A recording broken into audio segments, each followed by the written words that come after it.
you can't know statement anything. of real reality. Again, you said real reality. Did you know that? You said real reality. Yes. That's an oxymoronic statement. No. See. Like, listen. Let me just address Says Who in the chat, right? Matthew doesn't have us in the weeds here. He's showing himself to be flip-flopping so hard between what he can prove and what he can know. And, well, he can't know that the seawater is salty. He can't know about the boiling pan. I know. I said I could know those, not prove them. A pot of water, an apple. But he knows...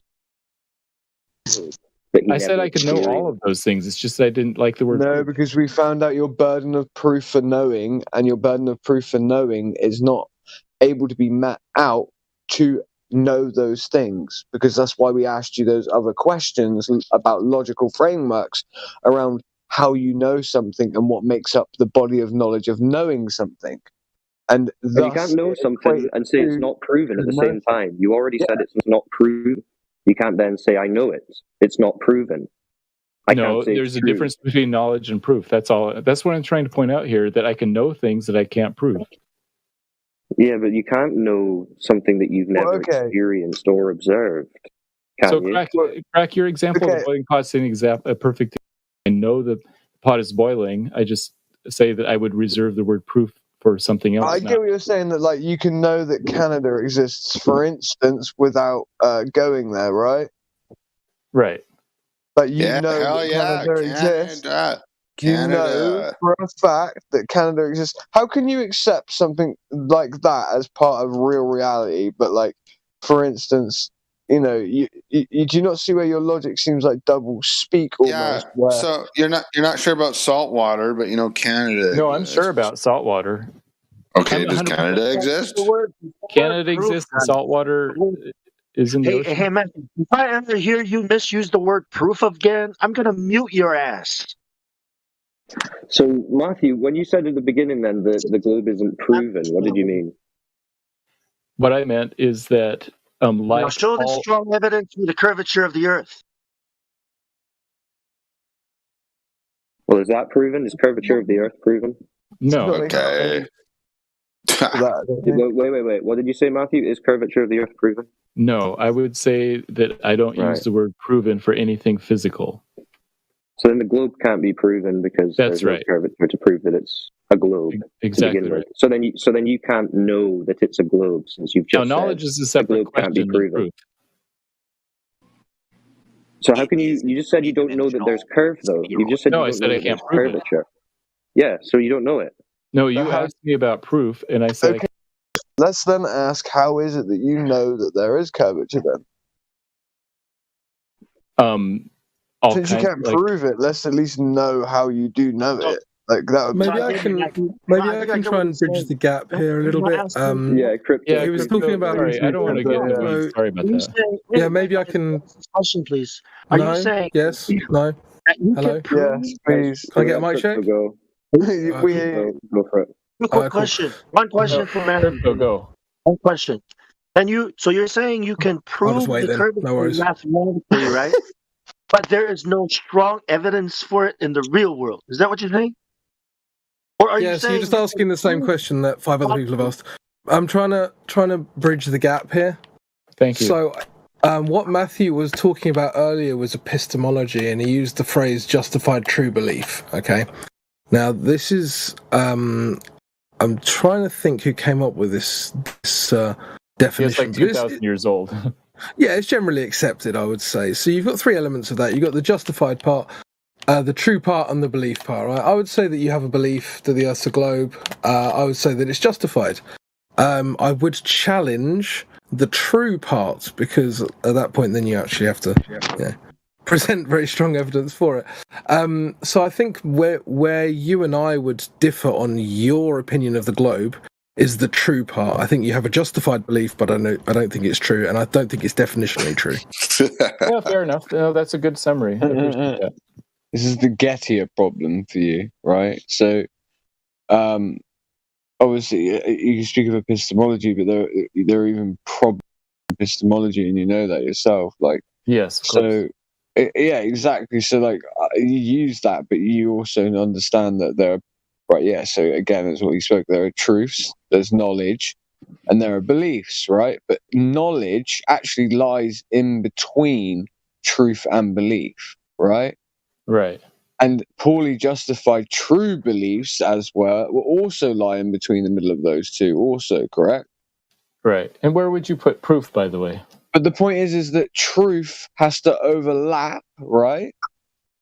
Right. Truth would be right. So if we drew this, and we can use a very simple diagram, right, for this, okay? And you can type this in. Anyone can type this in. Just type in epistemology type in the Gettier problem. That would be the best way to do it. Right. So you'd have a circle and another circle drawn with the vagina in the middle of the circle. Right. Knowledge would be the vaginal hole. That's just the best way I can describe it easily. Right. Okay. So truth would be the right leg. Okay.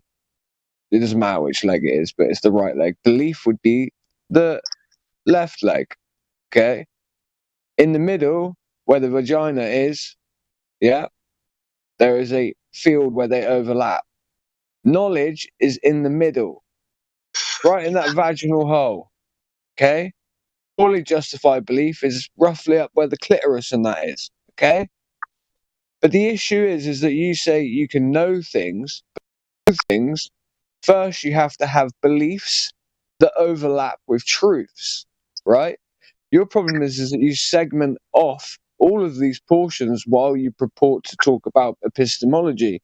And this is the main problem with epistemology, is the Gettier problem, is that these things, in fact, are fundamental, and fundamentally that they actually need to be like counterexamples of one another.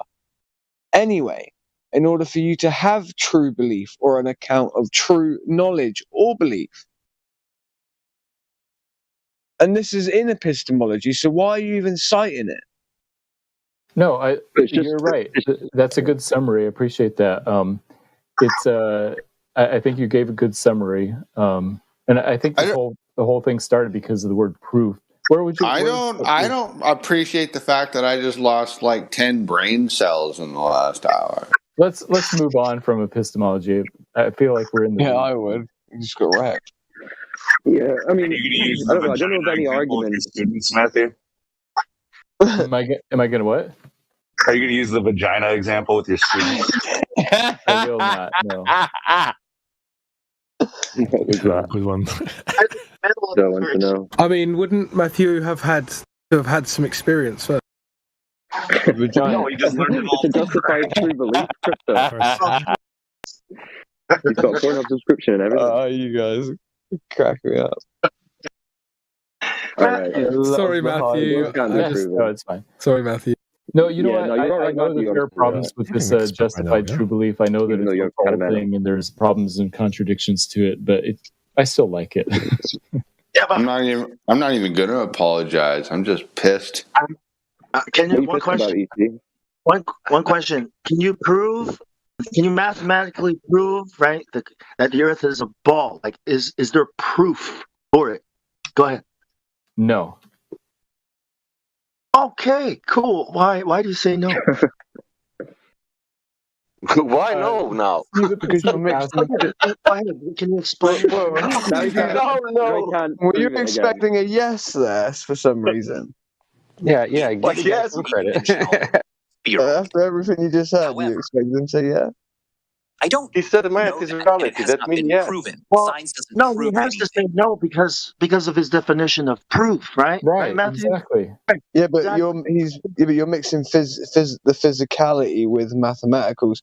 He's talking about mathematics only in the sense of the mathematical realm, which is a paradigm in which is non-physical, fully conceptual, abstract, has nothing to do with actual physicality or reality in any way, sense, or form. So when you ask him to prove things in the physical with maths, which is the only place maths would really be useful per se, for instance, like counting an apple in front of your face, you've sort of got him in a bind. He can't do that. But like in a theoretical sense, where we talk about numbers like prime numbers that would be infinite, like, yeah, all day you can be pretty sure about that shit. Well, this is why I was being pretty clear when I was discussing, right? I'm not talking about mathematical proofs, right? We're talking about what 99.99999% of people would understand from that question, not this 0.00001% who all of a sudden don't know the meaning of proof, proven, level. Maybe we should ask there, man. I think the main point that we need to point out here, I think the main point that we need to point out here is that this is actually the place in which, due to the lack of proof, empirical proof, physical proof, measurement, tests, experiment, and all of the above and the scientific method running through, this is the place in which most individuals that believe in the heliocentric model, and this is the position psychologically they've had to hold in order to be able to continue to hold the idea of the globe true. Because if you hold any other form of knowledge or proof in any higher regard, with any further form to it, that even on an epistemological level, actually it would start to become again improbable, completely ridiculous. And so this is the position and the logical position they have to hold. And this is, I believe, what Wolfgang is trying to show everyone, is that this is the position they have to hold in order for them to say that the Earth is a globe. You have been listening to excerpts from the 24/7 Flat Earth Discord Live YouTube channel. If you would like to join the discussion, simply type in your address bar discord.gg/flatearth. Thanks so much for listening.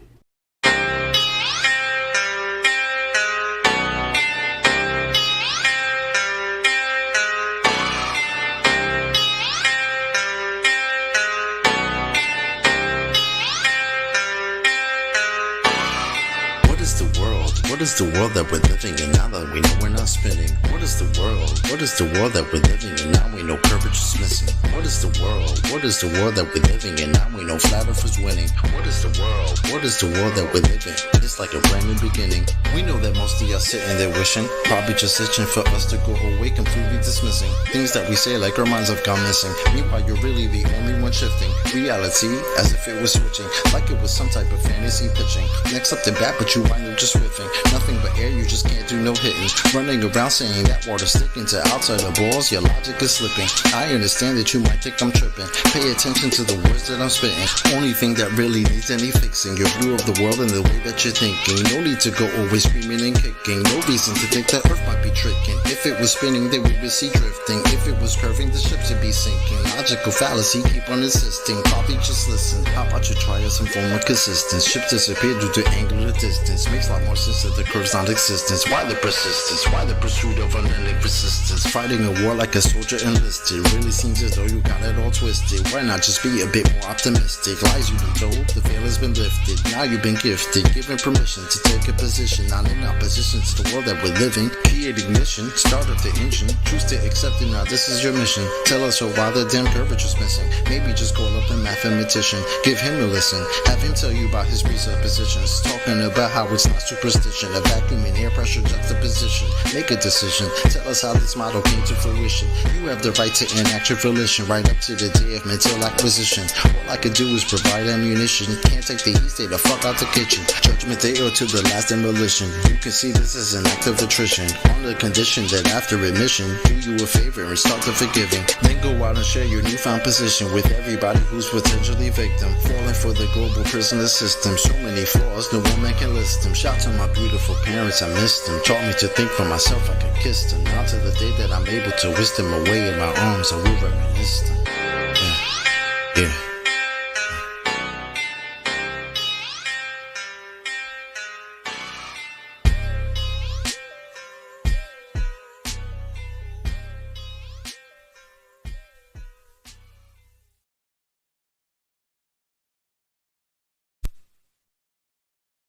All right, listen. If I was to tell you 3 simple questions, would you be able to answer them about the globe, do you think? Potentially, yeah. Okay, 3 simple questions. How have they measured the curvature of the Earth from ancient times up until today? They said that it was established to be a globe at least 1,000 years. For at least 1,000 years. couldn't tell you the scientists because I haven't got anything up in front of me. But there's some scientists who used a mountain and also a lighthouse. It was somewhere in Egypt or something. And he basically went up. He knew the difference between these 2 points, went through them to sort of figure out the distance between the top points, the bottom points, and then sort of work out the curvature of the Earth. Alright, so what I'd like to ask you is that the method that you're speaking of right now, do you know it fully, or are you just kind of vaguely responding to what you think Just vaguely responding. Okay. Yeah, it's good that you're honest in this conversation, because that is key, right? Yeah. For us to have a good discourse. Yeah. Alright, so since you are vague, I would say that, well, you just believe that that's how they measured it, right? I mean, because of the information that you received and how you're telling us, right? Yeah. Okay, so now up until this point, is there any time in recent times that they've measured the curvature of the Earth that you know of? Well, I'd use this may not be a good answer in your book, but you use the ISS as an example, as when they go up at whatever distance they are from the surface of the sphere that we live on. Well, they can see that it is in fact spherical. It's just like your own eyes. You can sort of believe it. Your own eyes, but not your own eyes, right? At the same time, because it's not your own eyes, it's their own eyes. They're telling you the story from that place that they're at. They are telling you the story. Right. So you're basically believing what they're saying. Once again, you're believing what some. Right. So we're just establishing, that as much as we're not going to get into any details right now in this conversation. But so far, what I'm gathering is that you just basically believe what they're telling you. So that's fine. You just believe that they said that the Earth is measured to have curvature. Yep. So we'll go ahead and go to the next question, which is, how do you know, or how has it been measured that the Earth has been detected to be spinning on its axis, axial rotation? So what method do you know of that we can actually do, or has been done, that detects axial rotation? I couldn't tell you.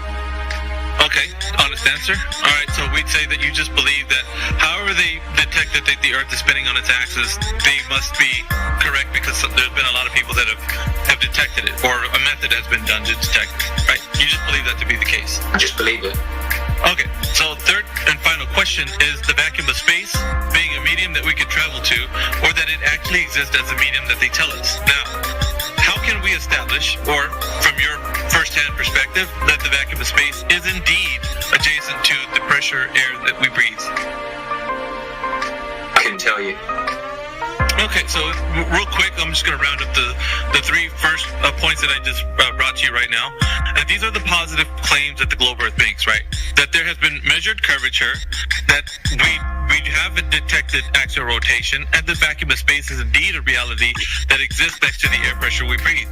But with these questions, we found out that the only thing you know is that you believe that all these three questions are true. You don't know that they are. You just believe them. So far as you know that secondhand information has gotten to you, and you believe that the Earth is a globe that is spinning in the vacuum of space.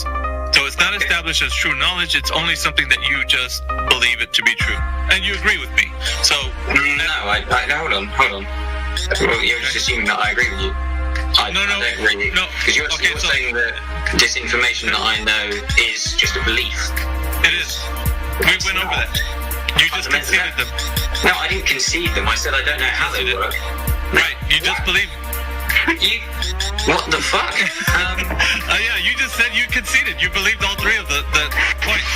I'm glad it kind of hit you right now.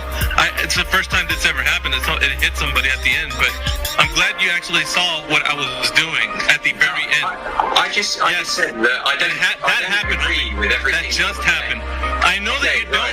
I know that. Listen, people arguing with me speaking. Hold on. You interrupted Ben the entire time. Can you just shut the fuck up for 1 sec? You really are a rude arsehole. Hang on 1 second. Shut up. This is the first time that's ever happened that the guy actually, listen to this, right? He actually conceded the 3 points all the way through. Now he's backtracking and saying, hold on, what the hell just happened? This is amazing, right? It was specifically done. I just believe that it was been done, so yeah, we lose. stating a point that it's just a belief because you don't know. So you do understand the power of my kung fu now, right? You just got beat on and. Here's the thing, though, homie, and I know you're not going to like this because I have you muted, but I have to because you were being very disrespectful. So, you just believe that the Earth is a globe spinning in outer space. And you conceded to all 3 points, mind you, and it was live streamed. Everybody heard you concede those points. So, it's not only that you conceded it, but we have tons of witnesses right now. About 50 people listening on the Discord, and about maybe 60 or 70 on the 2 live streams that we have running. So thank you very much for your participation, but it seems like you're not going to be very good to have a conversation with because of the way you were being. So unless you're going to say that you're sorry in a DM, then I'm probably just going to leave you muted for now. And let's get to some other new people that are in here.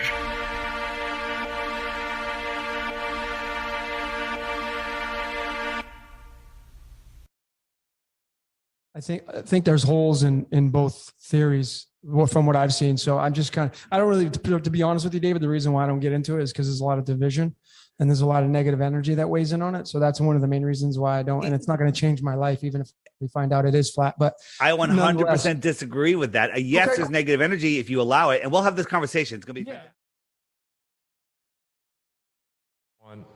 Hello and welcome to the Syncretism Society podcast, episode 8.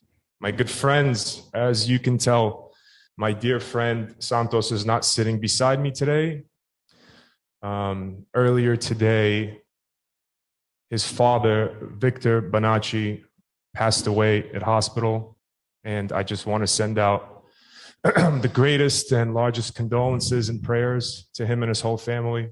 We're all with you, my brother, and we're supporting you all the way through, as you know.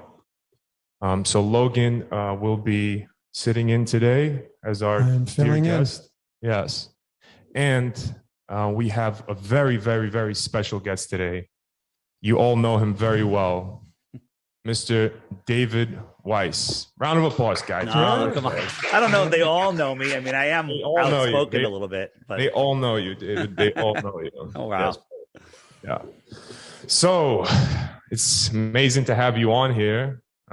Really excited about the content that you've been providing. I've been watching you for a while now. Okay. And I was saying how you literally, I'm not going to go and say the word, but you literally take a nice all over all the Globers. Nice one. Nice big one. You know what? It's so easy to do. And people that they're, we have our dedicated Globers who basically are soulless, channels for Satan or whatever you want to call it. But then there's just the normal people that are like, oh, flat earth is stupid. And they don't understand their own model. And they don't understand our model. They think that we're a disc floating in space, which you've seen me show every time. And that's crazy. We're not that, and they've been to the Flat Earth Society. We're not that. That's not us. That's crazy. And I would think that flat earthers are stupid too. Here's what I just want to clear up. When we say the earth is flat, there's hills and valleys and stuff. So it's not flat like that. We live on a plane with hills and valleys, and we don't know what's under it. Nobody knows whether ball or flat. We don't know how many dimensions are above us or below us. There's so much we don't know, but we know that we don't know. Ballers think they know it all. One thing that we all know for sure, that anyone that's researching, is that we don't live on a spinning space ball flying through an infinite space vacuum. We didn't evolve from pond scum. For sure. I mean, maybe some have, but I don't think so. Yeah, I could point some out downstairs. Yeah, from our studio for sure. There's a couple, but man, I'm so excited to have our audience look at some of your content, man, and let's get into it. And before we get into it, if possible, my friend, can you just give us a little bit of background about you and how you got into the flat Earth? Imagine a teenage girl being grabbed by the ankle and dragged into a pit of alligators that are very hungry.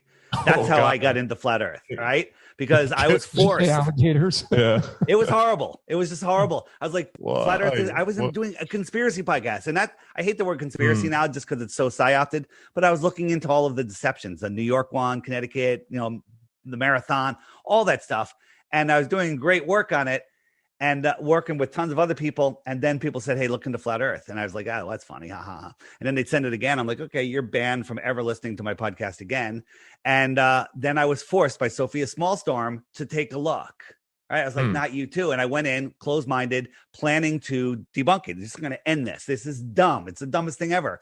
And I thought it was the dumbest thing ever because of all of the programming I had to believing what flat earth isn't, what, you know, they wanted me to believe something that it really isn't. Yeah. And then when I started understanding, I'm like, okay, this is interesting, but you know, it's all online. I got to prove this myself. Spent $1,000, bought a Nikon P900, good tripod. And I went down to look at something that should have been 66 feet over the curve. And there it was. And I could see the water, the surface of the water for dozens of miles beyond it, where there should be hundreds of feet of curvature. And I'm like, that's not a refraction. That's just there. And then I started looking into how our eyes work. And we have tons of videos explaining the angular resolution limits of your eyes. And what happens, you know, that's not the only reason things disappear because of angular resolution. When it's angular resolution only, you take a zoom camera and bring that ship right back into view. Yep. Right. So, but then sometimes you're like, oh, you really can't bring it back. Well, that's because there's miraging going on. There's haze. There's little waves in the, you know, as things go into the distance, you know, something's big and it moves away. It gets smaller and smaller and smaller. So if I had a wave this big, right, it doesn't really block it, right? It doesn't really block it. But as I go away, that wave isn't getting, I come backwards. That wave isn't getting smaller. And it starts blocking, and then everything converges into the horizon, and it's a fake horizon. Clouds at 5 or 10,000 feet, whatever height that cloud deck is. When you look out over the water, just 20 miles away, 20, 30 miles away max, they're already compressed into the water. Yes.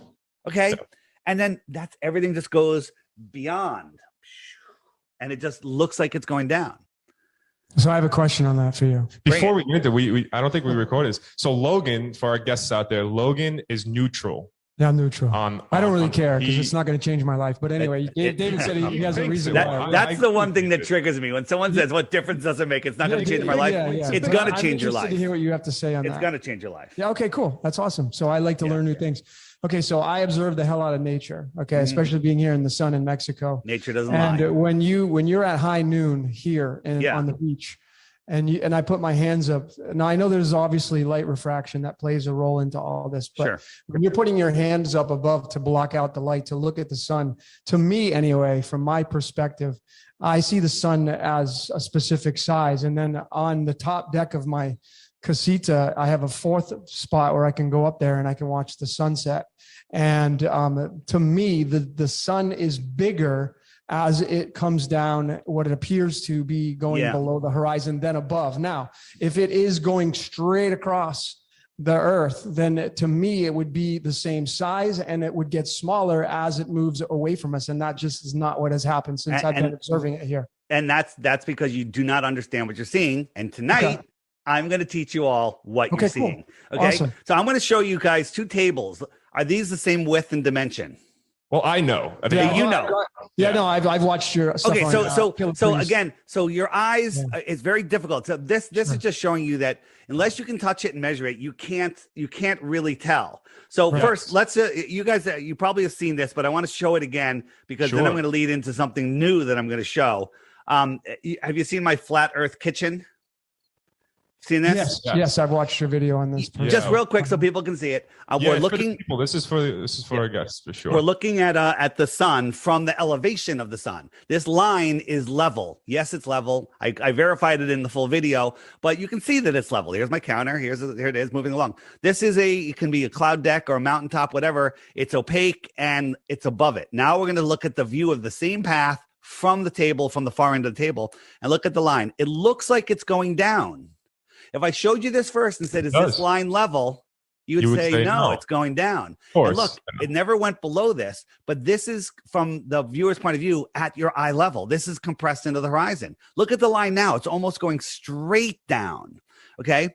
So this is just without any atmosphere, refraction, magnification, nothing. Okay. Now we compare it to a real sunset. And look, it goes behind. This is the real sunset. An atmospheric deck. So this is that cardboard bottle thing I had, right? Yep. But your eyes can't see the difference between that line and the apparent horizon, and it all crunches together and it all just disappears beyond this cloud deck, atmospheric deck of opacity. So now we're going to talk about perspective. So when you watch something go away, it gets smaller. Bam, it just goes away and it gets smaller because you are at the same level as that thing. As it goes away, it gets smaller. Nobody disagrees with that. So this is perspective, and it literally goes away until it disappears. Now, these lines are all level, but look at these lines here. These are almost going straight down, okay? This is a hallway, and it's level, but your eye perceives these as going down. So here we have a sun that's already elevated, okay? It's really going straight across, but due to perspective, it goes down, and this is what an observer would see. This is like a cross view of it, and this is what you would see. Though this sun is just going down due to perspective, like I just demonstrated, okay? So I forget what the name of the effect is. So here are the train cars. It's already reduced. Yeah. And as it goes away, it really doesn't change size very much. So this is a cartoon. Let's look at it in reality. Here's two balls, okay, that are the same size, 6 feet apart. The one in the distance is way, way, way small, okay? So we have a camera looking at it. One's very close, one's very far. It shrank already, as things do as they go into the distance. But when we lift the camera up, straight up, not getting any closer to the other one, watch what happens, okay? Because when something is already away from you, its perspective drop gets less and less. And at 7 feet high, they're pretty much the same size, right? So if I move this ball along the track, it's not going to get any smaller. And perspective tells you it's going down, okay? This is all just a trick of the eyes. Yeah, and that's how it works. Now, here's another thing. There's two more things I'm going to tell you. One, as that sun is going away, as it becomes lower and lower, you're looking, like when you're looking at the sun above you, you're looking through just a little bit of atmosphere. But when you're looking at the sun away from you and it's already dropped, you're looking at it through all of the atmosphere. And when you're looking out over water, there's moisture in that air. So as the sun is going away, remember, it's already up. It's not going to get much smaller. It's also being magnified a little bit sometimes, not every day. That's why sunsets look at different sizes on different days, okay? It's called atmospheric magnification. That just plays a little part. And then the last thing is it's really not bigger. When you see, the next time you guys have an opportunity to see a moonrise or moonset that is gigantic on the horizon, well, you're like, wow, that's big. It's not. It's the same size as this one above you. And the way to do it, you know, you think like, wow, look at that moon. You take a picture and you look at the picture and go, oh, it looks tiny, right? Yeah. But you look at it, it's gigantic. Huge, it's your mind. Here's what you do. Sounds gay. It's not. Turn around, spread your legs, bend over, and look at the moon upside down through your legs. And it will be tiny. You're kidding me. It will be tiny. Why? Because your brain short circuits and it can't. Oh my God. It's totally a short circuit. It's the way we see things. We don't see. Yeah. So the whole argument of the sun not getting smaller, and by the way, it does get smaller many times, depending on the. Try it out later. Yeah. Is it a full moon? Look at me. No, it was a few days ago. Yeah. So, well, it might be big enough, but this was taken by a soldier in Afghanistan. Super dry, not over the water, and no humidity, and the sun just goes away. Paul McCartney, you know, this the fool on the hill sees the sun going down, but the eyes in his head see the world spinning round. And this, look, we are spinning backwards at 1,000 miles an hour. Yeah. Why isn't that sun going down? It's just going away, and it's getting smaller and smaller and smaller until you can't see it anymore. Okay. So. And then you zoom in and then you'll see it again. Well, here's one. Looks like this one's setting over the water, right? But as I showed you before in my kitchen one, you can't see that there's space between the sun and the water. And when you zoom in, because, you know, these clouds over here are the same height as the ones above you. But when you zoom in, oh, look, it's not touching the water. It's still up there. Oh. And then over distance, like right here becomes opaque and the sun will just go behind that. And it looks like it's going down. It's not. We showed you that with the perspective. And it looks like it's disappearing behind the horizon, but it's not. There is no physical horizon. We can see too far. It's all nonsense. Next. I love this guy. That was a good explanation. It is. It is. That's why it's so. That was a good explanation. It's very simple to Yeah. fall into the flat Earth because all the here's the proof thing. is the pudding. Sorry, I just get very excited. Yeah, I would be too. When you're looking at things that you can't touch, There's many reasons. Like people say, well, why do the stars rotate in the opposite direction in the south? Well, if I'm sitting here watching the stars spin around me and they're coming from my left shoulder to my right shoulder, so they're going this way, right? Left shoulder to right shoulder. Right. Well, if I was in the south and I was over here, going from my right shoulder to my left shoulder, and they're not going in a different direction. Here's what you just think about this. No matter where you are in the earth, the stars, the sun, and the moon rise in the east and set in the west. They're all going in the same direction. Oh. Okay. Whether it's clockwise or counterclockwise, just has to do with the direction that you are facing. They all rise in the east, set in the west. They're all spinning around like a perfect clock above us. Of course. Guys, if the globe's spinning at 1,000 miles per hour, we're traveling through space at 66,000 miles per hour. Do you think the stars would stay in the exact same positions? We're chasing the sun over and over again. 4.5 billion miles a year we move. 4.5 billion. And there's no parallax. No parallax ever. But NASA says that they can measure parallax from like June and then December, when we're on the other side of the sun, 183 million miles. And they can tell by the parallax and how far they are, right? But what about the 4.4 billion miles that we moved, in the course of a year?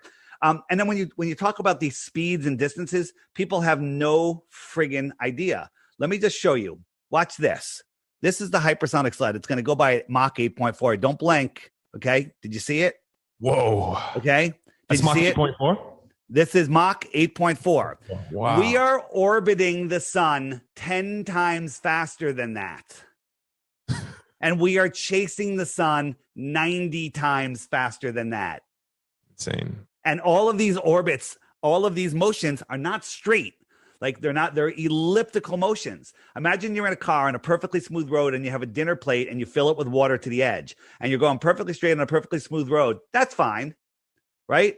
But when you take a little bit of a turn, that water is coming right off the plate. But we have lakes that look like this. We are going 10 times and 90 times in two different directions faster than that hypersonic sled, but we have lakes that don't do this. Neil deGrasse Tyson, the high priest of scientism, he says that because of the spin of the earth, the water bulges at the equator. Well, that makes sense. I get it. It makes sense. It was 14 miles high. 14 miles high. If I left Alaska and I wanted to fly to Santiago, I'm only flying at 5 miles high. At what point do I triple my height, my normal cruising altitude to skim over a hump of water? Okay.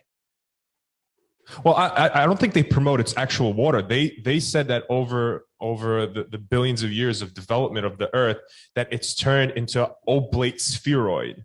So it's not the water itself that they're talking about. They're talking, bro. Yeah, exactly. The BS that they're pulling is that the thing has turned into this oblate spheroid. It's no longer a sphere. Meanwhile, what does gravity follow the contour of that? Like you're going and gravity goes up, now go up, now go down. It's the dumbest thing ever. Here, of course it is. You know my Bitcoin challenge. I have a Bitcoin challenge on my app. If you watch the daily video every day for 2 weeks and you still think the Earth is a globe, do you know about it? No. Oh, have you seen my app? I know about your app. Yes, for sure. Right. I'm going to show you the app in a minute. We're going to go over seasons. Then I'll show you the app and then I'll tell you my challenge. And then I got another challenge. The first challenge, you get 3 Bitcoins. The second challenge, you get 100 Bitcoins. Yeah. Wait, hold on. First of all, you got 100 Bitcoin? I'm going to give 100 Bitcoins. You got 100 Bitcoin, David? Wait until you hear the challenge. It's kind of ridiculous. Yeah, that's. I'm in crypto myself. 100 Bitcoin. Nice. That's no joke. Are you a Hexican? I'm part of the Ripple army. Ripple, baby. Oh boy. Good luck. You're either gonna make it or not make it. No, but right, Hinman's deposition was yesterday, so we're about to find out what's going on with the case. Yeah, everything's. I've got some Ripple. All right, so getting back to Logan's questions. Yes. Logan, what about seasons? You want to ask that question? Yeah, actually, since we're at questions, the other one that I observe is the sun's pattern as it spins around according to the flat Earth model, and the amount of daylight and nighttime certain places on the map have. So I was looking at the south of the very south of South America and Argentina, and it having during December it has like. As you're saying this, remember daylight and sunlight are two different things. Okay. Yeah. Okay. I got you. So the sunrise and sunset gives it about 16 hours of daylight, as well, according to the map here. Some sunlight mixed in there, yes. Right, and then you have all the way at the opposite end up in Alaska. I don't know the town, but it doesn't. It doesn't set at all. Correct. Right. So how do you manage that kind of aspects? Yeah. With the So on the tilted wobbling space ball, we're supposedly tilted at whatever degrees, right? My green is picking up. So we're tilted. So when the sun is summer, when it's over the Tropic of Cancer, it's summer in the north, and everything has its weather patterns. 6 months later, it's the opposite, and equal latitudes south should have the same weather, but they don't. It's completely different. Animal life is different. Plant life is different. Everything, weather, light, it's all different. So that kind of disproves the globe right there and leans towards the flat earth model. When I say lean, I mean heavily represents what we're seeing on the flat earth. What we're seeing here, this is a dome, and we have an external light just moving just a tiny bit. And you watch the light patterns. This is the actual light patterns put on the flat earth map from time and date. And you see when the sun moves in, it lights up this area. And when it moves out, it wraps around. So in the far south, the light will wrap. Watch, because it comes around and it wraps around. And it wraps around here. So the sun is long gone because it antarced away from you, hint, hint. Okay. Versus when you're in the north in Norway or Alaska, the sun is arcing around you. Arctic, hint, hint. Okay. So they're telling you what's going on. This is how it happens. If the earth was a spinning globe, besides us all being dead, you wouldn't have light patterns like this. You would have matching seasons at 60 degrees south and 60 degrees north. And when you look in Alaska, there's buffalo, bison, whatever, moose, all different types of plants. But at equal latitude south, there's almost nothing. And that's because the way the sun goes around. So let me pull up my app, and we'll talk about seasons and the light patterns. I have to activate it here. You getting all this, Logan? Yeah, no, definitely. He's taking it in. It's new information, and we're going to get into why it matters because with all the crap. I listened to your podcast yesterday. You guys were hitting on all the stuff that we're worried about, and this is the most important topic of our time because if we ever get our freedoms back, how long are we going to keep it when the elite, the people that are running this place, they know the truth of this world? Okay. Yeah. Oh boy, I'm having an issue. Give me 1 second. No worries. No worries at all. What is? So go ahead. No. I was just gonna say about the flat Earth. People need to understand that what they're trying to push onto us is the fact that we're so insignificant that we evolved, like you say, from this pond scum, that we're spinning on this globe, traveling through space meaninglessly. And this is what they're taking from us. So it does change everything. It changes everything. Right. It changes the whole ball game. So, all right, Logan. So here we go. Yeah.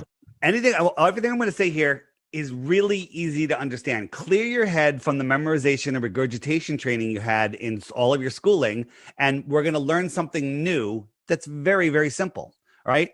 And so imagine, before I show you, Logan, you and I are where you guys? You're in friggin' Mexico, so you don't even know what snow is, but maybe you know what snow is. Let's say you're here in Connecticut. You're from New York. All right, upstate New York.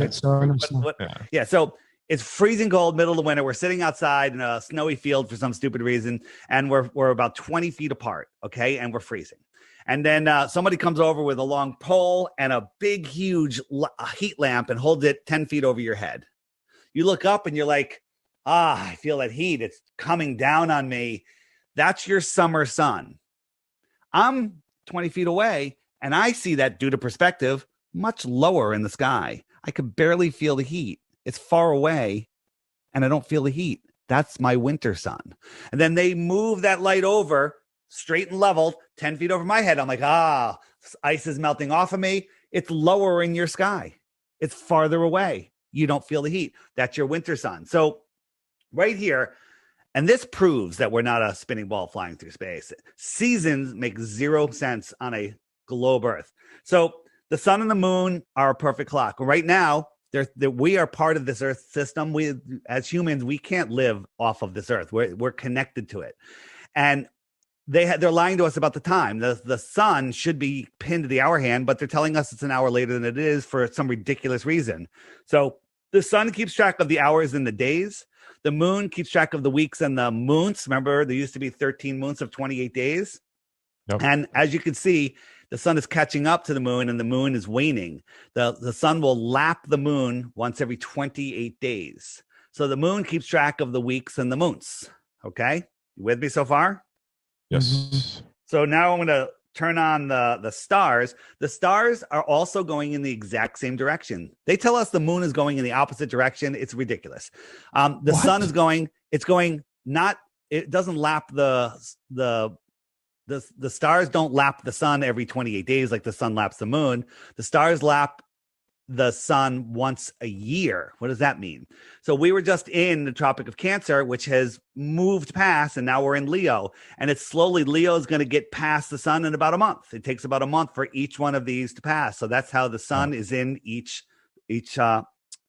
zodiac. So, so also the sun that we see, we'll get into that, migrates in between the Tropic of Cancer, which is this inner yellow line, and the Tropic of Capricorn. As you can see, it goes pretty warm in Mexico, right over you, just like that heat lamp, right over you. But I'm up here in the north. It's still pretty close, not too bad. Australia is having their winter, right? Because the sun is finally, it's coming back. June and July, it was out over here, but now it's moving back towards Australia. If I jump forward to December, the sun is out over Australia. They're having their summer. We're having our winter. Up here in New York, it's freaking cold because look, here's New York. You see my mouse? And the sun's going to come around all the way over here. So far away, like that heat lamp, far away, low in the sky, shorter days, less heat. Like at the high point of the day in December, the highest point of the sun for that day, on a clear day, you can look at the sun here in Connecticut and not even feel the heat on your face. But in June, when the sun is on the horizon, at the most severe tilt, if we lived on a ball, that's more than the 23-degree tilt. Literally on the horizon, as soon as it shows up, I can feel the heat on my face. That's a much less direct phase. They would tell you there should be an ice age, according to mainstream science, every morning, but there's not. And it gets worse. In the helio-nonsensical bullshit model, they tell us that during our northern summer, we're 3.5 million miles farther from the sun than we are in the winter. So they want us to believe that on December 21st, when I'm looking up at the sun, pretty direct angle, and I can't feel the heat, that we're 3.5 million miles closer than when in June, I look at the sun on the horizon and I feel the heat on my face. This is nonsense. This is complete mind control. They've inverted everything. All right. So real quick, and I'll just get out of the app. Every day, here's the thing. 3 Bitcoins for touch. If you watch the featured video every day for 2 weeks, and then you can come up with one proof of the globe. But before you do it, you have to hit the question mark. And when you do, up comes what Google is hiding from you. Right now, they're still on YouTube, but we have plans to move them off of YouTube because of the censorship. But if you say, hey, Dave, what about eclipses? What about gravity? What about ships over the horizon? If I click ships over the horizon, hit open YouTube, up comes a list of videos that Google will not serve you. They don't want you seeing these. They haven't deleted them yet. They've deleted a bunch, but they're in here. And then you watch these and you're like, all right, I got to go test that myself. Don't believe anything I'm telling you. You need to test this yourself. Unlike NASA, we can't verify anything. Also in the app, if you hit the web button, tons of other resources. Our video will be here. When you guys upload the video, it'll be right there under DITRH interviews. Here's my channel, DITRH, the initials for Deep Inside the Rabbit Hole, short videos. Biblical Flat Earth, amazing stuff, even if you're not into the Bible. And then on the bottom right, one of my favorites is Tartaria and the Mud Floods. Baby. I love that. And then also I've added Stellium 7, where he's showing mammoths, mountains that were mammoths. I laughed at that until I was forced to watch it again. I'm like, Jesus. Now you go outside and you don't know what the heck you're looking at. It's truly amazing. Tons of stuff, books, One of my favorites, 16 emergency landings that prove flat Earth. I'll show you that in a moment. Nice. And another one, the Iron Republic. What's beyond Antarctica? Very, very, very, very interesting story. Tons of stuff in there, tons of resources. And if you're unsure about spending $3 on an app, what's that? The Iron Republic is what again? It's a story about. Let me get out of the app. Also in the app, tons of like when you're talking flat Earth with somebody, you want to show them some pictures. You're like, oh, you believe in satellites? Like you believe this is going on? Is that what people really believe in? This is what people believe. Look, check this out. Imagine this satellite right here is geostationary, which means this one stays above this point of land, right? Well, the Earth is. This is what the Earth is doing. This is what the Earth is doing. It's spinning at 1,000 miles an hour. It's orbiting the sun at at that hypersonic 10 times the hypersonic sled speed and chasing the sun. And that satellite somehow mimics all of those distance, all of those directions, speeding up and slowing down on all of them, and somehow stays over the same point of land. That is nonsense. Complete and total nonsense. Insanity. Really and there's so much more. And another feature I'm adding, which is literally I'm testing it this week. I think it's going to need another week or two, but you can find other flat earthers that have the app. You can turn it on and you can say, hey, you know what? I don't want to be invisible. That's fine. Or you can say, hey, just give my general position or give my exact position. So I could be down in Mexico and say, I want to go grab some tacos. And I'll look at it and go, hey, there's a couple flat earthers hanging out in the taco place on the corner. And I'll go in. I'm like, hey, I'm the guy with the gray hat.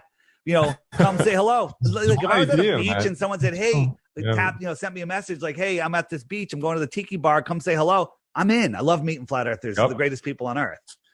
So, wow. You said you're in Connecticut? I am. Where? That's where I'm in lower Fairfield County. Oh, Fairfield. Okay.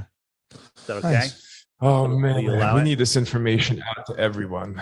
Everybody. You're really tan for Connecticut, though, my friend. I spend a lot of time on the water, and nice. I enjoy my summers the best I can because the sun cures the C word, and suntan lotion gives you the C word.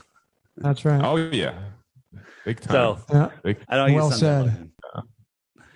And I also turn my brightness down a little bit because I don't want to be. Oh, it's good, man. On my light, get a little saturated going on. Oh, good for you. I'm happy that you get out there in the sun. Yeah. When are you gonna come visit us, David? I want to come soon. I'm literally considering moving to Mexico. So do it. Come to our town, man. Come to our town. I will. We'll talk about it. So seasons prove the Earth is flat. Prove that it's not a globe. What else you got? What here? If I said to you right now, what's the number one thing? We've taken the sun shrinking off the table. What's the number one thing that makes you think the Earth is a globe? I'm not even going to say flat. Let's not talk flat. What makes you think the Earth is a globe? Well, I don't think it's a globe. All right, we're done. We're done here, everybody. Really clear with everybody that's listening. I'm neutral because I said. So what do you think it is, though? If it's not a globe. No, it's not a flatter plane. No, I lean more towards the firmament. I believe that we're under something. Okay. And I think the Earth is an egg shaped, and we're actually underwater. But it's a little bit of a deep rabbit hole to go down since we're not even kind of getting into that. I would love to get into that a little bit too. Why not? Let's get into that. My question is this. My question to Logan is this: when you picture the plane that we are on, right? When you close your eyes, what do you see? Oh, for sure. Do you see us standing on a sphere? Do you see us standing on an oblate spheroid like Neil deGrasse? No, dude, I'm not into the globe at all. So what do you feel that we're on? What do you feel that we're standing on? What is it that you think that we're standing on then? If it's not a globe and if it's not a flat plane, then what is it? Is it a triangle? Is it or what is it? I mean, we could get into so many different. Well, I mean, obviously, we're on a flat stationary. So you believe? I totally am 100% on board with that for sure. But there are many other layers to this whole entire concept. Absolutely. There's heavenly realms right above us. We can see them. Look at the clouds. There's things we can't really kind of define, I think. 100%. We're 1,000% on the same page. That's what I'm after, the stuff that we can't define. Yeah, the stuff that we can't define. David, I have a question for you. This is my last one, right? And I know you'll be the best person to ask. How do you clarify the moon observational points when you're on the flat Earth and everybody's seeing the same exact moon? the picture of it. If you're standing in one area and you look up, you're going to have an exact replica of someone standing in the far north looking at it. Whereas if you're really looking at it from that flat Earth and you're what do you moving, mean by the same size? You mean? I'm talking about the same. No, No, the same. I'm talking about what this exactly the same face, what it but the looks like war to you in the south, but it looks like that in the north. But it does look like it's same cartwheeling as it goes across, just because it's turning around.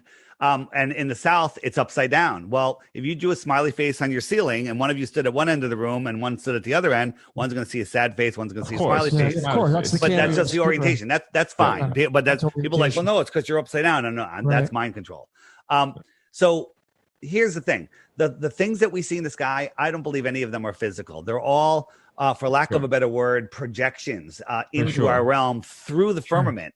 Right. I don't believe that the sun that we see, and there's so much more evidence coming out. If you've looked into the second sun or the spirit sun, as Crow 777 talks about, Yes. And we've seen it during an eclipse when the sun is dimmed enough where you can see the projector. You ever watch a rear view movie on like a hanging sheet or something? You can watch the whole movie on the sheet, but if you look at the sheet real carefully, you can see the projector, the source of that projection. So I believe that the sun is. The sun and the moon are being projected into what I call our personal atmospheric dome. So each person is inside of in the center of each personal atmospheric dome. So watch, the sun's over here. It's set for this person. It's set. And as it comes back, watch this point of light. Here it comes, is rising, this intersection right here. So it's noon here. It's early afternoon here, late afternoon here. I'm not catching. What do those domes represent? So these represent the way we see. We can only see a couple hundred miles, and the sun is being projected, and we're seeing it in our personal atmospheric dome. So as it moves along, imagine this being Connecticut and this being California. All right. So as the sun is moving away, it's noon there. It's noon there. It's late afternoon here. It's evening here. Okay. As the sun moves away, that's how we see it. So it's being projected and it's just moving around. And then, this is an animation, not an anime. Yeah, that's an animation. So we can do it in real life and get the same results. So I took a glass dome, if I could find it, it moved. And I got a light and I put it outside the dome and I moved it over. And what we see is I don't see the video. It's gone now. Where is it? Oh, here it is. So this is actually more of sunrise and sunset, but watch, I'm just moving the light across the top, not lowering it. And it looks better in person. You look inside the dome and it really looks like a ball sun. It looks like a ball. Like when you take a magnifying glass and focus it, to burn things, it looks like a ball. And then it never goes below. It just, watch, I'm bringing it back now. It appears on the horizon, sunrise. It rises up through the sky, and noon for the observer, and then it just goes away, and then it fades away. It never goes below. Let me show you I don't know, you guys you've seen this, right? My this is my drone. Freezing cold. It has to be below freezing, no humidity, super clear. And I watched the sun. It went down, down, down in 5 minutes times. It just went down, down, down. And if the earth was spinning, it would keep going, but it didn't. It went down, down, down, down, down. Yep. And it stopped and it sat there. Super sped up. It just sat there for 10 minutes. It should have been long gone. And instead of it going down, oh my Lord. Instead of it going down, watch. It just disappeared. Just disappears. It just disappeared. This is the most. Is that not proof enough? Where was that at? Where was that at? I filmed this 7 different times from Connecticut. Okay, but you have to be. People are like, well, how come other people haven't filmed this? I'm like, because you don't have retards out there. It's freezing cold, super clear, flying a drone that's about to drop out of the sky because its batteries are freezing, and looking out a sun that it's a tiny little speck, right? Look at that. Huh. Yeah, and it just fades. It fades away. Is that not proof enough? That's just, that's. And but here's the thing, people, it's out of focus. You need a solar filter, right? So when you please somebody, when I please the trolls, whatever, I listen. I said, okay. And I went up, I put a solar filter on, and the sun went down, down, down, and it disappeared before it even got to the most interesting part, because the solar filter makes it so you can't see the dim light. So then I landed the drone, took the solar filter off, put it back up. Oh, there's the sun. right? It looked like it's set with the stupid solar filter. That's why when they yell solar filter, what they're saying is put a blindfold on and you might as well put a muzzle on too. Okay. So again, I filmed this again and again and again. I have a playlist called Sun Fade Out playlist on DITRH. It's mind blowing when you watch these things. It'll make you cry when you watch it in full. This is what's happening. Where's this at? On my YouTube channel, and they're in the app also. On the app, where did the sun go? Hit the question mark. Where did the sun? What day on the calendar was this? This one, I don't know. I do them all. I mean, it was cold. It has to be. It's normally November, December, January, February. Yeah. Because once the summer sun comes back, there's too much moisture in the air, and then the atmosphere gets too thick, and then you see it set behind that atmospheric horizon. Before it fades just away, disappearing like that, it stops. Right. It stops its decline. It literally went down. It was you can watch it. It's going down, and it stopped. There is no explanation. Yeah, that's the stuff that you can't explain. You can't explain it. The sun's just moving away. It's very simple. The sun's moving away. Earth is flat. It matters, not the shape of the earth. Like, I used to say when I was dragged in kicking and screaming from the alligators, I said, what difference does it fucking make? I still have to go to work, right? And I had my own company. I was making more money than I ever thought I could make. And then something in the universe said, walk away from it all, Dave. Send this message out, because if we get our freedoms back, how long can we hold it if we're in a prison planet in our mind, flying through an infinite space vacuum where, most of the world has no idea who they are or the power of their mind? They don't want you to know that your thoughts create your reality. This center that you're in, did you help create it? Of course. Yeah. So you helped create it because you had positive intentions. You sent it out, and the universe conspires to give you whatever you're thinking about, not whatever you want. If you're focusing on what you don't want, they're going to give it to you. Okay. Focus on what you want, and it gets delivered. I have a friend who isn't happy with his job, and he made a comment, and I've really felt it, a month ago. He's like, I'm really done with this business. I need to do something else. I'm done with it. Okay. Right. And so he's still plugging away at his job, but all of a sudden his bosses started coming down on him and started laying more and more and more crap on him. And look, he's like, I think they're setting me up to fail. Well, that's the universe conspiring to help him out. He's like, you just said you didn't want this, so we're helping you make that move. It's literally like you're in a river and you go with the flow, and the flow is your thoughts. And if you try to stop that river, it's just going to back up until it busts the dam. Okay. So I walked away to bring this to people. The amount of emails I get, people saying, Dave, I was depressed. I was lost. I didn't, wasn't happy. And after I found Flat Earth, my depression went away. I've never been more interested. I've met the greatest people. I went to Flattoberfest, which is a conference we're having in South Carolina in October this year. And life gets better. Here's the thing. When you become a flat earther, you lose some friends. Some friends are just like, they can't handle it. And then it's all right. That's their journey. My brother and sister don't talk to me. We never even discuss flat earth, so I don't even know. But you make a new family. Every single flat earther I've met at all these conferences I've gone to are now my best friends. They're amazing. And my app, the Find Other Flat Earthers feature, is going to bring people together. There's going to be babies because of this. Okay. Little flat earth babies. Huh? I mean, great. So you like talking to flat earthers. What if you were out in town, you flipped up your map and go, hey, there's a couple flat earthers. Wait, let me move in. You're like, hey, they're over there at the tequila bar. You're going over there to say hello. Because you already have more than one thing in common with somebody. If they believe in the flat earth, you already know there's more in common. Right. They're awake and aware. Yeah, exactly. And they're the most interesting people. People from all walks of life, all socioeconomical levels, they're all awesome. And I always say, if I had a roll of $100 bills and I dropped it at the conference, somebody would figure out whose it was and return it to me. Wow. Okay. And you can't say that anywhere else. Flat earthers are amazing people. Amazing people. I just like people that are in that kind of mindset of challenging everything that's on the norm. But I heard Santos say it yesterday that he's not going to stop because flat Earth is important.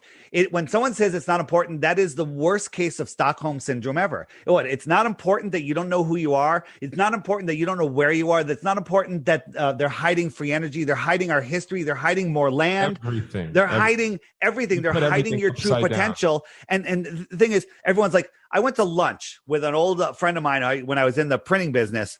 And as we walked into the place, he went and put a friggin' face muzzle on. And I friggin' yelled at him. And I told him, I called him a lot of names, one being a cuck. And I told him, I was like, what the? He goes, well, I don't know what the rules are. What rules? Here's the thing. The only power government, mind control, govern the mind, has is in your imagination. It's just like space, the only thing that's going to space is your imagination. What is beyond the shoreline of Antarctica? Antarctica is the highest land on Earth. It contains our world pond. Okay. Yeah. If you're at a pond and you went to the edge and you dug a hole lower than the pond's going to flow out. Antarctica is the highest land on Earth. It's the container of our pond. What's beyond it? Maybe there's more land out here. That's what I wanted to talk to you about. I want to really move away. No, not move away, but I really wanted to get into the things that we don't know, the things that aren't factual to us. Yes. Everything that you're presenting right now is bare facts. It's absolute evidence. What's outside of let's dig deep. Let's see what we could here's a Japanese map showing all of these other continents outside of Antarctica. So what do you think? Do you think that the firmament, right, is the dome over our pond? Or do you think the firmament is the dome over all the ponds? One of the people that came up with I call it the egg theory, the cosmic egg theory, is we're here, our sun and moon are circling around, but then there's another sun and moon out here. Maybe Mars and Venus are the sun and moon out here. And I did a little model. I got to film it where I have a distant sun. I have the light out farther away, and then I looked at my dome in the middle, and it looked like a star. I'm like, it looks like just like the way we see it. And then out here is another sun and moon, which would be the sun would be Saturn and the moon would be Jupiter, right? So these are possibilities. I did a talk with Sophia Smallstorm called The Outward Flow of Civilizations about where did all the Mayans and the Incans and all of these civilizations, where did they go? Maybe they flowed outwards with their sun, and then a new sun was born in the middle. Sounds a little biblical, right? So the sun oscillates, it moves. Where the sun goes, people go. Maybe there's more civilizations out here. Absolutely. I don't know. It might be underground tunnels leading you to them as well. You don't even. I would call people that live in the extra land, the extra territory, I would call them extraterrestrials. And if we live in the inner space, they're coming from outer space. Yeah. Okay. For sure. So the book that's in the app, and you can find it on YouTube. John the Morgile read the whole book online. It's about a senator that retired, got sick of the politics and everything, and went to Antarctica, and he found an opening, and he was like going through it, and then they came out. They're in the ocean. They were lost for about a month, and they came across some land, and some people came out on a boat and said, "Oi," and they spoke English. And they're like, we're from America. Where are you from? He goes, this is the Iron Republic. And he's like, where's the Iron Republic? And he goes, well, it's on the other side of Antarctica, about the same distance America is. And they're like, what? And they went in. This was in the late 1800s. And they were taught, the guy wrote these articles about flat screen TVs and electric cars and levitating things and a whole different advanced society that was living out there. And they said, where did you come from? And they're like, well, we used to live where you lived in the 1600s, but we didn't like the tyranny. So we moved. Imagine that. That's interesting, man. You get into the Truman Show and him exiting the stage. The True Man Show. True Man Show. Yeah, man. Right? Yeah. The True Man Show. Yeah. I actually, it's interesting, David, you're talking about this, and then you were bringing it up because I have somebody that I can't remember who it was. I think her name's Lisa. If you're watching this, thank you, Lisa. But she had sent an email on us being involved in 4 different worlds. And those are the 4 corners. And so we're in this one world where the sun is, and the sun's about to move from this one to the next one. And they don't want you to know that. Here we go. Here we go. Right. And that's why are all the elite running to what's off of Australia? What's that? The land off of Australia. It's I'm just spacing on the name. I'm having a brain fart. New Zealand? New Zealand. Why are all the elite buying property in New Zealand? Because it's out there. If our sun moves outwards, that's going to be the tropical lands. Oh, okay. Wow. So, wow. So I don't know if you guys have seen the Iwaranon stuff. Have you seen that yet? No. What's that? Okay, this is mind blowing, and I resisted it at first, but it is excited. friggin' mind blowing. Ready? You ready? Yeah. This is an inverted picture, a reverse picture of the moon. And oh yes, I've seen. All right. Yeah. Yep. And so he mapped out all the countries, and they're all here. It's like the coincidences on top of coincidences. Dang. It's too much. It's just too much. So this outer yellow line is the shoreline of our world. So Antarctica would be out here, and so our North Pole is right here on this red line. Well, this is what is all this other land? So our North Pole is. They always tell us it's moving, right? It's moving. Our North Pole's moving. So if our North Pole's moving, it goes all the way around here in a great year, like 25,000 and some odd years. So it moves 15 degrees every 2,160 years. So this puddle, the sun again goes around our North Pole. So it melts out this puddle. So in 10,000 years from now, the puddle's going to be over here. Yep. Okay. And this is where everyone's going to be. And these places out here, these outer places are very, I guess they're, I don't know. It's fascinating. It's like, I don't know, maybe our controllers are here in the middle because it always stays unfrozen because it's part of all of the circle. On the app, this is, and I put this video up. It got deleted from its original channel. On the app, you hit the web button right in the center, right here. The Lost History of Flat Earth. Hit that puppy. And now, like, if you know my channel, DITRH, my videos are less than 5 minutes each because for people with short attention span or people that think Flat Earth is stupid, they're not going to watch a 5-hour video. Never. Yeah. You're absolutely they're not. right. But here's the thing. If you're looking for, turn off, get rid of Netflix, get rid of your television, get rid of the whole thing. I tell people, and everyone that does this, I say, watch the first 10 minutes. If it's interesting, watch the second 10 minutes. It's 7 parts. Then if you like the second 10 minutes, you're 20 minutes in, just watch chapter 1 and then, come back another time. And the same thing happens every single time. Everyone watches the whole thing. I've watched it 4 times already and I'm ready to watch it again. 5-hour video. And I watch all my videos on double speed. I watch this at regular speed. Regular speed. Oh, you watch it on regular speed? I can't wait for the next cold, rainy day because I'm going to put it up on the big screen. I'm going to get some snacks and I'm going to watch the whole thing again. It's phenomenal. Phenomenal.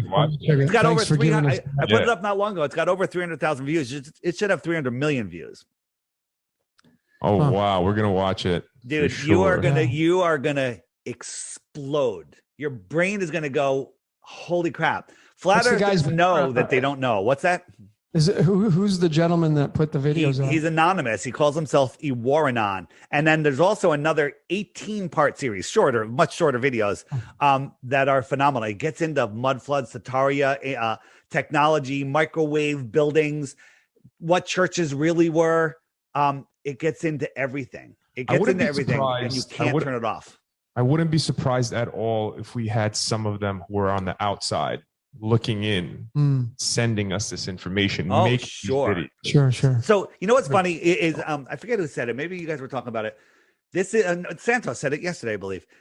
This is the apocalypse. This is the lifting of the veil. Flat Earth came here to free us. Flat Earth. Why does Flat Earth matter? As I was saying, if you don't know where you are, you lost control. People that wake up to Flat Earth unplugged from the Matrix. Everyone that's living in this life is Neo in the Matrix at the beginning of the video. And all the Flat Earthers are Neo at the end of the Matrix when they've taken their power back and they've realized who they are, where they are. And they say, no, I'm not listening to you, Mr. Smith. You are a friggin' tool. Okay. And that's our governments. For sure. We're living in this. The apex predators is what I like to call them. But. Yeah. This is the Matrix. Oh, for sure. We're in it. Of course. We're in Logan, it right now. Are you aware of the flight routes? Yeah, I've looked into the but there was one that you were like, how does this work, right? And, but I went on and I looked at it and I was able to debunk. Yeah, I was able to make sense of it myself. You were able to make sense of it how? I don't remember. I'd have to go look at my. Let me show you one that you can't make Go ahead. sense of. Show How's us that? the audience. So- it's for the so- benefit so- of everybody else. So this is Santiago, Chile, and this is Eastern Australia. And if you want to fly, you know, you would think, why don't you just go like this? Directly. Right. Yeah, but we can't disturb the penguins. So, you know, but you can still fly around. This would be the short. But instead instead of going this way to Australia, they go this way. What the hell are they doing? So when you go to Australia, when you go fly there, you go all the way up, all the way over, and all the way down. And it's worse. If you want to go to Western Australia, again, this would be the shortest route. Okay. They go north, they go all the way over to China and Singapore and down. This is ridiculous. But when you look at it on a flat earth map, here we go. We go up across America, China, Singapore, Western Australia, a straight line. Okay. That's how you get there. Sometimes the flights vary by like 5 hours. That's because they use the jet streams up there. You know, and sometimes they're not as favorable as they want. If you look at the jet streams, you know, they show us the jet streams, you know, being this huge sine wave. But on the app, if you hit the winds, and I go to 40,000 feet winds, right now we have these white and pink areas. Those are going 200 to 300 miles an hour. And by the way, they're outrunning the spin of the Earth, that 200 to 300 miles an hour. That's crazy. If the Earth was spinning, they'd be outrunning the spin instead of lagging behind like they should. But, you know, but also these winds here are favorable. This is like 100, 150 mile an hour wind. So you fly up, you grab these tailwinds, and then you get over there. Bam. Wow. Yeah. So wow. Fascinating stuff. Totally. I like that. The last part, that the other worlds, because that's totally got my attention. I'm gonna have to start digging into it. That hit the Tatario. Find out about Tatario. Watch John. If you're like, oh my God, I don't have time for these big videos. John Levy, JonLevi. All of his videos are 20 minutes. You're going to go, oh, this guy sounds a little bit depressed, but then you'll realize he's awesome. Like John Levy video comes out, drop everything, watch it, 20 minutes, right? And you can listen to him at 2.0 and he sounds like 1.0. Is that just John Levy on YouTube? John Levy on YouTube. Yeah. And I'm going to actually make a separate button for him in the app. His channel deserves a direct link with no other interference. Amazing stuff. But the other thing is, NASA, the liars at NASA, you know that NASA's fake, right? The National Association of Space well, Actors. I mean, I have my own kind of concepts on why NASA does what they do. So. Do you think NASA is in space? No. I mean, I personally believe NASA is actually trying to project what they really want to do, and they need enough consciousness to tap into that idea to make it reality. So that's just kind of what I believe. I can follow that. Yeah. So I just want to show you what happens is NASA's in charge of radar. NASA's in charge of GPS. NASA's in charge of all flight routes, all international flight routes. So they've got full control of where people go, you know, and how they get there. So there occasionally, though, something happens on an airplane and they have to do an emergency landing. As a matter of fact, I think it's today's featured video. Today's video on the app is another emergency landing. Look at that. So if you have the app, make sure you don't miss that. Or if you miss it, just hit the archive button next to the featured video and watch it. But links are in the description, guys. Links are in the description. Nice, thanks. So if you look at the flight routes, there's a flight from Taiwan to LA. As I'm stalling, as I find it, here it is. So Taiwan to LA, this is where they say they're going. This is where Hawaii is. And right about here, there's a medical emergency. They needed to land the plane right away. Someone had a heart attack or a baby, I'm not sure.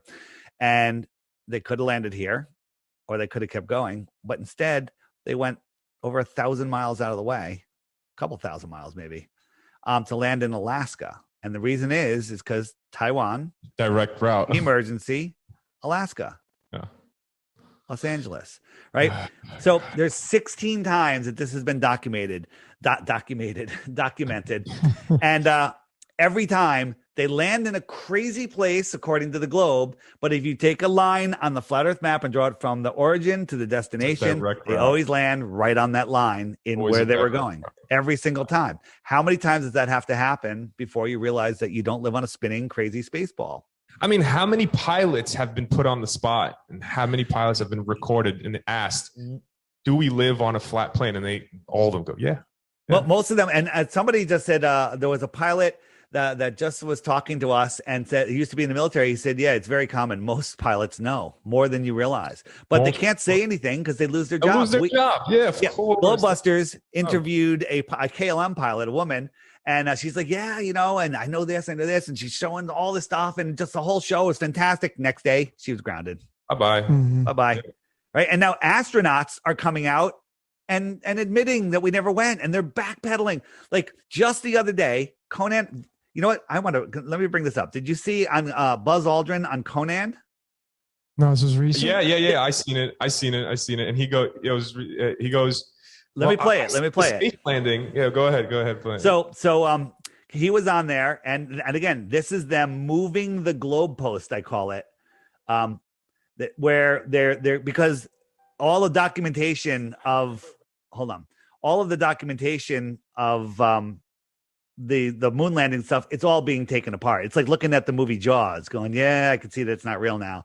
It doesn't hold up over time. So they're literally backpedaling. So even non-flat earthers believe that we can go to the moon. Right. No. Stop sharing that. I did go to the moon landing, dude. It's all, yeah. Yeah. So share with sound. It's really short. I'll play this. Ready? Yeah, watch this. Yeah. So let me get going. Can you guys see that, right? Anybody who was alive at the time does. I remember my parents waking me up, and we went down and we watched you guys land on the moon. No, you didn't. What? Because there wasn't any television. There wasn't anybody taking a picture. You watched animation. So you associated what you saw with... I have very hazy memories. I know. Well, no, but what we saw was we all were gathered around the old curved top radio and listened. Talking about... how many feet we were going to the left and right, and then I said, contact light, engine stop. It's a exciting. few other things, and then Neil said, Houston, Tranquility Base, the Eagle has landed. That's just Man, how about that? That was very exciting. Not a bad line. Yeah, not a bad line for an actor. What? Because you watched an animation. There wasn't any television. There wasn't anybody taking a picture. You watched animation. You watched animation. You watched animation. You watched animation. Insanity. People who believe that we landed there deserve to be in an insane asylum. It's just the end. And they think we're the crazy ones. All right, here's my 100 Bitcoin offer. You ready? Bring it. 100 Bitcoin. $40,000 of Bitcoin, by the way, ladies and gentlemen. How much? 40. 40 grand. Yeah. So 100. So whatever. $4 million. Big deal. You're not going to win it. Show me something dumber than the heliocentric model. Show me something dumber. It could be, show me something dumber, right? So, somebody came close, actually. They said Don Pettit, and I'm like, that is pretty close. He's pretty dumb, but it's not dumber than the heliocentric model. The heliocentric model, people go, flat Earth is ridiculous. There's tons of proof of the globe, and there's none of flat Earth. Well, it's worse than polar opposite because there's no proof of the globe, and the heliocentric model is the dumbest shit on Earth. Now that's for sure. Yeah, no, it really is. It really is. Yeah. Oh God, Lord, help us, save us. So, listen, Logan, you triggered me on 2 points. One, your name's Logan, and we had a Logan that we don't like very much. So I'm trying to get over that. That's not your fault. Look at on me, dude. This is the best Logan. I'm not. It's my own personal problem. He's the complete polar opposite of that Logan. I guarantee you. Thank God. And so, why does it matter? All the flat Earth, I woke people up to all those other deceptions I talked about, and they go right back to sleep because it doesn't affect them. Flat Earth, when you become flat Earther, you think about it every single day because it connects you back to your truth. Your soul goes, he's seeing the truth now. I can talk. He'll listen, and we take our minds out of the television programming, the television programming, just listen to the words. And we take it back. Like every once in a while, every 6 months or so, I go, I want to watch the news. I want to watch the news. I want to watch a segment of the news. 5 minutes in, I literally think I have cancer. Okay. I think that the news causes cancer. Okay. Just to be honest, it causes cancer. And so watch the news, get cancer. There you go. So when you wake up to the flat earth, you take our power back. And I'm glad you're into crypto. People say, well, crypto is evil. The word crypto and, governments are tracking and this and stuff. Bitcoin is trackable. It's super trackable. Many things. Of course Ripple, it is. but there's privacy coins out there. When people wake up to what Monero and Pirate Chain, right? Pirate Chain. Yeah. And other ones. So when people wake up to this, the people that are running this world are the people that are controlling us with their nonsense fiat money. They don't need money. They need money to control us. They have our minds in a prison. That's the globe. And they control us with their money. Now, we need money to operate in their system. People say, why don't we just trade? I was like, well, I've got something. I've got this big crystal here that you guys want, and I want to buy that painting from you. Well, how am I going to transfer the money or whatever, whatever. And crypto is the perfect money. If it's done right, if we control it, and we do control it. So the way to take them down is stop playing in their money game. So that's number one, and wake the F up to where you are, who you are, what you are. Take back your God-given power that they've tricked us into giving away. Yep. And take back your wealth. This is the most important topic ever of our time, and it affects every single person on this planet. 9/11 doesn't affect people in Africa, doesn't affect people in Ohio. Okay, nobody cares. They don't care, but this affects every single person. So again, for sure, we need to wake up. And guess what? There ain't a lot of time left. Okay, this is it. This is David, it. We say all the time, Santos and I, we constantly repeat ourselves over and over again.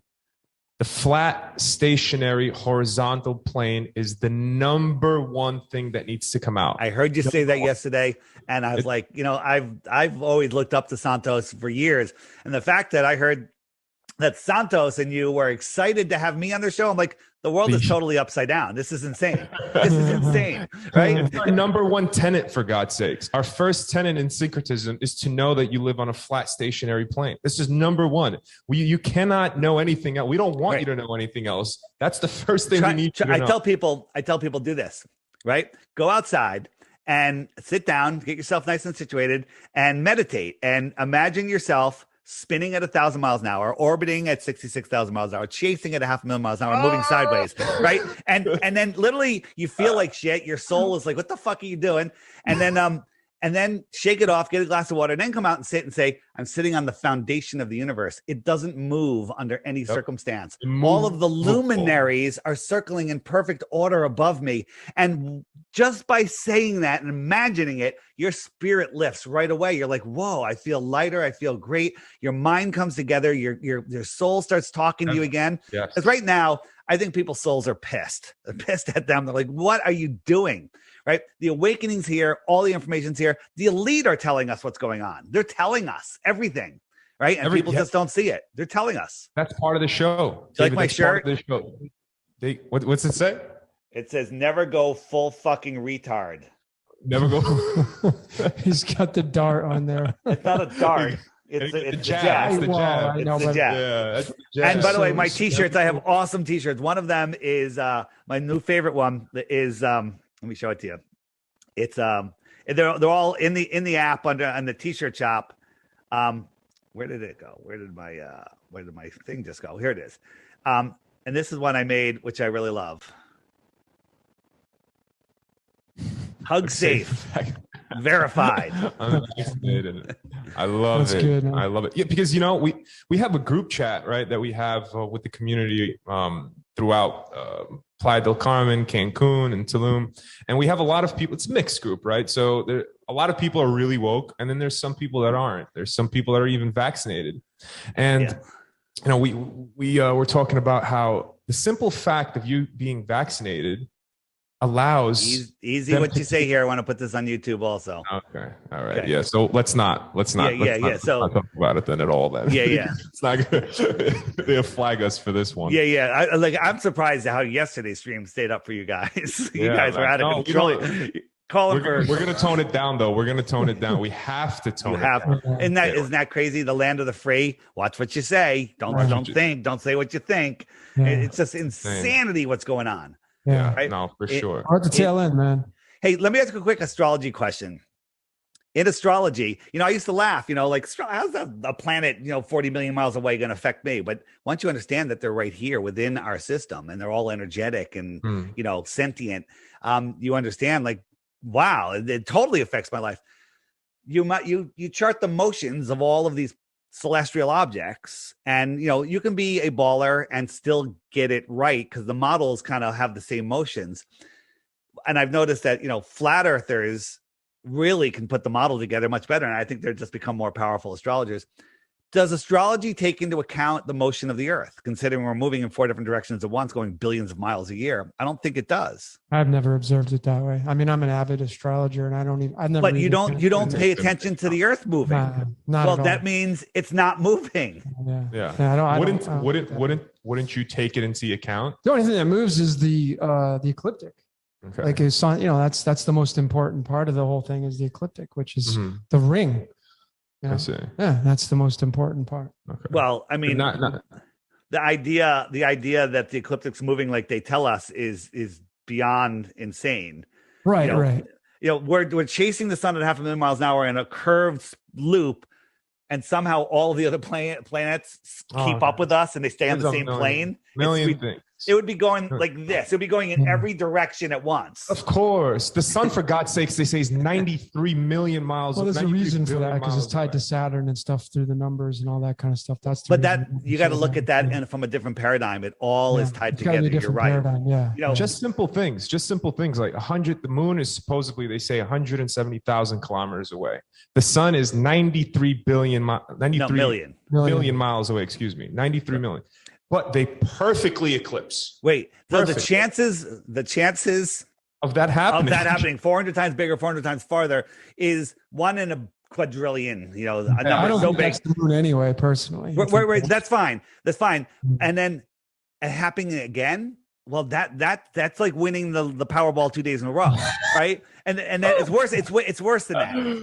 And then it happens every year. And then 18 years later, the entire cycle repeats. Okay, the Soros cycle, the eclipses repeat every 18 years. Does that sound like a random beehive heliocentric gravity-induced theory dark matter universe, or does it sound like a perfectly ordered clock in the sky? Oh, it's definitely it's perfectly orchestrated. I'm moving in close to the camera on this one.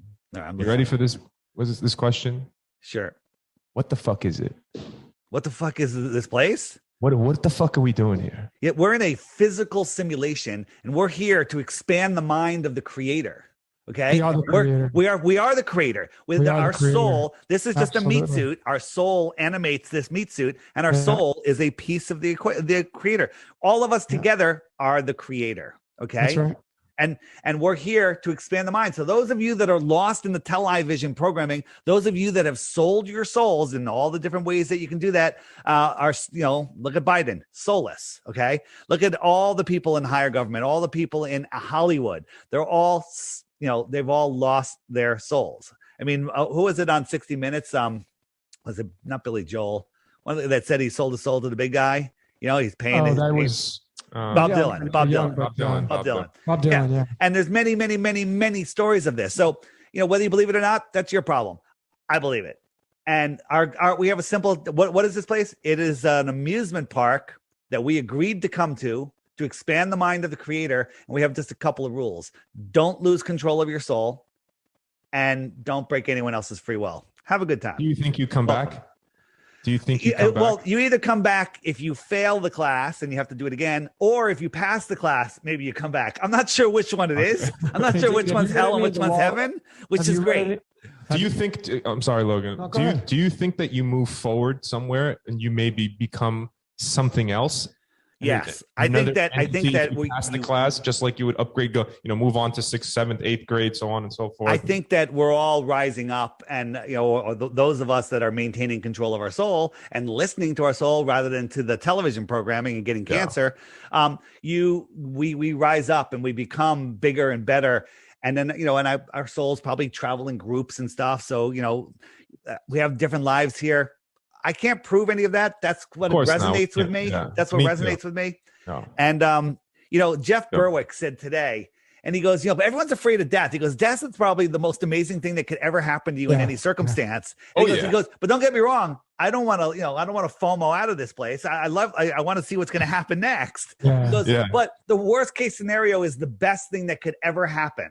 Okay, where you have unlimited potential. Like when you die, you go back to unlimited potential. Right here, we literally are trapped in this meat suit in this crazy world with psychopaths. I find it fascinating. I love puzzles, and this place is a puzzle. And I love roller coasters. This place is a roller coaster. I'm happy as can be. Yeah. David, what's your birthday? Just your month and day. July 16th. Oh, okay. Oh, happy belated, man. Yeah. Happy belated. Yeah. Thank you. Well, it's interesting because you have so I'm into the cards. I'm into tarot and astrology and all that stuff. Fascinating stuff. That's the real science. I don't understand. You and Santos have the same birth card. I know. I heard that the other day. When was he born? Like July? He's March 24th. But the cards have a certain boilerplate chart to them, and July 16th is the Queen Clubs, which is the same as Santos. Wow. Yeah. Hey guys, what are we doing on time, by the way? I got to run anyway. We got to go. Time's up. I got reading. Time's up. Hey, David. Thank you so much, man, for sharing your wisdom. You're such a blessing just to have on, man. Really, truthfully, man. I love your energy, and I love your everything about you. Everything. And I would love for you to come on again if you can, please, with Santos here. It'll be. How close are you guys to the water in Mexico? 2 blocks. Right here. It's literally right. All right, I'm moving there. I'm coming. It's not 2 city blocks, by the way. Yeah, no, it's just crossing 2 streets. I should say it's crossing 2 streets. All right. And you're on are you on the Gulf side or the ocean side? No, we are on the water. Like we're 2 streets. Which side? On the ocean side, the Pacific side, or the Gulf side? On the Atlantic side. On the Atlantic side. On the Atlantic side. Okay. Yeah, of course. Yeah. We're in Cancun. We're right. We're one town up from Cancun. I don't know my geography of Mexico. You got to come to Puerto Morelos. It's one town over. It's magical. You really got to come. We'll talk about it. Let's talk about it. Let me tell people real quick. If you're a flat earther, you probably already know about my app. Get the app because the Find Other Flat Earthers thing is going to be a game changer. We're going to use their technology to bring us together when they want us apart. Okay. There's going to be flat earth meetups every day, everywhere, because people are going to go out. Like if I'm in like New York City or Mexico or California, I'll look and I'm like, hey, there's some flat earthers at this beach or at this bar. I'm going to meet new people every time I go out. Love it. Quickly, can you tell us about what's going on in October again? In October, if you go to flatearthfestivals.com, and we have it's a dual conference and music festival, 2 days. I think it's Saturday and Sunday in like February and October 22nd, right around that weekend, whatever it is. Flatearthfestivals.com. Click Flattoberfest. It's inexpensive. It's in South Carolina. There's people coming from all over the country. I believe there's people coming from other countries. I'm driving down from Connecticut, and this is the third or fourth time. And it's always a blast just getting around flat earthers. Forget the presentations, forget all the other stuff. It's all about meeting, like you turn around, the person behind you that you've never seen before is your closest friend. Hey man, I'm probably gonna come. I'm probably gonna join you, man. Absolutely, 100%. Flatearthfestivals.com. We're in South Carolina. It's in Spartanburg, I believe. I'm saying that correctly. I got yelled at. I know that's where that's at. Yeah. Okay. And grab a ticket and grab the hotel or find a bed and breakfast because I don't know how many there are. Wonderful, David. All of David's links are in the description, guys. Go to his channel.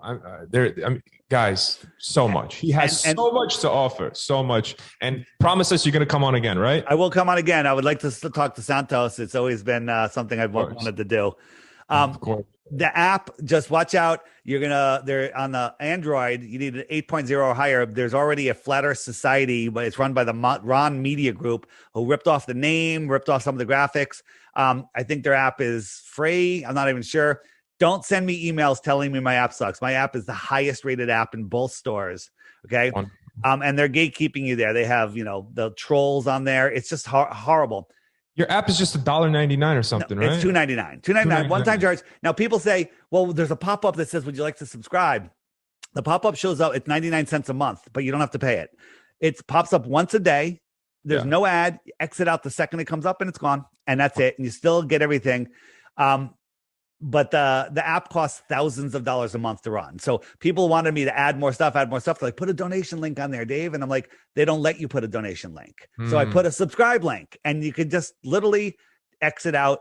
But if you love the app and you want to support me, it's $11 a year. Go for it. I'm gonna go for it. I'm already there. That's it. Yeah. You got the me. App, the new feature will. That's the only thing that it's going to require a subscription. It'll still work, but you just can't message somebody unless you're a subscriber, because the messaging costs money. I'm starting literally my own instant messenger thing. It's insane. You're the man. Cool. You are the man. You are the man. Guys, get on his app, download it. Subscribe, all right? You need to be supporting these people. You need to be supporting people. Here's the thing, though. I'm not asking for donations. I'm telling you, basically, if you bought me a beer in a bar, it would cost you more, and then I'd piss it away, and that would be the end of it. We'd have a good time. It would probably be worth it. $3, you get the app for your whole life. Just read the reviews. Read the reviews. And here's the thing. Here's another challenge. Nobody can read the reviews and not buy the app. It's just the way it is. I'm offering 0 Bitcoins for that.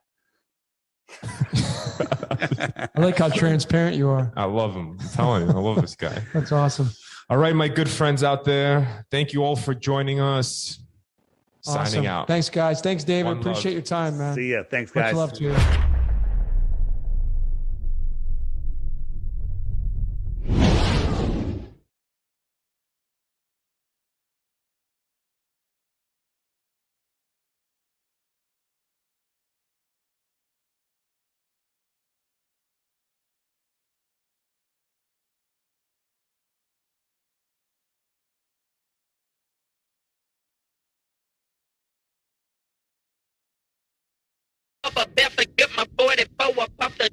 For the glober to move over, there's no rovers on Mars or the moon or the stars. Space is fake, he's scoping hard. This is fate, we came this far. This debate, yeah, this is ours. You got hate up in your heart. All the games, they fall apart. Watch me paint, yeah, this is art. I took my aim, yeah, this is war. There's no curve down on the floor, yeah, there's no globe there anymore. It's okay to share your pain, cause yeah, I've been there all before. Join the server to debate, but this is Dancing with the Stars. Too much food up on your plate. The flat earthers, they took your lunch. If you didn't watch the tape, then you'll get knocked out in round 1. That's just what will come your way if you don't learn about debate. Yeah, I was just like you on the globe back in the day, and I thought the earth was moving till I learned that space was fake. Now I know it's not a globe, and you can't tell me about the shape, but you thinking buildings moving, that the gas is uncontained. Said you never had the proof. You should learn to feel ashamed, cause you said the curve was there, but then you hopped up in a plane. Flat earth, it took me years, I'm not expecting you to change. Yeah, I know it takes some time and you won't get it in a day. Now you at the starting line and now it's time to run your race. And the globe is in the past, the globe earthers in last place. Man, when you tell the truth, they'll throw some shade up in your face. Do not worry about the trolls, no, they can't get up in your way. Now we in the live stream, flat smacking every day. And you need to say shit. Better back up all your claims. I won't take no fallacy. God diss him if he plays. No, it's not a disc, yeah, flat is not a shape. If I say the earth don't move, you'll get banned all out of place. Take the flat pill, yeah, do it with some grace. Don't get mad at me, no, you can't go to space, cause it's on the TV, yeah, outer space is fake. Now we in the live stream, flat smacking every day, and you need to say shit. Better back up all your claims, I won't take no fallacy. God diss him if he plays. No, it's not a disc, yeah, flat is not a shape. If I say the earth don't move, you'll get banned all out of place. Take the flat pill, yeah, do it with some grace. Don't get mad at me, no, you can't go to space, cause it's on the TV, yeah, outer space is fake, huh? Get my 44 up off the just for now.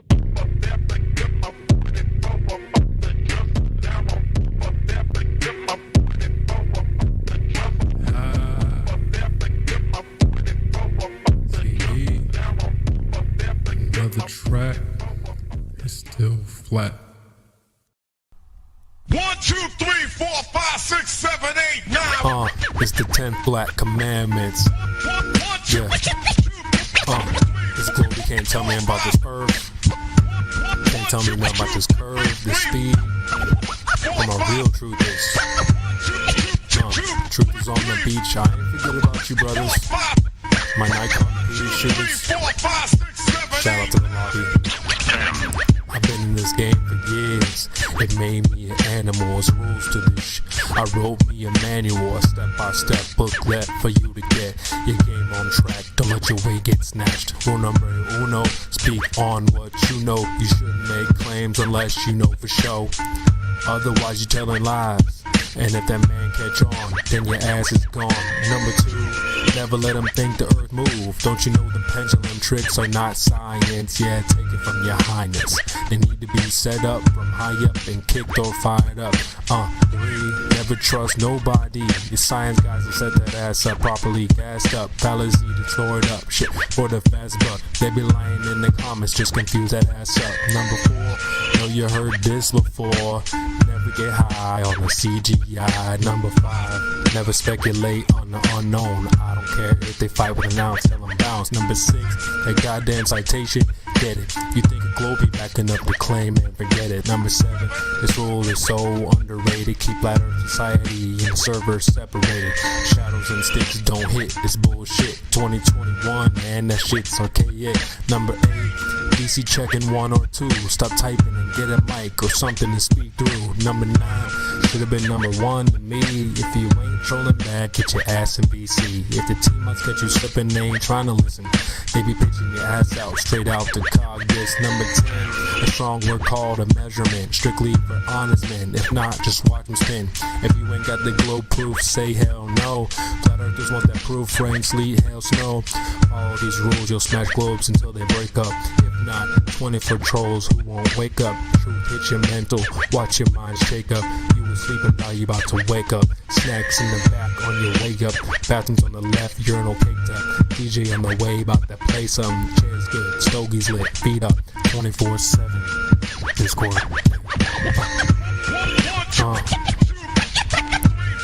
CB. Yeah. Shout out to the mods, gold, silvers, values. Lobby gang. Yeah.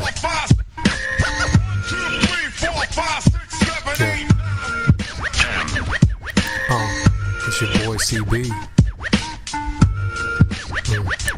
B. In the lobby.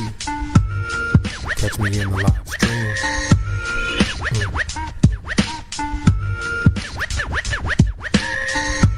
24/7. Shout out to Indio, CJ, Baba Yaga. Yeah. Nemus. Effie in the house. Tell them bounce.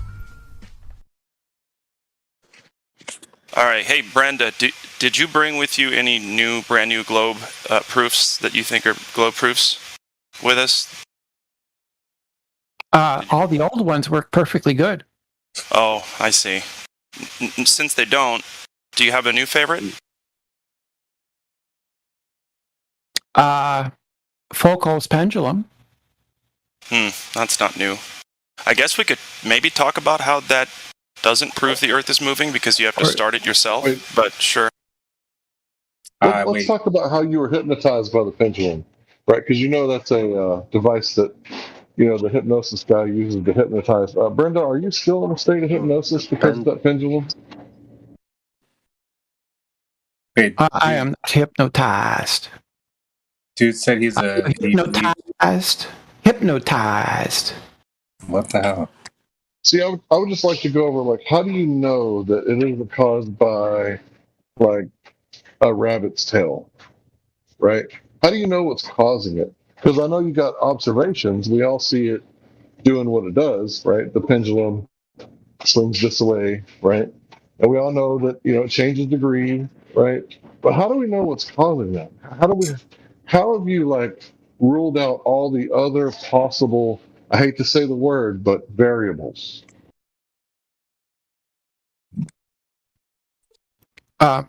Basically, if the Earth is rotating, if the Earth is stationary, the pendulum will not diverge. The pendulum does diverge. Therefore, it cannot be stationary. All right, so let me give you an example of affirming the consequence. So the lamp isn't working, therefore it has to be the bulb. the lamp isn't working, so it must be the bulb. Yeah, that's What if it's what I unplugged? said. That's not what I I know said. that's not what you said. That's what I said. Right. Yeah. So what if the cat unplugged? What if the cat unplugged the lamp, or what if the dog chewed it and flamed? Right? Is it possible that you're not aware of the Earth being stationary? So how would you know what it would do when it would be stationary in your worldview? I just know that it can't be stationary, because if it was stationary, the pendulum would not diverge. What pendulum? Foucault's pendulum. Where is that? Where is this pendulum that's moving? Where is it? And wait, I have a question though. Before that, do you have an example of an Earth that is stationary where a pendulum does something different? No, it's just that if it was stationary, the pendulum would not diverge. But it does diverge, but can't be stationary. Wait, hold on. Let me break this down in a different way. So in order to know that what you're saying makes any sense, wouldn't you have to have two Earths, one that's stationary and one that's not, with two pendulums doing different things? That is correct. Why would I need two Earths? Because then you would know that's the difference. You'd have one Earth to look at that's moving and the pendulum's doing this thing, and then one Earth that's stationary and the pendulum's doing that thing. And then you can see, oh yeah, so this pendulum doing this is an indicator that the Earth is moving and it's not stationary. No, I don't think I need two Earths. I think I just need the modus tollens, which is that if the Earth is stationary, it will not diverge, and it does diverge. Therefore, it can't be stationary. How do you know it doesn't diverge on a stationary Earth?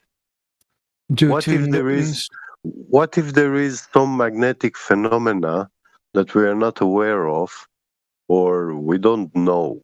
I mean, literally ask the illiterate people, because the literate people, they do know.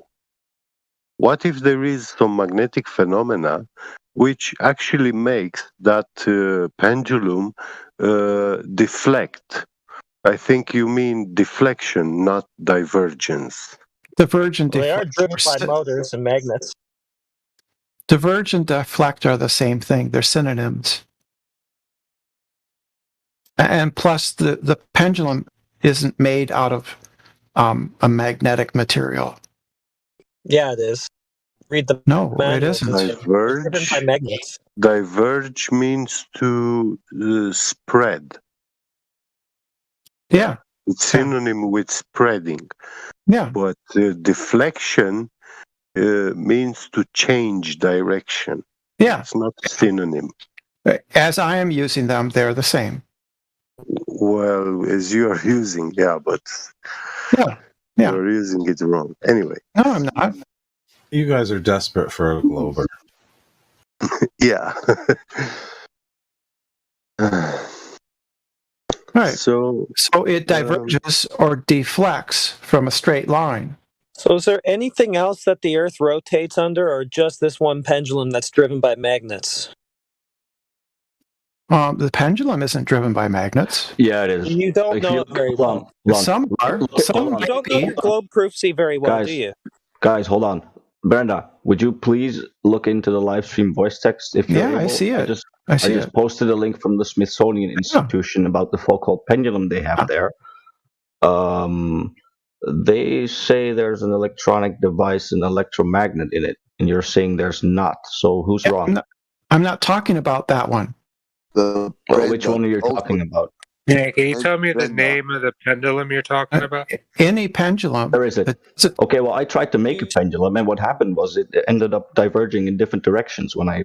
Therefore, the Earth isn't spinning. Then, but he's changing stationary. If it diverged, then it's. You know, the Earth has a electromagnetic field that could also be the reason why a pendulum works. Well, not if the pendulum is non-magnetic. It can't be.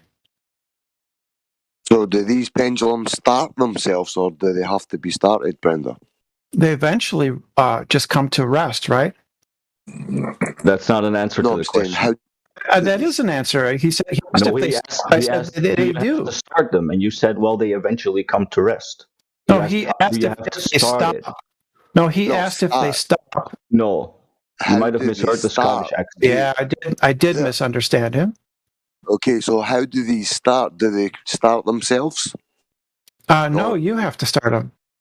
Right. So, and then if you So look at what's been posted, you'll see magnets and more energy is needed to continue them on their swing.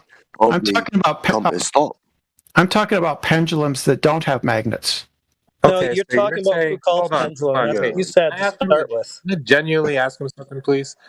You're saying that whether it's the Well, he's rotation, lying. what are you saying is happening, causing the pendulum to swing back and forth?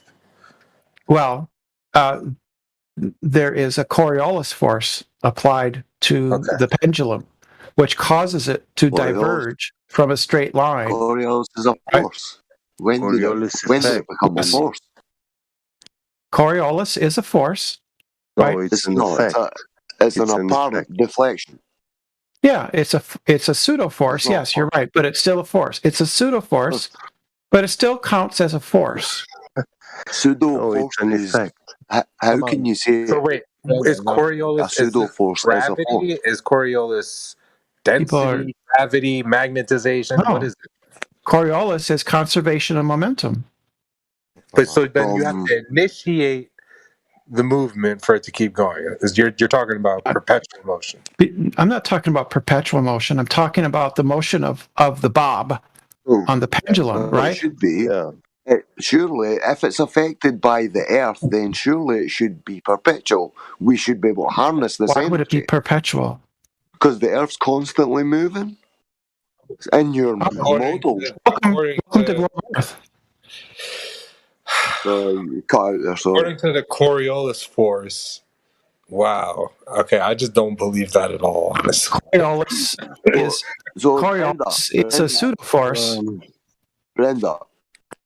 Well, rotation, orbit around. You're roboting. You're roboting. Yeah, you're roboting hard, Sasha. Can you hear me now? Can you hear me now? Yeah. Yeah. As always, as soon as you ask, can you hear me now, people stop roboting. That happens every single time. Listen to this. This is what Google says. If you don't like Google, I'm sorry, but it says in physics, the Coriolis force is an inertial or fictitious force that acts on objects in motion. Yeah, that's correct. Yeah. So that means this is a theory, right? Because this is literally using the word fictitious. Yeah. Yes, it's a pseudo force or a fictitious force. Yeah. That doesn't mean it isn't real. But is this? Are you subscribing to this? Are you willing to look beyond this? No, they say I will raise my hand. I will raise my hand. My hand is upraised. I don't have a Bible with me. I will swear that was an accurate. The Google definition that the guy just read is an accurate. You can swear on the globe. Definition of a Coriolis force that I subscribe to. Can I tell you something, man? You can. You don't have to swear on anything. This is just like we're just exploring stuff. Like, I'm just being a little question for the audience. When you hear it, I'm just being a little lighthearted to sort of cut the tension. That's all. That's great, and that's fine, and that's fun. I just have a quick question. I'll go away. Listen, I'll have a quick question, and I'll go away. Brenda, what's the opposite of fact? A fiction. Thank you. Boom. Right. As you were. I don't even like using Google, but the fact that they put the word fictitious in the definition of it is crazy to me. It started out here that your proof was Foucault's pendulum. You found out that they're driven by magnets, and then you shifted the goalposts to, I'm not talking about that pendulum. So which pendulum are you talking about? I'm talking about all of the pendulums that don't have a magnetic device attached to them. Foucault's pendulum. What you started with. Not that. Those are Foucault pendulums. They're just ones with. Okay. One moment. One moment, please. Brenda, you said you're talking about all the pendulums which do not have a magnetic device attached to them. Now, I personally debunked the Foucault's pendulum, and I can teach you how to do it very easily. Sure. You make a pendulum, and when are you picking up your Nobel Prize? When are you picking up your Nobel Prize in physics? No, I'm not interested in Nobel Oh, you'll Prize. do that if somebody can prove Well, because you refuted Foucault. What are you going to get yours? If you want to get one, you do so. You try to You do refuted a major conservation I'm not going. physics. Look, listen. Why don't you measure some I tell Earth you what curvature to and go do. get your Nobel Prize? Can I finish at least? Sorry. I've got a question after you. Go for it, bro. Go for it. Now, when you change the pendulum's weight, if you use like iron balls, lead balls, you will observe that pendulum deflection. But The pendulum, if what? you put, I didn't hear you. Could you repeat that? when you use a pendulum which has a iron weight or lead weight, metal, which you are swinging, you will observe that deflection. And the funny thing is, iron, gold, and lead, they don't deflect at the same rate. They show different deflection ratios. Now, the thing is, when you change the weight with two opposing magnets, you glue together two opposing magnets, and you use those as the pendulum weight, you will see that you swing them from left to right, and they will swing in that way, and they will not deflect. How do you explain that? How do you explain this? I would not use magnets because they could be affected by any magnets or metal that's around it. And I wouldn't. You would not use the. No, you are not around metals. Well, suppose I don't know that. I could be. Magnets can be affected if you have some metals close enough to them. Or they could be or affected. Strong magnets close enough. But if they are not close enough, they are just magnets. Could they be affected by the Earth's magnetic field?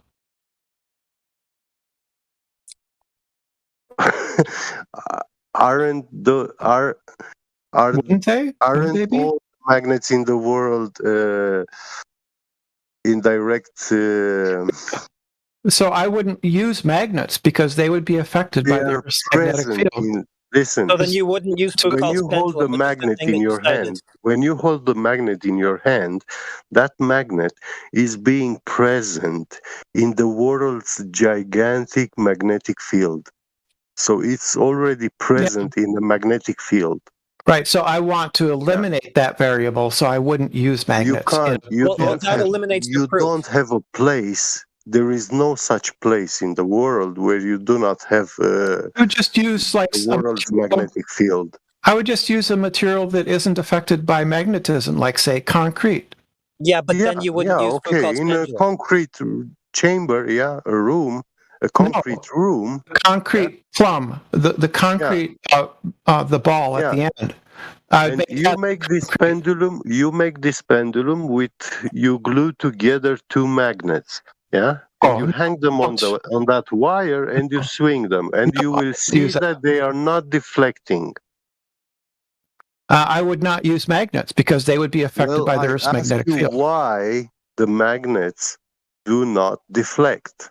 Probably because they're affected by the Earth's magnetic field. Well, I'm not asking about probably. You did. I'm not asking about. No, I ask you if you know. I would say that's how do you explain if you know? I'm saying that's most likely the explanation. Well, obviously you are not an expert in Foucault's pendulum to know that it's actually a scam, How is it a scam? Yeah, official scientists, they explain how Foucault's pendulum is a scam. Who? The scientists. Which Physicists. scientists? Quantum You just agreed physicists. that. No, they You don't. just agreed that it's Yeah, not they proof do. anyway. No, He they just don't. agreed that it's not proof anyway, though, because he says that he wouldn't use a magnetic pendulum, which is what Foucault's pendulum is. So next, Foucault's pendulum is not magnetic. it is, buddy. Read the No, it manual and isn't. check the live stream voice text. No, it is it driven isn't. by magnets. Yes, it is. You're just wrong. You don't understand your own proof. And Brenda, Brenda, Read the manual for it. Doesn't that's just for their pendulum. That's not for Brenda, you said Oh, that's Brenda. what Foucault's pendulum. That's how that works. That was your No, proof. that's not how You didn't things know it was work. magnetic. You've now admitted that you wouldn't use a magnetic pendulum, which is what your proof is. So you got to No, move on now. Proof isn't that Brenda, it's a Brenda, magnetic pendulum. Brenda, one Yeah, minute. it You is driven said, by magnets. Check Brenda, the you live stream said, voice. and more. Brenda, you said in the beginning that you're not talking about the Smithsonian pendulum, and then you said you are talking about all other pendulums except that one. Yeah, Right. the Those, Smithsonian. I said And now, when I presented you, just a minute, when I presented you a pendulum, which does not use magnetic devices, it uses two simple magnets. That's all it uses. I would not use that one because in science, Well, you will not, but you have to explain what's happening. Because why? And listen, when you put two magnets, listen, Brenda, when you put two magnets which attract each other, and you swing them, those magnets will deflect like any other metals, like all other pendulums. But only when you put them the way they repel each other, that's when you do not observe that deflection anymore. I would not use magnets, period, because you will not use magnets. Okay. Yeah, because it debunks because I want to do a proper scientific experiment where I eliminate all possible confounding variables. Okay, yeah, Brenda, you haven't eliminated the magnetic field and the electric field, yeah? I've eliminated things that are affected. Listen, we live between two Gaussian planes, yeah? The ground negative and the sky positive. You haven't got, that's not what I'm testing for.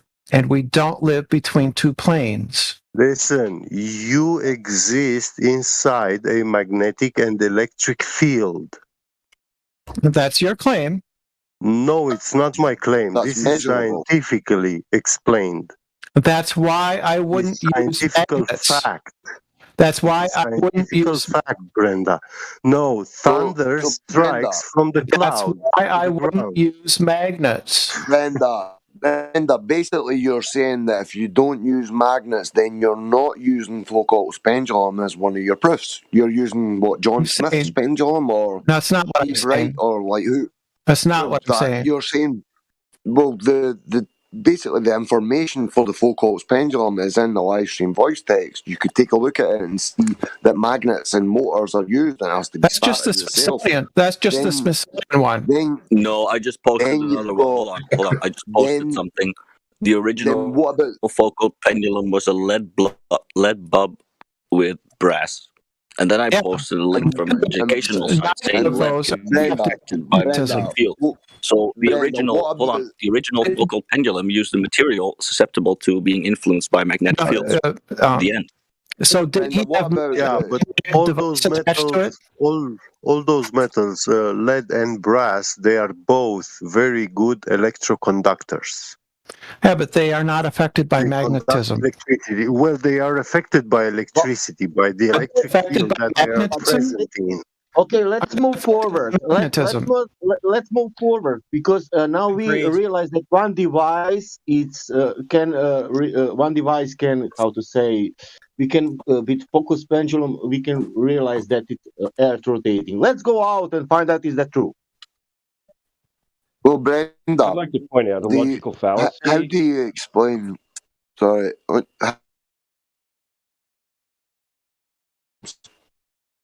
Brenda reduced his own argument to a lie.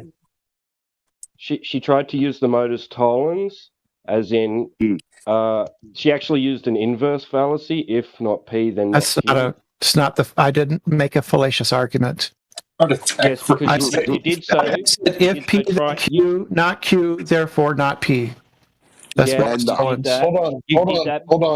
You inversed it. Just let me finish for a moment, please. She inversed it because she was trying to escape the assuming the consequent fallacy. Modus tollens is not fallacious. You inversed it. It's an inverse fallacy. If P, then Q, not Q, therefore not P. That's modus tollens. That's the argument I presented. You are saying it as in, if not P, then not That's not Q. what I said. Great. Yes, it is. P, then Q, not Q, therefore not P. Thank you, Brenda. Yeah, electric. Okay, he told you. Maybe he misspoke. Yeah. So it's been clarified. Get over it. Brenda, hold that. But can you explain, Brenda? Can you explain the Elias effect with these pendulums during eclipses? I don't know what that is. That's where during eclipses, supposedly these pendulums alter their swing. And has anybody been able to reproduce that? Well, I mean, Google's no, have they? Nobody's been able. Has been able to reproduce. I understand. I'm familiar. I'm familiar. I thought you never knew anything about it. Nobody has been able to reproduce it, have they? Apart from who? Elias. So just one person? Right. Then so it hasn't been... You know every person in the world has done this. It's been tried. Nobody's been able to reproduce it. But so why is it even a thing? Why is there people arguing it? Well, people aren't. Not real physicists aren't. Nobody's arguing it. What's a real physicist? Yeah, nobody's arguing that. No, but what's a real physicist? Like, as long as they believe in gravity that can't be proven experimentally, right? That these pendulums swing by themselves, and like all these things that you have to have faith in. So the definition of science is repeatable, right? That's a method. Repeatable. No, the scientific. Yes, that's right. Repeatable, falsifiable, verifiable. That's what science is. Repeatable, falsifiable, verifiable. Brenda, if that's the case, then where's the experiment for gravity? What?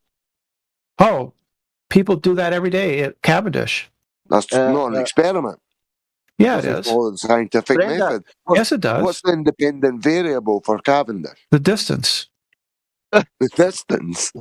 Yeah, the distance between your distance is your cause. That's what you're saying.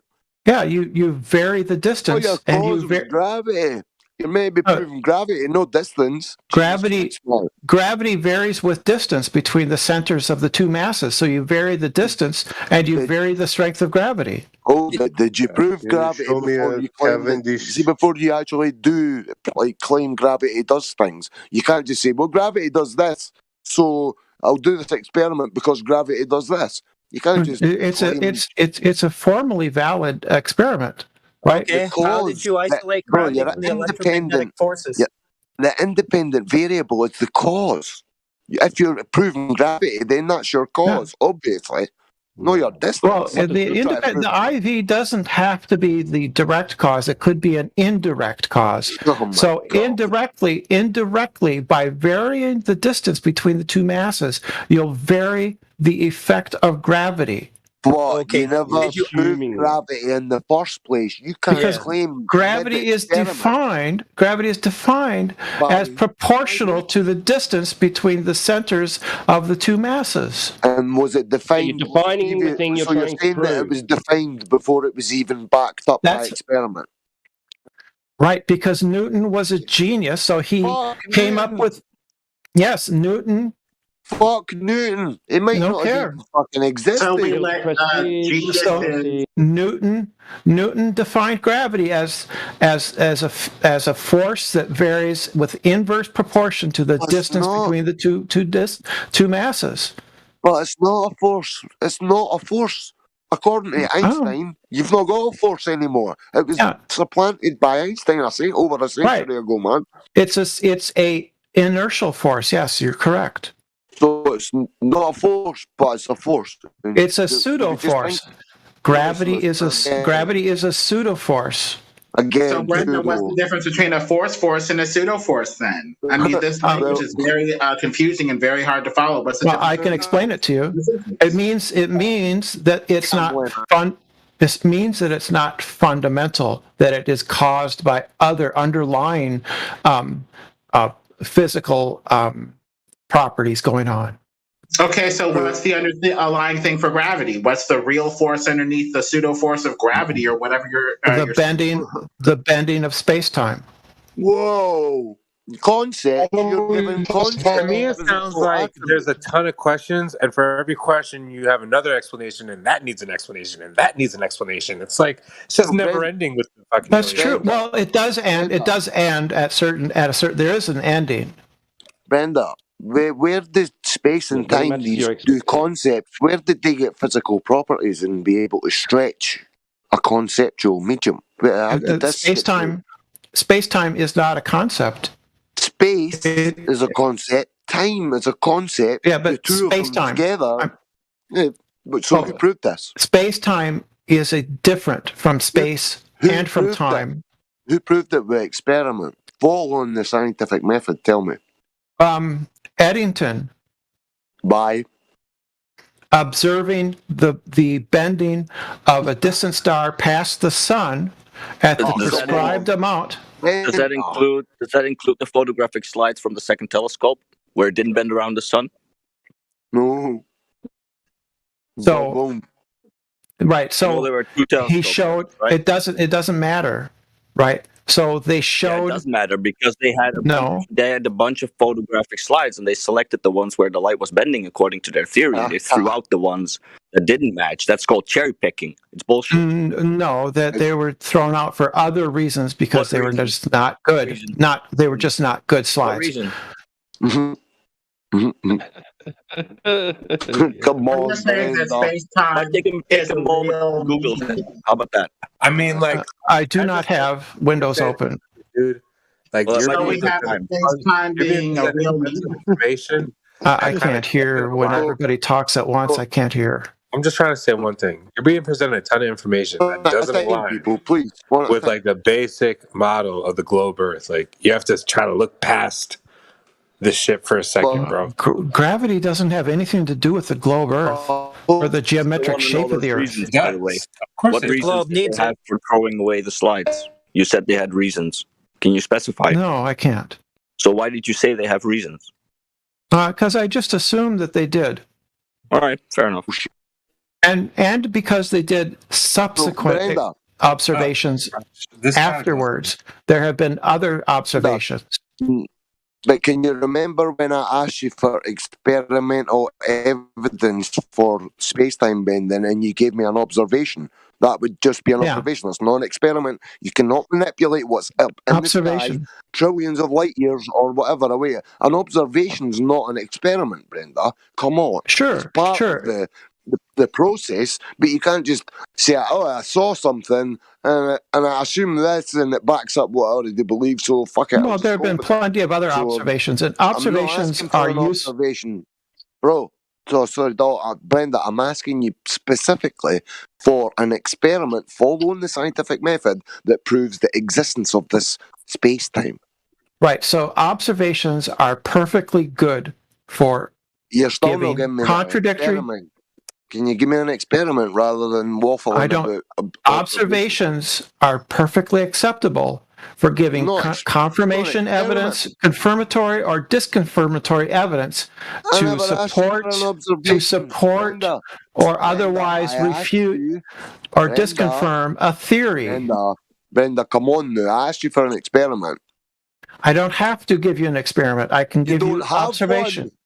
You don't have one at all for either gravity. You literally have nothing apart from. That's not true. No, that's not true. Dependent, independent variable and a viable hypothesis. No, I already gave it to you. Distance is the independent variable. Come on. I already gave it to you. It's the Cavendish. The IV is the cause. Yes. When the distance is not the cause, you're trying to prove gravity, not distance.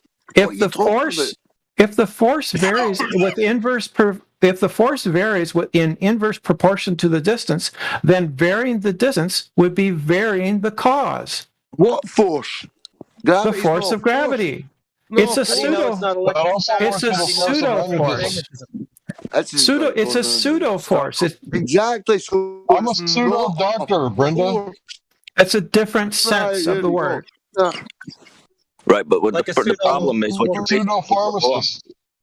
what he's basically doing is saying there are invisible pixies pulling things down. If there are, then my lighter's gonna drop. Here, look, it dropped. So there must be pixies. This is literally the argument he's making. That would be affirming the consequent, which I've not done. Which is what you're doing. I used modus tollens. I used modus tollens, not affirming the consequent. You're affirming the consequent if you're saying that the no, I'm not. If you're saying the distance is the IV, and you're claiming that distance, not affirming the consequent. That's the IV. Your IV is your cause. You're trying to prove gravity, not distance. I never asked you for an experiment to prove distance, did I?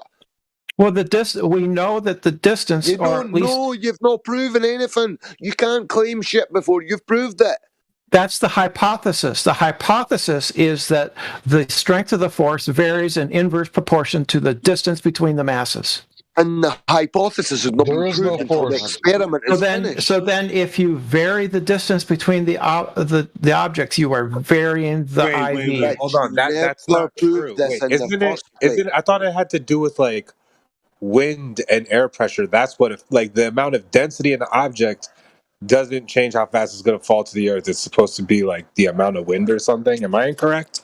I'm not talking about things falling. I'm talking about gravity. Oh, I'm sorry. Why do gravity is the property that makes things fall?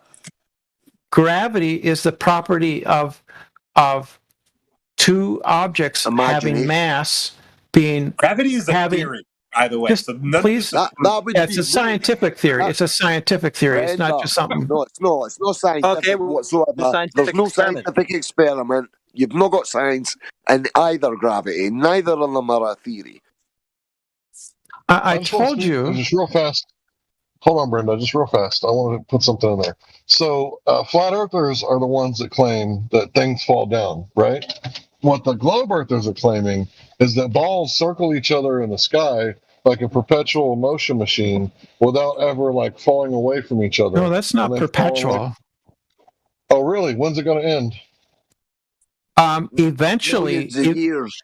Is it like 5 million years or some shit like that? Yeah, some shit like that. Yeah, something like that. I'll put that on my calendar, man, just to make sure.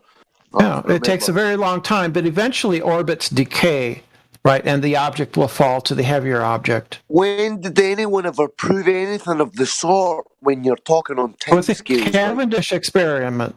With the Cavendish. Okay, how does Cavendish isolate gravity? How does Cavendish isolate gravity from electrostatic forces? Nah, he thinks by using non-magnetic materials. That's how. You know the laws of natural density explains everything. Phenomena. You don't need all this explanations of gravitational pull and buoyancy.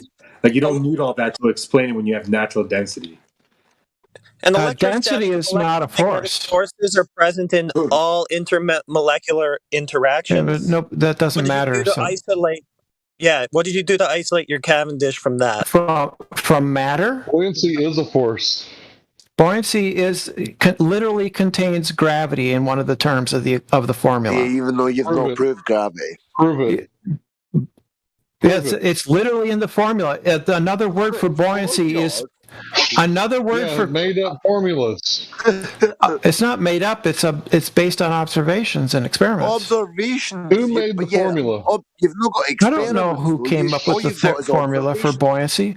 Man wrote it. Isn't that the same reason why you don't believe in historical books, right? Like the Bible. Well, humans do science. That's what humans do. Yeah. Globers don't seem to want to do any science. So what are you talking about, Brenda? Yeah, well, can we gravity? On the same page? You try to say Cavendish is if scientific. I could not be interrupted for once, gravity is an apparent. Gravity is an apparent force of attraction between objects having mass. Would that be Newton's version of gravity? Yeah. So what about Einstein? He supplanted Newton. It's more or less the same thing, except more that or less. we got 3 space and then 4 space. Is Newton got a 4 space continuum space time? You said it's the same thing, right? I said it was. Has Newton got 4 space? So no. Here's the deal. So you ask me questions and then you keep talking. Could you let me answer Make him answer that. What? Make him answer Go that. ahead. Right. So I don't think Newton had the idea that space and time were separate. Einstein unified them into a new thing that's separate from both, called space-time. It's neither space nor time. It's neither space nor time. Okay, so it's a fabric, right? Like a super concept. It's a fabric. What is this fabric made out of? The space-time continuum. Well, there are people that think that space-time itself could be the result of underlying physics properties going on, but that hasn't been confirmed yet. There are people working on theories that would explain space-time as an emergent problem. You're willing to accept all these changes to these scientific theories? Yes, because that's how science advances. So what exactly? Your like stream of information? Who do you trust? Like you're just trusting whoever is just giving you heliocentrism? I will trust official sources, and I will trust physics books and official sources. Okay. Yes. So appeals to authority. So what about No. reality? Nothing empirical. Brenda, I do you appeal not to trust reality. Do you trust the fact that you experience a flat stationary Earth, that you've never seen any curve and no one experienced motion? Do you not trust your senses? I don't experience a flat stationary Earth. Well, you do. You've never seen curve. No. Apart from on Yes, I TV have. and on Yes, I images. have. You've, Okay. Where? When? You've seen At what curves. height? Yeah, let's get those measurements. Boats go over the horizon. Boats go over the horizon. That's curved. The apparent optical horizon that is not geometric, that we can zoom the boat back in after it goes over. You can never zoom the boat back in. Yeah, you can. Seriously. Live stream voice text right now. If a boat disappears at 3 miles, how small do you seriously think the Earth must be for it to go over the horizon? That is insane. I mean, that's all you have is incredulity. I'm going to give you a new rule. He just said that. He just said that they shoot beams perfectly straight and level. Said that you can never zoom a boat back in. Other boats, whether they're 50 miles out, 100 miles out, these radio signals do not try to follow any curvature of the planet. So, like, actually, they will bounce. They will bounce back and forth between the ionosphere and the surface of the Earth. That would have to happen on a flat plane for a radio signal to hit an object and actually come back. It would have to be on a flat plane. That's not true. Okay, but now he's. Biosphere. You can look at the science of radio signals and all that. It'll tell you that. It's fine. They bounce. Radio signals will bounce from the ionosphere to the land and back. I'm talking about objects. Show us your dome. Show us your dome, Brenda. What dome? You call it the ionosphere? What's it made out of? Electric. Can I ask a question? No. I want to know what the ionosphere is made of. I don't know what's going. I don't know what's going on. Brenda's invoking some sort of barrier that these radio waves are bouncing off of. The ionosphere. The ionosphere. Is that like a dome? Is that like a dome? No, it's not a dome. But the radio waves bounce off of it. It's a layer in the atmosphere. What shape is it? It's a layer in the. Sphere, huh? It's a sphere. Do I get to answer your question? Do I get to answer your question? Or are you done yet? Just let me know. Let me know when I can talk. Just let me know. If the atmosphere is circular, spherical. Sorry, I apologize. If the atmosphere is circular, wouldn't that be like a dome? No, it would be like a shell. It'd be like a sphere, but wherever you're looking up, it would be like a sphere. Semi-spherical dome. Brenda, over your head. It would be a shell. So when do I get to answer his question? Can I answer his question? You just said the ionosphere. I'm sure you could have said the question. He asked me a question. Well, answer it instead of asking if you can. Well, if you could be quiet, please. What do you mean? I just piped in because you're like whining that you're not getting to speak while speaking. But the point you made about boats going over the curve of the Earth, multiple images, zooms have been put into the live stream for you to take a look at if you want to go back to that, where these boats are brought right back into view again. And there's no obstruction whatsoever. I'd like to answer the other guy's question first. I know you'd love to just avoid the boat zoom images. No, I'd just like to answer it first. Go for it, man. Maybe I'll run into it. So can I do that? Can I do that now? Stop talking about it. Just do it. Well, just let me know when I can talk. You just could have said it there just now, but you're still whining. Why not just ask or answer whatever you want, mate? Okay, so the ionosphere is a layer of charged atmosphere. Particles. It has a charge, right, in the atmosphere, and it reflects radio waves. And it's a positive charge, yeah? Is that right? And then down on ground, the ground's the Earth, like the ground part of the circuit. Thanks for proving the dome, Brenda. That's not a dome. A layer of charged particles isn't a dome. Have you been up there? You can fly a plane through it. What is the speed of ionosphere? I don't know. What the fuck do I know about it? Well, it's keeping up with the Earth, so it must. Is it ionosphere something around the Earth? I guess so. Yeah. I don't know if it goes all the way around the Earth, but I guess so. Okay, great. Because it's ionosphere. That means it's spherical. That ionosphere. Yeah, just like the Earth. Okay. What is the speed of ionosphere? I don't know. The radius. For all I know, maybe it doesn't move at all. The air in it probably moves. It's got to be keeping up with the spin of the Earth, surely. And if the higher it goes, it must be spinning. It must be going even faster the higher up there you go. Can I try again? If ionosphere doesn't move, that means that air will go out from ionosphere. Why? Because there is something else, or everything is ionosphere after atmosphere. I don't know what you're talking about, but the air. Let's go back. Is it ionosphere something around Earth's sphere? It's a layer in the Earth's atmosphere. The Earth's atmosphere is held to the Earth by the force of gravity. That's not a force. It's a pseudo force. Yes. That's not a force. A pseudo force. Yeah, but it's still a pseudo force. So it's not a force. Doesn't mean it. It doesn't mean it. It's a pseudo force. It's not. It's a different sense. Demonstrated still. That doesn't mean. It means that it's not foundational. So it's not a force. Yeah, it means that I'm really not a doctor. No, it means that it's not. It means that it's not a fundamental force. It means that it's not a force. No, it's still a force. It's a force. It's just not a fundamental force. It's the cool story. That's why you weren't able to demonstrate it. No, it is demonstrated with the Cavendish. No, it's not. You didn't isolate from confounding variables. I did. We did. That's why the balls. Distance. Brenda, you do blatant. But you can rewind it on the live stream if you want. You said your IV was the fucking distance.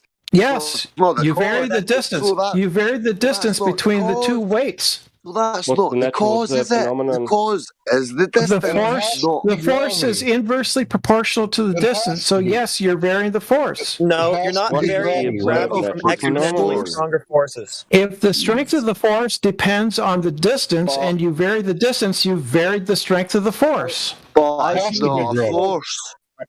It can't be anything else. Cause is an angle. Where's the hidden camera? Is this a hidden camera show, Brenda? Because what you're saying is like absolutely outrageous. I don't know how you can think. Well, it's just your incredulity. That's just incredulity. Mine. You're telling me your IV in a scientific experiment is the fucking distance. So you're not proving gravity. All you're doing is proving distance. You're claiming distance is related to gravity that you've not even fucking proved in the first place. You can't claim something does something till it's been proven, surely. The force varies with inverse proportion to the distance. Therefore, if you vary the distance, you're varying the force. And how did you prove the observed natural phenomenon? What is the unit? That's the hypothesis. That's part of the hypothesis. What's the observed natural phenomenon then? What's the observed natural phenomenon?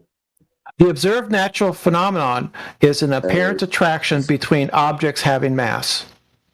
Where do you... I didn't understand that. So you're assuming that that's what you're observing? No, gravity is an observed phenomenon. Can I ask a question? Can you give me an example of an observation where two things are pulling each other? Well, what we observe in nature. Right. Well, this is what you said. You said the apparent attraction of two things. Where is that? Yes. So Galileo conducted experiments with rolling objects down an inclined plane, and he discovered that objects fall down the inclined plane at the same speed regardless of their composition.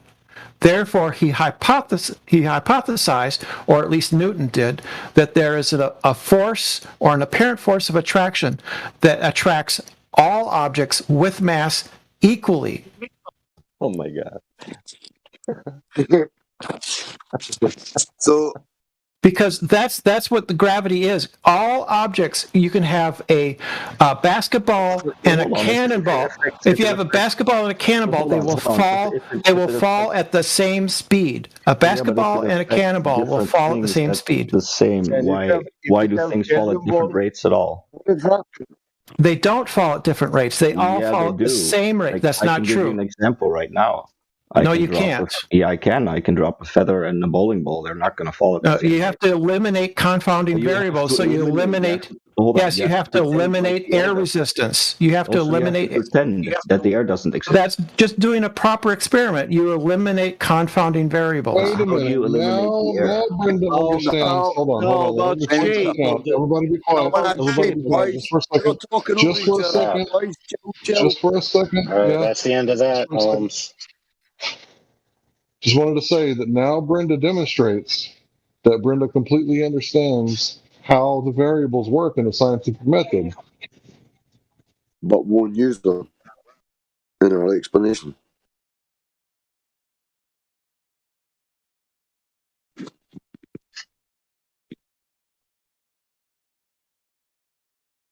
I just want to know how you're eliminating the air. If the air can affect how things fall, then how would you ever demonstrate that things fall at the same rate? Well, you would eliminate the air by putting the objects in a vacuum chamber. That's not eliminating the air. That's minimizing the air. Yeah. Right.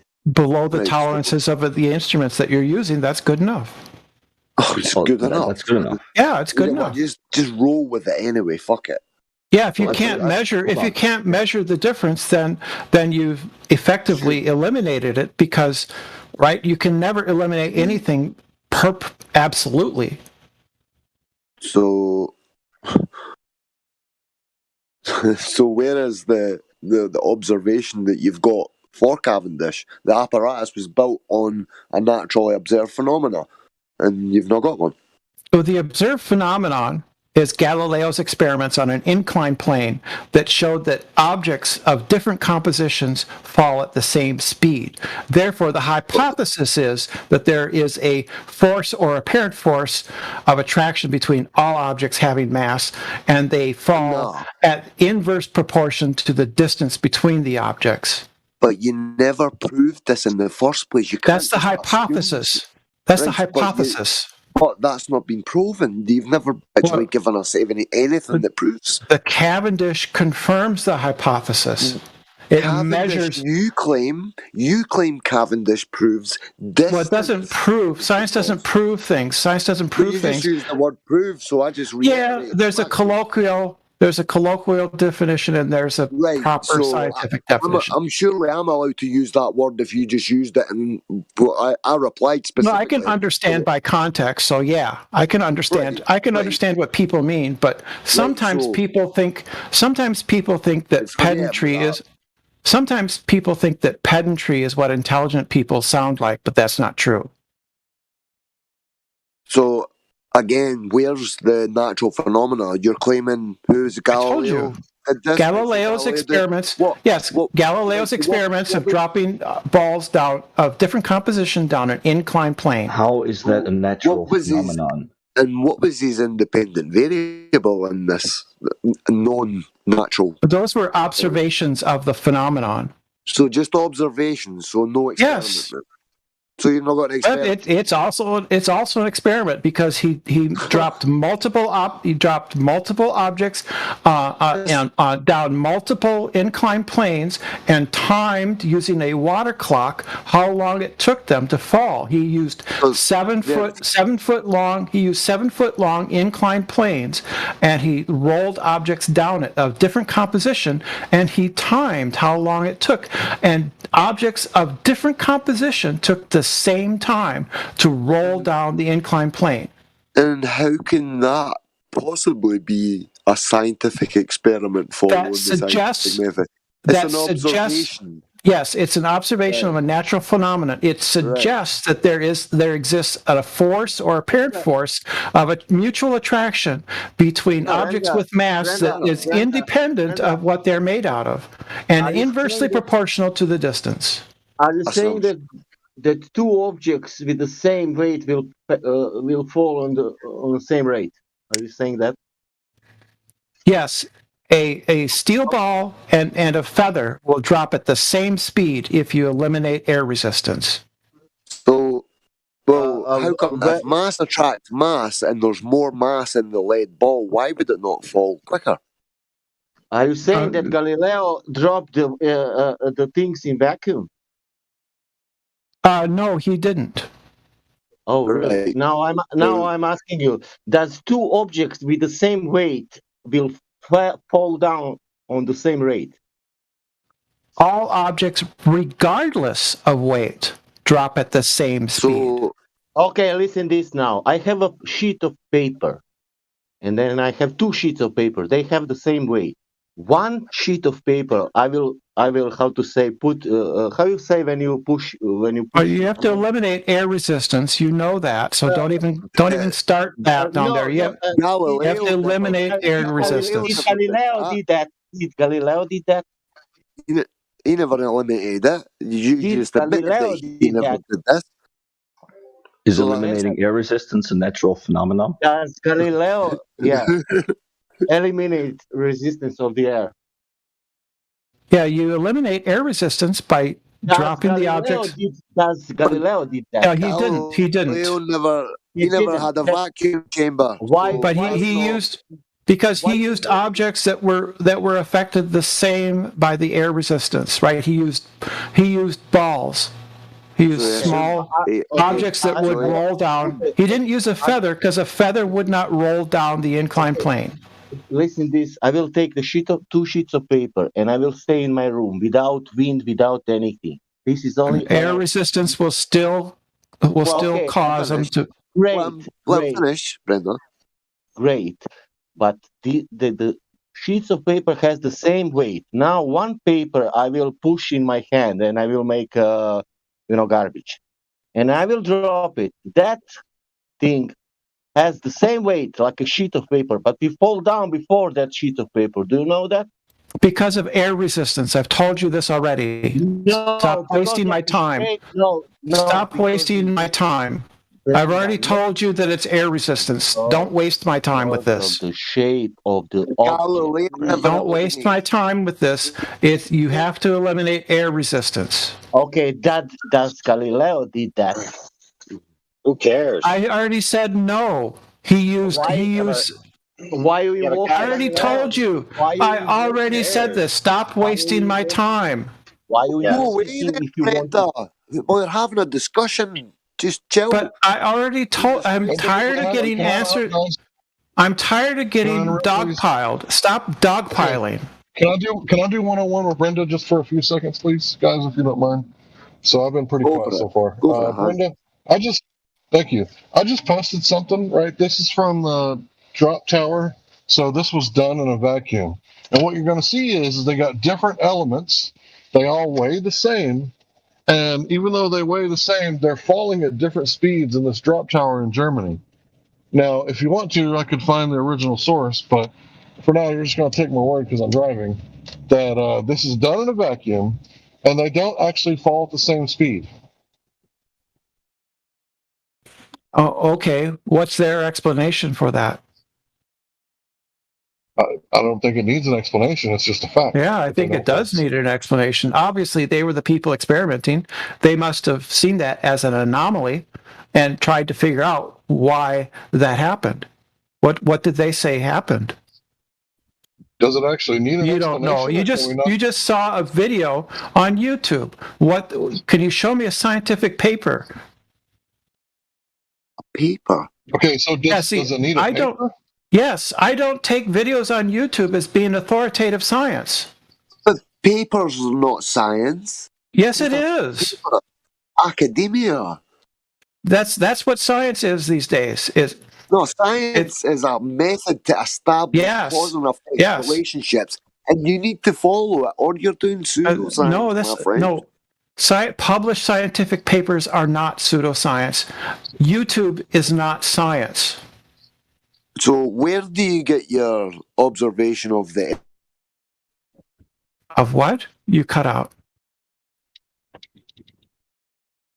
He said something and I didn't catch the end of it. I'm saying, where do you get the observation that the Earth is this? You cut out again. I don't know what's going on. You're maybe lifting up on your push to talk? Where do I get the observation that the Earth is a globe? From pictures in space, from the ISS, right? From the Gemini, from Apollo, from satellites, right? We get pictures from space. The ISS. What does the ISS show? The Earth. If you seriously does the ISS show the whole Earth? The ISS orbits the Earth every, 94 minutes or something? You said pictures. I was just asking you. Yeah, live video and photographs from space. Of what? Of the Earth. Of the whole Earth or a portion of the Earth? Some of them are the whole Earth, some are a portion. You just said you don't accept videos. Exactly. How can we verify it's live? Don't accept YouTube. How can we verify it's live? NASA's on YouTube. NASA's got a YouTube channel and it's not even live. Guys, 1 second. Let AI come through because we can barely hear him. So let him please come through. Thank you. I mean, it sounded like we just heard you say that the ISS takes pictures of portion of the Earth and the whole Earth. That's incoherent. It orbits the Earth every, something like 94 minutes, and there's a live video feed of the ISS orbiting the entire Earth. I can give you video. You take that as a picture of the whole Earth? Yeah. No, that's not how that works. Why not? Oh my God, dude. Because why not? Pictures are an instance, not a video. You can't confirm. Video is not an instance. Video isn't an instance. You never see the whole Earth in full frame, correct or incorrect? You can with some of the photos. Some of the photos from the ISS, you can see the entire Earth. Not from the ISS, but some photos from space. Yes, try clearing that up. From the ISS, there is live video of the ISS orbiting the Earth, making a full revolution. No, there's video of there is. ISS traveling above the Earth. There's no evidence that video means it's orbiting. It's orbiting. Yes, it is. It completes a full revolution. Yeah, it completes a full revolution. Yeah, around the Earth. There you go. Yes, there you go. Thank you. Thank you. Brenda.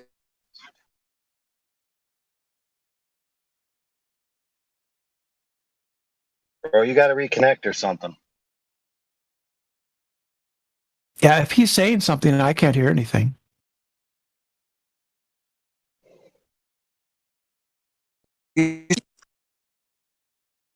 Yeah, he's having problems. Quite a bad signal, folks. We didn't catch any of that. No, I was just saying, you said that you didn't accept TV, media, shit like that. That's all you've got to prove that these people are in this tin can. No, that's not all I've got to prove. So what else have you got? As far as the ISS? The ISS, there's all kinds of records. There's all kinds of records, right? There's the building. There's the plans for building it, the actual building of it, the launching of it, the launching of. I'm asking you, how do you verify that what we see on TV, because you don't accept TV, we see these people, where is the proof? Plans, no diagrams, no evidence that they had all a plan to waste millions. All of that is evidence, right, that there is in fact a satellite in low Earth orbit, right? All of the evidence, the plans, the building of it, the multiple launches of material up there. It's assembly in low Earth orbit. The construction that was going on at 17,000 miles per hour. Yeah, still doesn't prove. That's all evidence. It's evidence that lends support to my belief that it's true. Yes. But you've still, the only thing you do have is the TV, though, to confirm it. Hey, thank you for being honest, by the way. No, there's honest. Hold on. Let's just take credit. I'm happy to be honest. I will admit a good deal more than you probably think I will. Yeah, fair. So your next moral aptitude test is to not interrupt people. So anyway, thank you for being honest that you do indeed just have a belief that you believe is informed and that it's not knowledge. Thank you. That's what knowledge is. Knowledge is an informed belief. No, that's what knowledge is. Justified belief. Yeah, that's what I used your word. I could have said justified. I have a knowledge of epistemology. So yes, knowledge is a justified true belief, or if you want to say informed. At least you're admitting that it's a belief. Yeah, all knowledge is a belief. No, it's not. Yes. I don't believe that I'm not moving right now in 4 vectors at millions of miles per hour. Yes, you do. Yes, you do. Of course you do. No, I don't. That's self. Do you think it's true? Do you think it's true that you're not moving? Can you look up the definition of belief? Is it true?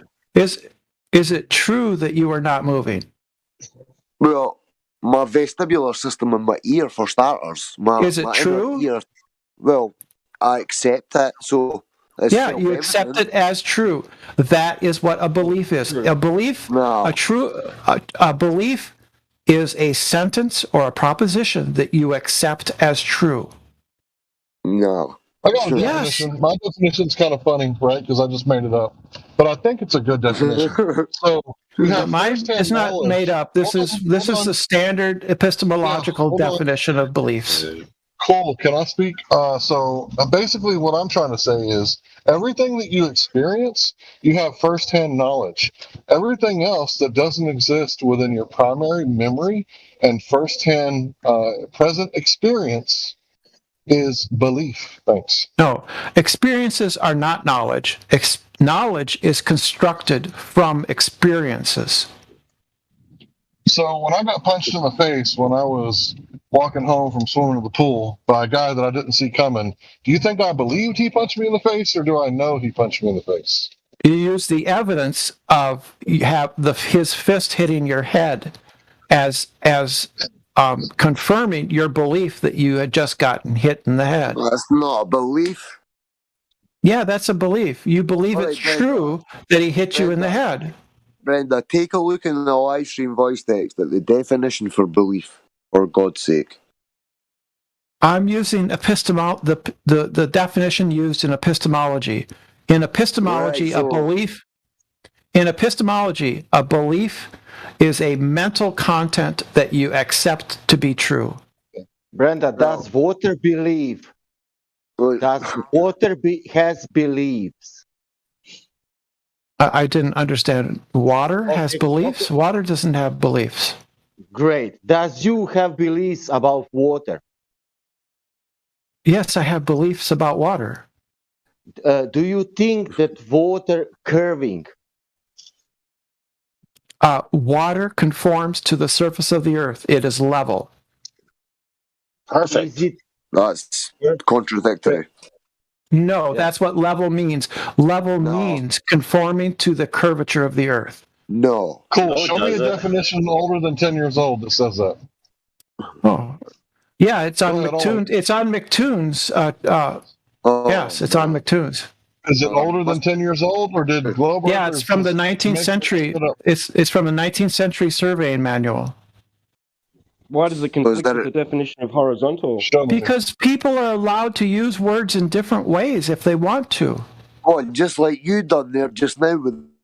Yes, you just have to be consistent. You can use words in different ways if you want. Brenda, you move the. I am consistent. Constantly. You constantly change what you've said, you change your position, you add shit on, you assume stuff, you claim people from fucking centuries ago did shit. Thank you, Brenda, for double speaking. Thank you, Brenda. Yeah, listen, Sasha, you're on to it, okay? Yeah. I'm pretty sure that people from centuries ago did shit, yes. I have no problem. That's great. Let's talk about current technology. All right, Sasha, you said the same thing 4 times in a row. Now, Sasha's onto it, and Brenda admitted that according to the Globe claim, that the level water is conforming to the surface of the ball, allegedly. So, if that's true, all that needs to be done to falsify this proposition is to measure some water and prove it's not curving, and the proposition fails. Sure. Now, that setup, whether true or not, would you agree that that would be correct? Sure. Do you have a measurement of how flat the Earth is? You got any measurements? How can you change the proposition? Yeah, I have, Brenda. Do you have a measurement of the Earth being flat? Brenda's asking me, Sasha. Okay, sorry, I have it. Doesn't matter. Okay, no, I just want you to just say that if the claim that you said is true. All that matters, when it comes down to it, that's all that really matters. So I will readily admit that level means conforming to the surface of the Earth, of the curvature of the Earth. Shut it. Yeah. Him interrupting me wasn't your cue to overtalk. You weren't talking. Yeah, I was. He interrupted me, and then you went. Oh, I didn't hear him. Well, if I interrupted, I didn't mean it. Sorry. Yeah, that's fair. Your connection's horrible. That's why at the moment. Sorry, folks. You're coming in, then you're not coming in, so it's kind of hit or miss. But whatever, it's fine. Cool, bro. That's what we got to deal with in this, 21st century of satellites and internet everywhere, right? But anyway, I just want this proposition to be accepted or unaccepted. It could be a yes or no. I thought I already said yes. Yes. Level means conforming to the curvature of the Earth. Okay, that's not the question. I thought it was. The question is, if that's true, then that means that water must be conforming in that manner. So if you can measure water not to be conforming in that manner, then that disproves the proposition. No, that would be affirming the consequent. So you would need to do a modus tollens. Holy crap, dude! Are you serious right now? So do you have a measurement? Do you have a measurement of how flat the Earth is? We're not even going to talk about that until you concede the proposition one way or the other. Okay, so check it out. I'll rephrase it a little bit. If it's not curving in that manner, the water, then that means the Earth can't be a globe. Correct or incorrect? I think that that's affirming the consequence, so I'm not sure that that would be true. It's not affirming the consequence. If something's not curving anywhere, what is it? Now, this doesn't mean it is or isn't. It's just propositional logic. If something isn't curving anywhere, what is it? Well, I'm thinking that you want to show me, for instance, water in a glass, in a drinking glass, and say that that's flat, and therefore all water is flat. Stop thinking ahead. The proposition stands or falls on its own merits. If something isn't curving anywhere, what is it? It would be flat and even, yeah. There you go. Perfect. So if you measure water, and now obviously we need a sufficient sample size, not just water in a glass, as you accurately stated, right? But remember, we set the baseline that in the globe model, water must be curving around the ball. So if we disprove that that curve exists and it's not curving, then that means all the water's not curving. And that means that it's not curving anywhere, which means you've already conceded that it's flat and even. So all we need is a sufficient measurement. Hold on. If we had a sufficient measurement, right, would that prove or disprove the proposition? I'm not saying it exists at this point. I'm just saying if. We need to see. We'd need to see that, yeah. Okay, perfect. Perfect. So you take a laser over a 25-mile body of water, you set it up 6 feet on one side, you set up a storyboard 6 feet on the other side, you hit the target, and you disprove the curve of the Earth. Yeah, but they didn't do that, did they? Yes, they did. It broke. The collimator broke. Collimator's irrelevant. The collimator's irrelevant. It's pretty important, didn't it? No, Isn't it it? isn't. No, I think it's pretty important. Not if the Earth curves in the manner you say. They weren't able to do it over the curvature of the Earth, and there's no controls over that. They just pointed it at the target. How do I know it was level? That is not. That is relevant. Hold on. Okay. We're not going to be sidelined. We're not going to be gish galloped. We're not going to be over talking each other. We're not going to be losing the points. Okay. If anybody knows anything about gunnery, if you hit the target, you've hit the target. It's irrelevant whether you have a certain shot group or not. If the target is hit, the target is hit. It's that simple. Now, yeah, but that doesn't show that the bullet. That doesn't show the bullet traveled in a straight line. Well, if the Earth that's correct with a ballistic object. You are correct that that's correct with a ballistic object. Are you claiming that a laser is a ballistic object? Lasers are subject to refraction, aren't they? I'm so glad you said that. I'm so glad. So, the common excuse to get away from the fact that they hit the camera and scanned the image on the camera with the Gaussian profile of the beam centroid of the original laser, proving that the original laser beam hit the camera. The camera was only about 6 feet off the ground. Okay, so the variance still stands. Now, this differential in this test is 2 orders of magnitude off the globe prediction. And you are correct, to be fair to you, that refraction is the standard answer given to explain this away. Here's the problem. The United States military contracted a university, along with Boeing, to conduct a test of lasers for accuracy, for systematic use in military applications. They conducted the test and then they analyzed the results. Here's the thing. They used 3 different color lasers. When they went back and checked the results, they found that all 3 lasers hit the target.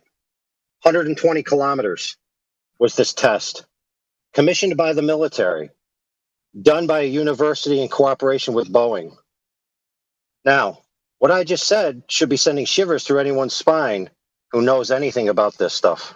Because here's the problem. 3 different colored lasers would refract at different rates because refraction is wavelength dependent, which means they would arrive at the target at different locations. They didn't make this prediction. This was post of the evidence where they analyzed it. They found that the globe model was defeated based on this reasoning. All the lasers hit the target, and they should have been separated by 20 feet, and they weren't. This proves categorically that the idea of atmospheric refraction defeating these long-distance observations or laser tests is false by experimentation, direct observation and measurement, proving that this type of refraction that you need to save you from this observation or the laser test doesn't exist. So I rest my case. I'm done here for tonight. You guys enjoy dealing with this defeated glober all you want. Can you send me the study? Can you send me the study? Absolutely. Great. Yeah, while you're looking over, I want to say something. Before you go on, so we have it posted a bunch of times in here. I'm going to try to remember the title, and then I'll be able to search it. 1 second. Thank you. Yeah, I just want to point out one thing. So when they so-called they said that they proved Einstein correct, and that they could see the telescope that was pointed at the mirror, that was pointed at the sun. They could see the stars that were allegedly behind the sun. So if you do believe this kind of refraction is possible, then do you not believe in the heliosphere? Not to take that off the topic of what just was said, right? I think it's really important what AI just said, because either you believe in the refraction theory, right, which if that's true, the heliosphere could cause the light to bend around the refracted, I can't say atmosphere of the sun, but that's what it is basically, right, in layman's terms. The heliosphere is the atmosphere of the sun, right, and the different layers of density will cause it to refract. If you believe that, then there goes your space-time, bye-bye gravity. If you don't believe that, and you believe the turbulence, right, then you believe in the flat Earth. So either way, it's double whammy. Yeah, I don't think the amount that was predicted by Einstein is the amount that was observed in the Eddington experiment. It was not due to refraction. It was greater than the amount predicted by refraction. And how did you remove the heliosphere variable out of that to prove that that's true? Or did you the amount predicted because we know the refractive index, right? So the amount predicted by refraction is different than what was observed. Yes, you can figure these things out because you know what gases are made out of. You know the refractive index of gases.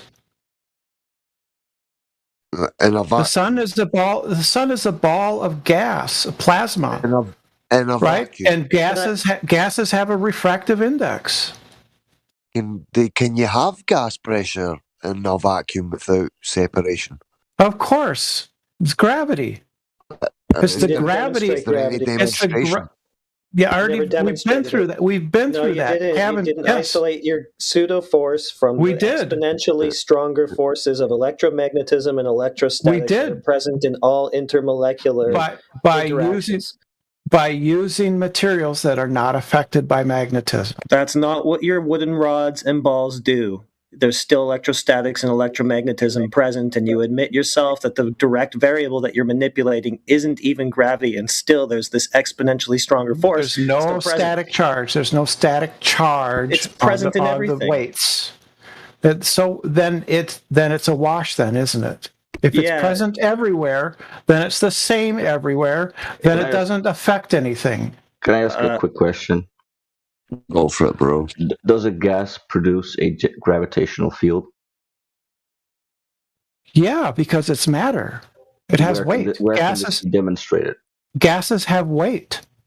Where can it be demonstrated that gas produces a gravitational field? Well, that they are affected by gravity? No, I asked you whether gases produce gravitational fields, because you said a ball of gas is existing in a vacuum because of gravity. So I asked you if gravitational force can be generated by gas itself without solid matter. Yes. Is there an example of that? Gas is matter. It has weight. But it's not solid matter, right? It doesn't matter.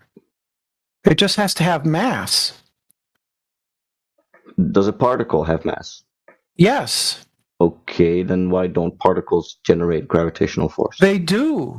That's not what the standard model of particle physics says. Yes, it does. No, it doesn't. Yeah, it does. No, I can post it right now if you want.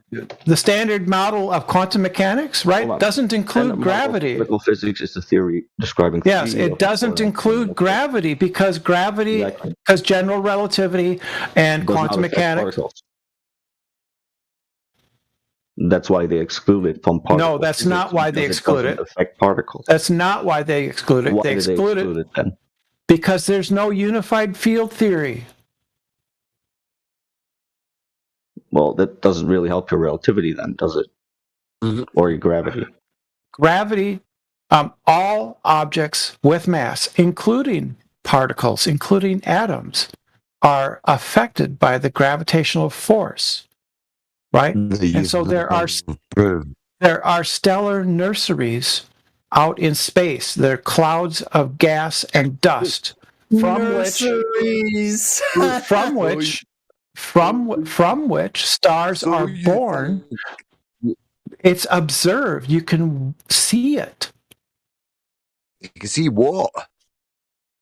You can see the stars born in these clouds of gas and dust. No, you can see these light above you, whatever they are, and you believe the story you've been told, Brenda.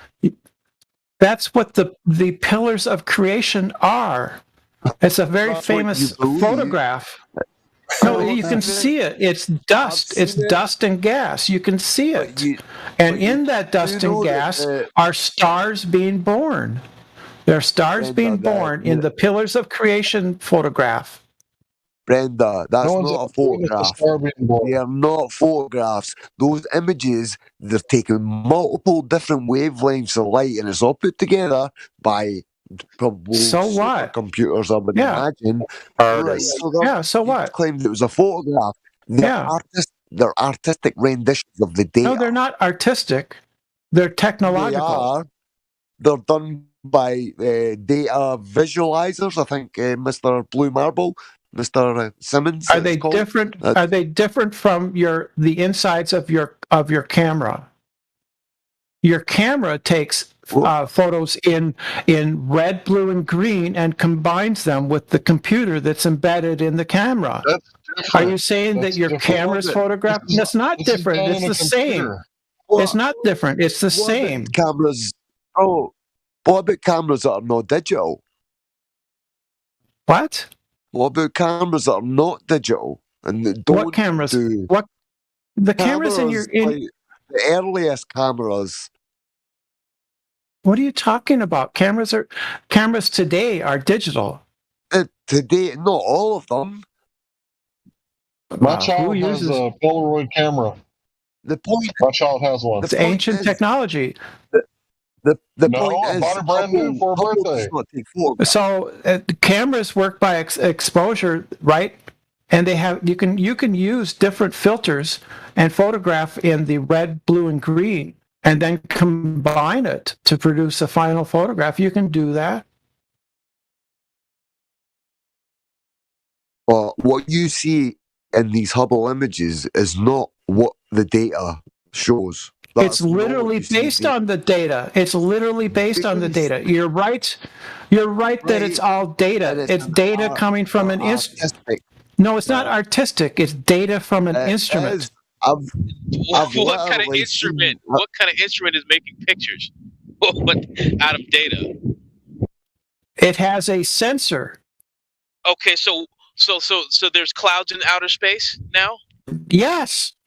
So explain that one to me, please. I'd love to hear. There are clouds. It's called the Pillars of Creation. It's a famous image. What are they made of? What are they made of? What are the gases? Dust and gases. Dust and gas exists in a vacuum. Yes. Can you demonstrate that on Earth? I can show you the image of the clouds of creation. Can you demonstrate gas in a vacuum on Earth? Can you do that? It would expand to fill the vacuum chamber. It definitely would. How? If in order to create a vacuum, what has to happen? It's It's very, very big. The pillars of creation are light years across. We're talking about from our observations here on Earth. When you create a vacuum in a chamber on Earth, what happens to what's inside? If it's a block of wood, nothing happens to it. But if it's gas, it'll expand. Where's it going to go? Is it going to stay in the vacuum or is it going to go somewhere else? It will stay in the vacuum.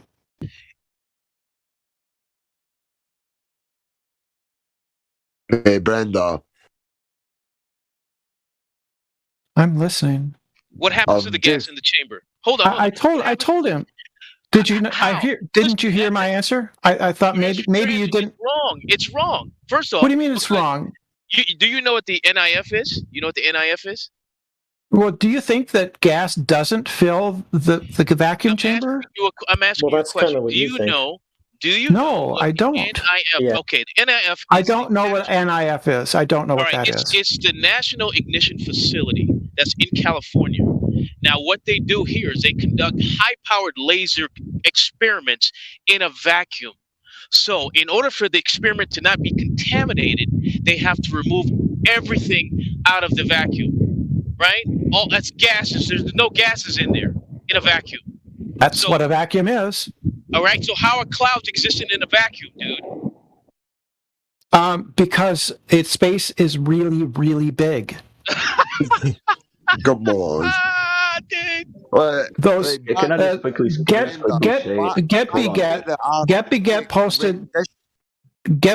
posted an image of the pillars of creation. Those pillars are light years across. They're created by visual artists. It's an image. Listen. I'm on space.com right now, and one of the visual artists says some of the most striking views in astronomy have come from the Hubble Space Telescope, but the data collected by the spacecraft comes in the form of spectrums of light, and they create them. It says it's a fantastic telescope, but it can't observe everything. Visual artist Louis Calder said that he's a graphic designer for ESA, and he works making artistic renditions from Hubble data. Yeah, that's fine. You just fucking said that's a funny way of saying cartoons. He isn't inventing data. He isn't inventing data. He's adjusting levels in Photoshop. No.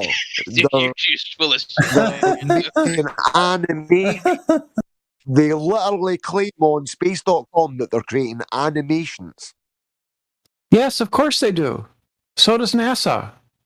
Yeah, we know that, bro. We know that. So what's wrong with that? What's wrong with that? What's wrong with creating cartoons and passing them off as reality? That's what you're asking? They label them as an animation. They label them. And that doesn't. Brenda, man, honest to God, like that, it's like outrageous the things that you say and you accept. Let me ask you a question. All I do is give you high school level science. That's all I do. Yeah, high school level. You said it yourself. Brenda, can I ask you a question real quick about what you were saying about a vacuum? Did I hear you say that a vacuum is somewhere where there's no gas? No, he's saying that gas can exist in a vacuum. That's what he's saying. In the vacuum of space, there are regions where there are clouds of dust and gas. Yes. Wait, so what is a vacuum? Can you define that really quick? There's regions in space where there is. I'm talking about space. What is the definition of a vacuum? Low pressure. Low pressure. All right, that's cool. Right, so it's an area of low pressure. There are areas of low pressure, and there are other areas where there are clouds of gas and dust in a low pressure environment, and they gradually coalesce. Where have you seen this? Where have you seen this? The pillars of creation. The pillars of creation. That doesn't count, dude. Yes, it does. Brenda, it does count. You keep saying this over and over. How would you verify? Because you keep asking me the same questions over and over. No, it's not the answer. How would you verify that? How would I verify what? The dust of clouds in a vacuum. The image provided by NASA is verification. That's enough for you. That's enough for you. Yes, yes. Cartoons are verification. Wrong. It's not a cartoon. It's not a cartoon. It is a cartoon. No, it's not. Yes, it's an animation. No, it isn't. You agreed it was it's animation. A compilation. The Pillars of Creation is not an animation. It's made by artists. No, it's based on raw data. No, it isn't. You wouldn't know raw data. You wouldn't know raw data if it jumped on your face and spun around and whistled Dixie. It's manipulated. Even if you saw it, you wouldn't know what data was. Please. So crazy, bro. That you guys, do you understand how asinine this whole subject sounds? The how you guys just hand wave it. They say it so it's true. That's all you do. They say it so it's true. And at the crux of it all, at the crux of it all, you got no globe for any of this.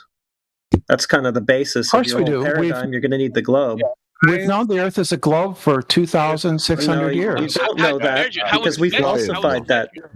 It's a You have to accept it, blindly accept it, listen to their book. Don't blindly accept what they say. Yes, that's what astronomy is.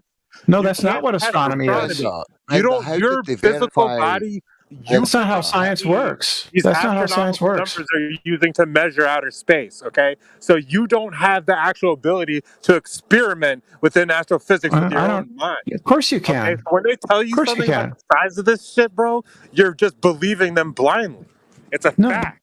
And no, I'm not believing them blindly. I accept them as the relevant paradigm on. I accept them as relevant field experts.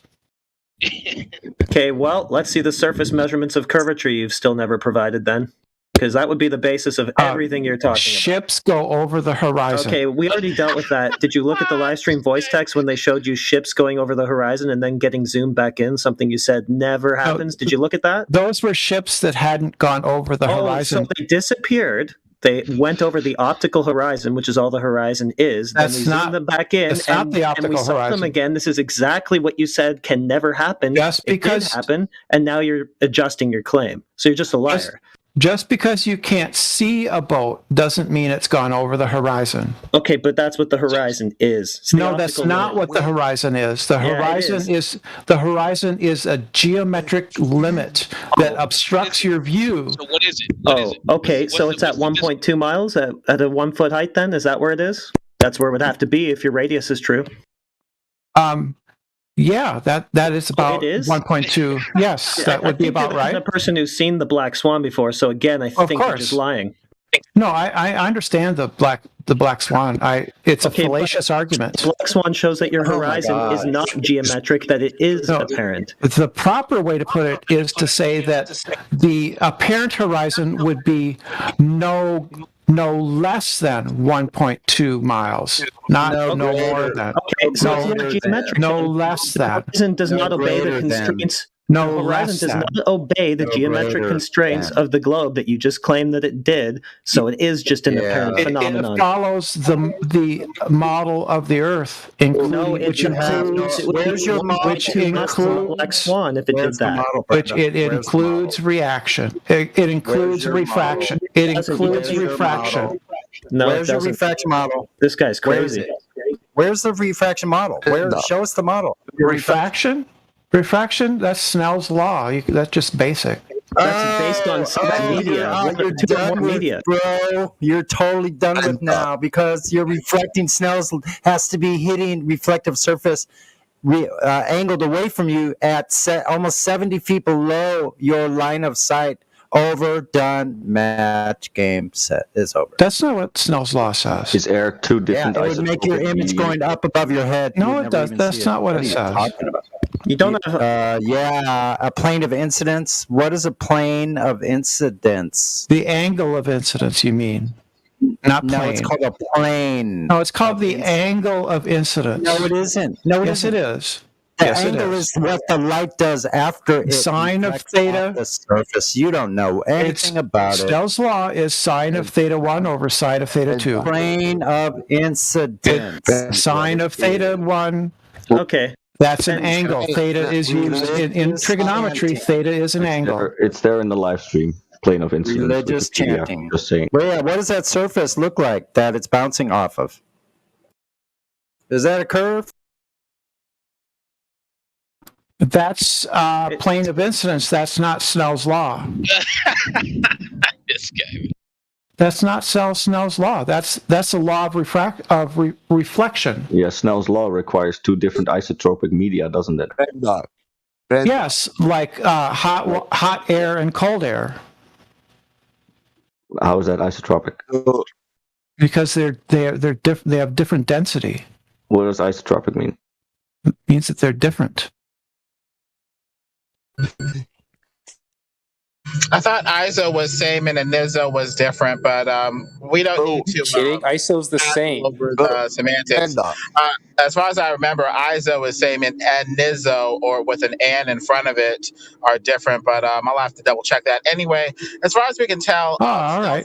Deals with going from medium to medium. As long as we consider air one isotropic, same continuous medium, it doesn't go from like water to air. Don't get. So there's a big problem there. You're correct. You're correct. I was wrong. Isotropic means the same, right? So you won't get refraction in an isotropic medium. And that's why we're a little confused, because air is looked at as one medium. Usually if you're dealing with Snell's law, it would be like from air to water or something like that. No, if the air has different density, like it's cold or it's hot, then it will have different density. It will refract. And as far as I can tell, with the way that they put refraction over a ball, they just basically go with at least terrestrial refraction by acting as if it's a bigger ball to flatten it out. Which for the terrestrial refraction is just refraction. There's nothing special about the refraction of objects on the Earth. Because that's assuming what was first be proved. If you're working or baking into your model refraction that already assumes a ball or a bigger refraction. Ball. Refraction is just refraction. That's all it is. It's just refraction. How do you interpret refraction? Are you going to interpret it toward a ball or towards something flat, like, a flat surface? What are you going to do? I don't know what you mean by how you interpret refraction. Refraction is just refraction. Well, we can reapply refraction. I mean, over a flat Earth, eventually the sky and the ground would meet because of compressed viewing angle. And refraction could be reinterpreted as making things balloon or pop out of this diffraction-limited zone, or, compress into this zone sooner or later. So I don't think you know what diffraction limit means. I think I know enough to challenge the theory. You're a smart person. You're a smart woman. We're smart people. We can figure this stuff out without the experts, with or without them. And so we need to see how we're applying refraction and whether or not it's, consistent with evidence, facts, real life, other theories or not. Right. So the black swan image. Interject. Do you remember AI talking to you about the laser test that the Air Force and Boeing did? I think he just posted it in the live stream. You said you wanted to. I don't see it. It's right there. He just Brenda, can I just ask? I see it. You know how you claim that boats go over the horizon? Do you mean optically, just with your eyes, or do you mean they go over the horizon when they get to the limit of the instrument you're using? I mean that they are physically obstructed by the curvature of the Earth. No, they're not, because we can zoom them back in after they go over the horizon. Just if you can zoom it back in, if you can zoom it back in, it hasn't been physically obstructed. There is no physical obstruction. That's the entire point. That phenomenon of obstruction is observed. No, it's not, because it would be 1.2 miles times square root of observer height in feet every single time if it were being observed, but it's not, even by your own admission, and you use an ad hoc excuse for why that is. So you don't have a ad hoc. Horizon. I said the black swan straw mans the models that we're using. It straw mans it. It's because the proper way to formulate it is no less than, not no more than. So what's happening in the Black Swan video then? So what's happening? Tell us, please. What's going on? Magic. There is high degrees of refraction that is lifting up parts of the. Okay, so how did you know that? And can you quantify it? How much exactly? How much? put it into numbers for us. We don't have the just however much you need to make that work. We don't have measurements. Then it's just an ad hoc cop out, like I said it was, because you just by your own admission right now you don't have the measurements. You don't even know how much is going on. It's just however much you need to make that work on your globe fantasy. Well, you need to inflate your radius by 2 orders of magnitude to make that happen, and your standard refraction model doesn't even come close to claiming that's even possible. So no.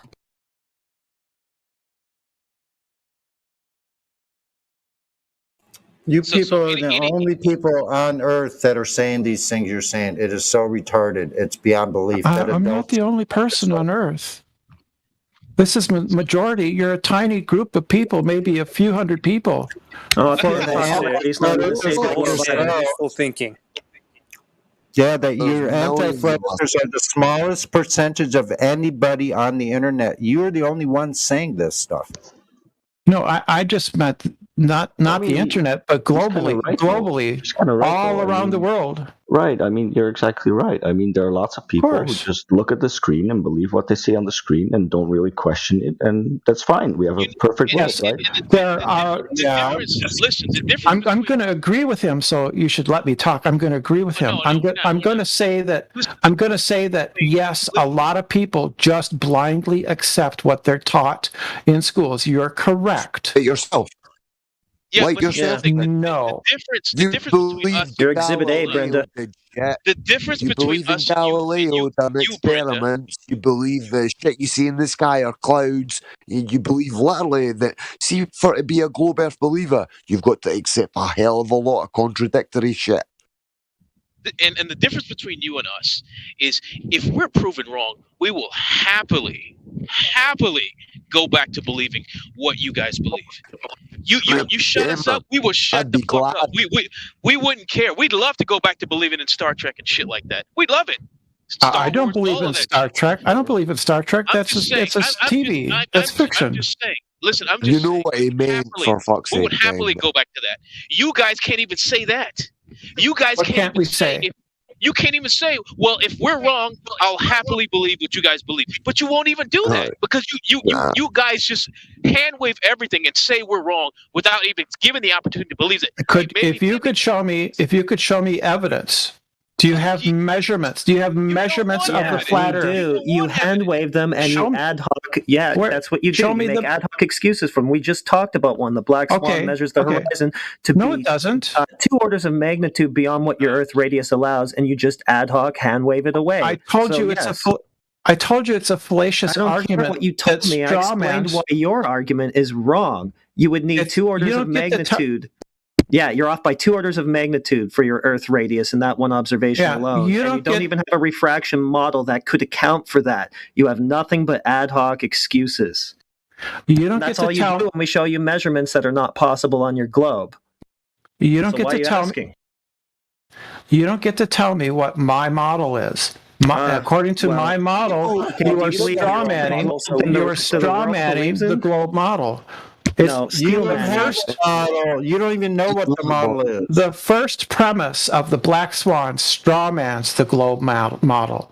You don't even know what that means. You're just saying that mindlessly. You don't even know what you're saying. Taking university level logic and philosophy in critical thinking logic. You don't do any of those things. You've made your claim unfalsifiable by using this ad hoc cop out of refraction. Now you can move the goalposts all over the place to wherever you need to without even having to do any measurements or even quantify how much refraction is even going on. It's just how much ever there is. So you made your claim unfalsifiable, and then you talk about logic proving your globe.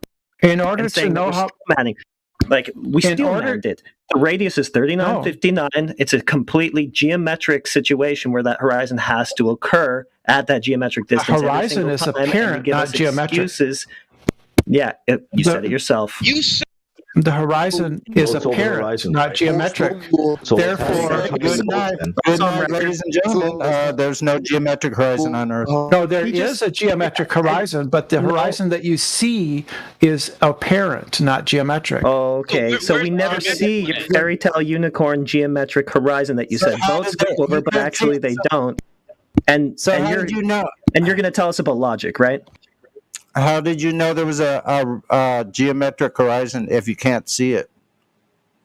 Because it must be there according to math. Except it's not. It's been geometrically falsified, and math isn't reality. So wow, this is amazing. This is a good day. I'm glad I came in.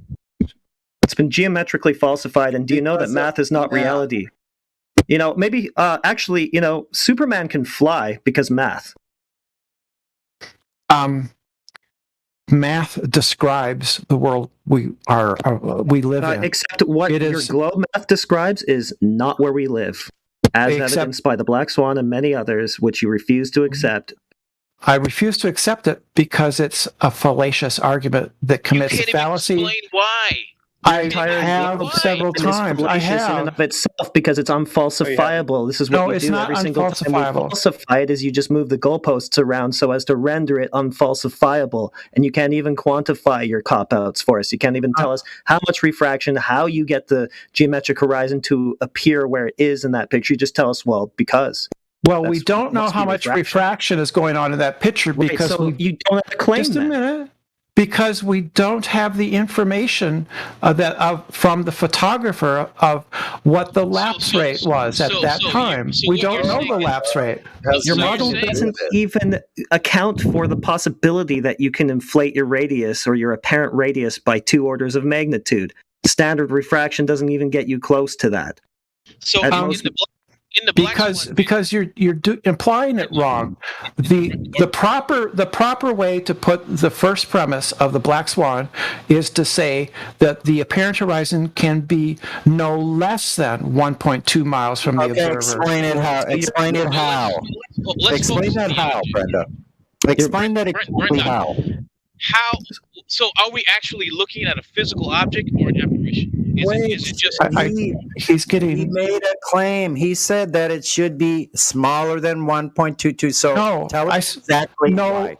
I said the first premise is incorrect because it says that the apparent horizon can be no more than 1.2. That's wrong. It's no less than 1.2. What can possibly make your geometric horizon appear 2 orders of magnitude beyond what your Earth radius allows? Refraction can. Refraction can. How much? Refraction can make the apparent horizon seem further than the geometric horizon. Quantify how much refraction do you need? What's the formula, and what are the measurements you based it on? Depends on the lapse.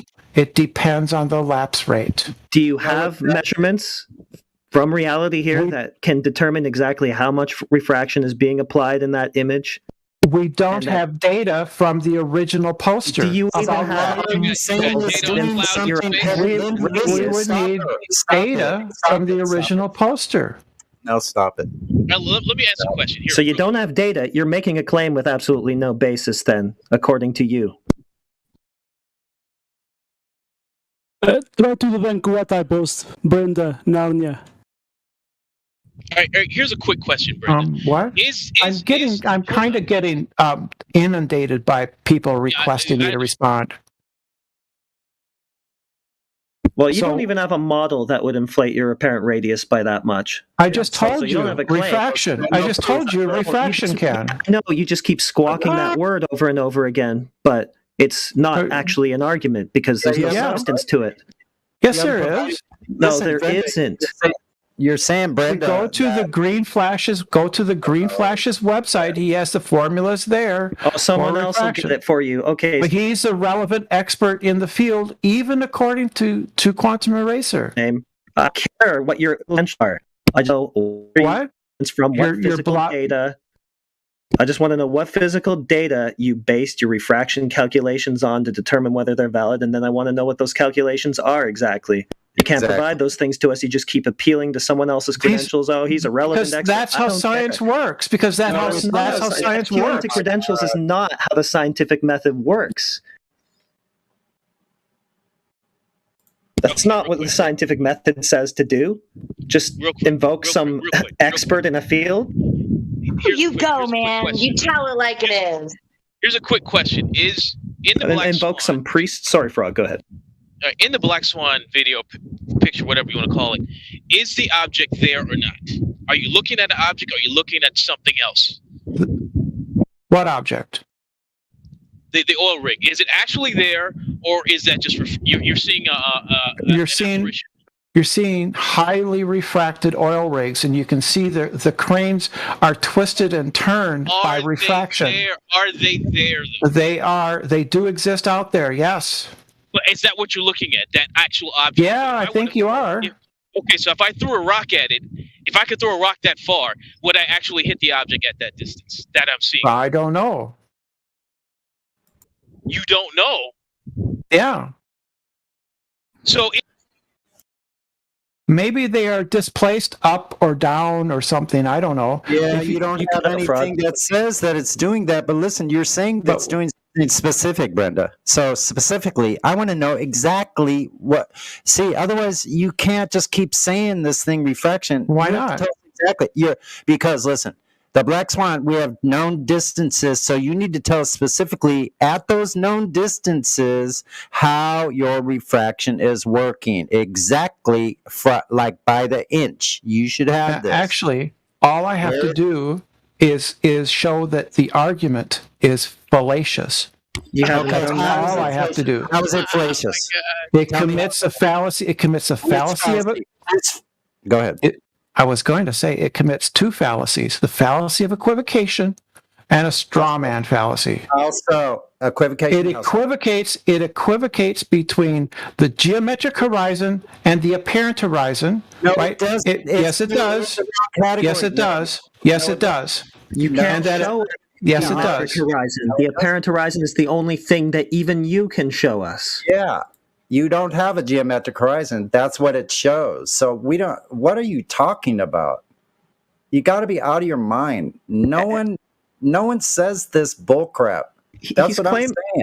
He's claiming a geometric horizon that he says can appear basically anywhere, making his claim unfalsifiable. And he's the one being fallacious. And it will always make it look exactly flat. How is that?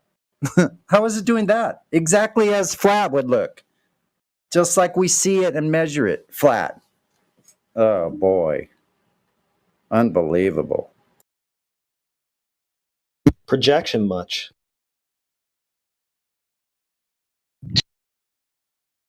So we don't have any data on exactly how this refraction is working. We've never seen anything. We've never seen this model. Where is this? It doesn't exist. We have two horizons now, everybody. Mm-hmm. Well, and the one they're using the one they're using is the one you can't see. Right, and at first he said that we can see it because boats go over it, and then he completely adjusted his claim after we showed him that boats don't go over any physical obstruction. I want to be dishonest. I wanted to ask a question when you guys were on the boat going over the horizon, because, okay, I'm on a ship and I zoom in, like, okay, there's a lighthouse at a certain distance, right? I can't see it, but I know the direction. So I zoom in and now I can see the lighthouse. Does that mean, Brenda, that the lighthouse hasn't moved beyond your geometric horizon yet? Let's put the observer on land, looking at a lighthouse. Is the lighthouse move further to get to your? It's stationary. How does it work then?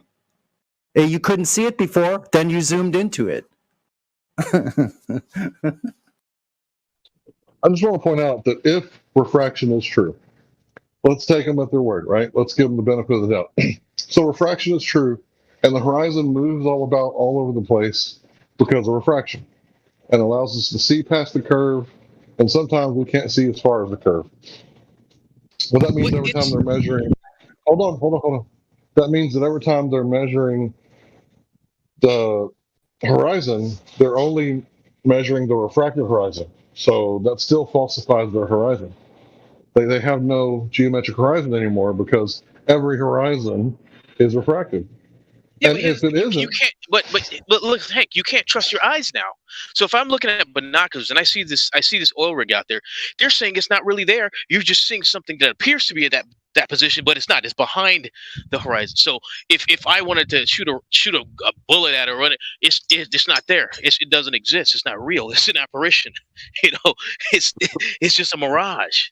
Is what they're saying. That's fucking crazy. It's magic.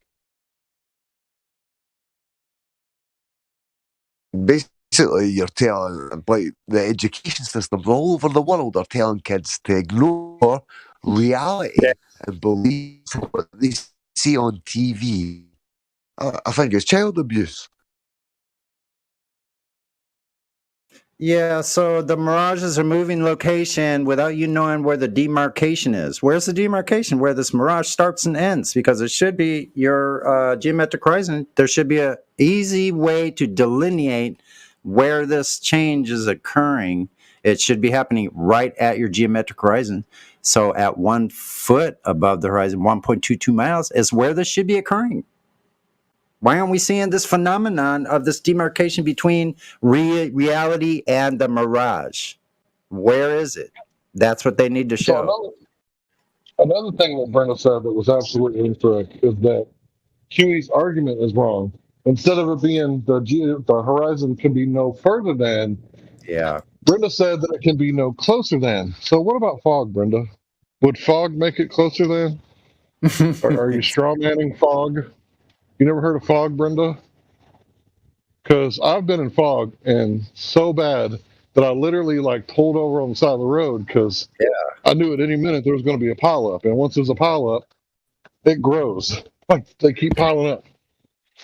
Well, you must be wrong because the horizon can never appear closer than that. Yeah, so in fog where I have only 1 mile of visibility and I'm off the coast 5 miles,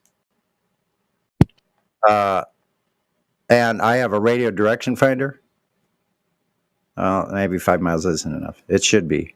Because a lot of jetties are only about 6 feet above sea level. You can triangulate yourself right back into port, right into the mouth of the jetty using triangulation, even when you can't see.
Are we back to live talking? Somebody stop it.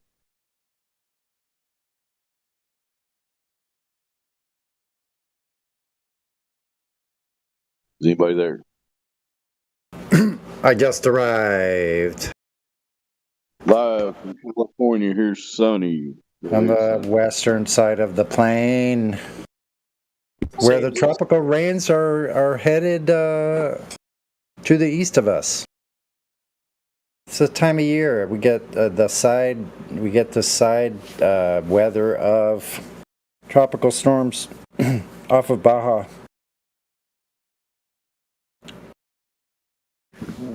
And that's it from this side. How about you, Dave?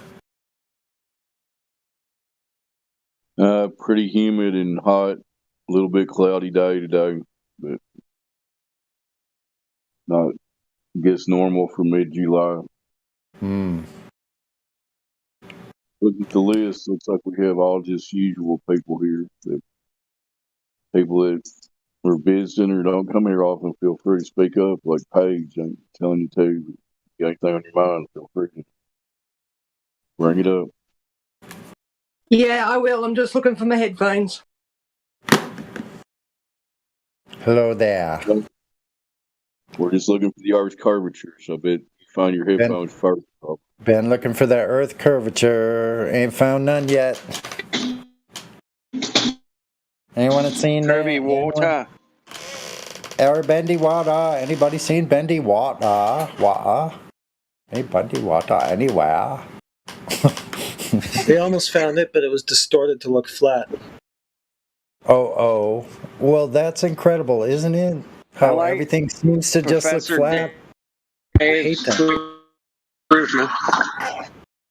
What?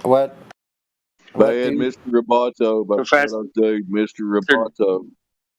Dave's proof. One more. Was, no more. Roboto. El Roboto. I can't see. You can't see the curvature. Holy shit! You're talking and you're not lighting up. That's weird. Hold on. I better.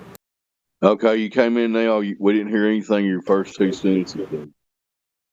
I'm sure you said something profound, so you better say it again. Mr. Roboto.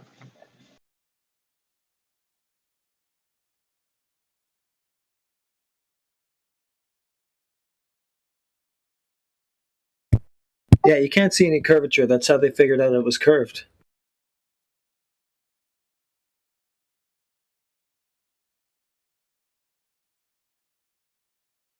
No one was ever able to see it curve anywhere, and from that they determined that, yes, it is curving.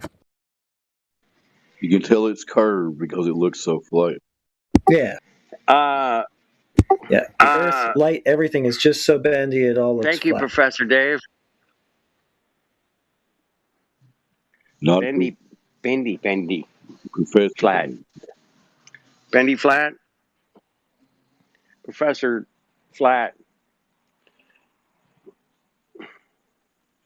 It's curved, but then light just bends it back flat. Fuck, it's working. I don't know if it's working. Your mic's good now, dude. Go ahead. I bends when I take a piss. What do you think of that? What? Something happens to your mic when you take a piss? What? I get the bendy when I take a piss. Bendy space time.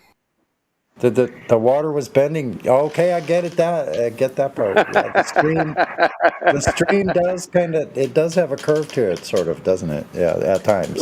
It's like Niagara Falls. What about when it comes out 90 degrees to the flow? That's kind of embarrassing. That's straight down. Oh no. Oh no. Gravity. Can I do a mic check? Sideways. Mic we check. hear you. Yeah, we do hear you. Awesome. Thank you. Sure. Good to hear you. Good to hear you, Paige. Way out over there. Yeah, good to be here. Thanks for having me. All right, man. Thank you. We're pleased to have women because the ladies' night, I don't know what happened to it. Did they become defunct? It's summertime, man. It's summertime, man. The ladies are at the beach, man. Everybody's sowing their wild oats or something like that. Maybe not. I could be totally wrong. Hey, this might be the last summer. I think everybody might know that, so they're checking the last it out. Summer. Not the endless summer. The last summer, bro. The last summer. That's kind of ominous sounding. I know. It's negative, man. You mean like the absolute last summer ever? No.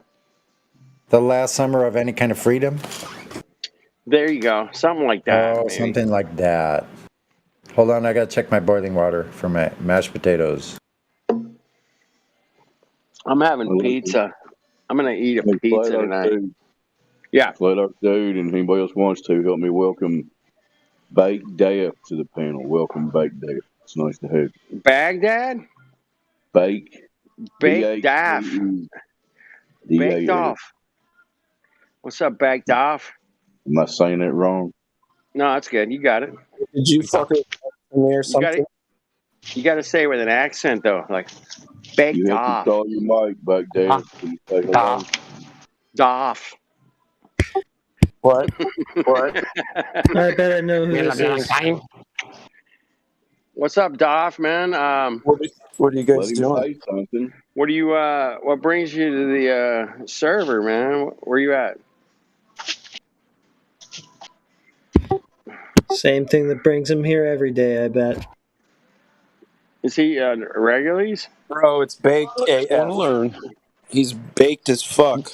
Oh, got it. I got it. Oh, I get it. Man. Baked AF. Yeah. With baked AF. So you like to get baked and talk to flat earthers? Okay, that's cool. I like to not even talk to Globers. He left. I don't like to talk to Globers, man. I find it very, very. Well, technically, we've never talked to a Glober because we live on flat Earth. Do you feel? Oh, that's a 10 from the East. That was a 10, man. Bada boom, bada bing. Forget about it. Got a sting. Back that ear, if you want to talk. Back that ear. Can you talk? He's talking. I heard him. I'm gonna chill out and play some video games and listen to you guys destroy. All right. Destroy. Thank you, Sean. Thank you. Well, I'm just having a beer and ordered a pizza. Pizza. I'm gonna take my pizza home. And what did you get on the pizza, dude? You know, I'm a white pizza guy. You ever eat a white pizza? I have some ranch or Alfredo pizzas. Yeah, those are good. No. It's Alfredo. Yeah. Instead of marinara. Alfredo, man. Yeah. It's an albino pizza, man. Come on. Albino.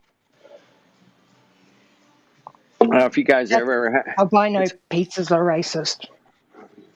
They're absolutely racist, bitches, white supremacy. Yep. Box. Just like the ballerinas, they've now become racist elitists too. Most of the ballerinas wear white shoes, so of course. Oh, well, you just know straight away, don't you? I do. Straight away. You just know straight away, don't you? Don't you? See, that wasn't half bad. Hardly anyone can do a decent Aussie accent. Hardly anyone can do a decent or getting a bit too New Zealand Australian accent. Mate, you want to? That's not bad. I did like a Cockney accent once. My neighbor taught me how to do it. I did it perfect. I went out to the bar with him, and people thought I was, speaking drunk UK Irish. It's like, what are you saying? I don't know. It's fucking great. I don't know. Took a base. Well, you're fucking right. No one wants to believe anything an Australian says because you just sound stupid. An Aussie accent we sound dumb. It's because you're not like an English. We sound dumb. It's because you don't sound dumb. People just don't want to listen. You don't sound dumb now. You don't. It's just not right.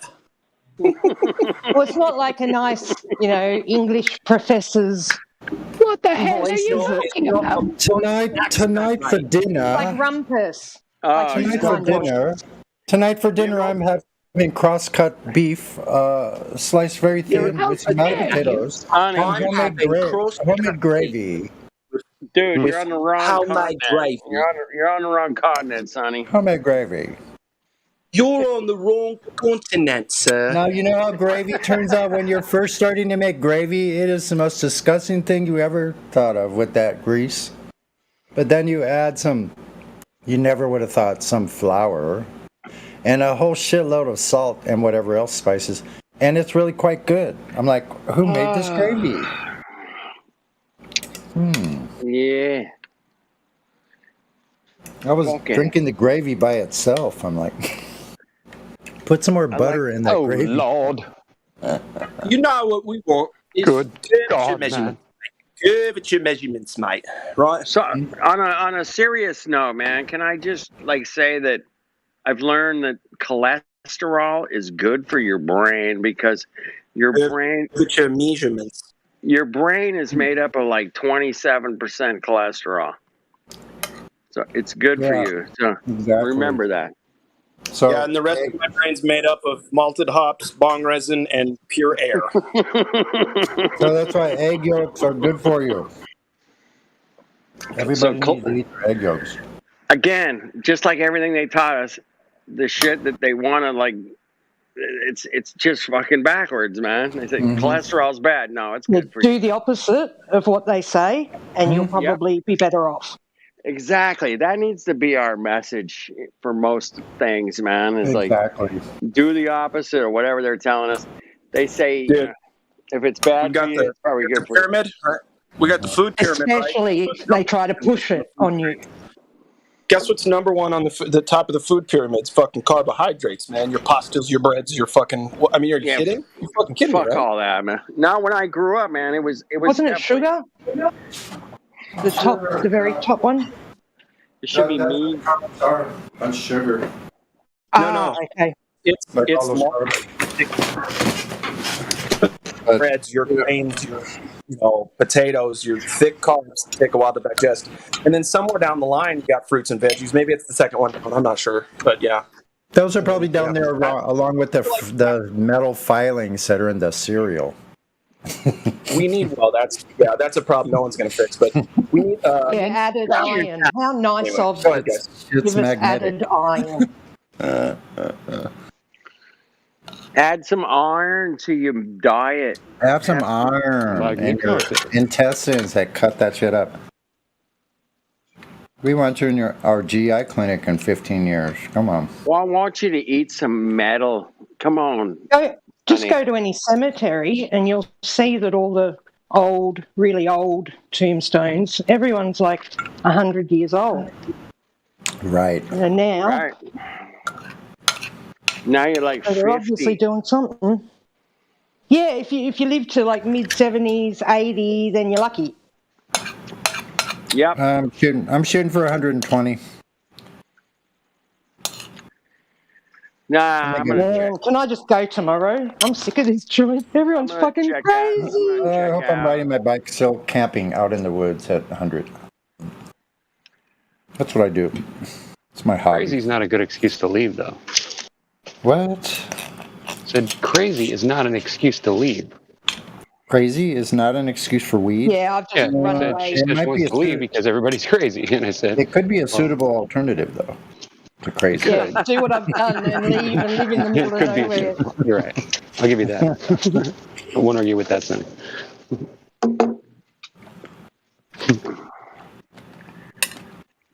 So, yeah. So, yeah. Oh, yeah.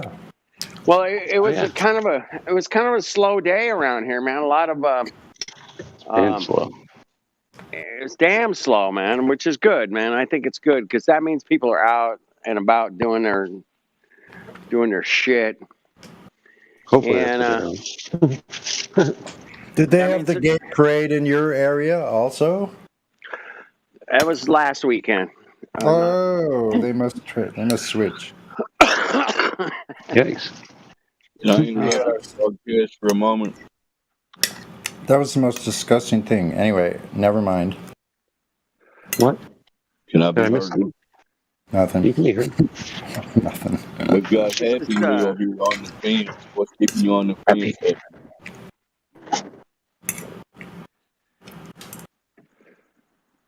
When I had a van, I used to... Anyway, what? I'm sorry. I'm all off topic. I'm trying to talk to a new person, son. Okay, talk to the new person. Happy Meal, are you there? You'd say hi. Happy Meal. Hello. Happy Meal. Happy Meal. Hello, Happy Meal. What's so happy about your meal? What the hell's so happy about it? Happy Meal, don't we know you? Yes, I choose to stay silent. Y'all continue. Sorry for the interruption. I thought Gladflow. I did see a Gladflow. I did.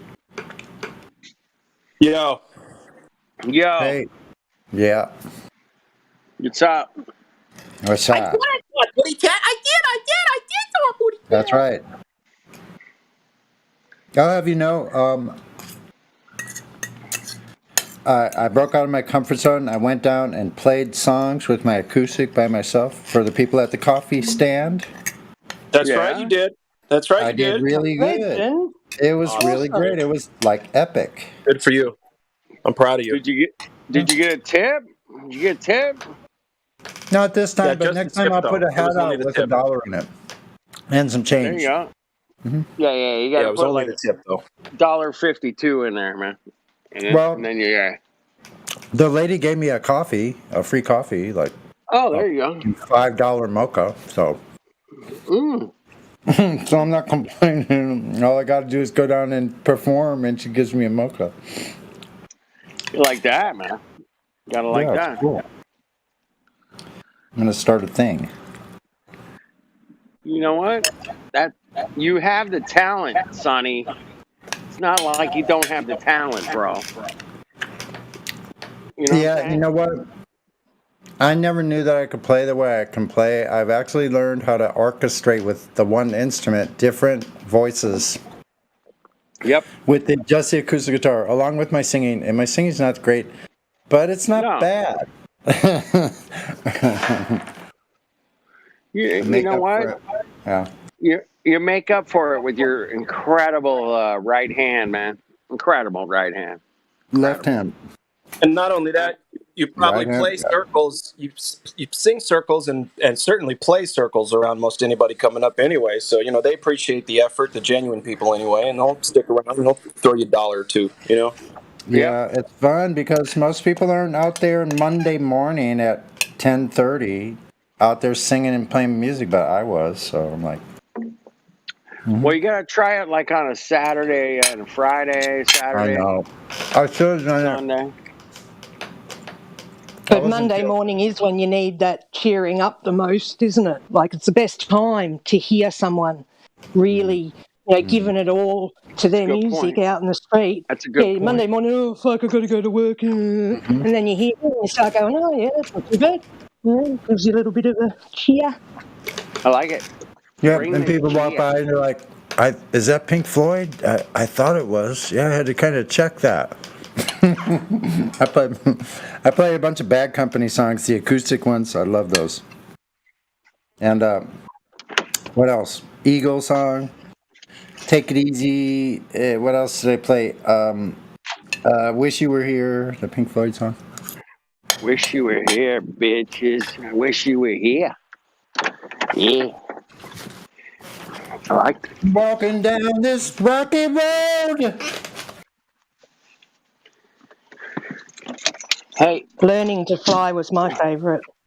I used to come home from school, primary school, stick mum's record on. I would fucking listen to it. Yeah, I can't even remember the last time I saw a record, let alone heard. Oh. And I went and tried to camp out in the park. I have this perfect place. It's out of sight. No one can see me. It's so peaceful, a beautiful. It's out of sight, man. Out of sight. Out of sight. And I can sit there in my tent, do whatever I want. No one can see me. It's perfect. It's so quiet, peaceful. Nobody comes by there. And I was tempted because I had everything strapped to my bike this time, including the sleeping bag, so it wouldn't be cold. But something happens when you're outside and that sun goes down. My muscles start cramping, and I'm like, shit, why can't I have this? So I think you got to be like, I don't know, you got to be prepared for when that sun drops. You just got to do more sun worship, right? Got to get some Ra, some Elohim in there like idiots do. Oh, I'm sorry. Oh, I do. I love that sun, man. I go out. I find places where I can go where a certain time of day, I can get a certain part of my body direct heat from the sun. I like the shade myself. Shade. Well, listen, I got this place where it's the best of both worlds. You got some shade and you got some sun. So when you're tired of the shade, you can go in the sun. When you get too hot, you go back in the shade. I love that. Pretty cool. So I was going to say... What? Sorry, go ahead. No, go ahead. Oh, I was just going to say, I was going to stay all night.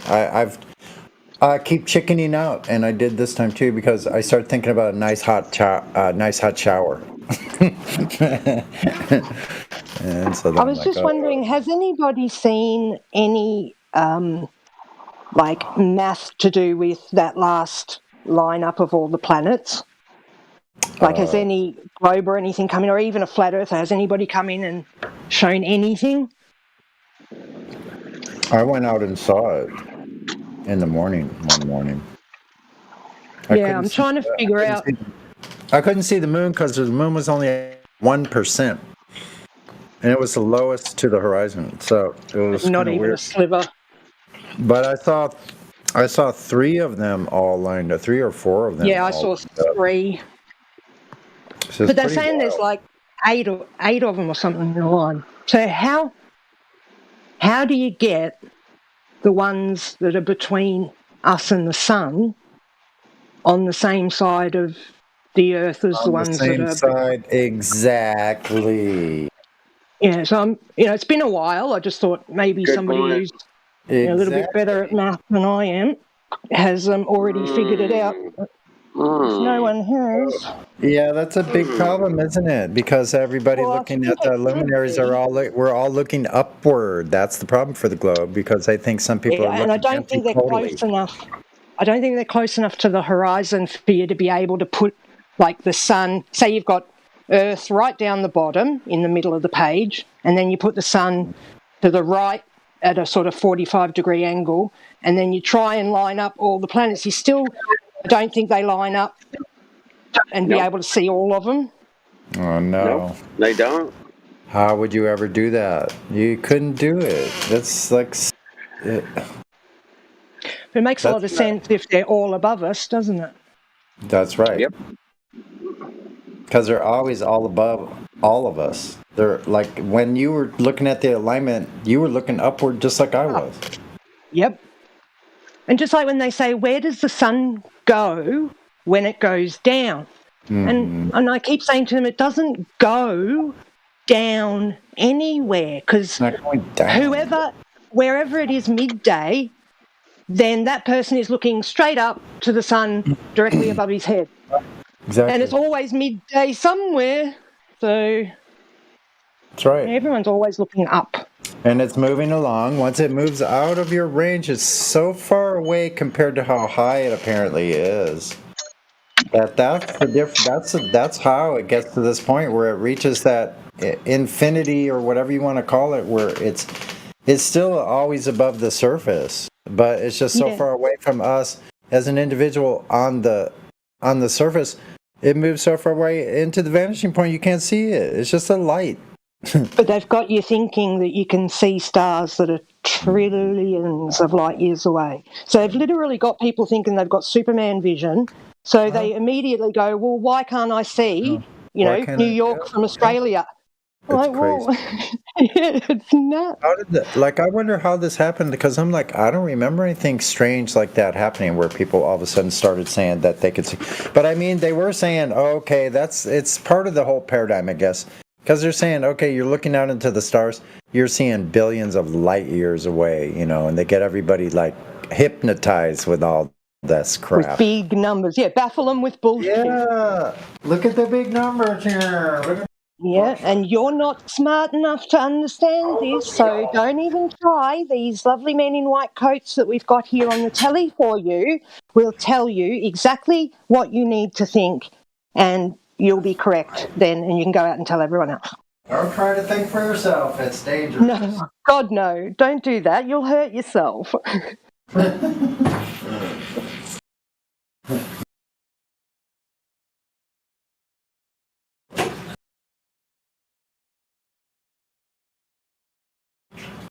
Well, that was good for amateur meal. So, I'm actually quite good in the kitchen, I do say. Yeah, I stopped drinking a couple days ago, or yesterday. Started drinking too much.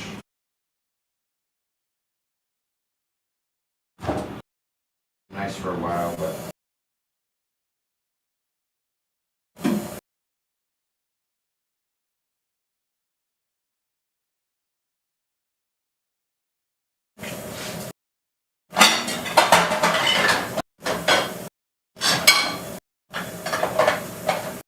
kitchen noises from Sunny.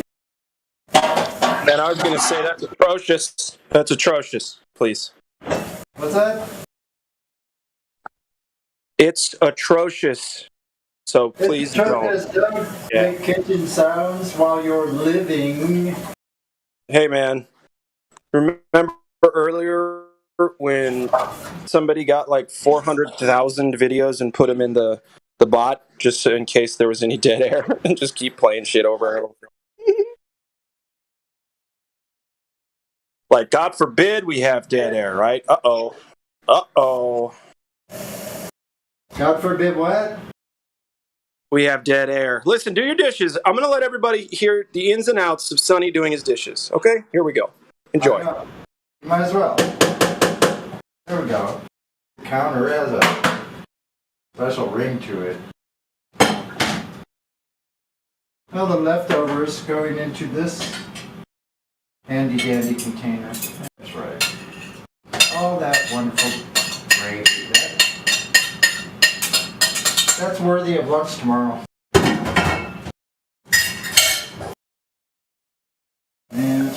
Sonny, you sound like you don't like your kitchen very much at all. I do. I love my. Why would you say that? You sound like you're slapping it around like a bitch.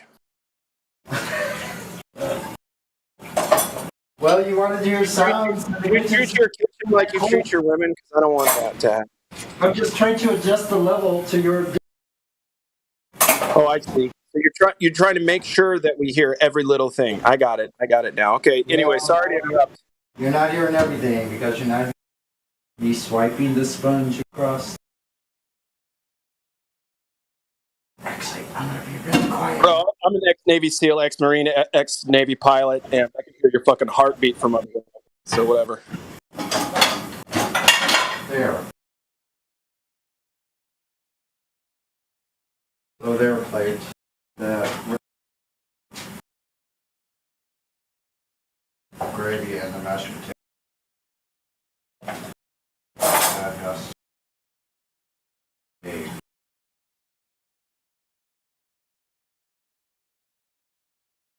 Hello. Oh. Sonny, mute your mic, please. We got someone else. Someone new? Please mute your mic right now. Oh, sorry. Okay. All right. Oh, let me mute. Yep. Much obliged, Sonny. Thanks so much. We all love you to pieces. Hello, who's talking now? Oh, it's just your regular Glober. It's just your regular Glober. So are you Australian then? Yeah. Or is it New Zealand? New Zealand. I can't say it. Hi, hello. Who's this? Pea drinker? Todd. No, it's just Todd, man. You can barely speak right now. You're barely talking. You had a couple tonight? 2, 3, 10? It's just Todd. Sounds like PMAC or... Oh, Todd Russell. See, here's what happens. I got my phone up, and I don't really know any of these images. So when y'all light up and talk, it's like, well, I don't know who you are unless I'm constantly messing with my phone. So Todd Russell. Right? Is that how you say it? That's short, mate. Yeah. Cool. I don't have anything to talk about, and I have a bad signal out here, but you're newer than me and Sonny, so hi. Are you having a good night? Newer than tonight, that is. Newer to tonight's conversation. Thank you, sir. Yeah. Do you understand anything I just said? Because I don't. I hope you're having a good night, too. It is a wonderful night. I have no clue what you're talking about. I couldn't be happier. You guys go right ahead. Speak amongst yourselves. I apologize. Go ahead. I love you. Bye. Why would you apologize? What'd you do?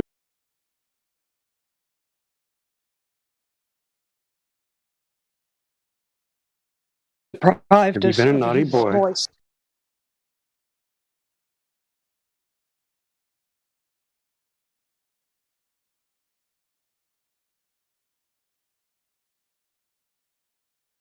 Did I hear something about sports? Well, I didn't mean to kill the conversation, mate. Well, you did. That was good. That was good.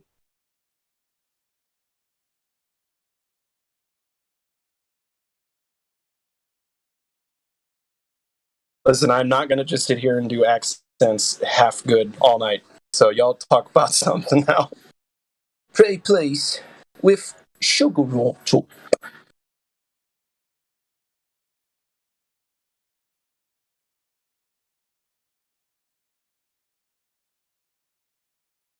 Okay, I'll try.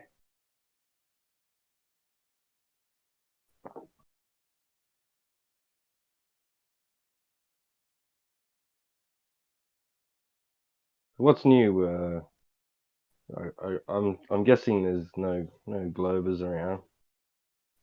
Have we had any recently? Been any good flat smacking going on?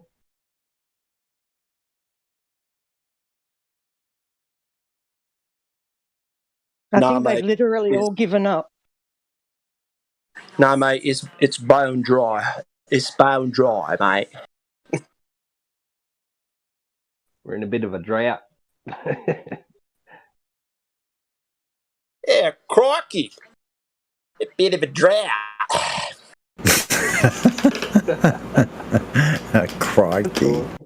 Crikey, mate. That's real. It's gonna go away. My signal's horrible. A warbling signal. Crikey, mate. Crikey. Crikey, all your accents are terrible. Are terrible. They're terrible. How dare you? How could you? Don't bother. Never mind. All us blokes and Sheilas out here are none too impressed with that. Blokes and Sheilas. What's wrong with the Sheilas over here already? I don't understand them. But that's not anything new. That's not news. You don't have Sheilas, you have Valley Girls. I don't know what we got over here. Crazies. They're certainly strange. Can you define them? No. I wouldn't care to try to define. No. Futile attempt, human.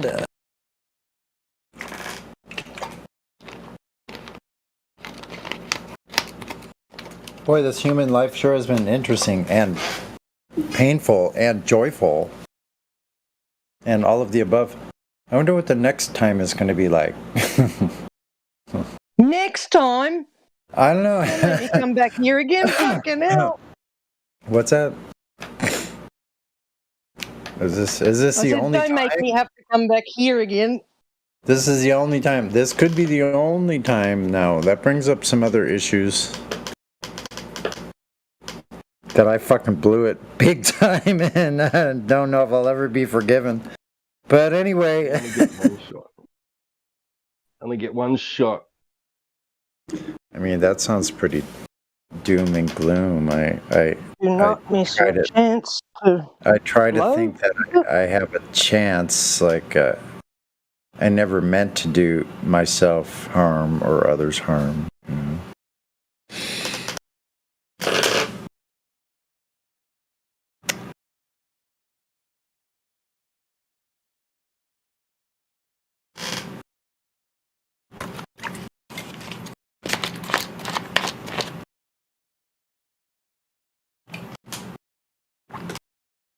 Well, we might find out what's going on in other, parallel universes and shit with what CERN and their fucking quantum computers are doing. Fucking that Geordie Rose guy going, oh yeah, we're going to pull shit out of another dimension or send things in. Do you believe any of that shit? Do you believe 1 second of that fucking bullshit that they're saying they do at CERN? No, not really. I believe they're trying to do something. Well, I don't even think they're doing that. I think it's a bunch of fucking cables underground that they're making other people pay for, and they're like, oh yeah, we're smashing particles into each other. Yeah, smash particles. Nah, they're doing something with crystals. I think they're doing sorcery, is what I think. Yeah, sorcery. Like, they're losers. They're not going to get away. They're not going to do what they want to do. They're losers. They lose. That's the nature of loser. Have you seen the wall? The wall that what's her name? That spirit cooking woman. No. She's one of the biggest whatever her losers name is. in the universe. You're probably Yeah, not she supposed made to a wall in probably not Ukraine. supposed to mention. You're probably not supposed to mention certain demons' names, so that's why I couldn't remember. So don't Yeah, try. Abramovich, definitely whatever. not Yeah, 3 she's a times. fucking loser. She's a But loser. they've got crystals and stuff all through this wall that she's built in Ukraine. It's literally like an altar where she's got people coming up and touching it, putting their energy into it. You know, fucking Zelensky was there. The whole How lot fucking new age? How fucking new age and woo woo? She's gonna accomplish nothing. What a fucking loser. That's all I'm gonna say. Okay. Well, you gotta understand, why would they do if they're not accomplishing anything? Why would they continue to do it? And why are they the ones in control of the world? End of the day, they lose. They do it because but it they works. might get to play on the end playground. of the day, they lose. But we all know that they're fighting. They're fighting. They have ways of twisting the good that is here, that is supposed to be used to heal us and extend our lives. It doesn't stay twisted. No. Ever. So, but doesn't mean they can't have an effect and let me tell you how we fight against it. Let me tell you how we fight against it with a sense of humor that is sparked by love. Now, you make fun of these people, they're narcissists, number one. So you ignore or make fun of them, it's the worst thing that could ever happen to them. They don't really care about That's why memes work so well. So listen, Abramovich, whatever your stupid fucking name is, you're an idiot. You know this isn't going to work. So I don't know why you're doing it right now. It's you're having a lot of fun. Because they believe it's going to be double the amount of pain later. So why do you do it now? I don't get it. I don't know why they do it. It's because they know it's already too late. So if you knew for sure that there was no way you were ever going to be saved, you've been given your judgment, you're just now waiting. Why wouldn't you then try even harder? I would walk away from the activity because I'm a good fucking person. Well, I wouldn't have done whatever it was in the first place. Do you hear me? I said I'll walk away. If I lost, I lost. Fuck it. I'm not going to keep barreling down the gun just because I want to. But that's because you've got your heart. You don't have their heart. You've got to remember these people aren't like us. They don't have empathy. They don't feel. They literally are not like us. That, my dear, is why you have to make fun of them. Yes, as long as the day is long, my dear, make fun of them and put them down. I mean, look at Amber Heard. Look at what's happened to her. Look at Joe Biden. The memes Joe Biden's not even a human being. Them. Which person playing Joe Biden would you like to talk about? Oh, yeah, well, don't get into that, but... Right. Anyway. Their fucking masks are so good now, they could have anybody up there as anybody. I'm having connection problems. I'll be back. Did you say Djokovic, Glatt? Abramovich. Oh. Yeah. Abramovich. Sounds like a swear word. If you look up spirit cooking, she did those naked cakes with, was it Bendy? Where she had a cake of her body and they chopped it up and ate it. They're fucking weird.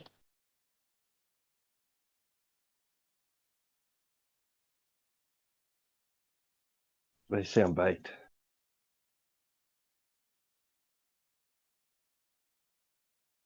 Baked AF.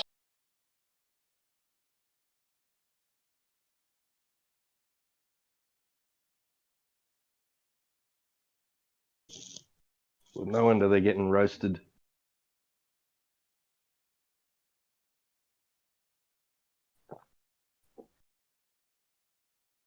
I just think it's very unwise to underestimate your enemy.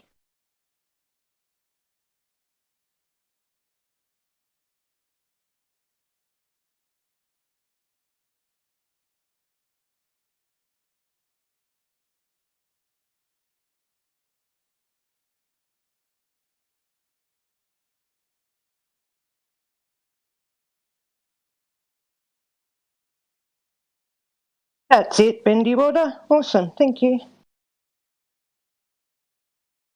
in the water. Yes. There we go. Uh-huh. Uh-huh. Were you saying that wall is positive or negative, or what were you saying? No, I think they've set it up to be negative, she's probably attached all kinds of demons to those crystals, and she's getting everyone to go up and touch them and give their energy to it as well. We are the things that create on this planet.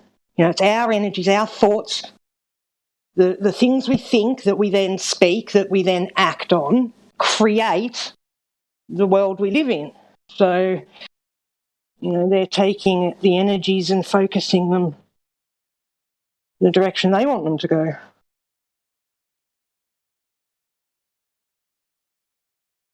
And we Christians and people who believe in a creator don't realise how powerful they are. And if they put as much effort into their prayers and thoughts, of an intention of what they want this earth to be, we'd have a lot more success, I think. Satanists stay up all night. They will stay up all night, doing their rituals, and they're so dedicated.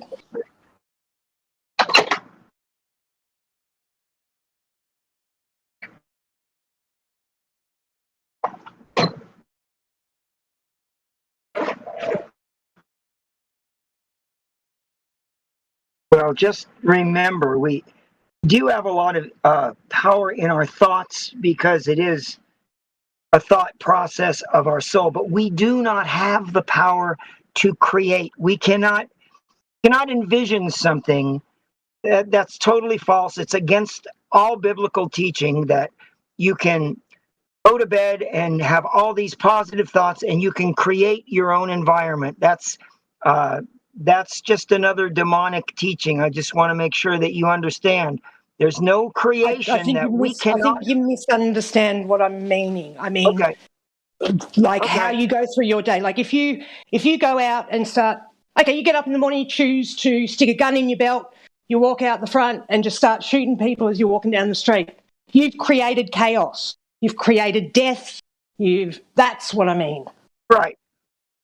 Okay. Well, yeah. Okay. I thought you were talking about an actual, like say you go to bed and you go, tomorrow I'm going to get up, I'm going to create money for myself. And tomorrow. No. We just need a printing press. We don't have the power to create, but we can't manifest something out of nothing. We create our day-to-day reality, like how we want. If we get up and we think, okay, I'm going to be nice today. I'm not going to be short-tempered. I'm, blah blah blah blah. Then we create a reality that day of something much better than if we walked out with a gun and started shooting people.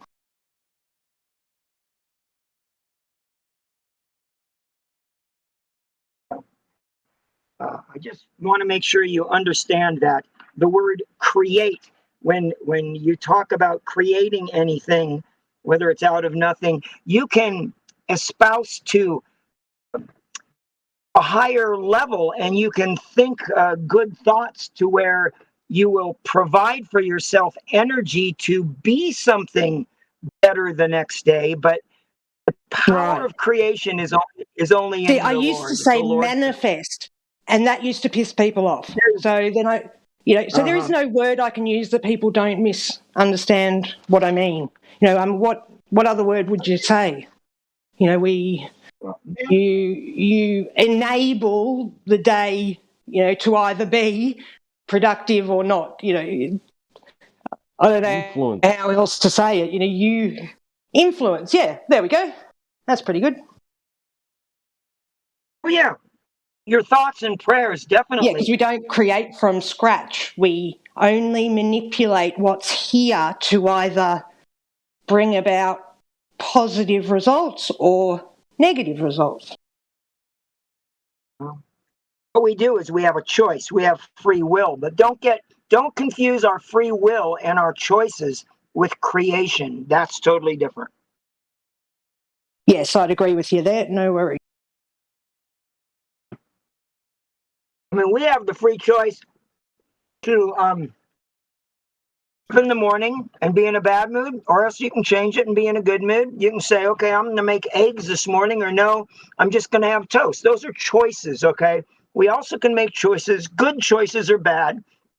Like you say, if you want to make a bad choice and you want to load up a gun and go shoot people, that's a bad choice. If you want to load up your car with a lot of prepping things and go to a homeless camp and feed them, that's a good thing. I mean, it's the choices we make do create a certain path for us. We create our path as we go along because of our free will and our choices.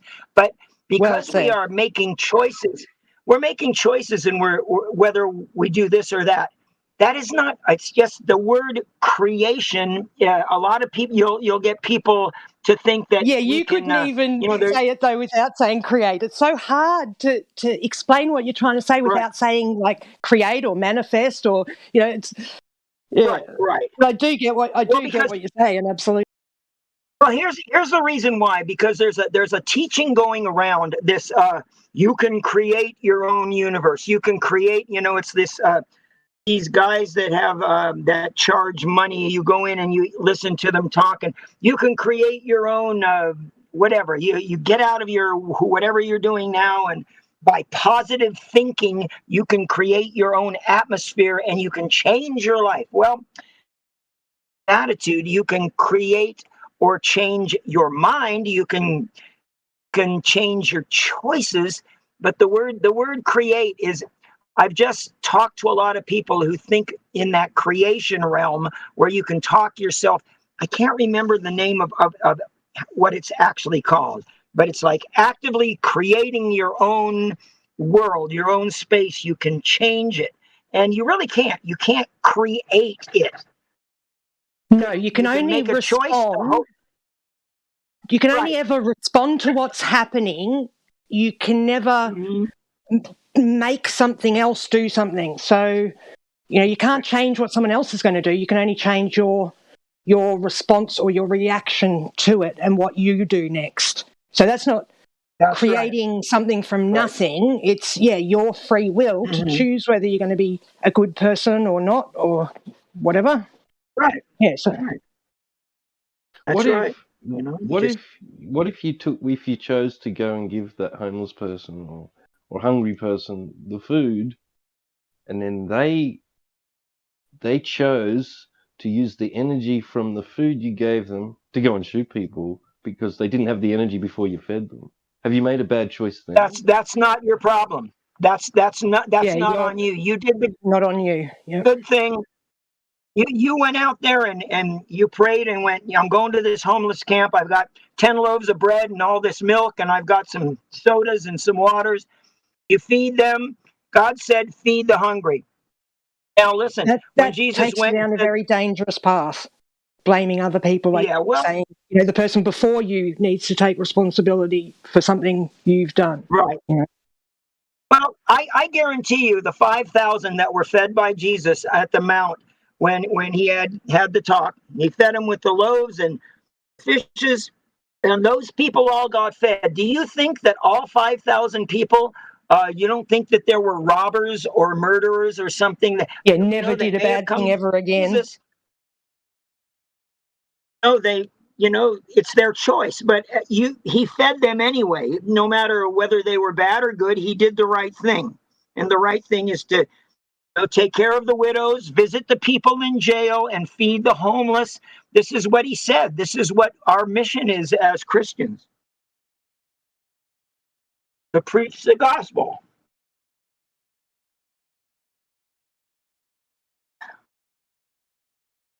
Yeah, it doesn't get much easier. A lot of the churches have really gotten away from actually living the preaching of the gospel.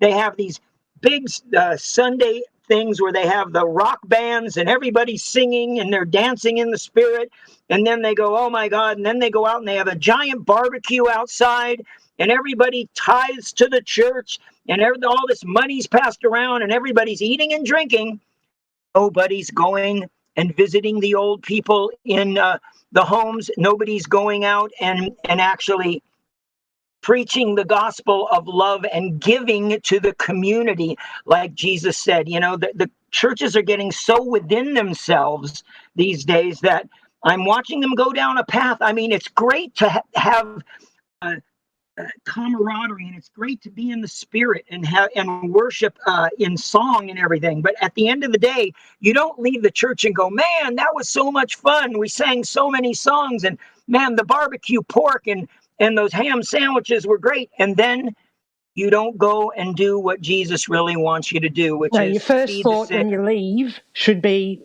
who can I help? What soul can I save? You know, what can I do? Very good. Yes, that's exactly correct. You should be pumped up from all that to go and to go and help. To go. That's oh, right. Look what I just learned. True. Well, in the back of my car, right now, in the back of my car, I've got a couple of cases of canned dog food for people that have dogs. I've got a 2-person tent with 2 sleeping bags that I bought at a really good price. I'm looking for a homeless couple to. Instead of sleep under a tree with a blanket, I'm going to try and give them a little mobile home. And then I've just got some really easy canned goods, some chili, some soup and stuff like that. And man, we have all kinds of people here in Arizona that are sitting on the corner and they want money. And I'll say, are you hungry? And they'll say yes. And I'll come and I'll park. I would say 80% of them are like, thank you so much. This is so, and I'll give them a bag of food or I'll give them dog food. But there's some people that go, no, I don't want that. I just want money. I know what they want. They want it for cigarettes. They want to buy something else. Yeah, they want to go get cigarettes and booze. And I go, I will feed you. Only human. I'll feed you, but I'm not going to enable your addictions. Yeah. If you're really hungry, I'm here for you. I'll feed you, but I'm not just going to give you a 10 or a 20. No, I'm not going to give you $20 and have you go. All of a sudden, I see you with a 12-pack and a couple of packs of cigarettes. Couple of packs, jeez. I couldn't even get a quarter of a pack with that money. I think they're like $7.50 up here now for a good pack of like Marlboros or something. I don't smoke. For how many? Stop rubbing it in, man. For how many cigarettes? I think that there's only 20 or 25 in a pack. 25? We pay $50 for like a packet of 30s or 40s. I was going to say, I just paid $48 for a pack of Marlboros this morning.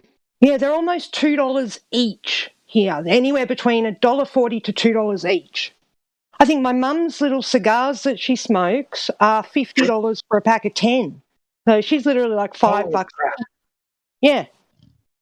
It's fucking so expensive. And our food is so expensive. Yeah. Like 2 litres of milk here, $5 for the local Gippsland milk. We have 2. Yeah. Well, we have 2 really good food banks up here, and one's on Wednesday and then one's on the following Tuesday. And I just load up and I start driving around. The look on their face when you're giving them shopping bags full of food, they just can't believe it. And yep. They really. There was this one family. I got to tell you this. He was a classical violinist. Sitting on the edge of the road in his car, and they're all living in his car, and it's his wife, 3 children living in one little minivan. And he goes, and he's got a little bucket out there, and he's playing the most beautiful sonatas on this thing. And I looked at him and I says, oh my God, are you guys hungry? And he goes, we are really hungry. We're down to eating our last bag of Fritos, and we could use some water. And I'm right across from the Walmart. So I go into Walmart and I buy like $50 worth of food. I loaded up on, it was cheap food, but it was good, canned stuff. And I said, and what do you like the most? And he wanted this. I guess they were like Lebanese or something. And he goes, we could really use a thing of salami. He goes, we haven't had salami in about a year. And and it's my daughter's like 12th birthday or something, and I bought him a big old salami and a bunch of ham and a bunch of turkey. I came back. His wife cried, and he goes, "Sit down. I'm going to play a special song for you." And he played for me for about 15 minutes. I was bawling my eyes out. I go, I got to leave now. This is too good. And I never saw him again, but that's beautiful. It was so wonderful. This guy had such a talent, and it was like, God, why aren't you in like an orchestra or something? He was so talented. Man, that was really a cool day for me.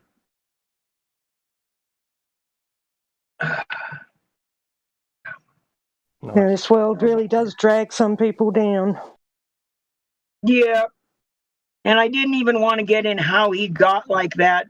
But he's like, says, I had a good job, and they started firing people. And this was in late 21 with COVID and everything. And he had an no more accent. I don't know or anything then. So where's he going to go and play? So many people lost their jobs, and I don't know. I think he just played for fun. They had everything packed on top of this car like they were going on an expedition on the Himalayas. Everything in their world was in this one car. And I says, "How are you on gas?" And he goes, because there was a gas station. He goes, "I'm good on gas. We're just really hungry." So I just loaded him up. It's what we do, buddies. It's what we do. That's part of the gospel right there. That's obeying the spiritual biblical truth that we love so much. Yeah, the old treat others how you would want to be treated. It's so simple, but seems to be quite lacking these days. I was going to quote a verse. True religion is this: to visit the orphans and the widows in their iniquity, and to keep yourself unspotted from the world.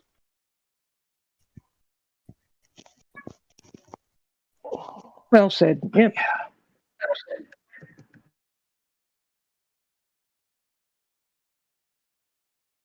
Hey, is there a guy named Luminous Ether Punani Conductor in here? That's one heck of a name. I saw that. Oh yeah, he says he goes, "Please unmute me. I want to say something." So I'm just kind of. I guess he's. Where is he muted? He's been muted.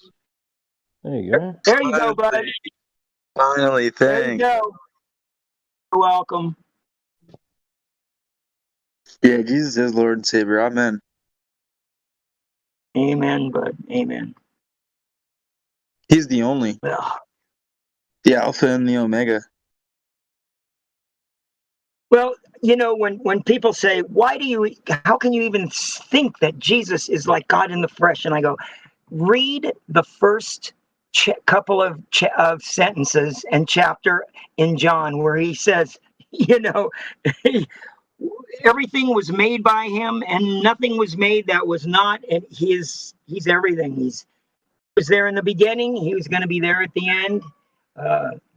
He's one with the Father. It's a mystery. It's a mystery that I've really come to love. The Trinity is very incredible. It's so part of the Trinity. You know what the symbolism is in one with the Father, right? When they say that a follower is one with the Father, one with the house, one with the church. The body is the church, and the body has the 7 chakras, the 7 chi energies, and those chi energy, those centers of energy, are connected to God, Jesus' consciousness.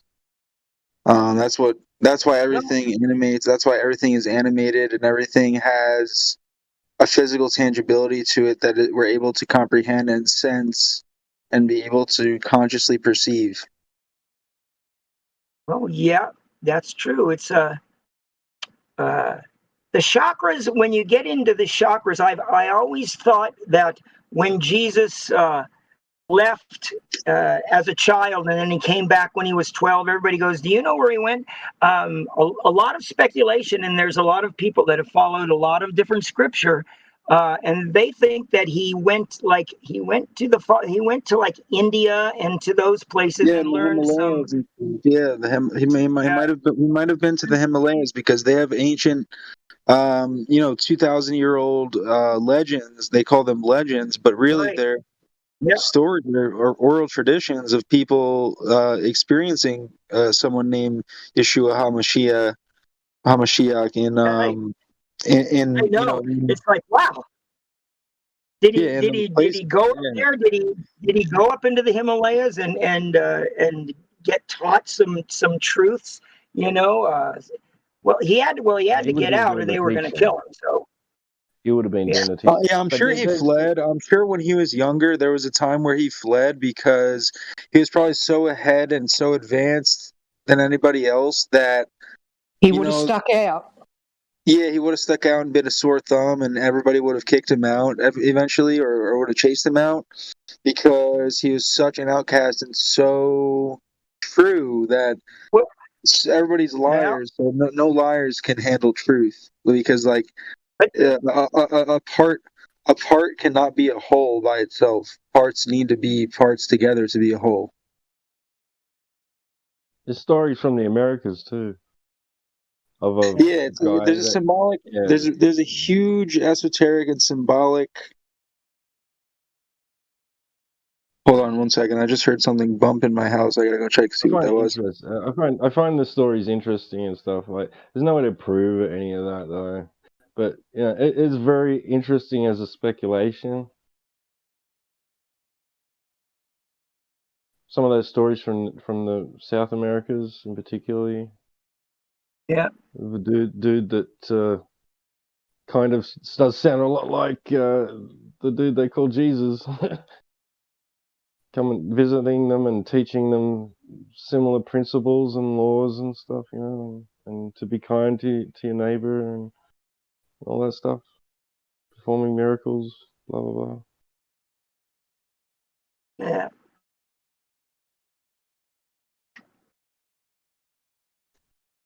All right, so I wanted to kind of talk about, like, I know this is a kind of weird topic, but about the resets, like the ancient resets and stuff, like how civilization has been reset multiple times by now. And depending on how many times we got reset and how long ago it was, really determines our fate for the future. You know what I mean? Well, you got to understand, you have to either be what we call an old Earth person or a relatively new Earth person. A lot of Christian sector believes that we're only the 6,000-year-old, and then there's the other people, the old people, that think, oh no, we're billions of years old, and there was civilizations 250,000 years ago. Can I give you an argument for that?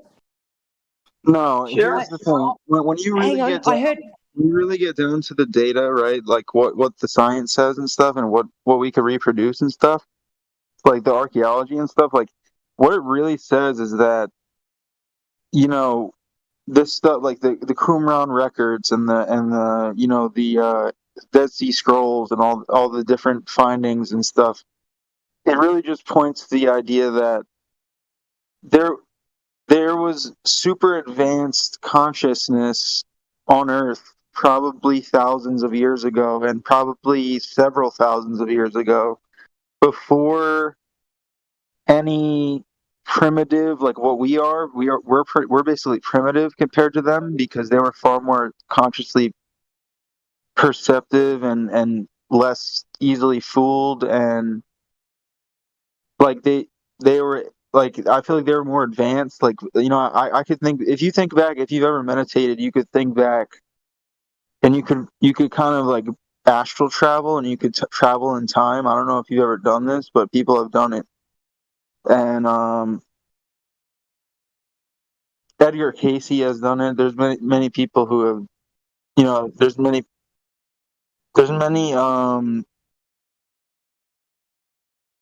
philosophers and people who have like astral traveled, and have gone back in time with their consciousness, or Buddhist monks and stuff, or other people like gurus and stuff, or other people.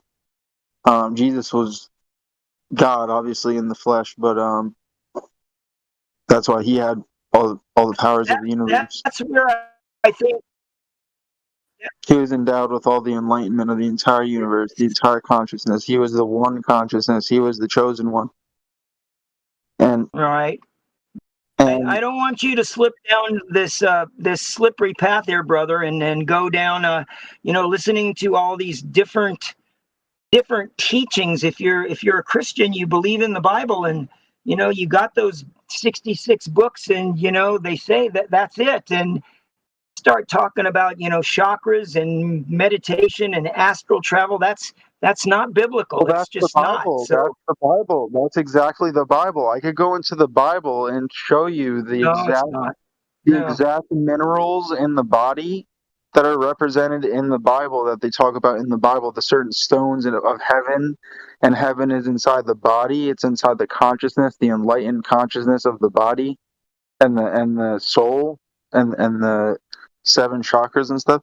That's all ancient, advanced knowledge. That's super deep knowledge that God blessed us with through symbology and esoteric languaging and parables and metaphors. Show me where the chakras, and show me where these teachings are about astral travel in the scriptures, and then I'll What do you think those visions? What do you think those visions were that John had? What do you think those visions were that all of the great blessed men had? They were exactly that. They were visions. Go look at the Greek and the visions aren't just visions. The word don't they even say whether in the body or not? I do not know. Visions aren't just visions. You're traveling in space and time. You're traveling in. You could travel through time. Time is just a perceptual construct. It's literally just a part of memory. Time. God is outside of space and time. God has to be outside of space and time. Who taught you that? Jesus has to be outside of space and time. Who taught you that time is a construct? In order for time to even exist, God has to create time out of space and time. Listen to me. Tell me who taught you and where you get your thesis of time is a construct and you can move through time. Tell me where you got that. Give me your proof. Well, because consciousness can be manipulated. Since consciousness and time are intercorrelated and both can be manipulated, that means that whoa. Time and consciousness can be manipulated. Where do you learn this? Where in the Bible does it say time and consciousness can be manipulated? It's changed over time. If you're a Christian, this isn't biblical. Consciousness changes over time in the Bible. All the males in the Bible represent conceptual thoughts, esoteric conceptual thoughts. All the females in the Bible represent esoteric conceptual feelings, or represent esoteric conceptual. Who taught you this?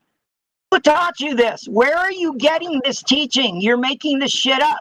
You're just saying it because you're making it up. Okay. Give me your proof. Show me biblical proof of what you're saying. You can't, because you're just talking out the side of your neck. You're just ignorant. You have no idea what I'm talking about because you're ignorant and you've never looked at it. This is why we don't usually discuss biblical matters in the live stream. It always gets nasty, doesn't it? I know, but the live stream was dead. The live stream was dead. Now it's kind of going, so. He's so ignorant. All he does is discount anything that he hasn't looked up, anything that he hasn't it's okay to touch on, it's okay anything that he hasn't given attentiveness to. He just discounts and discredits. Speak for a moment, please. It's so stupid. He just says, "Oh, that's not from the Bible, so it's not true." Shut up for a minute. All right, shut up for a minute. Just shut up for a minute. All right. So it's okay to touch on it. We can briefly address Right. things and skim And over let it it, go. right? But to get into heated debates and things about biblical matters is not cool in the live stream. It's just part of the service policy. There's a room specifically for it. If you guys are welcome to take it there to the biblical room if you want. But I think it's going to be too far now. So if we can maybe just like segue off on another topic, would be great. Sure. Well, I also, no matter if it's flat Earth, if we're talking about the moon, the sun, the stars, or anything, when someone like that starts telling me about consciousness and time that we can manipulate it, and he's talking out the side of his neck, I just got to say something. What are you talking about? How can consciousness and time not be manipulated? How does it not change through space and time? How does consciousness not change through space and time and not evolve? How does it not do that? Tell me how it doesn't do that. Okay. All right. You can take your hocus pocus and talk to God about it. I'm done with you. What do you mean, dude? You're not even making any logical, practical sense in what you're saying. You're literally not even thinking about what you're saying. You're just discounting anything I'm saying, and then you're literally not even opening up to what could be possible in the grand scheme of what the Bible actually means.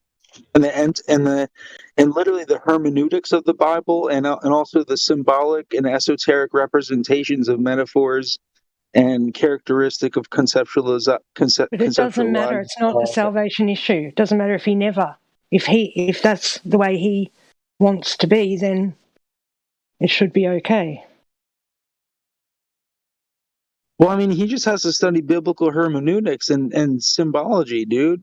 Like, literally, I'm telling you, all I'm saying is that literally all you have to do is open your mind, open your third eye. Open your third eye and open your mind and open to different perceptions that might be beyond what you thought before. That's just as bad as coming in here and telling us it's the Earth's a globe and we should open our minds and no, if he doesn't want to, then let him be. Well, I mean, isn't it healthy to have an open mind instead of one that's narrow-minded in one aspect? Not so open that your brain falls out. I mean, anybody could go mad having it too open. I mean, honestly, you don't want to open it so far that you're literally letting your brain fall out. You just be careful is all I'm saying. It doesn't hurt to take a moderate approach, Yeah, I guess all I'm saying is just that, like, there's a lot of drawbacks to looking at certain things in a way that you're used to looking at them, and how religion perceives it, or how religion represents it, or how religion. I totally agree with you. I just think you'd get further if you weren't telling him he has to do this and that. Maybe during the conversation, throw out a little bit of info. Don't direct it to anyone or, tell them they have to do what do you think about this? And people might receive it a bit better. Yeah, true. I just hope I didn't hurt his feelings or cause any trouble. I just wanted to talk about how, basically, I just like the symbology, like the symbols and the. So do I. I love all the gematria. I love all the sacred geometry, all that kind of. I'm so into all that shit. But I understand other people aren't. Some people really don't like it one bit.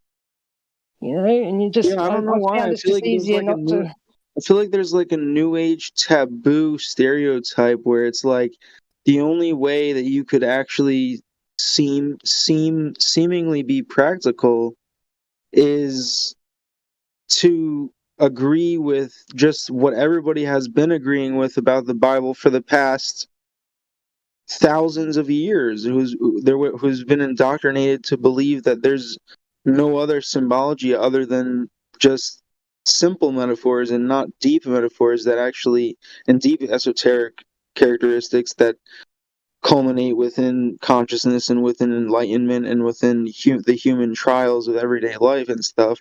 And that's what I see in the Bible, is that it highlights everything that we struggle through as humans, and it highlights everything that we struggle through as spiritual beings too, and as enlightened beings. You know, there's probably beings 10 on the different path of levels to every enlightenment. story. Like they have different ways of being explained. They have different levels. You have to unpack them. But what I was going to say to you before, for people who say, you know, oh, the Earth, you know, they've tested the Earth and it's billions of years old. Well, the Creator made Adam fully grown, like 30 whatever years old, fully grown. So why couldn't he just make the Earth already, however old? Well, you know? the lineage the bloodlines have been followed back all the way to Adam and Eve, I'm pretty sure. Yeah, And yeah. I've they noticed figured that out, they've I'm done a pretty sure really good job with that. yeah, I'm pretty sure the estimations are, and they are just estimations at this point, because they don't really know when the origin of the universe, of this physical universe or this earth or this realm started. Like, they don't know for sure, but there's an estimated value of about, I'm pretty sure it's anywhere from like 5,000 to like 10,000 all the way to like 30,000 years ago. And then there's even theories of going back as far as like 100,000 years, which I kind of don't believe as much. I'm more on the fence of like, I feel like we're in a new universe, and it's only kind of existed for several thousand years or whatever. Maybe I don't know. Maybe it's hard to say really, because it's hard to age organic matter, and it's hard to like carbon date all that stuff. It's hard to really get a bearing on how old something really is, and like go travel back in time until we develop a consciousness time machine, or like a time portal that you could send your like their chronovisor that they already made, or said they made. Yeah, I mean, basically the idea of the time machine, but I mean, I wouldn't want to play God with technology, but like, if God is giving us technology, then that's another story. You know what I mean? If God is allowing us to have technology, then that's. Have you seen Ron Wyatt's work, the archaeologist guy from like the 80s? Have you seen the videos on his work? He found. Oh yeah. Found the right Mount Sinai and showed how it's got a line of black soot all over the top of the mountains, and when you crack the rocks open, they're pink inside like they are down the bottom. I've just got this perfect where God came down as fire and spoke to Moses and wrote the 10 Commandments, and he's found the rock that God split water rush out of, and it's got like all watermarks from where the water was gushing out of it. And he found the Ark of the Covenant under where Jesus was crucified, and it had blood on the mercy seat. So he took it and had it tested, and they found, they reconstituted it and found it had the chromosomes from Mary and no others, just the male gene from God. Pretty freaky shit. And Noah's Ark too, I think he found.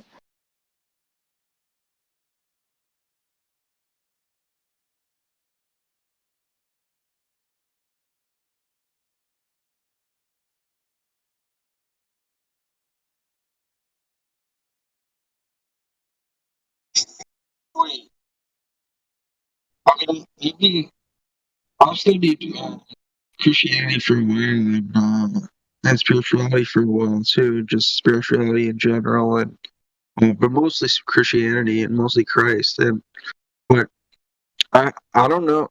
I'm not sure if like is it true that Christ's mother's name is Mary, and also his friend's name was Mary too?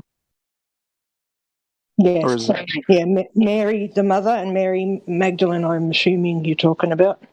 I guess Mary was just the common name in storytelling, or in like Miriam, or in just like a common name in just historical record keeping and stuff. Like, that's, I mean, I don't know what it translates. I don't know what Mary translates to in Hebrew. I forgot, but I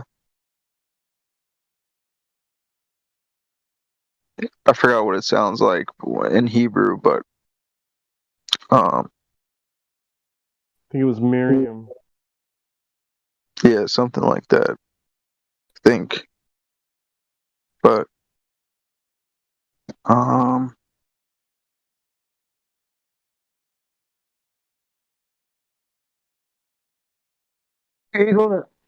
So what do you guys think about us learning from like the past civilizations that might have lived like before us that we don't know about, that we forgot? Like maybe if we learn from them, you know, that God punished them somehow, or maybe they Sodom and Gomorrah, that was the other thing he found. Speaking of punishing, found all the burnt cities, all the national big chunks of brimstone that's like sulfur that's like 99.6% pure or something. Stuff that you just don't find on Earth. You know? You could learn from that civilization. Yeah, we can learn from them. I already learned from them. I'm just talking about like in general, like not just Sodom and Gomorrah, but all the other times where God punished humanity too that wasn't fully covered. How are you going to learn from a civilization that you don't know if they existed or not? If you don't, Well, you could learn how they existed, right? That's how we didn't know how the Aztecs or the Mayans used to live, but now we have a rough idea of how advanced they were. Because of There's an argument out there that says the millennial reign has already happened, that in like 500 AD there was some Pope Sixtus III or something who had a mark that he instituted, and then you go through the time period where all those beautiful buildings were built, and you see all these buildings that were melted at the end, like as if some really fierce heat. Yeah, all the melted buildings, like the Tartarian buildings or the buildings or whatever. So whatever Soviet, whichever race or culture it was I think it was definitely God punishing the people, or it was either God punishing the people or the people punishing themselves with or each other with powerful weapons or something, or I don't know, but there's evidence of like nuclear sized it could be a combination of all three. It could be a combination of everything. It could be, well, obviously God is involved. Obviously God punished humanity a bunch of times because we obviously don't learn from our past. Yeah. I think we do, probably. Yeah, we're like insolent little children who just will not do the right thing. Yeah, no, definitely. I see it in my life all the time. I make mistakes like more than 90% of the time, pretty much. Oh God, who doesn't? It's smart because I make so many mistakes, and that kind of makes me like gives me more energy. Yeah, you wish you didn't. You wish you didn't make any mistakes. It'd be nice if it was like it was when Adam and Eve were first created, the way it was supposed to be. Yeah. Yeah, I always strive to be, as precise and perfect as possible, but at the same time, it's tough because you always see your flaws. You always see, what kind of flaws could occur in any circumstance. You don't want to cut your nose off to spite your face. You don't want to hang yourself out to dry over things that are human nature. Literally, you're born in sin. You cannot help everybody, it. It sucks too because we can't help it. Like nobody really can help it. But what we can do is we can benefit ourselves just by like loving God and just putting God first before everything else, and that's really the only way to kind of deal with it, right? Like if everybody just thought, would I want this being done to me? Every time they do something, You know, would I want something like this to be happening to me? If everyone just did that, we'd be so much better off. Yeah, I feel like if more cultures and more warfaring cultures and stuff appreciated their Father in heaven, it would be a lot. It would be a lot more peaceful of a world, probably, and more. Imagine what could happen if every human on the planet all at the same time got on their knees. Yeah. Yeah, you could. I mean, geez. There are no planets. Hey? There are no planets. Planets are a joke. Planets are naughty angels that didn't come out when they were supposed to. Planets are just plain. Now we're trapped in the second heaven. At the end of it, planets are just plain with the T at the end of it, and A little plane.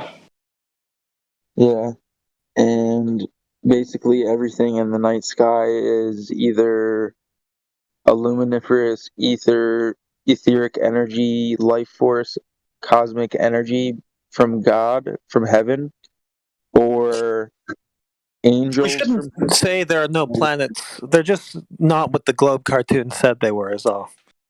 There's wandering lights in the sky, but I believe that the stars are actually the falling stars, at least, or the wandering stars, at least. I believe are angels, or if not angels, maybe angel portals or angel realms, dimensional frequency realms. Because if you look at stars, sometimes the wandering stars, to be exact, too, the ones that wander all the time, the ones that move, because there's stars that are fixed and there's stars that move, and if you look at the stars that move, they actually change in shape and color, and they look like they're behind water. And in the Bible, it says the waters are above the waters, and they've been laid down like a curtain or a tent above the earth, just like the firmament. And the firmament is kind of like the waters, or at least the waters are above the firmament, or I don't know, but the stars are probably that sonoluminescence thing, that sound, the star in a jar. Yeah, when they put sound and water and it makes that little light. Yeah. I guess I'm just nitpicking words. I try to stay away from phrases like the planet, because it sort of suggests that like we're some sort of object, that is separate from other objects. The globe model, really, the Earth is just the ground. Do you know what I mean? The globe model hijacked that term, though. It didn't used to mean what they're using it to mean now. It just meant wandering star. It just meant a light in the sky that didn't move with the others. That's where it comes from. The Greek planetus, to wander. I'm not sure you just heard what I said. So I said I agree. I know, but I try to stay away from that phrase of the planet, because it sort of suggests that it's a separate thing from other objects that exist. That's why. Calling the Earth the planet makes no sense. Yeah, I refer to Earth as I got you. Yeah, I'm with you. interdimensional bridging realm. It's an interdimensional bridging realm because it bridges the gaps between heaven and Hades. Oh, I love that. That's exactly what it is. Yeah, and it basically is just a gap. Like we're in a fallen gap, a fallen abyss. And that's what the ocean is. If you think about what the ocean is, if you think about the percentage of how much ocean there is compared to land on the Earth. They call it the abyss. And then it's actually the abyss. And there's actually a crazy whirlwind pool, like a crazy, ginormous, whirling, like, I don't even know what it's called, but it's they show it in the Pirates of the Caribbean. With the exactly. With the boat plane, with the Kraken and stuff like that, and that's, dude. I really think that's real. I honestly, I'm sold on that. I'm pretty sure that's. Yeah, I wouldn't be surprised at all if the North Pole is those 4 rivers going into the middle around that big magnetic thing. Yeah, like there's been a lot of stories of like salesmen and stuff, sailors and pirates and stuff that have gone to the Great Deep, they call it, and it's like the Great Abyss, and it's like on the North Pole, or even also there's another Great Abyss in the South Pole, like over the ice wall, or maybe before the ice wall, or I don't even know. It's crazy. It's just so confusing and insane, but sure. It's also, well, let's stand together on. I'm sorry about the noise here. Oh, let me fix this. Let's stand on what we actually can see and what we can know. We know that the what we call planets are moving in a certain pattern over periods of Earth. I mean, there are cycles. I mean, they call it the zodiac, right? Yeah, exactly. All right, well, so let's follow that pattern. We don't have to make anything up about this, right? So it's like what I heard from the last 10 minutes was people going, maybe this, maybe that, maybe this, maybe that. Now you can. Yeah, there's no globers here to have to actually be accurate around, so we can. The accuracy has already been established through centuries. We already know the accuracy of the pattern of the sun, moon, and stars and planets is accurate. It's a pattern they move in. You know, you don't have to make anything up about it. You observe it, and then whatever you believe about history and spirituality and everything, it's all based on that. But I mean, we're not. You can believe anything you want to about physical. You think the planets are physical or all that kind of stuff. But as far as the pattern of this movement, it's established. It's already done. You don't have to make anything up about it. You're preaching to the converted. I don't know. I don't think so. I think you're just making something up. I just heard what you were saying. Yeah, shooting the shit. You're shooting the shit, but I'm just saying, listen, there are ancient cultures that already established this through many, many different processes, but it sounds like the two of you that were just just kind of like, hey, maybe it's this, maybe it's that, maybe it's this, maybe it's that. Think about it like this. Like I know it sounds stupid. The whole idea of having new ideas and stuff. Think about the Thor movie. Another thing is neither of them seem to be able to stop talking for anybody else to talk.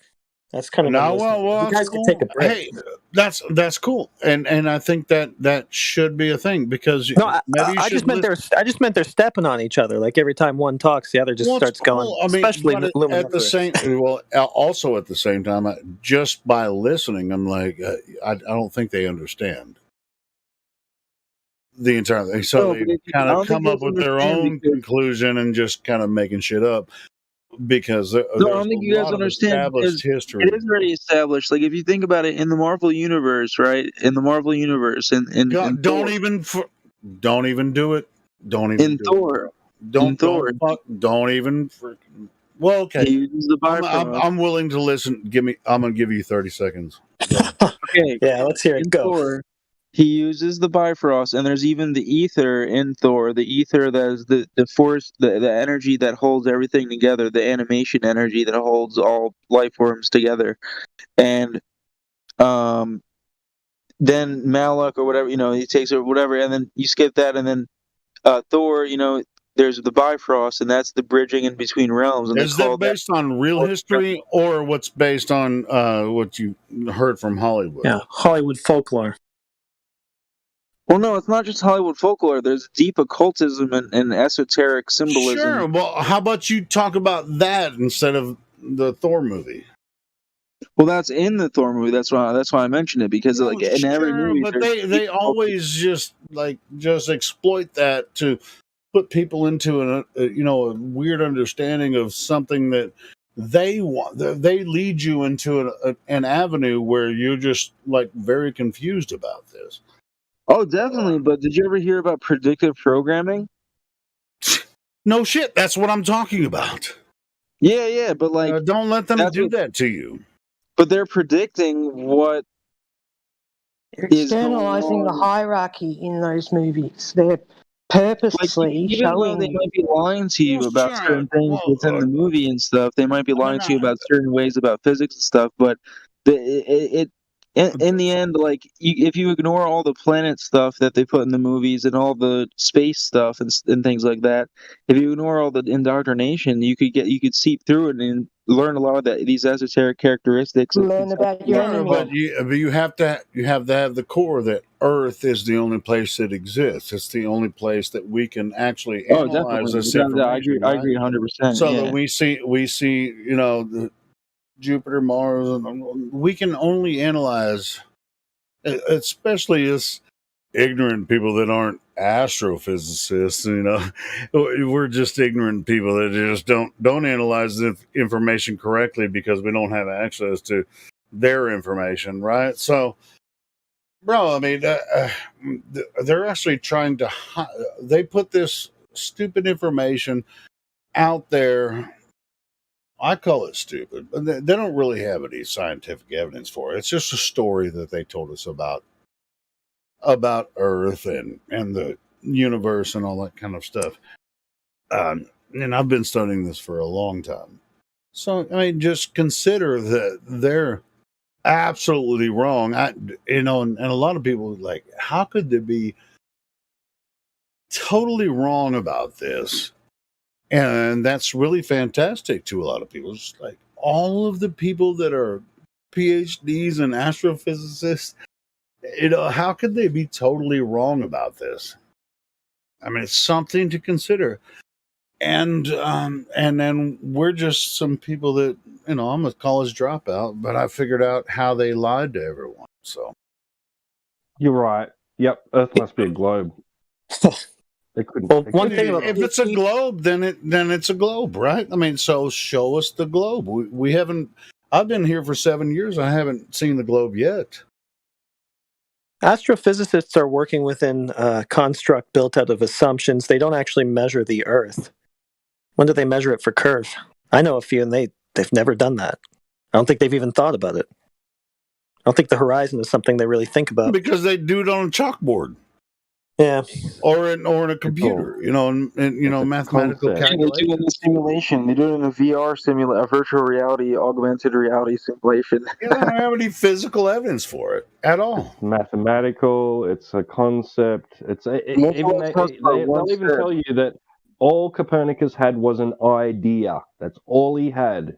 He did not prove it. Once said that all of science will eventually turn to a day that all of science will actually just be simulations of nonsensical and non-relation to reality. All simulations. Reification. That's sort of the story of their Big Bang. It just came from nothing, and then it will eventually come back to nothing, right? It's just like over freaking 20 billion years or whatever. It's just going to explode and coalesce. It's just like it's a swell. It's like goes from nothing to everything and then back to nothing. Great story. They should make a Marvel movie out of it. I don't know if you guys ever heard about Dayton Miller, but he was not only was he an astrophysicist, but he was also an engineer and a electrical scientist and everything. He was everything pretty much. Like he was basically a culmination of all science. Like he knew everything about science, chemistry, everything. And he basically he figured out that light is consciousness in a way that it's a lower fallen energy of frequency than a higher energy of frequency of consciousness, and that there is such thing as chemistry is a physical science. Chemistry can be utilized on Earth. You can study chemistry and you can use it scientifically. Anything outside Earth, you can't use chemistry. You can only use chemistry on Earth. Now you can speculate about stuff in space, through spectrometry. Space. What's space? I know, but just like lights, from a friggin', different types of telescopes. But other than that, the only way you can physically test Earth is through chemistry. And dude, chemistry is science, but you're not going to make predictions about supposed space with chemistry. You know what my friend told me? He was like, "I want to go to space," and you know what I said? I was like, "Take a step forward," and there you go. You went to space. You're in space. Yeah. Well, I've always said, I mean, it might be a very simple statement, but I've always said, Earth is Earth. Always has been, always will be. And everyone that exists on Earth observes the pattern of the heavens, and they've created different religions, and including this Big Bang Theory, and third rock from the sun, and Milky Way galaxy, and from what we all observe on Earth. Nobody can go there, and outside of Earth. And so, you can make up all kinds of stories, but the only thing you can know about Earth is what you experience on Earth. That's my opinion. Take it for what it's worth.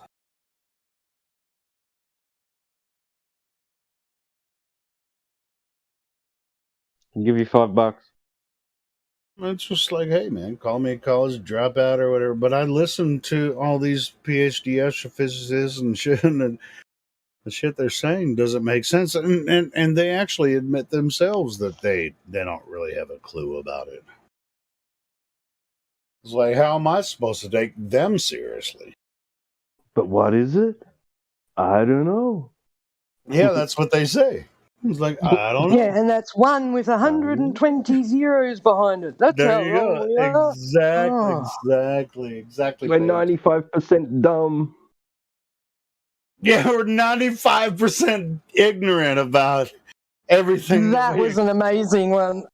But I can be 100% sure that I'm standing on Earth, and I observe the sun, moon, and stars moving around us, and I can actually confirm that many ancient cultures have developed religions, cultures, governments, and everything around the pattern of the stars, sun, moon, and stars. So, who's better at this? This ignorant freaking college dropout or the astrophysicist?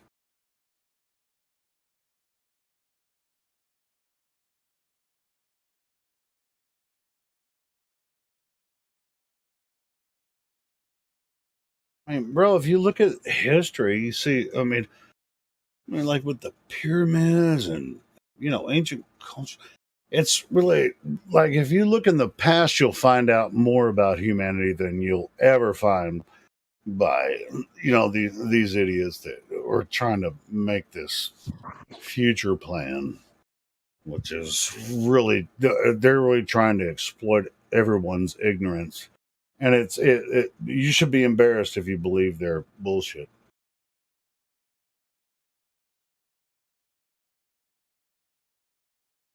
My opinion, you don't have to believe me. But I've been looking into it for quite a while. They're a priest class. Humanity has always been religious, probably more so now than ever, even. Yeah, sure.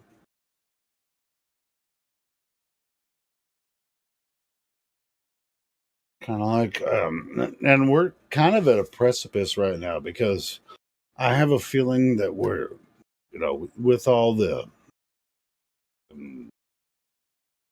they say there's gas shortages. They actually implemented that for us to, to increase prices. They're putting us into a scenario where it's like, hey, every single thing, every fear porn that you see on TV, everything is meant to manipulate you into their scenario. But once you realize Earth is not what they told us it is, then you're not going to buy into their program. But you're still subject to it but right, yeah. but you should take whatever means you have to go ahead and defend yourself against it, because it's an attack on you. It's an attack on your psyche. It's an attack on your personal psyche. Every single person, all the advertisement, all the information, social media, everything, it's all fear porn. Just be careful, what you believe or what you should, about what they're ringing saying. the bell. Yeah. They're ringing the bell so that we salivate. No, sure. I mean, but they feed on fear, and that's why they put this fear porn out there. I mean, do you think dollars are real? Just enough. Well, we have to utilize them to buy products and stuff like that. But do you think it's real? They have that over you. Dollars. You have to spend dollars or pounds or whatever monetization system. This is their manipulation over you. Oh, yeah, they're going to whip us into subjection. Well, it's just like a guy that I'm working with. He's like, "Oh, look, they're about to attack the stock market." It's like, bro, yeah, I kind of know that they're already moving into the digital system. I mean, he's like 12 years older than me. Bro, I already know they're doing this. I'm not invested, but you are. He's like, all right, I'm about to pull everything out, and I'm going to do.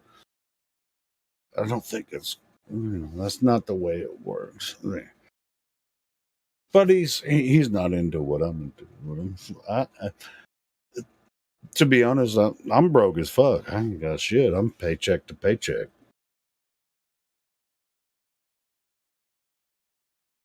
But at the same time, I'm quite aware of how they manipulate it.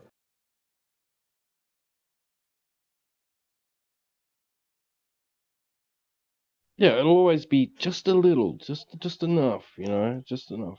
They kind of. He's like he told me today. He's like, I'm gonna sell off all my my stock investments, and because he had some article that he read. Oh, he's just like, I don't have anything to do with that. So I was like, what advice am I going to give him? What he said, he was like, I'm gonna take all money out, and then I'm gonna buy gold. Now, I don't know what's going to happen in the next few years. I mean, gold might not be something you can use in the next few years if it crashes like totally. So I mean, so I was like, all right, buy your gold. It's not a bad idea if he has some significant investment. You can buy gold, but you're not going to get physical gold. You're just going to get gold certificates. But it's just me and him working, together. I'm just like, if you buy gold, you're actually just going to get a gold certificate. It's difficult to actually get physical gold. It has to be mailed a certain way, and I know how that shit works. I'm just like, bro, I'm not going to tell you in 10 minutes how to get physical gold.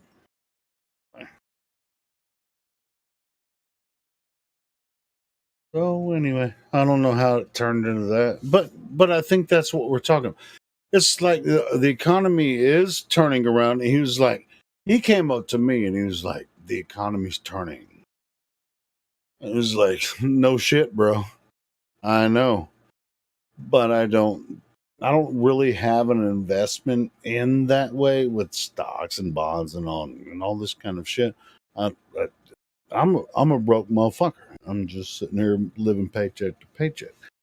He's like, but he has investments, with different escrow, and he's ex-military and stuff. So he has, he has all this shit. He's just like, I'm gonna cash out for gold. And what's gold gonna do for you? When all right, you have physical gold, if you could buy it, what's that gonna do?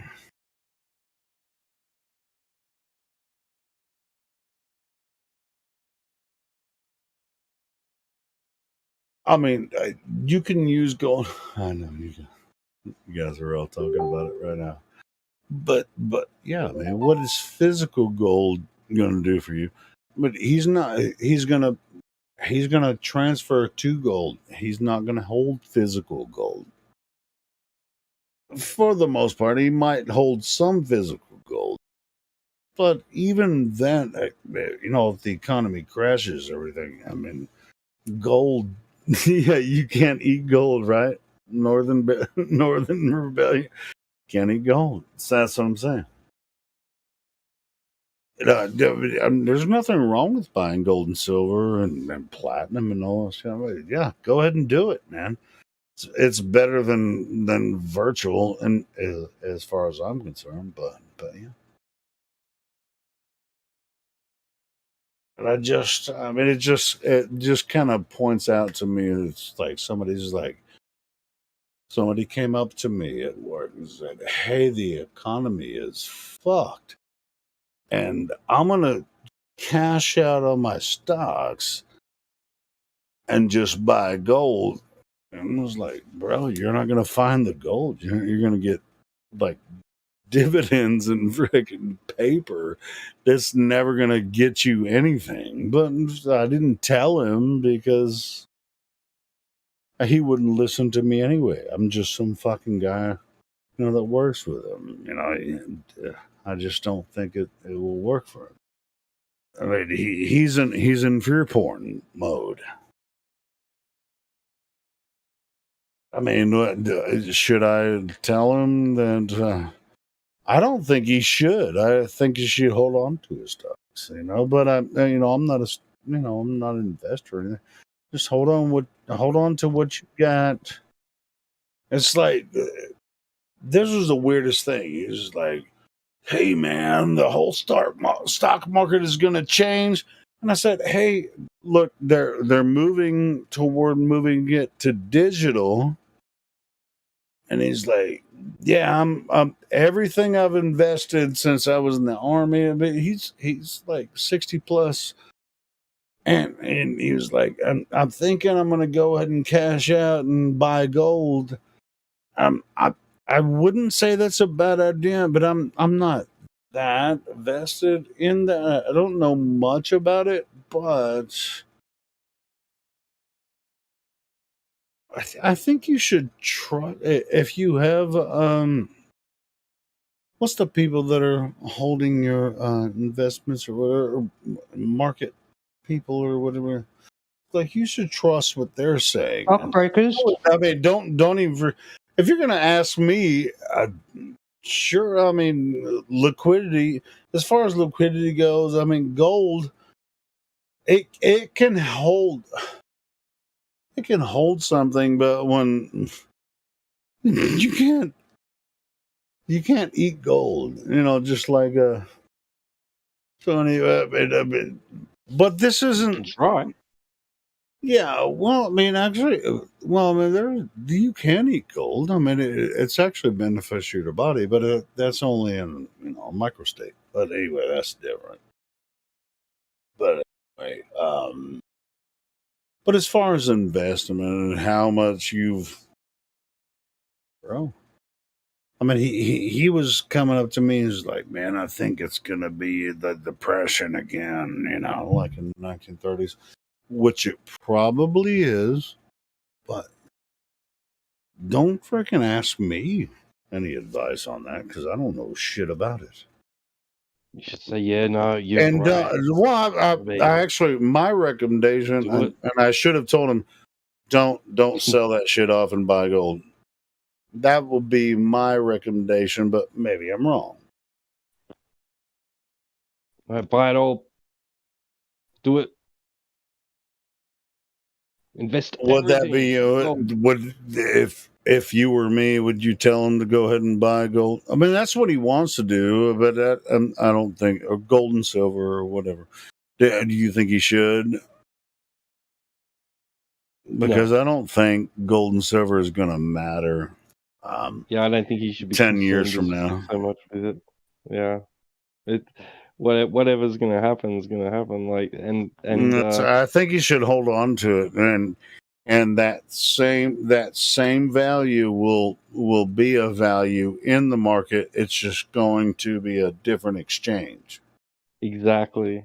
Yeah. So I know he's probably freaked out. So I'll tell him, but I mean, but I don't know why he told me. But I'm just like, bro, just hold on to that shit, bro.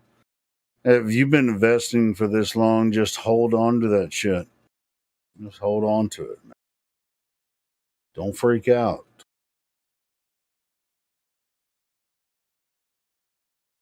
Because it's going to move to a digital currency. There is no way around it. Yeah, I think they're probably waiting for his generation. I mean, the commodity of gold is still going to be there. It's not. They're probably waiting for his generation to be gone. Yeah, they want that. They're giving them fear porn so they just fucking sell off, so they can buy their stocks and shit. It's like, don't let them do it, man. That's my opinion, but I mean, if you have a significant investment in stocks and shit, just hold on to that shit. They're gonna freaking scare you into selling that shit off. Don't do it. That's my opinion. I ain't got shit, but I know how they play people. You know what I'm saying? It's like they can buy you off for pennies on the dollar and be like, oh, and then they'll just hold on to what you already had. I'm like, all right, I'm just going to leave you in the dark. It's their game, right? It's their game, not ours. Yeah, I'm not in that game, but I know how they run the game, you know.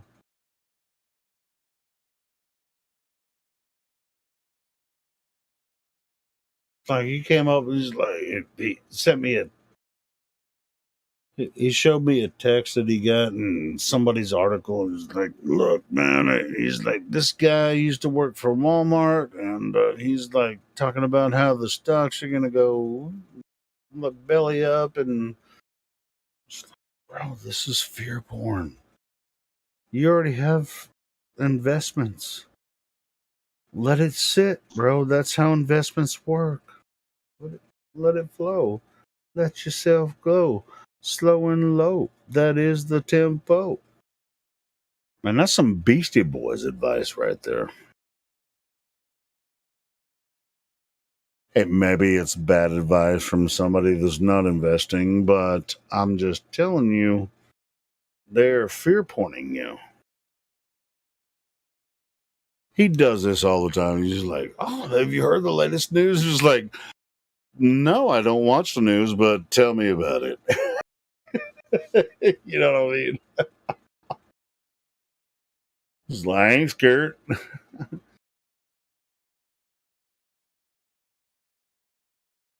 I literally don't watch any TV now. Sure, I mean, I not that I'm not interested, but in something like this, he's like, oh shit, everything I've invested my entire life is about to just falter and everything's just going away. I'm not saying that it couldn't, but don't sell it off and just buy a shitload of gold, because you're probably going to lose a lot. That's my opinion, but I didn't tell him that. You're going to lose a lot in gold. Say that again. Do you think we're going to lose a lot if you invest in gold? No, you have to be careful. I mean, you're going to have to, if you have an agent that is working on your IRA or whatever, wherever your investments are. I mean, you should consult with them, but don't fucking ask me. And he's like, all right, he's been working with, whoever the fuck he's been working with for a while with all his investments and shit. And he's like, man, I think I'm going to sell all this shit and fucking buy gold and silver. I'm like, okay, man, I don't think you should. Well, I didn't tell him I don't think you should, but why should I? Because, I'm just some guy that doesn't have any fucking gold or silver or very many dollars. So. But why do you think you shouldn't? I'm curious because it's exactly what I'm doing. I don't know, man. What the fuck are you going to do with gold when there's no food? Well, I mean, if you've got gold and silver, you can purchase food with it. Really? How? So what the fuck are people that have food going to do with silver? Well, silver is like one of the greatest healers, like that's ever been created by the Creator. So it's always going to have value because it has. So Anthony, so people are going to eat silver? You're going to trade some corn for silver? First of all, you can eat it, but like everyone's always going to have a problem with their body that they need healing, right? That's always going to be a thing that is, and that's why they've always had a value, because you've always got problems with the meat vehicle. And silver and gold have healing properties, so they're always going to have value, I'd imagine. I don't think he's wrong about some type of coming change. Between the stock market and commodities and fiat freaking bullshit, but I don't think it's as extreme as they're telling everyone, because they can't possibly do that. I mean, they can do anything they want to, but it would be too extreme to make it happen fast. But it is coming. I don't disagree with him, but I mean, to give somebody, that's in their mid-60s, this type of fear where he's about to sell all of his freaking IRA assets to exchange for gold. He's gonna freaking just pull everything out and invest in gold. I don't think that's a good idea, because of something you got through an email. But Helio, you've got to explain why you don't think it's a good idea. Like, I understand you don't think it, but for what reason exactly? What could go wrong? You're saying that the price of gold and silver, like the value of gold and silver, is going to dramatically drop as well? Maybe. I don't think that in the near future, gold and silver will actually be a legitimate way to exchange in the near future. You don't think it'll be a way to exchange gold and silver? Okay. No, I'm talking about shopping or like buying food. You won't be able to use gold and silver. Well, you can have it like you can have piles of gold, but you won't be able to buy anything with it. Well, I beg to differ. So I mean, we go and get our fresh produce from a place called Tower Hill Volcano Produce, and if I went up to them and said, "Here's this amount of gold, it's valued at this amount. Can I please have some tomatoes, cucumbers, carrots, and some of the other shit you got there?" I got a feeling. I'm talking about normal. Yes. I'm talking about normies. Yeah. Well, what do you? But aren't we supposed to be moving? What the fuck is a normie gonna do with a pile of gold? Well, what? Okay, explain. And let's not have an argumentative tone. I love you, brother. What is a normie? What is a normie? Yeah, like what do you mean? It's like they cash out their retirement and buy gold and silver, and then they try to trade. Like they want to go to the supermarket. I mean, if maybe they could just like put their gold and silver, to another company. It's like, hey, I'm going to trade in silver and gold, but there are plenty of silver and gold outfits out there where they can, have a debit card where hey, I gave you this much gold, You're going to keep it. It's similar to a bank, but it's more honest. I'd say is this what you're talking about? I'd say you'd lean. Say you had predominantly gold and silver, and obviously you'd still want to have a bit of fiat for those random things. You know, you want to buy some measuring tape from friggin' the hardware store or something like that. So obviously you'd have like a little float of fiat as well, right? But which scenario are you talking about? Everything is all based on fiat. I mean, where are you going to buy something if you're not using fiat currency? I just explained that, right? I said there's a small business, and we're talking about small businesses that are owned by families and stuff. So the one I just explained was called Volcano Produce, and they grow all these different sorts of veggies, potatoes, all that sort of stuff, right? Man, you have a little bit Every day of the week, they will always take gold and silver. Jesus Christ, that's not what I'm talking about. This guy wouldn't even know how to produce a silver coin from his own silver if his life depended on it. He just he feel like he wants to sacrifice his entire freaking retirement on when you buy gold and silver, you can buy it in different forms.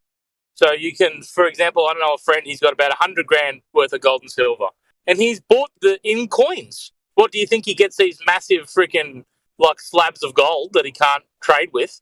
I have a feeling this guy doesn't even know how to communicate with those people that would accept silver or gold for payment.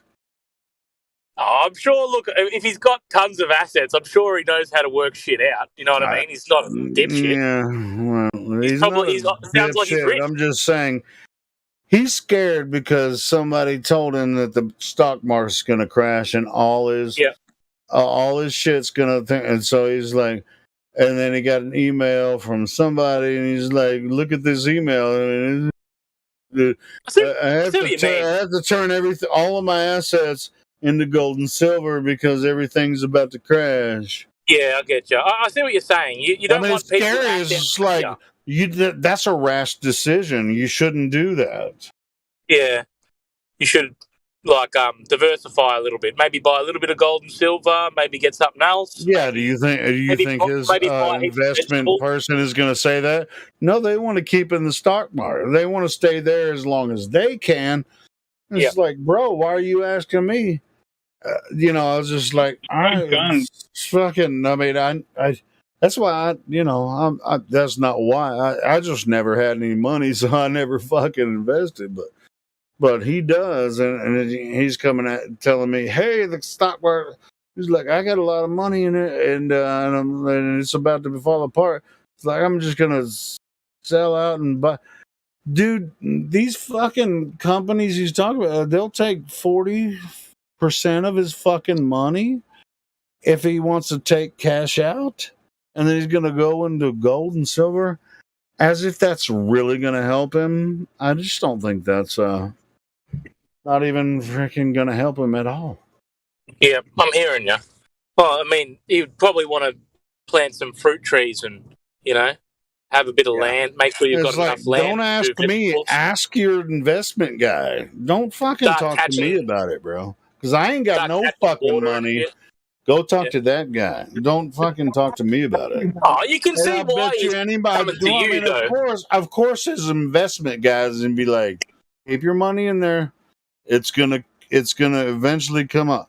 Now, you can see why he wants your validation, though, Helio. It's because you've been in this sort of. I want to stray away.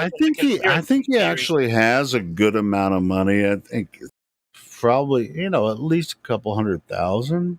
Yeah, so I'm thinking maybe he could pull it out, and he could probably. I mean, he's in his early 60s. He could probably live off that shit if he really, fed it right. But don't take it all right up, because they're going to take like 30-40% of your shit when you pull it out. Imagine though, like what I'm sensing, and I could easily be wrong, is that what might happen is something similar to what happened in Zimbabwe, where suddenly your fiat was worth nothing.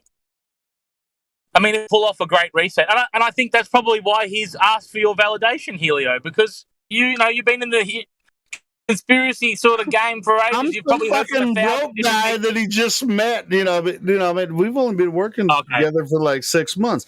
I'm just wondering why he's asking me. I mean, he's telling everybody. He's like, "Oh, the market's about to crash." You're one of those cool dudes. You sound like you know shit. Well, I didn't want to give him advice and be like, "Bro, I mean, keep it there." Well, I told him about Bitcoin. I was like, "Man, a year ago, Bitcoin was over $50,000, and now it's 22."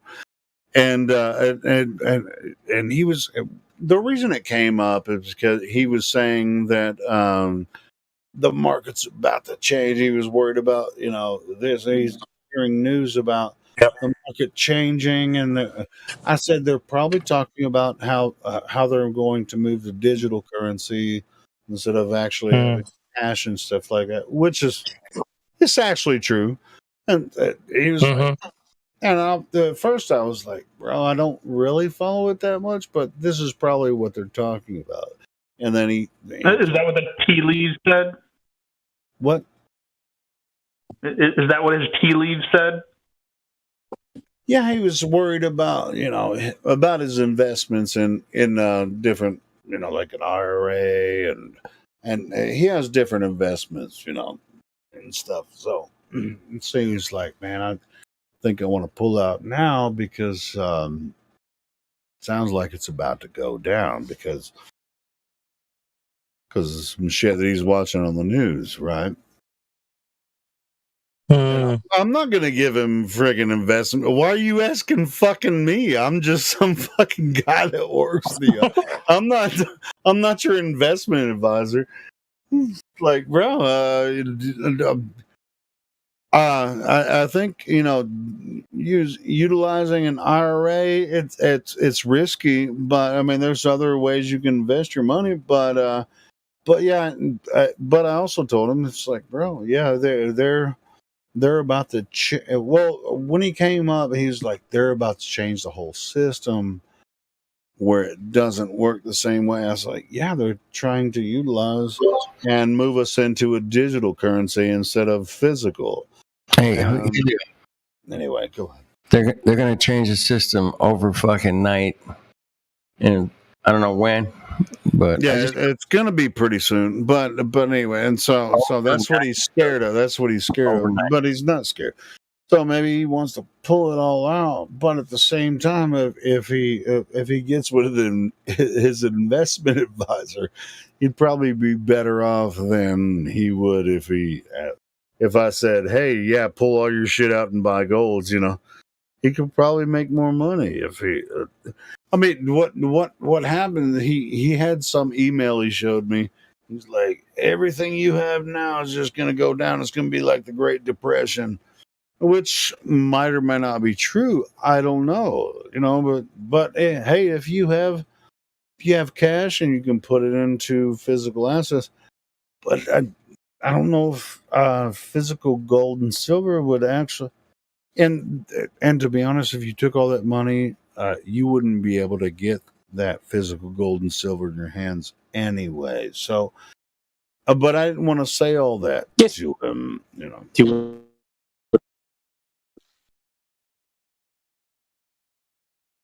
and I know that for a fact. So anyway. It was like, hey, I want to take all my money from my agent here, and then I want to just give me a check, and I'm going to go buy gold and silver. You're not going to have that in your hands. You're not going to have all that gold and silver in your hands.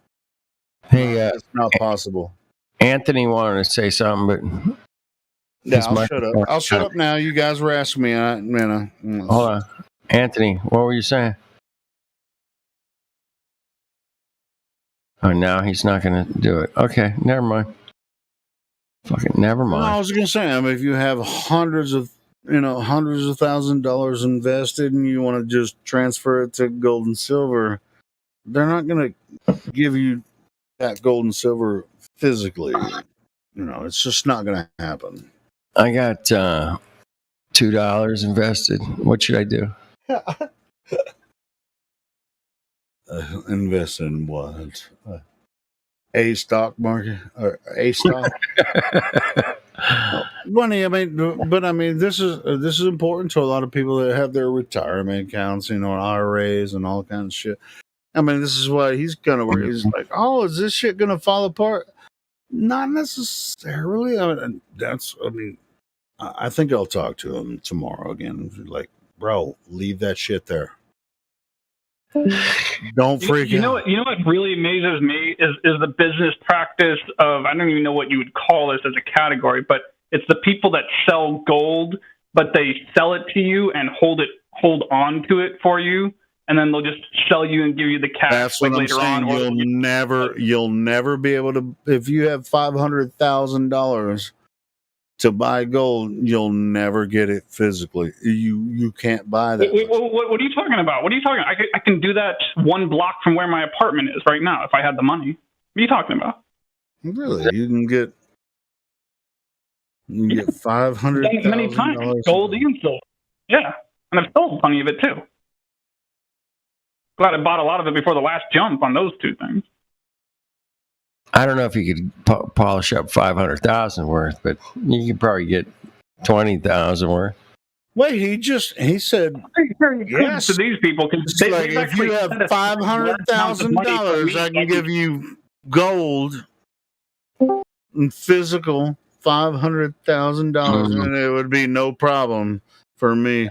If you have $500,000 in a bank or a bank transfer or cash, I can give you gold worth just as much. Is that what you're saying? No, what I think is there are so many of these businesses that sell to suckers who buy gold and then they hold on to it for them instead of them holding on to it themselves and putting it where they want to. I think there are so many businesses Unverified Lights, if I had $500,000 right now in cash, I could give it to you and you could give me the same amount in gold right now, and it wouldn't be a problem. I think $500,000, that would take maybe a week, but yes, in a week or less, yes, down the street from where I live, yes, you could do exactly that. Affirmative. So there's like a gold bank where they have that much gold. No, it's not a bank. It's I can't remember the name of it. What do we call that? Well, anyway, it's a place where they sell gold and they sell silver and they buy gold and they buy silver. And yeah, but nobody goes 500,000 that deep. Nobody does that. No, if you were to be like, I got $500,000. They just have to order it. They just have to order it through the mail, but they can get it. Most people just don't buy that much in person anyway. That's why they just don't have it on hand, but they can do it. They can get it nonetheless. Don't think they can't. Full of shit. Why would you doubt this? That makes no sense. What is your logical reason for doubting your ability to do that if you had $500,000? At 10,000, I'll do 10, 20, but $500,000, I don't think so. Without scrutiny, I'm just saying. Without the cops, man. You can do that. Well, if you had $500,000, you're like, I got $500,000 cash, and I want that in gold, and you show up at this freaking shop, and you're like, yeah, we're gonna bring $500,000 worth of gold here. I have the fucking FBI right there going, oh yeah, this is legit. I see where you're going with that. It could look kind of funky, man. If you make it legitimate with the FBI, they could do it nonetheless. Yeah, they could do whatever the fuck they want, man. I get that. Yeah. No, actually, they can't, and I know that for a fact. If you try to just have $500,000 transfer in between gold and cash, you're going to have to work this out with the FBI before you can actually make it happen. So they're going to be very curious about where that money came from. I think it's the IRS you got to worry about. Fuck the FBI. Yeah, well, and the IRS. That's what I'm saying. Well, yeah. This dude was acting like, $500,000. Just go to the store and you can get freaking $500,000 worth of gold. Yeah, again, Helio, I'm trying to help you understand this. They wouldn't have it there in one day, but in a week's time, yes. Any gold shop can get that. You just have to present the money to them. Bro, I understood that point. Get that 200 But if you try to transfer that much money, is it a legitimate business or is it just like? Yeah, it's legit. Yes, it is a legitimate business. Why would anyone? You're going to have the FBI involved. You're going to have the FBI involved. You're going to have the FBI involved when you transfer, $500,000 of cash to gold. If you're just like buying that much gold, then you're going to have the FBI involved. And they might be like, hey, this is legitimate. Boom. They bought it. Where do you think you're going to buy $500,000 worth of gold from? Okay, whatever, Helio. Think whatever you want. I don't care. No. Wait. Unverified. I mean, it's a good name. Where do you think you're going to buy $500,000 worth of gold in cash without government institutions? Just questions like, where'd you come with that $500,000? If you're going to add that caveat, then I guess I don't know, because I'm sure the IRS would probably be looking in on that. Yes, but as long as you were squared away, the FBI. Oh, okay, either one. As long as you're squared away with the government in that sense. FBI and IRS are two different institutions. I mean, it was just like, but I'm just saying, how are you going to be like buying $500,000 worth of gold from a storefront? Where the fuck did they get $500,000 worth of gold from? Hey, Helio, if I want to, I can go down the street down that same street. I can go exactly the same distance away. On that same strip mall, there's a gun store. I could legally buy $500,000 worth of guns. There's nobody stopping me from doing that. Don't you think that's a little more controversial? Is this Orion? Is this you, Orion? Yeah, it's me. You're getting too excited because I'm absolutely certain that what I just described is absolutely impossible. You can't take $500,000 in cash to a store and be like, I mean, even if you set it up ahead of time, be like, hey, I have $500,000 in cash. Can you guys get me some gold to match? I could write you. Can I write you a cashier's check? You guys good with that? Dude, Orion, are you out of your fucking mind? Helio, do you believe that anyone in the world has more than $500,000 worth of gold in their possession? Do you believe anyone does? Anywhere? I mean, certainly somebody does. Right? Yes, I think a lot of people do, but I'm just telling you, if you try to purchase it on the street, you're going to be caught. And be like, where the fuck did you get this $500,000? Or worse, you're going to get robbed, man. Are you fucking kidding me? Gold. Those people out there, the wealthy elite that have more than $500,000 worth of gold, probably more than $500 million worth of gold. How did they get it then? Why are you even arguing this? It's obviously, I mean, you don't transfer that amount of money between any transaction without the government being involved. What the fuck are you talking about, Orion? You were just talking about like you can walk to the Circle K and just give them $500,000 and they're just gonna freaking hand you a pocket full of gold or some shit. Well, anyway, I was getting the impression that you were thinking or saying that you can't buy gold in the United States and possess it in the United States, and you can. I didn't say that at all. I was talking about the amount you can buy, and the original argument was started because a friend of mine said, "Hey, I'm going to cash out my IRA because the market's going to crash, and I'm going to buy gold." And that's where it came out. Well, he doesn't have $500,000, but he has quite a bit of money. But I don't think he should. But I would. Tomorrow I'm going to be like, bro, if you're going to do this, talk to your investment advisor. Don't talk to me about it because. Anyway, Helio, man, what the fuck do you think happened in 1933, man, when they said, no more gold, cocksuckers, we're taking all your gold? Yeah. How did that go? Yeah, and I mean, especially if you like you buy a little bit of gold at a time, they won't really overnight. They did that shit overnight, man. Yeah, but that was almost 100 years ago. But they're still paying attention. They're still paying attention to who's buying gold now. Yeah, they're just going to say, we're taking all your dollars, and now you got to turn those over, and we'll give you this fucking bitchin' iPhone wallet. Well, even with all the wallets, all the wallets, even the gold iPhone wallet. What the fuck is that? You always sign up for this program or whatever. So they're still keeping What's going to track stop of you. these cuck motherfuckers from doing it? They're nothing. That's why I posted that link, man. I posted a 3-minute video. Explains it, how it's going to go down. So, yeah. I'm just going to... Yeah, man, people want to... Hold on, Orion.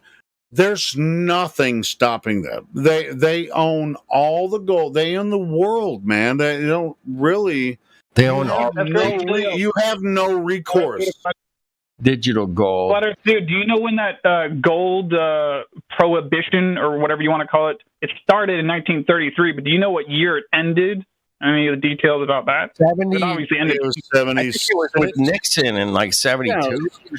Yeah, it was somewhere in the 70s. Yeah, Nixon. And it came back. It wasn't necessarily silver, but go ahead. When did it end? Tell me. It hasn't. Orion, where'd you go? No, I don't know. That's why I'm asking you. Oh, I don't know. I know that there was a big gold thing in the 70s, starting in the early to. If you try to buy $500,000 worth of gold at one time, they'll have FBI agents confiscating all that shit. Yeah. All right, Helio. So I think you're getting two things confused. What happened in the 70s was that the dollar stopped being backed by gold in the 70s. Right. There we go. That was it. But that's not the ending of the prohibition of the private ownership. Maybe it never ended. Maybe it never ended. I don't know, man. Well, I mean, obviously it did, because, like I said, several times in the last 2 years, I walked down the street and bought gold and silver and sold gold and silver. Wait. You know when? That's not true. When the dollar was not backed by gold anymore, it was in 1913. No, that's when the Federal Reserve was formed. All right, so did they use gold to back their money? They did until about 1972, I think. Well, who told you that? 1974, December 31st, 1974. Is when it ended. So the Federal Reserve, when it was formed... Oh, wait, that's when the prohibition... the Federal Reserve, when it was formed, used gold to back the dollar. Correct. Really? Well, they actually issued certificates that said they were like silver certificates you could take, and gold. They had gold certificates too. It looked just like money, but it said right on it, this was a gold note or a silver note. And I've seen both of them.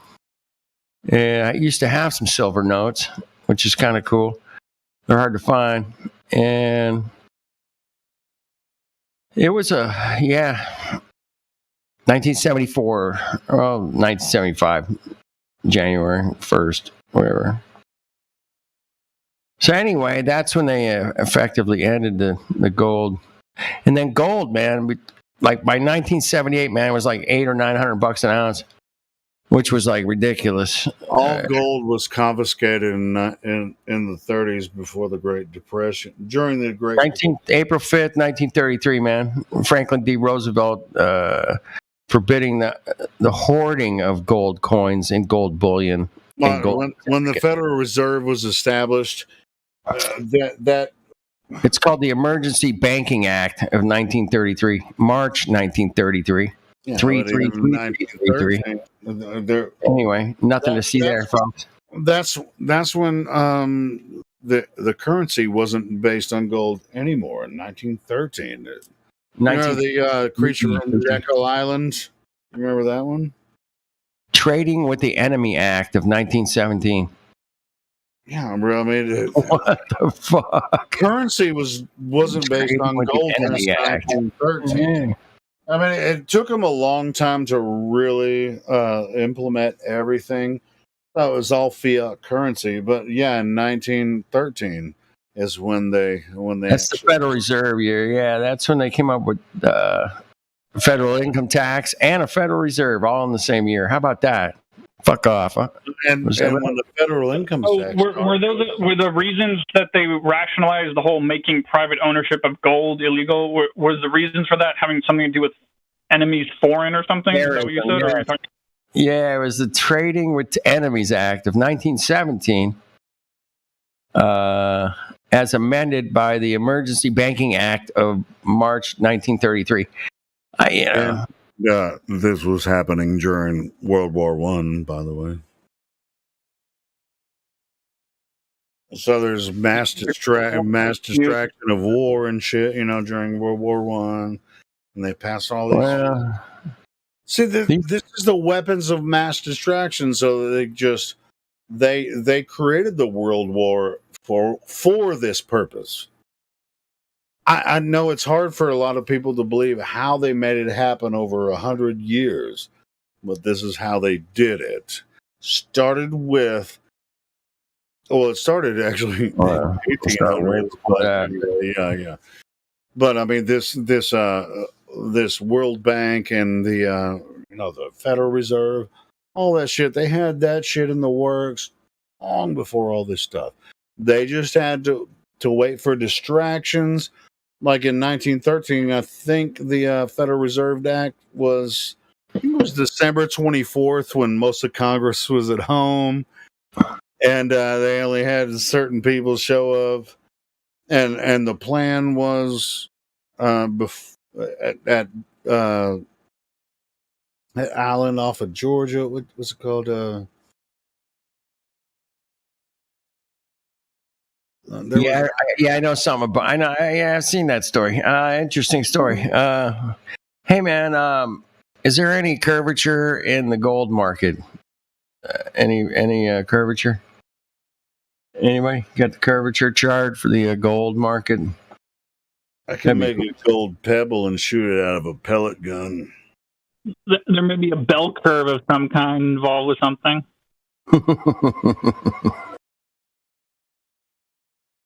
We all live under Federal Reserve notes now, man. That's what we use to buy our food and shit. Yeah, but we're subject to the World Bank too.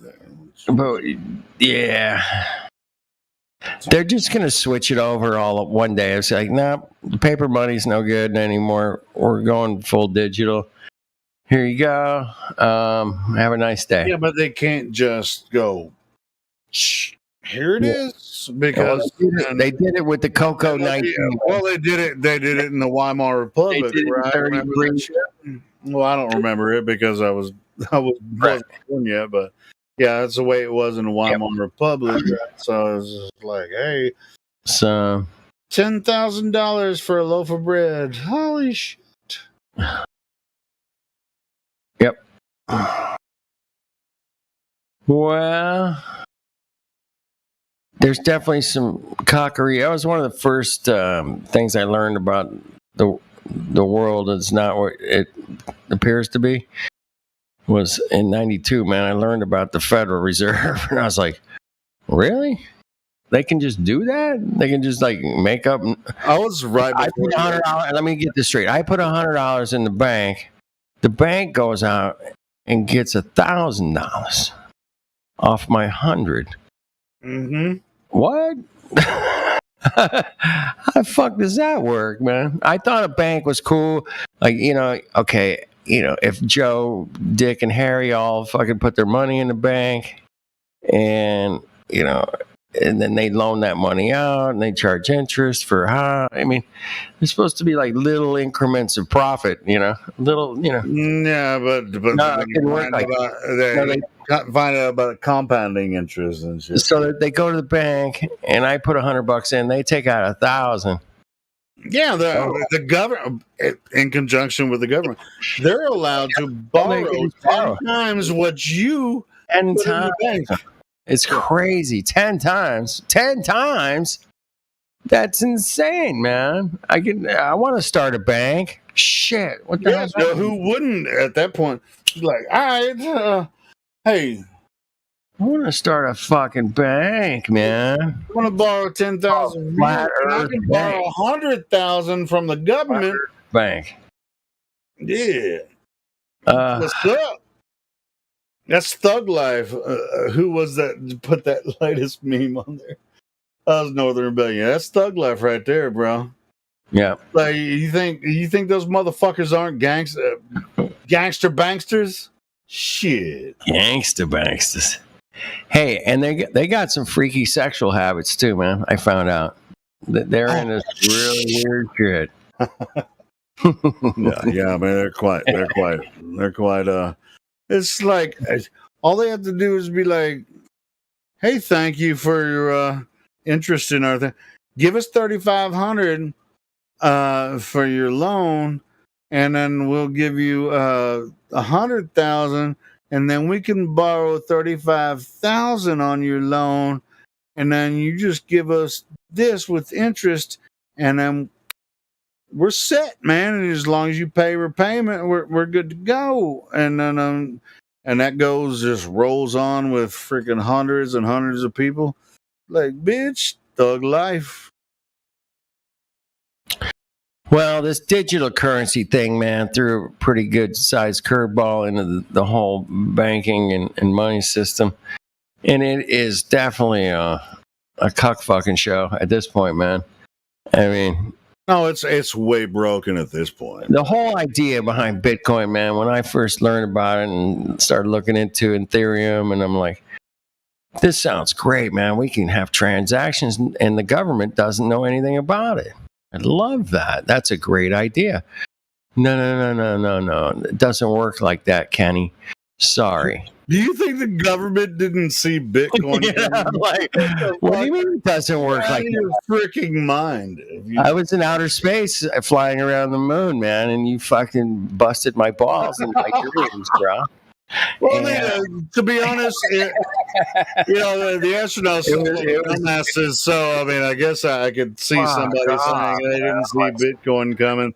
I mean, that's the clown show. I mean, we're in idiocracy, so I guess everybody would be distracted by some of that bullshit. But I'm like, yeah, man, that sounds great. Sign me up, dude. Get me some fucking Bitcoin. And because if you bought it right at the beginning and then cashed out like last year, you'd get a lot of money. But here's what happened: Bitcoin went up to 56, almost 60 grand coin, and it was like, if you guys remember, man, they were handing out $4,000 checks to everybody in the fucking nation, and they all went out and bought Bitcoin, man. Like a lot of them, not all of them, but.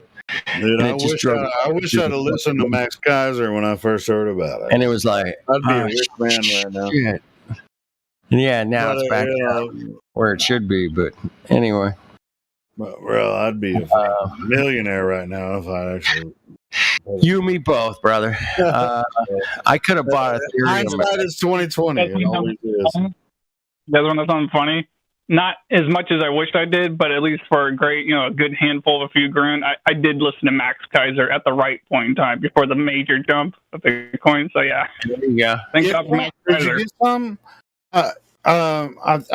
So I bought like maybe off of it, but yeah, I mean it's like originally I bought like about 10 grand worth before the major jump, or maybe 8 grand worth or something around there, and then it jumped and it was like 15 grand or something like that. But yeah, thank you, Max Kaiser, if you're listening. Thank you very much.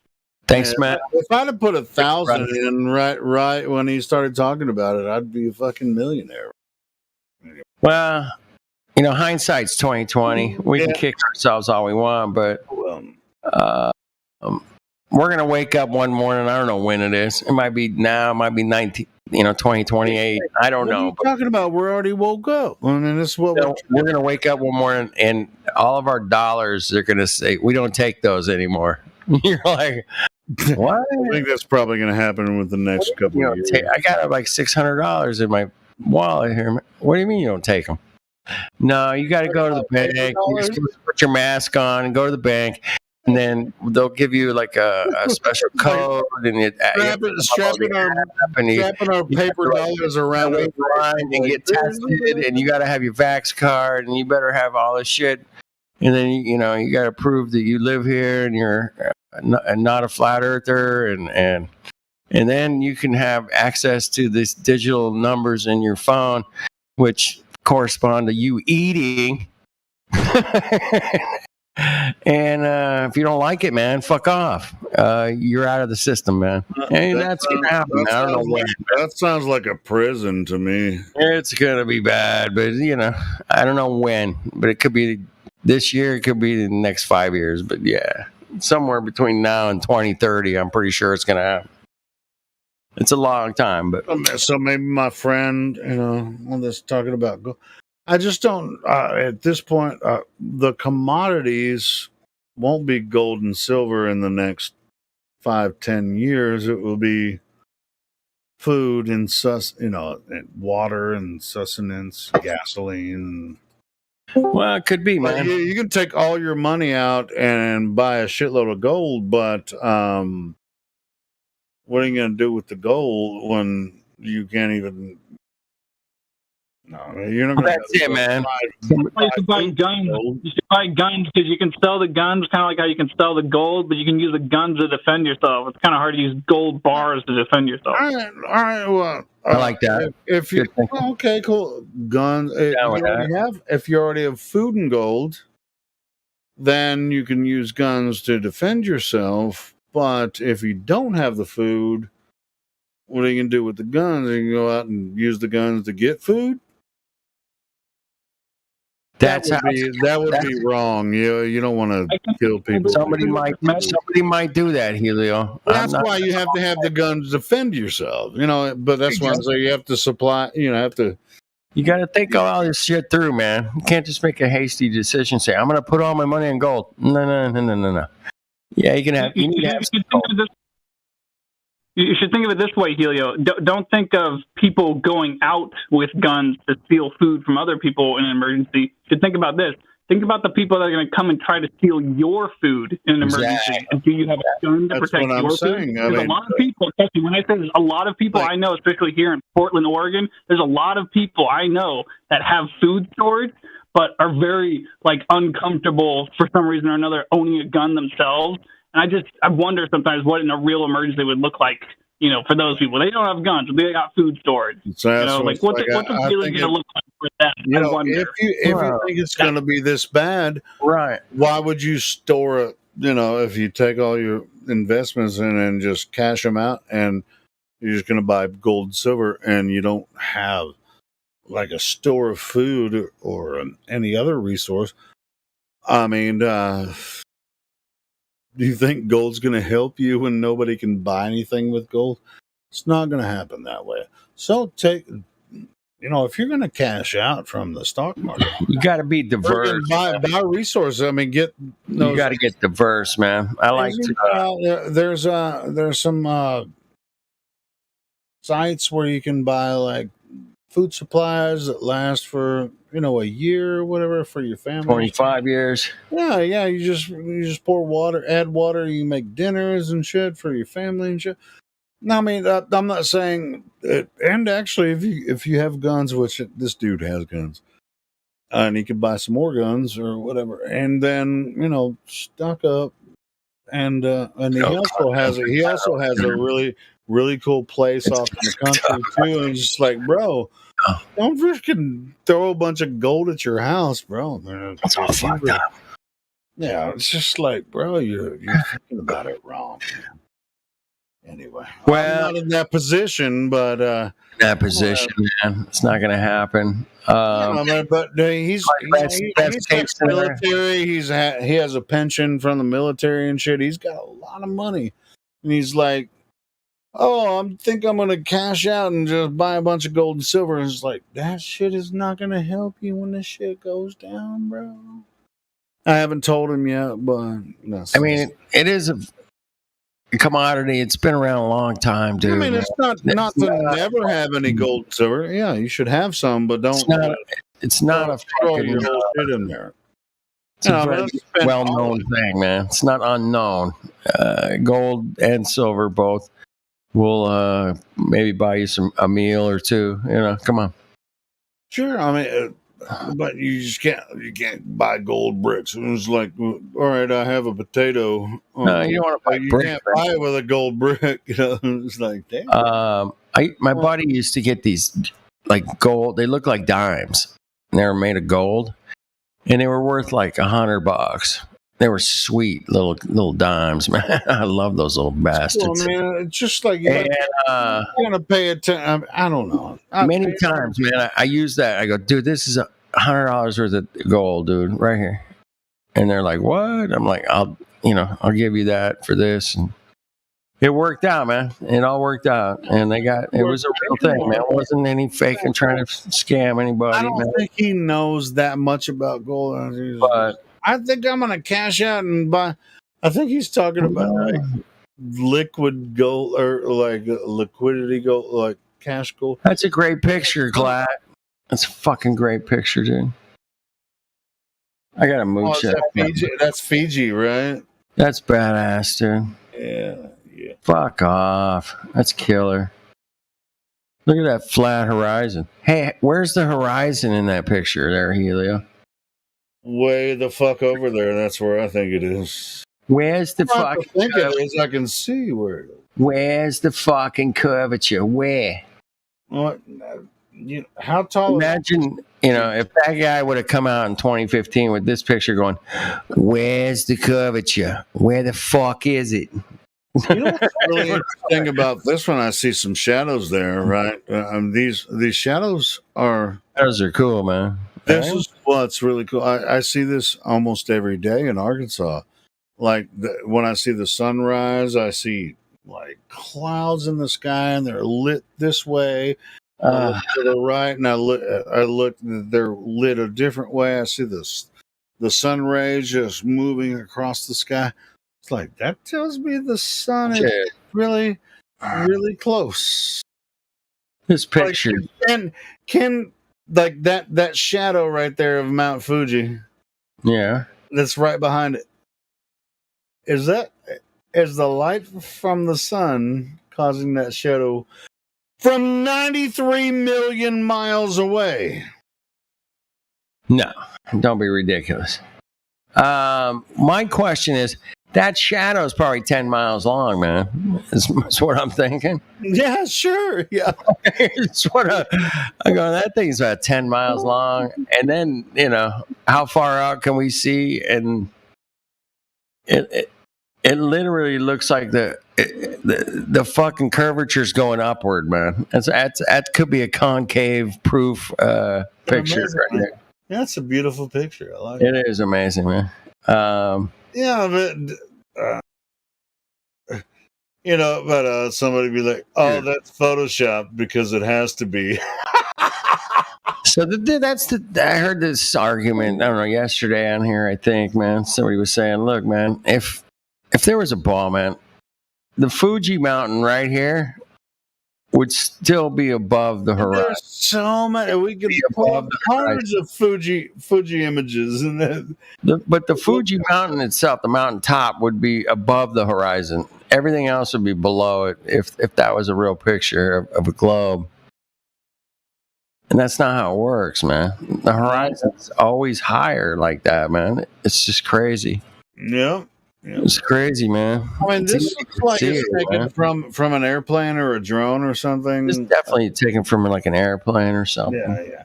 But if that's a real shadow, it's beautiful, man. If that's real, man, that's totally the shit. But if it's not, it was a nice huckster job, man. You fuckers. I always tell the pilot, man, in case you guys crash the plane, man, fuck you. In case you crash the plane, fuck you. Oh, yeah, man. Always gets a smile out of him. Yeah. I learned that from Eddie Murphy, man. He was doing a stand-up. He's standing outside the plane. He goes, in case this motherfucker goes down, man, fuck you guys.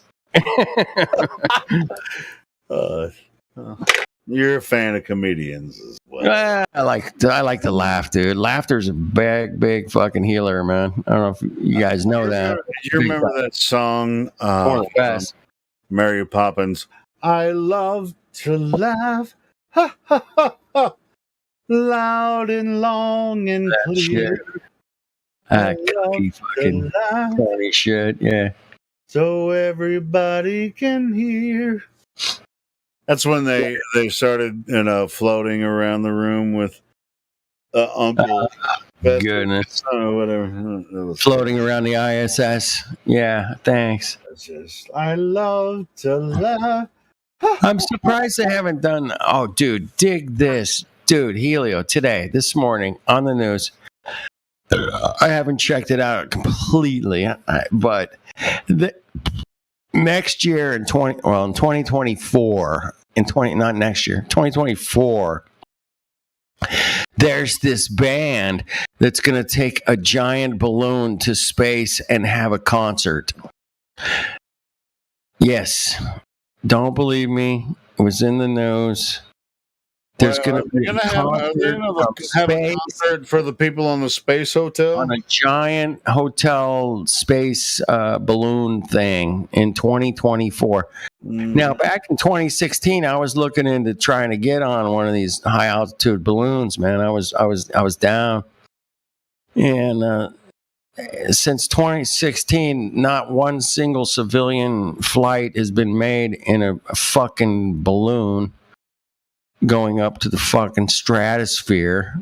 Fuck off. It's never happened. There's no pictures, no video, no nothing. Whoa. And it ain't ever going to fucking happen. I'm telling you guys, it's never going to happen. I'm fucking 6 years into this cucky fucking high altitude balloon fucking space trip shit. They can't even fake the real supposed real space station, right? How are you gonna fake other people in this, in space? They can't even fake that shit good. A civilian balloon up there, man, for like 10 grand. You take a ride for like 6 hours or whatever. I mean, they attempted it with Captain Kirk, right? You remember that one? It was the dumbest shit that you could ever possibly observe. He's like, "Hey, I'm Captain Kirk. I'm 70-something years old." He's like, "Look at me, wee! I'm Captain Kirk." Oh, that was like I finally went to space. I acted like I was in space back in the 50s. 60, but look at me now. I'm in space for real. I'm Captain Kirk. You got to watch the movie Wag the Dog again. Oh, it's on BitChute for free. Wag the Dog, it's the same thing, man. They just keep coming up with some, hey, let's send Shatner. Propaganda. I mean, it's all propaganda. Send Shatner to space, man. We can make it look good. You guys that's the most... People didn't realize that that's the most obvious way. Yep. And that means every single person in the world that loves Star Trek. Yep. They're going to just suck that dick. They're going to suck that space dick until that shit blows. No, because when you watch that stupid fucking video, he fucking just like, it was clipped up all kinds of ways, and he's like, "Look at me, I'm William Shatner in space. Look at me." Oh my God. It was the most ridiculous, retarded thing. So, frickin' ballers, come at us, man. I mean, we don't, if you believe that.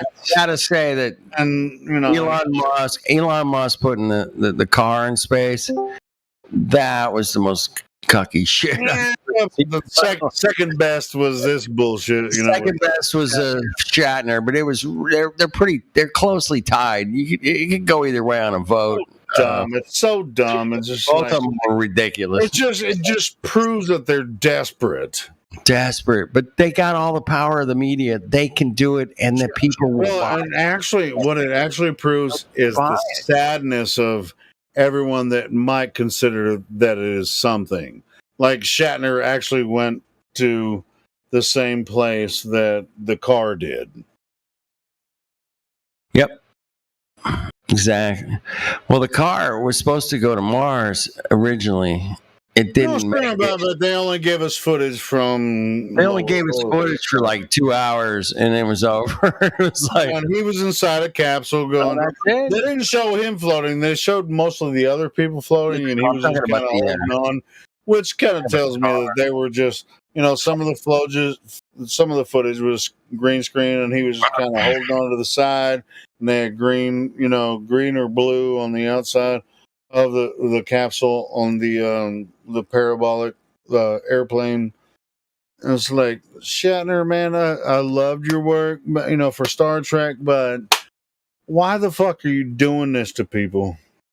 Dude, you liked his work in Star Trek? He was the worst actor, man. I don't know where you guys. Dude, that's why I liked it, because it was so horrible. It's like it was like Idiocracy bad. I mean, it's up there. Dude, I love Idiocracy too. It's just what do you think it was for? So bad. Oh man. But anyway, so that's what it's all about. And it's few and far between. And then they put out this stupid new outer freaking deep space footage from this other the James Webb telescope, the James Webber. They got Hubble. They got James Webb. Yeah, man. They got Sophia. Yeah, that was good. Hey, Helio, I think you played Bassano here the other morning. Dude, I played it, and then I think a couple other. Somebody else played it, man. Whatever. I think we're getting redundant. We don't need to play it again. No. I caught it. I go, oh shit! I forgot that phone call with the Hubble dude. That's pretty badass. And yeah, that was good, man. That was amazing. What a fucking cool. What a cool playback, man. It brought a smile to my face. I'd be surprised if Robert shows himself back up in here, because he came here about a year ago, and we were talking to him for a little while. He'll be back. He'll come back in. He's just got a young family, man. He'll be back. Yeah, he's got other shit going. He said he was going to do some work in Antarctica too, so he'll be back.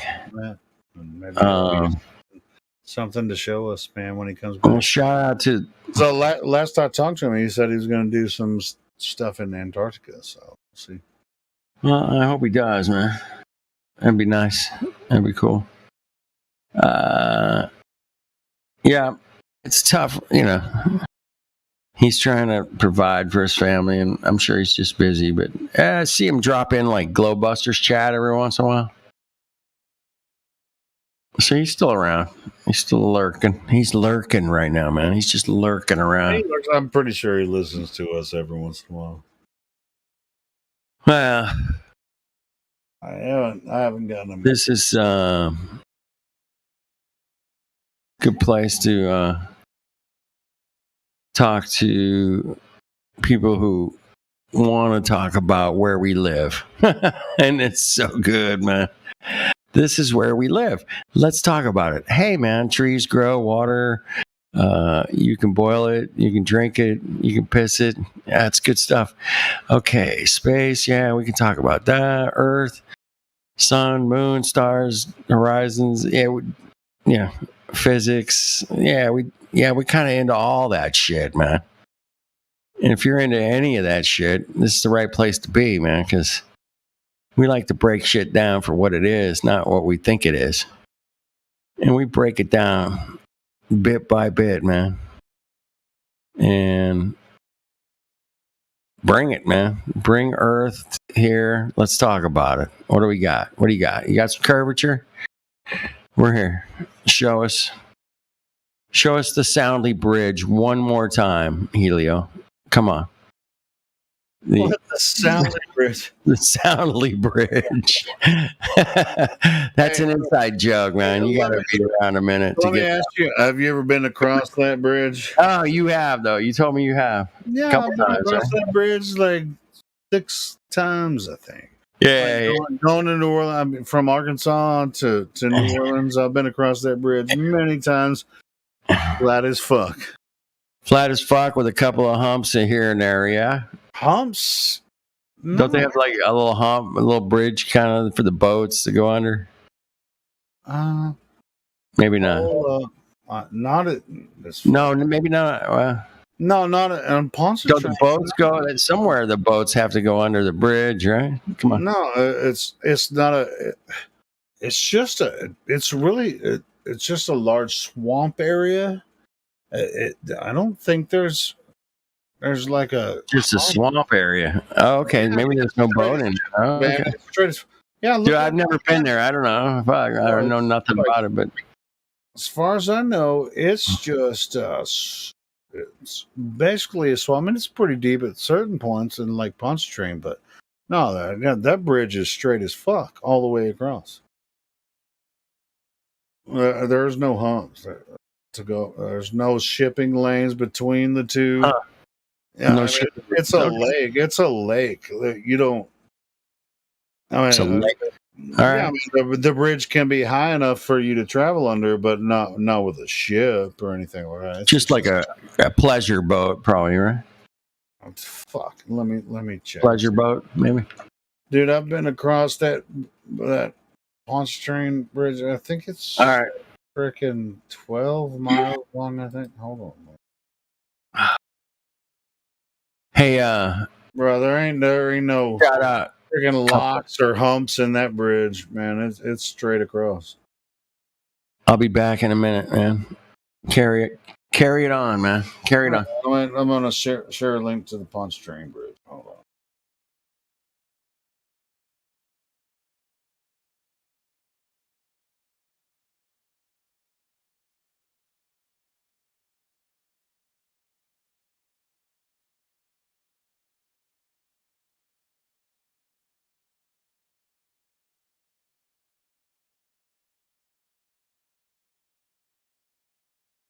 I traveled all the way across it, and then there was no like hump over a certain path, or somebody can travel under.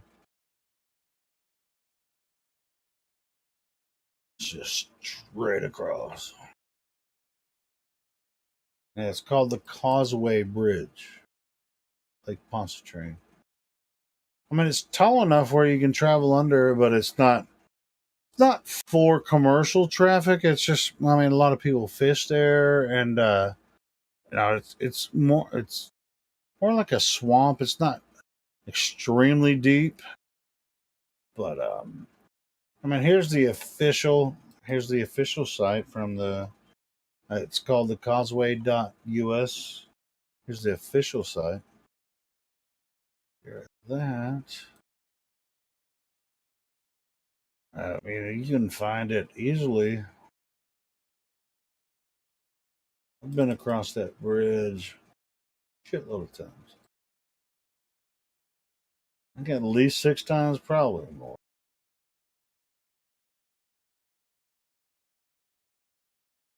Pretty cool place, man. It's just like you're driving on bridge forever. You're not going over arcs. It's just a straight ass bridge. There's another bridge in southern part of the Louisiana that's very similar. You're just driving across swamps. You know, there's no arcs. You're not trying to go over, like driving over. Like there's no traffic to go under the bridge, like water traffic. I mean, the bridge is high enough for local traffic, mostly like fishing and shit like that. But other than that, I mean, it's not. People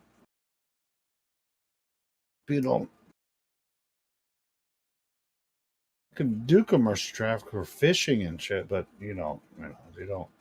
That's not the way Pontchartrain works. As far as I know, I could be wrong. Somebody tell me if I'm wrong.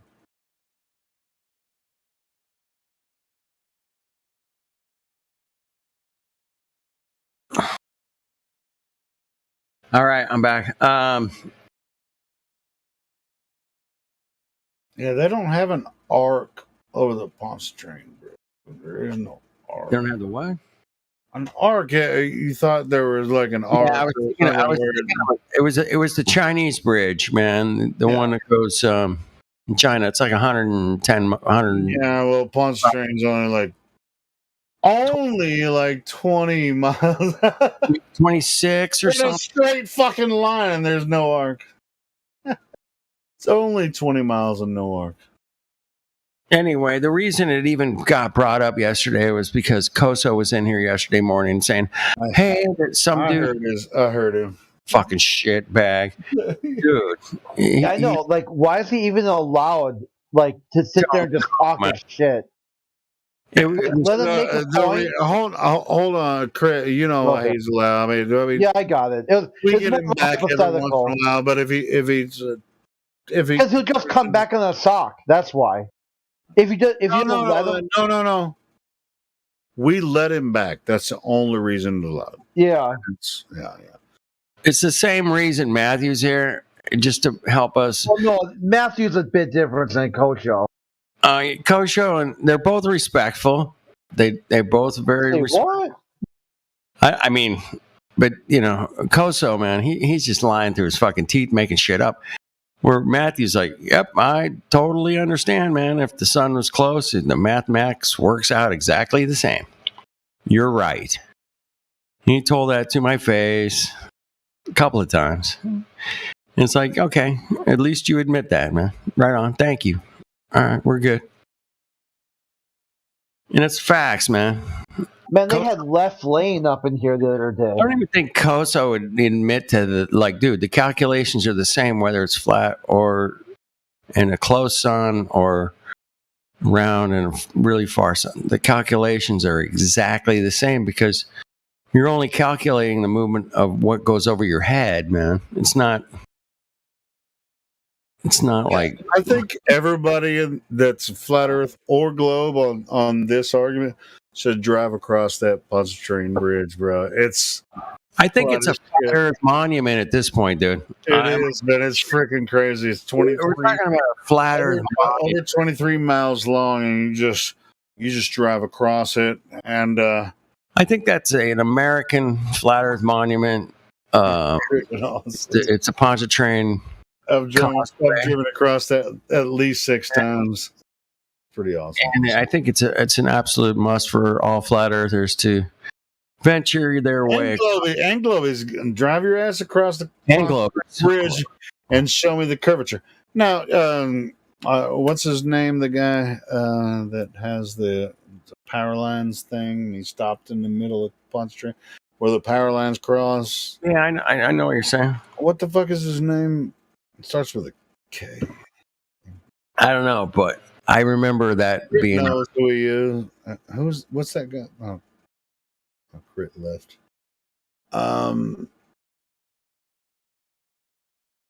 Anyway, he had the power lines and the curve and everything. He's like, I did this with my P900, and he's like, this is Pontchartrain. Like, no, bro. I've been there. I know what it looks like. And then Soundly used to put that picture. Yeah, it was Soundly. Yeah. Soundly used to put that picture on his live streams that he did 24/7 for a while, and he's from New Orleans, right? And that was a big curvature proof in the day, back in the day. What's weird is like all globies from all over the world. Just one of our picture. As if, it's like Soundly got it figured out. Look at this curve. This is the curve of the Earth. It's like, bitch, that's only a few miles. Why would you say that's the curvature of the Earth? Because here's the best thing about Soundly. It didn't even convince him that was the curve of the Earth. Yeah, you could tell. He was back the next day. I was like, man, I've been all across that bridge. I know it doesn't look like that. Go ahead, Crit. Yeah, he was back the next day talking about flat Earth again. It didn't even convince him. Why would it convince me? Well, but we've had dozens of people come in here and show us Soundly's pictures and say, "Well, what about this? That's curvature." And I talked to Soundly one night, and I was like, "So you zoomed all the way in on your P900, which is 80 times zoom, right? And that's how you captured it." Right. And he said, yes. That's how he did it. I was like, all right, then.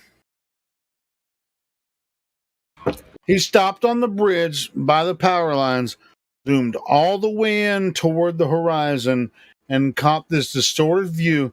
But you can see that electric tower standing right up above the horizon. If it was that bendy, man, we wouldn't even be here, man. We'd be like, hey, man, I'm in the desert. You think that's the Earth curve? Dude. Then you're fucking out of your mind. I don't know if you guys ever been to the Mojave Desert. It's pretty big. Anyway. I actually talked to him and asked him about that. I was like, how did you capture that? We see the curve. I zoomed in all the way on my P90, and that's how I captured that distorted view of the curvature of the power lines. But the power lines end on the other shore, and there's a big tower at the end. And you could clearly see the freaking tower on the other side. Shouldn't it be behind the curvature? Should it be obstructed if that's the curvature? Don't ask that question. Hey, if Earth curvature was so easy to see, man, then they would have built a monument out here in the desert. Everybody would see it everywhere. Everybody would see it everywhere. There would be a monument. Hey, man, check out the curve over here, man. This argument wouldn't even be happening if the Earth was a globe. One single monument of all time.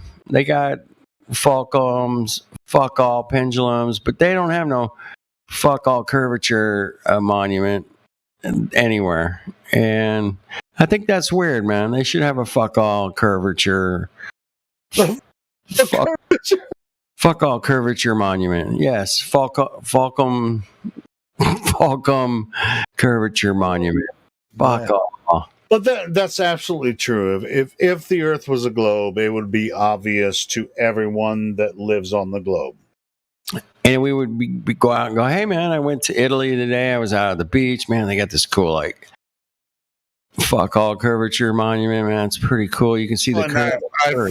I flew from New York to Italy, and I flew around the globe, and the pilot explained how that shit works when I'm flying in an arc from New York to Paris, and then went to Rome, and we were flying around the arc of the curve. But we had to adjust our speed because of the Coriolis effect, and we have the spinning of the globe. We have to adjust for that. Definitely.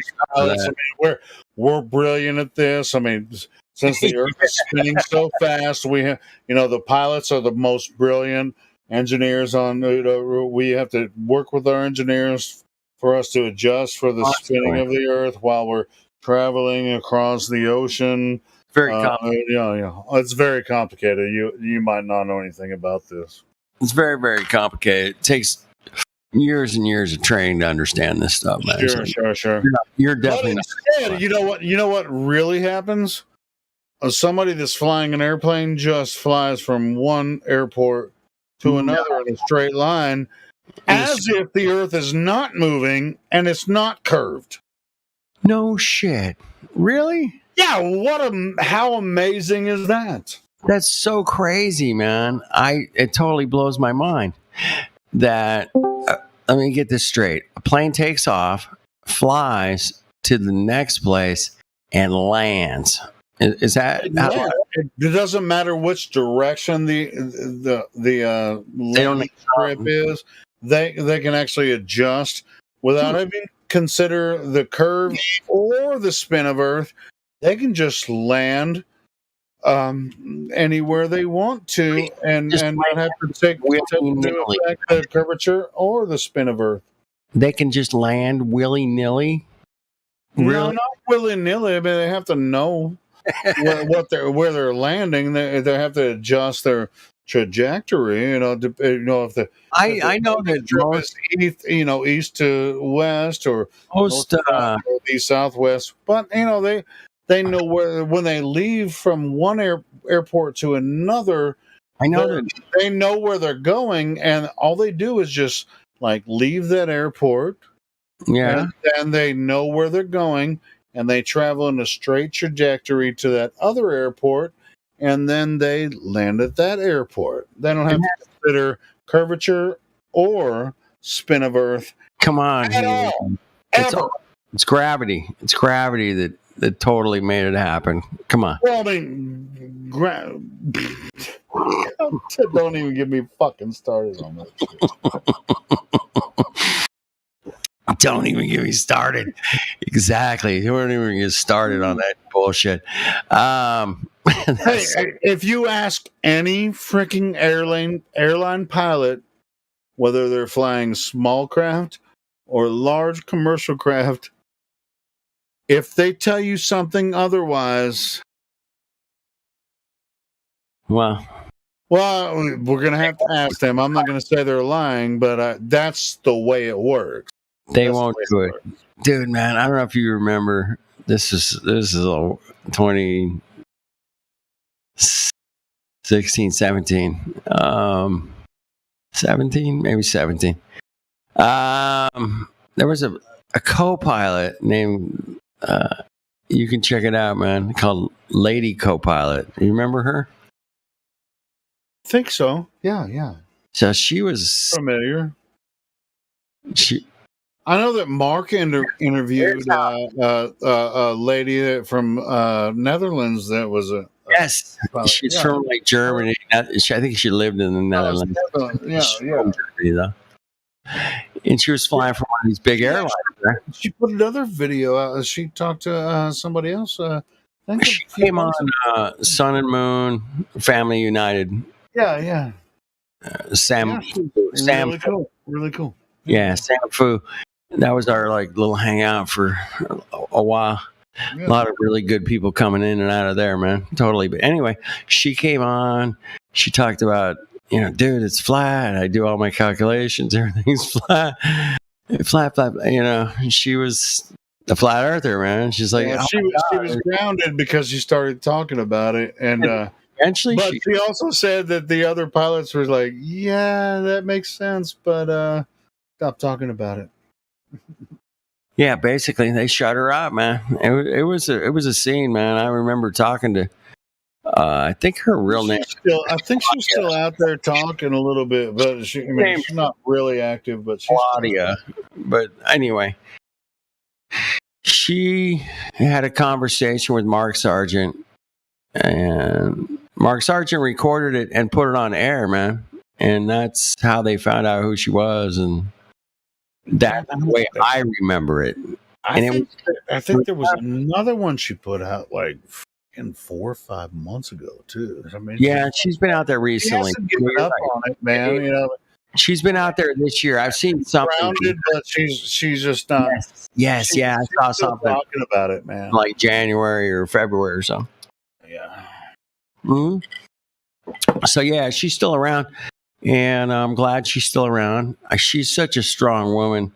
I'm like, yeah, man, you go, girl. I was encouraging her, I mean, you could tell by how passionate she is about flying, and it breaks my heart that she can't do it because she can't do it. But she was meant for way bigger things than just flying a fucking stupid ass airplane, man. I mean, anybody can fly an airplane, man. It was in her heart, But she loved, commercial flight.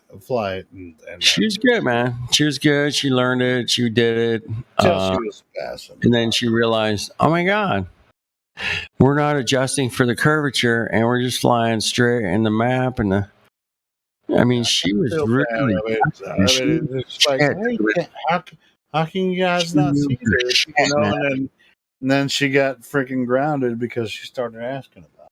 Dude, they sent her for like psychological evaluations and shit, bro. They freaked me out, man. She called me. I think Jaron interviewed her too, right? She I was on a call with her one night offline, and she was like, they want to send me to the fucking shrink, because they think I'm crazy. And I'm like, oh man, this is not good, man. Well, it's just like it's not so bad. People think I need to go to shrink. Like, what's that, Saints? Go ahead. It's not so bad.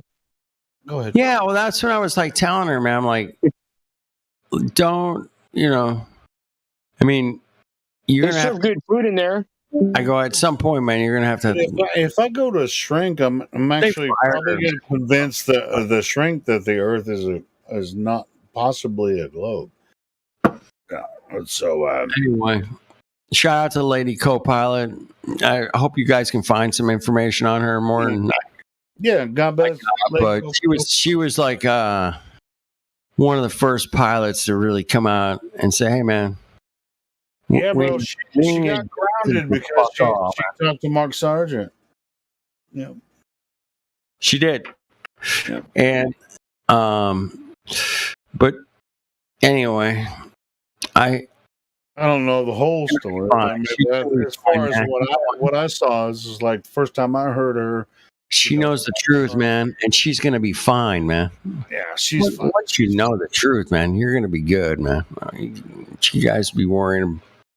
And you know what?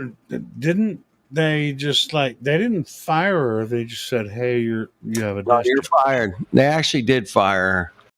Eventually, took a while, a couple years. Yeah, I think they gave her a desk job first, or nah.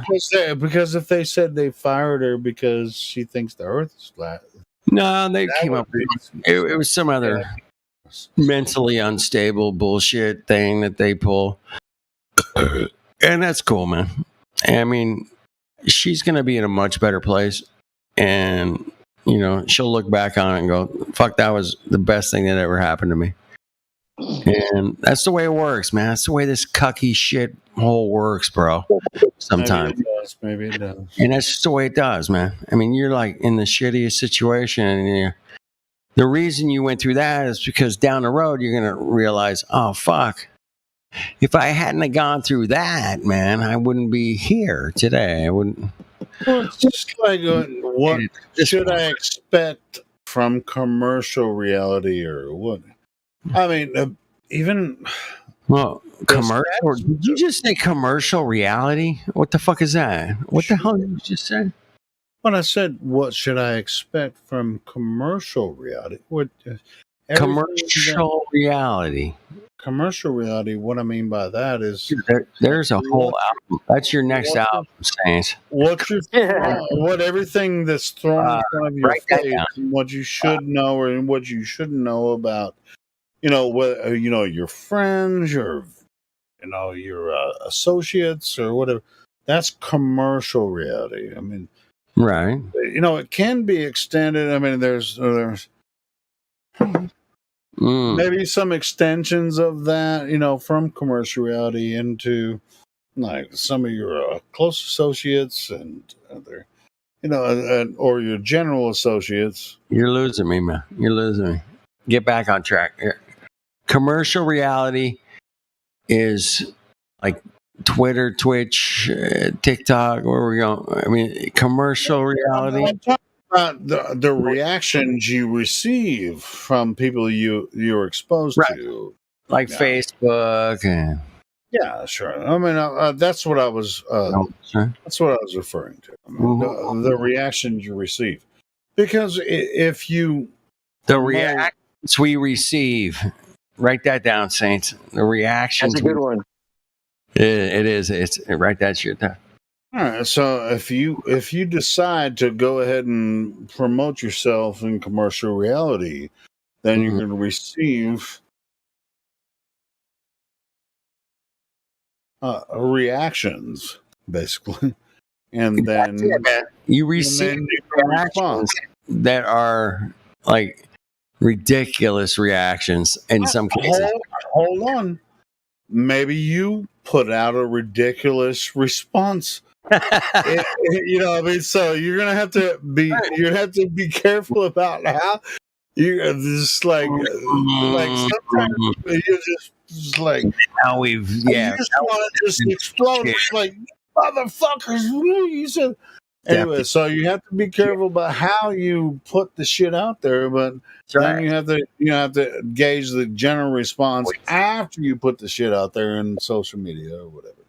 So anyway, go ahead. Saints, go ahead. Who's that? Huh? Never mind. Were you? I thought you chimed in, man. Anyway. Oh no! I just posted. Nothing. I was just saying, check out that pyramid. I didn't say anything though. Crepuscular, anti-crepuscular. Clouds. Nice. Those are all anti-crepuscular rays, dude. See how they're shooting? Right. Those are anti-crepuscular, man. That is the cool, dude. Anti-crepuscular rays are one of the most underrated flat Earth proofs we got, bro. I think it's bro. I was watching the sunrise today. I saw so much freaking awesome evidence for a local sun today. It was so beautiful when I was on my way to work. It was, and well, I mean, it's just like if I post them all the time, people are like, "You crazy?" It's like, well, I'm on my way to work. I mean, how the fuck am I going to freaking prove that this is obvious evidence that this fucking 93 million mile away sun is obviously not true? It's beyond ridiculous, man. I think about that a lot. At least once a day, man. I'm like, 93 million miles. Get the fuck out of here. Fuck out. Yeah, to be honest, hold on.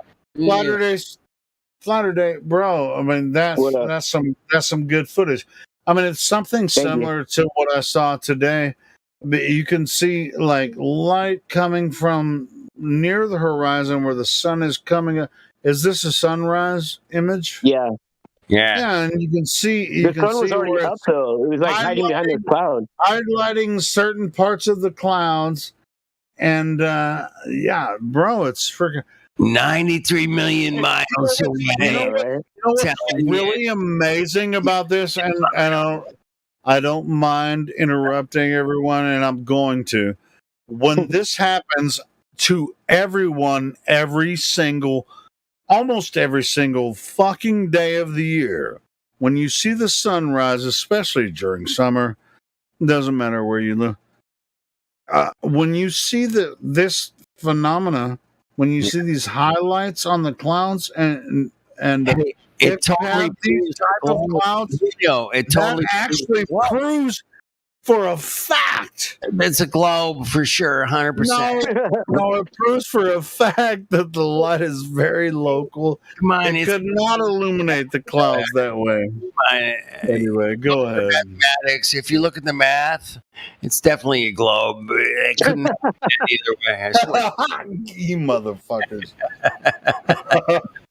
No, I'm just saying. I mean, just like that one picture he just put, the last one he just posted.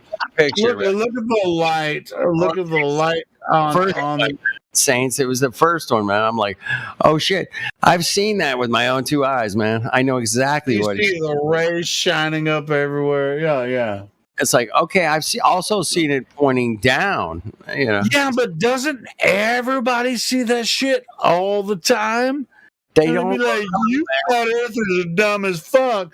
It's like, don't we all see the same shit? They made a fucking TV show called Don't Look Up. I'm not kidding, man. Yeah, I know. Yeah, I watched it. What do you mean? I watched it. That's a show, not just a movie? It's a show. It was a movie. It was a movie. Yeah, Don't Look Up.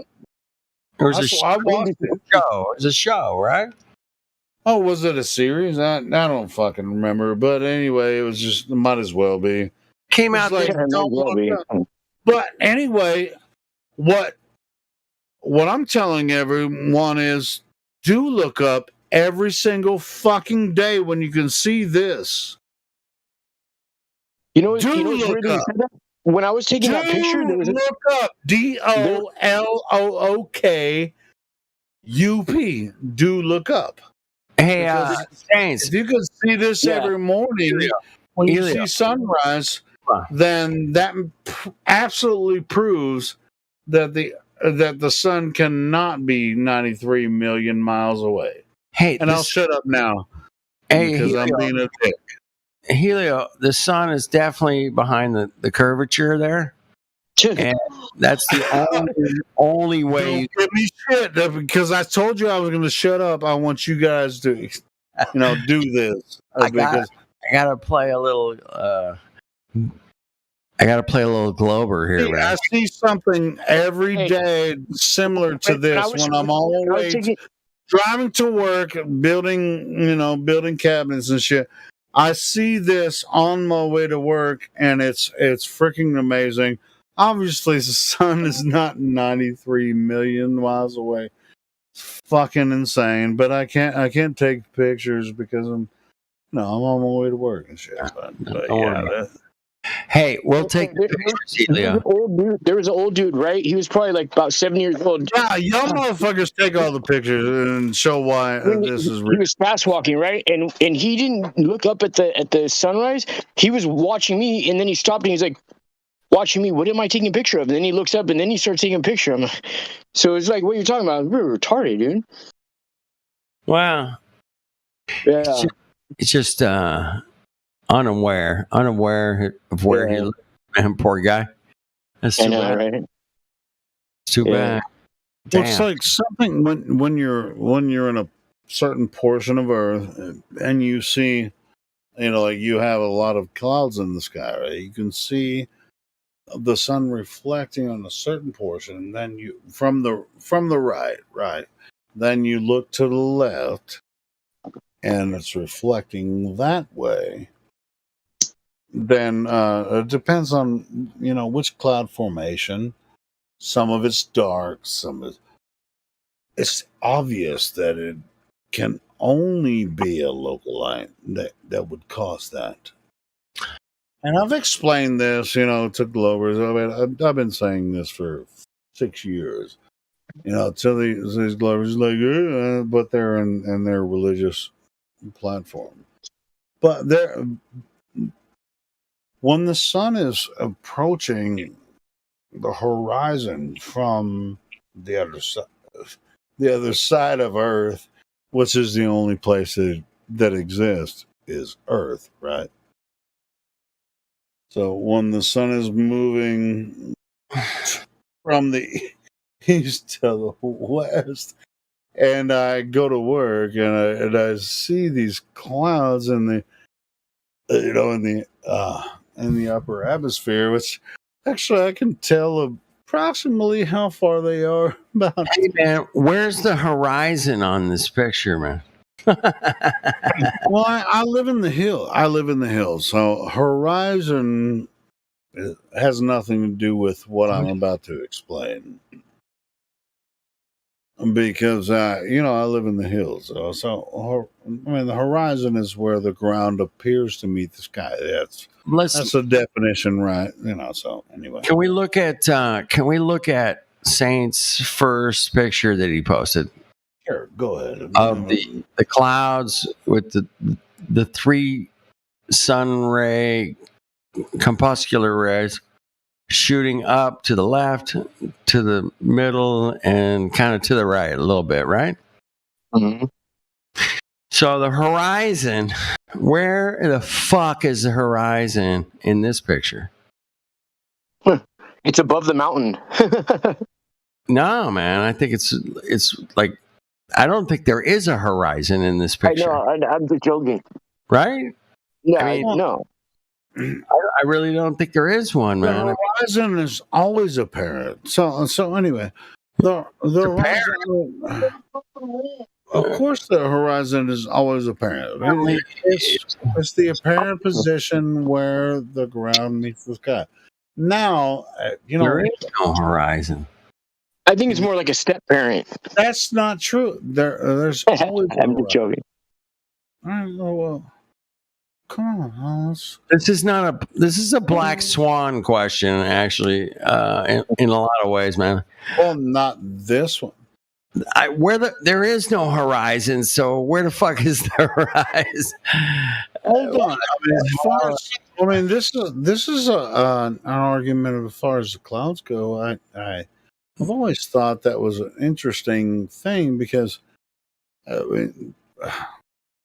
bro, you're near the sea. You can go take images. Dude, I have taken many here. Well, thousands. What the fuck am I supposed to do in Arkansas? I'm just saying, man. Look at mirages. All right, so what I can do is take images of, which I didn't this time, but I have before, just talk about how, like at sunrise, I mean, I'm in northwestern Arkansas, and there is no sea around me. I go. Do you think I can't figure out whether the Earth is flat? Because Dude, no. I'm in Central Arkansas. I just want you to take some pictures and post them just like Flat Earth Day Saints did, and say, "Hey, man, what do you think?" Wait, that's not what I asked. But do you think that I can't figure out whether the Earth is flat because I live in northwestern Arkansas? Nah, don't be ridiculous. That's crazy. Yeah, last time I talked to you, I used to talk to you a lot, and I lived in central Arkansas, and guess what? There ain't no fucking oceans around that motherfucker either. Yeah, lakes. You got lakes. You got a lot of lakes, man. So how many lakes? Dude, do you know anything about Arkansas? If you go south from Little Rock, flatland. If you go north from Little Rock, freaking Ozarks and Ouachita. So flat, man. No, dude, I would love to go to Ozarks. No, it's flat south of Little Rock. Yes. It's hills and mountains north of Little Rock. And I've been all over the state. Hey, I spent a night in Hot Springs, Arkansas, years ago, man. Oh. And that was a trip, man. That was a fucking trippiest fucking Hot Springs is a crazy place, man. Hot Springs is awesome. Trippiest places I've ever been, man.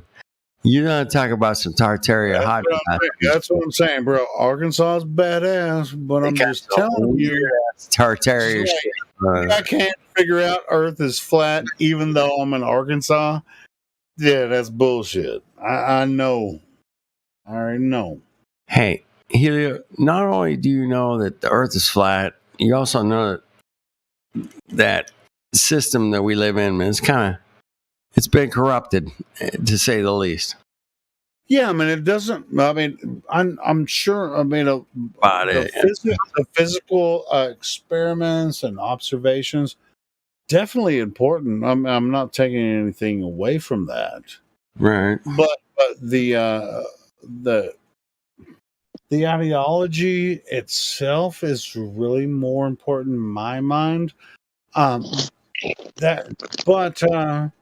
Hey, I mean, like, hey, you're just fucking this up, Helio, because we want to go over the physical evidence, and you're not going to find that in Arkansas, but you can, because Earth is obviously not a globe, so I mean, you can find it everywhere, because the Earth is the only place we live. Arkansas, freaking Arizona, freaking Thailand, and India. The Earth is the only place that we all live on. Anyway. Yep. That's where we live, boys and girls. So let's check it out, man. That's where we I think we're going to do little small squares of Earth and be like, oh, I found the globe. Look at me. I found the globe. Bitch, you ain't found shit. You ain't found shit. I can't go that high, man. Sorry, either. Anyway, I'm just being a bit. I mean, to be honest, it really frustrates me that people just like think they can exploit. I'm just like, oh, you guys have been doing this for so long, and they just come in and be like, oh, I'm going to show you that the Earth is a globe because you guys have been doing this for 7 years, and like, oh, here's I'm going to show you something that you didn't know before. It's like this shit. You ain't gonna find shit. You might. So I mean, and that goes for even people who are just like, I mean, I have my methods, and a lot of people don't like them, and people are like, it's like doesn't really. I have a lot of patience with a lot of people. But, when I get frustrated, it's just like, bro, man, we have some new people. It's like, Hey, what do you? But anyway, we're not. Everybody's out enjoying the summer, man. We're not getting a lot of new people, but hey, man, Mandela Monday, man. That was yesterday. Mandela. We need to make a new fucking theme every day. This is a national holiday. Oh shit, Mandela Monday. We got to come up with. Well, it's July 18th is Mandela Day, National Mandela Day. Really? Yeah, isn't that weird? Yes, it's very weird. That is weird. I don't know what the fuck Mandela Day is. That was yesterday, man. It was yesterday. No, it's only 11:39, so it's still today. Still today, yeah, you're right.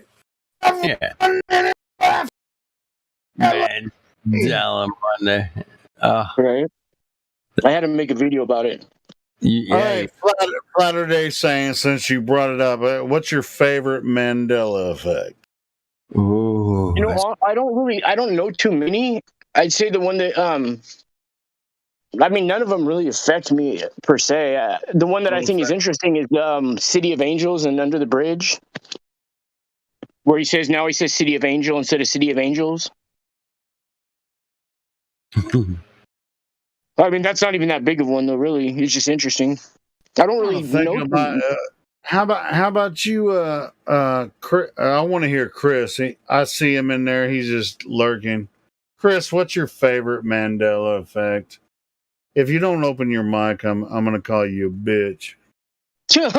Fuck. That's fuck. Jeez. That's how we do. All right, he doesn't have to answer, but. Wait, you did just call him a bitch, though. Well, I just did, but he ain't gonna open his mic. Watch. No. He calls me a bitch all the time, so whatever. It do what it do. All right, so who's everyone's favorite Mandela effect? My favorite was Looney Tunes. I swear that the tunes was spelled like cartoons. Like like 2 O's. T-O-O, yeah, 2 O's. And sure as fuck, man. Turns out that's not the case. I can't remember if it was really that way or not. I really don't know. Looney was spelled with 2 O's, so I might have switched the letters. Did Looney have an EY or? No. It was the building number 7, the Solomon Brother building. How they changed the name of it? What? Don't know. Yeah, now it's the Salomon Brothers. It used to be the Solomon, like King Solomon. Now it's Salomon. It might have been the Salamander building. Right, the Geico building. Do you guys know? Do you guys know right next to 9/11 was a hotel called the Millennial? Yeah, I've seen that video. Half of it got destroyed, huh? And it was built exactly in the same shape as the obelisk in the movie called Space Odyssey. Oh, okay. 2001, right? Yeah, the obelisk is in the desert, right? It was built literally profiling the obelisk in that movie, 2001 Space Odyssey, right? Weird. Yeah, and it was literally called, I think, the same name. Oh, it's really wicked, man. I'm like, what? No, really? Oh, that's fucking weird. Yeah. You want to hear some really weird number stuff about that? It's just like these numbers. I've never seen so many numbers in one thing. Is the Georgia Guidestones, the day that it blew up, right, was 7/6, which was George Bush's 76th birthday, but it was placed there 3/22/1980. 322 is the Skull and Bones number, right? So I saw an article, but it was a secondhand article from the New York Times. And then I tried to cross-reference, because I wanted to make something about this, right, a video, and I tried to cross-reference this article, and there's nothing in the New York Times in English, right? So I found this article, it's written in Greek for their thing, and it came out like, I don't know, a couple of days ago. And anyways, I guess this person translated it, but I can't prove that, and until I do, I'm not going to post it. But just since we're talking, they translated it, and it said that the CEO of Pfizer was going to put in the money to have those things rebuilt, right? As long as it could be rebuilt before February 23rd of next year, which is 2/23/23, which is 3/22 backwards. And then this is even weirder. I did the math. It was off by like 12 hours, 6 months, 6 weeks, and 6 days until that day from the time it exploded, right? Not just that though, but it's 232 days, dude. It's so weird. All these different things. It's just like all those numbers are so. It's just a super weird story. But if it's true, then that means that before the even Georgia Guidestones were built, they had this thing planned out to get the numbers like that. And that might not even be George Bush's real birthday. I'm pretty sure, man, before the Twin Towers were built, they already knew what was going to go on, man. Yeah. Long before they even actually built them. And I watched I think Marty Leeds might have been, somebody broke Hubert. Anyway, it was a long time ago, man, when he broke it down, the numbers on the Twin Towers. And I was like, whoa, man, that's pretty wicked. Damn. Yeah. Like, that's cool stuff, man. So, yeah, they definitely play with the numbers, and that's what they do, man. That's their thing, man. That's what they love. Yeah, dude. Rather than, objective reality rules the day, man. Got to know where you live, man, first and foremost. Yeah, I'm not a conspiracy theorist. I just feel like my whole life I've been lied to, and I just want to know what's going on. You know what I mean? Mm-hmm. Oh yeah, these cucks, man.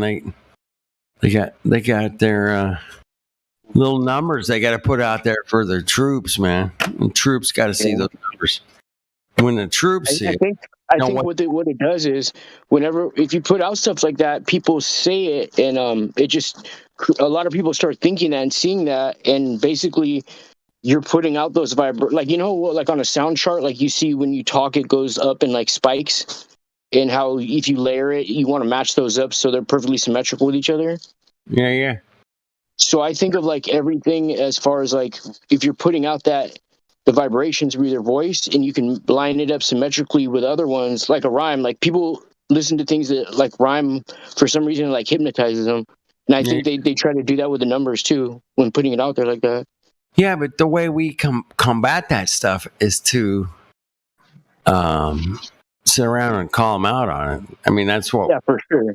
Yeah, we have to do that, man, in the most absolutely and most interesting way that we can. You know, everybody has a different style, man, and whatever works, man, and enjoy it. Enjoy calling these cops out, because that's all we can do, man. Is call them out and tell them they're fucked and they're pieces of shit, and you know what's funny is when I'm downtown, there's a big Freemason, Channel Islands Mason Lodge right by downtown right here, and it's all lined up perfectly with like the city buildings and everything. But sometimes I can just tell because there's a pizza place right next door to the Masonic Lodge, and I'm not going to get into about the pizza place, but I see them. It's got the picture that's on the pizza delivery truck is dude, it's just not right. It's a little baby with a diaper on, eating a slice of pizza, and then he has like a mustache and like a mullet, dude. It's just too weird. Anyway, I see them sometimes coming out of the side thing, and they'll be looking at me, and I see them, and I know that what they are, right? But I can't prove it until they look at my hat, and then I could tell by the higher up ones the way they look at it, and she's yelling at the dog.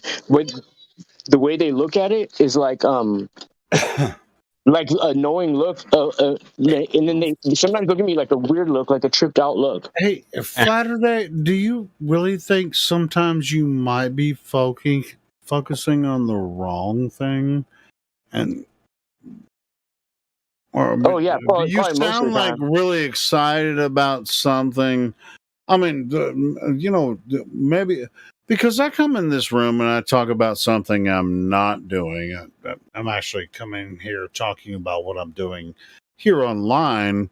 But you come in here and you're starting to talk about something you're doing in public or whatever, and that sort of sounds weird, and it might make you look weird in public. So, but it doesn't sound as weird as you, Helio. Not as weird.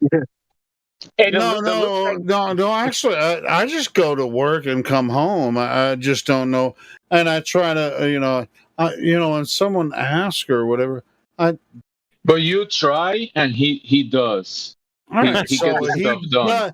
He does do weird shit in public. All right, cool. And you just continue a weird story about what happened between you and your neighbor. No, it's not my neighbor. It's just these dudes that I know they're high level ups. You know what I mean? And so they'll see the hat that I have on, and one of them will like tap the other one and make a comment to it and give me especially if I'm in a restaurant or somewhere where I'm near that person for like 10 or 15 minutes. Latter-day Saints hat. They're like, all them hats that have to say flat Earth or something about flat Earth on them, you know. Their elbow each other, and they're like, "Oh, look at this flatty! Look at this flat earther." Yeah, what a flatty! I think they just. I always feel like they trip out on me, like. Because number one, they can't figure out the algorithm of what exactly makes a person flat earther, even if it passes all socioeconomic. Should they be able to figure out the algorithm, or is it just you triggering them? That's a funny question, man. Oh my god, that's hilarious. Yeah, it could be one or the other. That's the only reason I'm asking. I mean, I pick and choose my fucking battles, but I don't know why you. I'm just wondering if you're just trying to trigger people for the sake of it.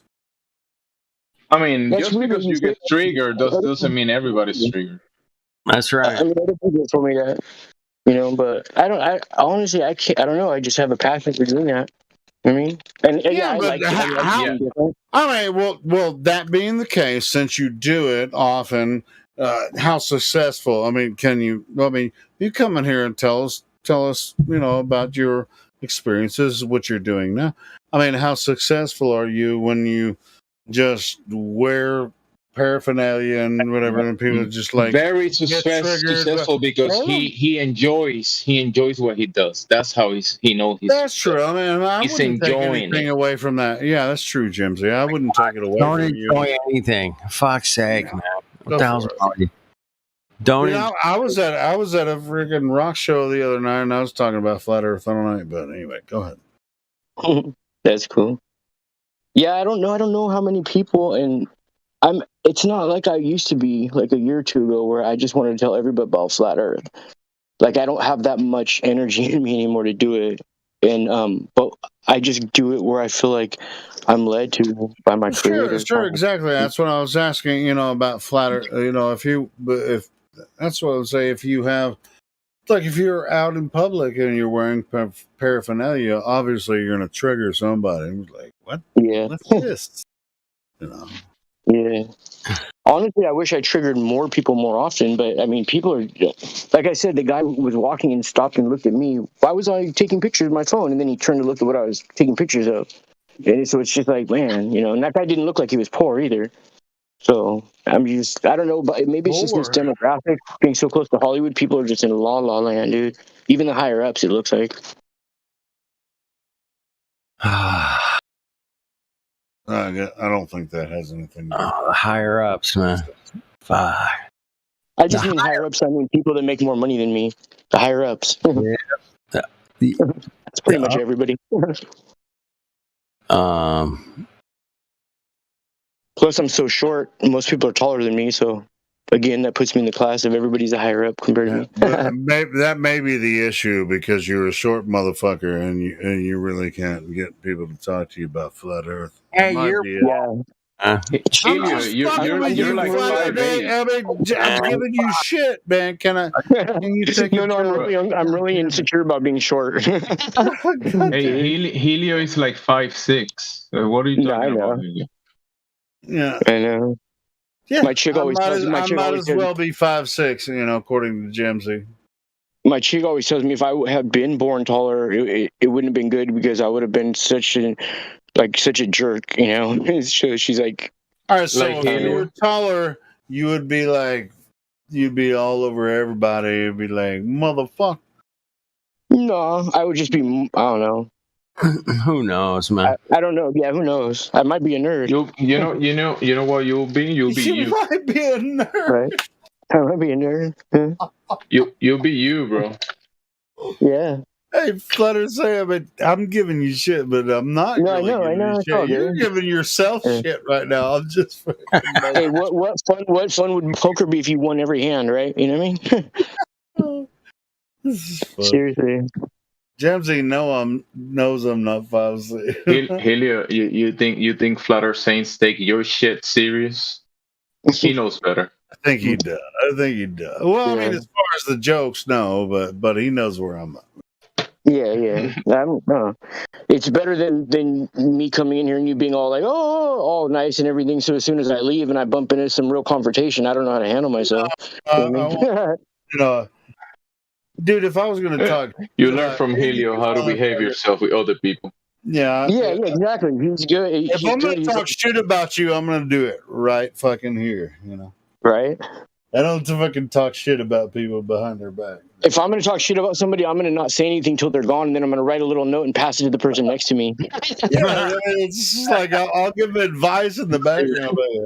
I'll either do it right in front of their face or I'll do it in the background. Other than that, You guys remember Tootie guys were Tootie catchers soon in elementary school? The kids used to make Tootie catchers.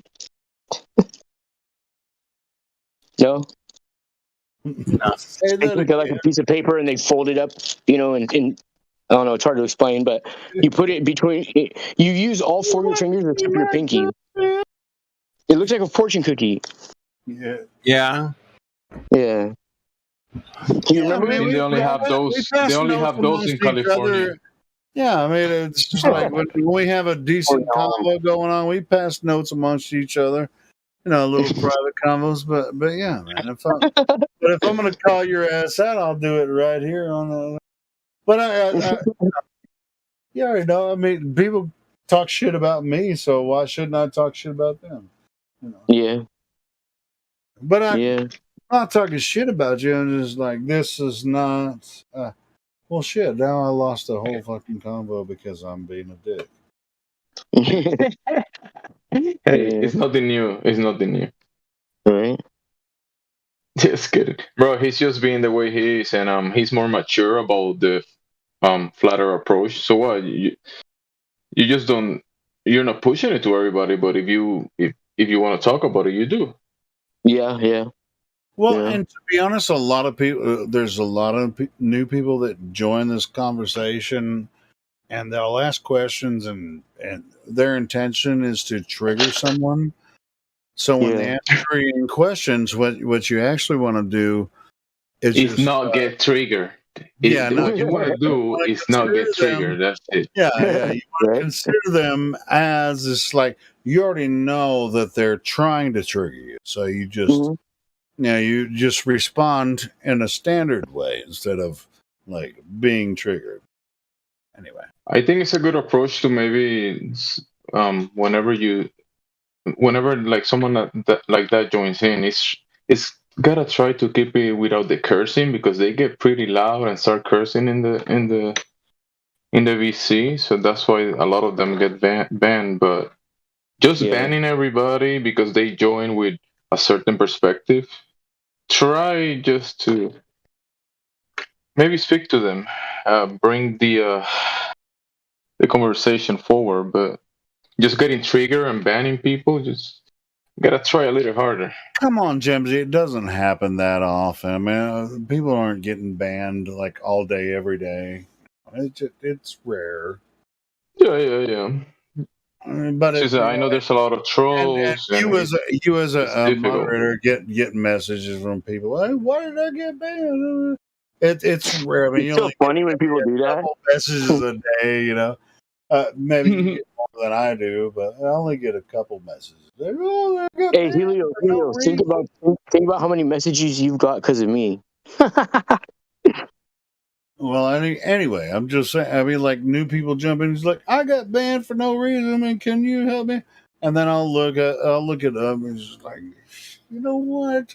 You weren't being very nice in the server. Why the fuck should I help you out? No. Anyway. Just give him another hand, Helio. Come on. Yeah, but then I have, it was like, hey, somebody else had a major issue with this guy, and they put him in the persona non grata. And like, oh fuck, now I have to Persona non grata. there, and it's like, oh fuck, no, and it's like, and then I unban him, and he's like, why the fuck did you unban him? And I was from the other. It was just like, yeah. Yeah, I got those messages. Yeah. There's the persona non grata, and that's it. That's the end of it. That's actually a good thing. It shows that people care, though, even if they have different feelings about different things. It's all mutual, one aim, basically. And that's what's cool. But the only reason they want to come back in is so they can come in here and become a bigger shithead than they were before, and try to get better at it. Yeah, I think sometimes I've never unbanned someone that didn't come in here and be a bigger shithead. Yeah, I do get triggered by Helio getting triggered by the new people. I get double triggered. I'm talking about older people that are just like, hey, I want to be unbanned. I was banned for no reason. When they get unbanned, they always come back and get banned again. I mean, it's just like, how the fuck am I going to unban you and you just get banned again? I don't see. I told you.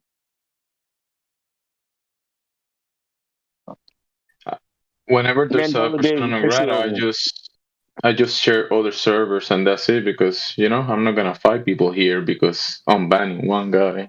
I've done it too, but if someone's banned him and say, hey, don't unban him, I just send them links for other servers. What else can we do?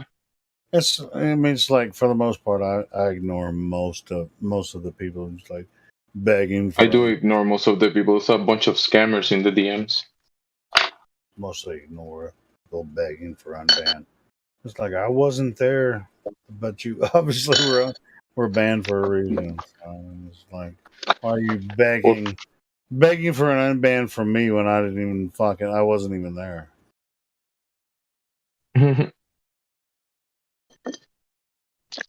So when you say banned, I think of two things right off the bat.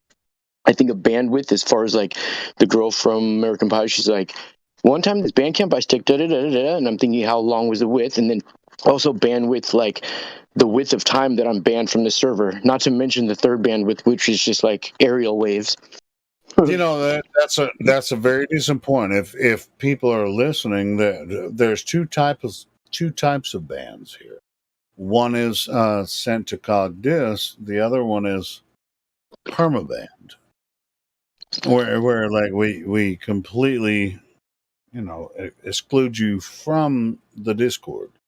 But we if you're banned, it's usually initially a 7-day ban. So what's really weird, dude?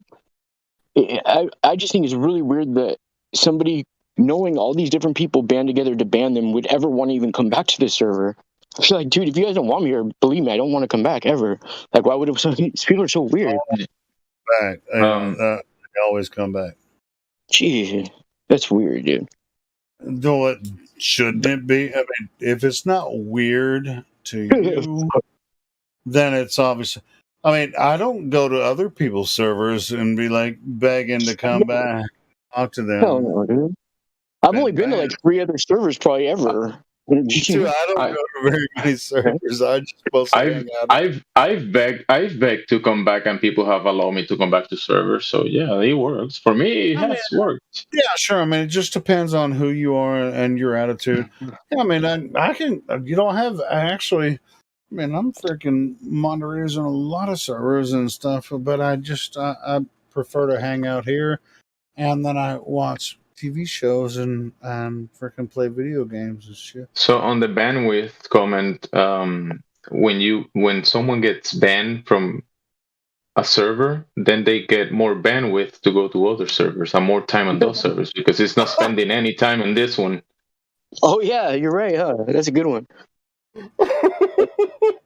That's absolutely not true. Why are you lying? That's a lie. Oh, they use the bandwidth from Helios. Helios uses. It's not a complete lie. They have more bandwidth because they're on less servers, but they'll go to YouTube and use the bandwidth there to watch it from your channel.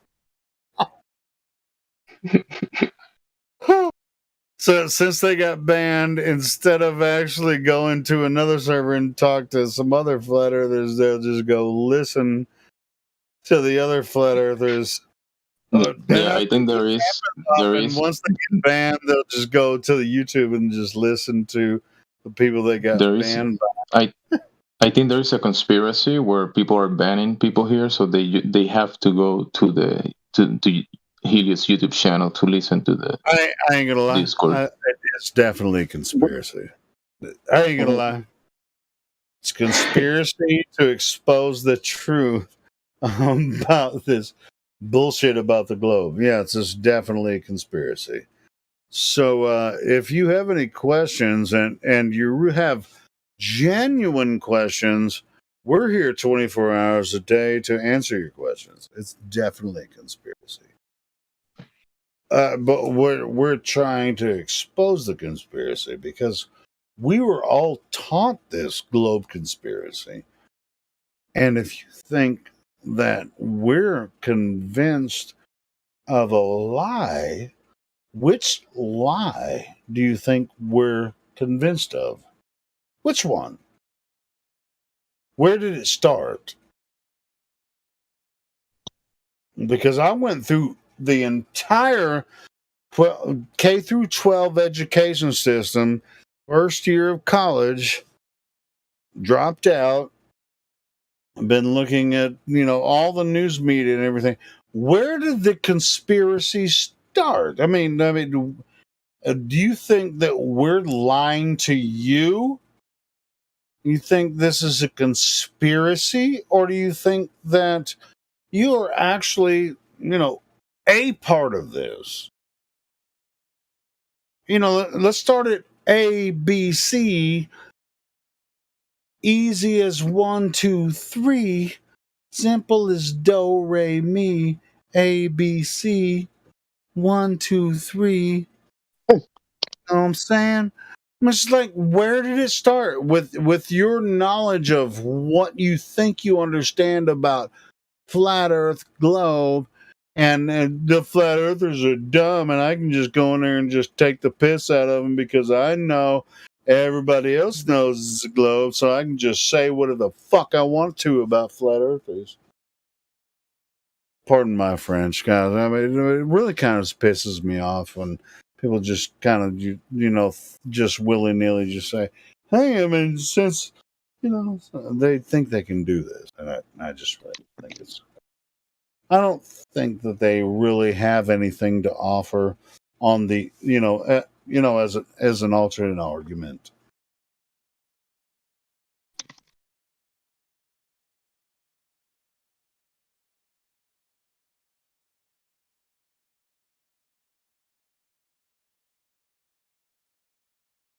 And obviously, I follow this quite a bit.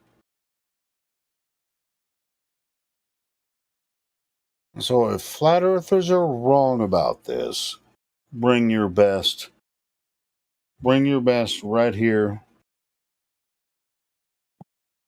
Hey, Helio, did you hear Levelist's question from yesterday morning?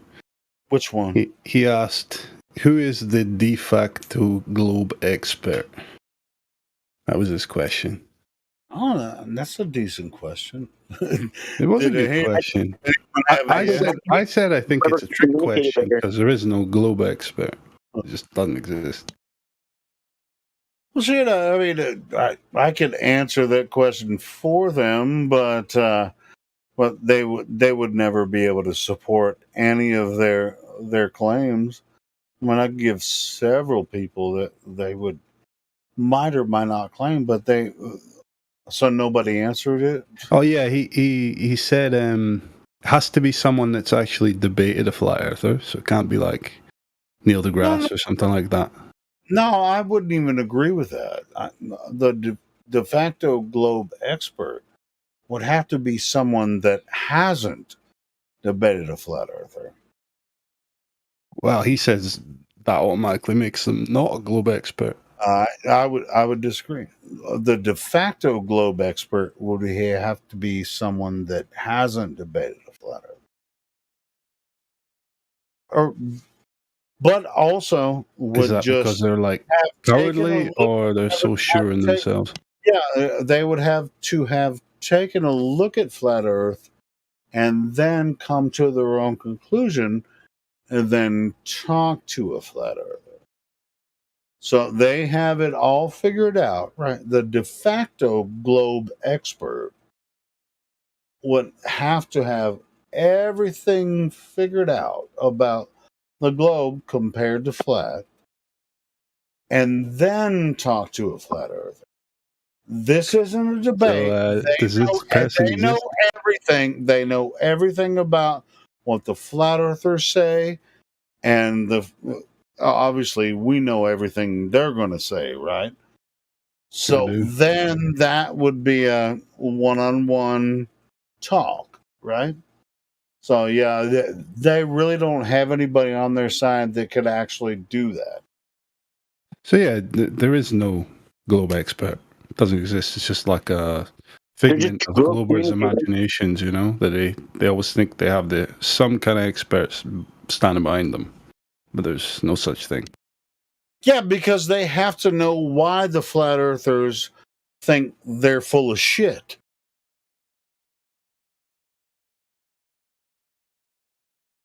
Now, some of that would take globers learning they get about more, flat Earth, you know. Like if you talk to most globies we talk to, they get more emotional than scientific, right?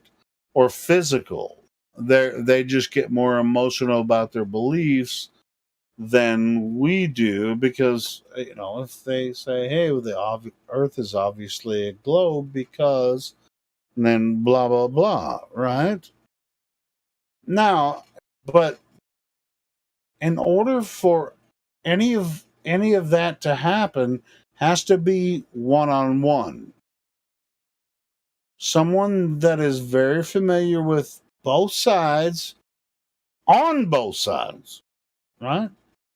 Because if you have 5 flat earthers yelling at a globie, nobody's going to learn a goddamn thing. But if you find someone that's like, "Hey, I know what you flat earthers mean by this," and then you have another flat earthers like, "I know what you globe earthers mean by this," and then you just, you know, maybe one moderator that, "I want to hear what both of you have to say about this. Let's hear you guys talk back and forth." Nobody else interject except for the moderator, just to make sure the conversation is, you know, something that's listenable. So, but a lot of times in here we have like 6 flat earthers yelling at one globie that obviously doesn't understand the entire argument, and then it's like, "Oh no," and as if we're gonna win anything like that. There's no winning. Nobody wins in this argument. The Earth is fucked. Nobody wins this way. You guys realize this, right? The Earth is fucked. It doesn't matter which economic system or political system you follow. The Earth is fucked. We're all fucked at the end of the day. You think you're going to be like, "Earth, I'm going to like sit here on Discord and fix something"? No, it's not going to happen. No, anyway, so. But anyway, as far as these general arguments, you know, I mean, we should be able to make it, you know, perfectly clear, you know. And I don't know. Maybe I'm the best person. You know, Helio, though, that the arguments have been as simplified as much as they ever will be or could be. And it's not a case of I don't think so not for a being lot of simple young enough people. to Hold understand. on. We have dozens and dozens of young people that join the server on a daily basis. And I think that we should have a lot more patience with them. That's my opinion. If you guys don't agree with it, then just freaking go on a free for all and just bloviate all fucking day long. That's on. I mean, you're right. It's never wrong to have patience with people, but people don't know who's trolling, like the long con type of trolls, and who's actually genuine. That's the problem. Sure, the more you do it, the more you'll find. The more you do it, I can't be here, man. I'm a 9-to-5er. I can't fucking be here during the day. But most of our activity is at nighttime, and then when I spend too much time at night, then I feel like shit because I stay up too late. But anyway, but I mean, it's like you guys have a lot of talent. You can just like recruit some people. Some of these kids, they're on fucking summer break and shit, and just recruit them in here and just just utilize. You're not here as preachers of the gospel of flat Earth. Just ask them simple questions like, "Hey, how did you find the server? What do you think about flat Earth?" Just simple questions. You want them to talk about this more than you do. And it was like, boom. But you don't have to do it. I'm just saying that's the way I do it.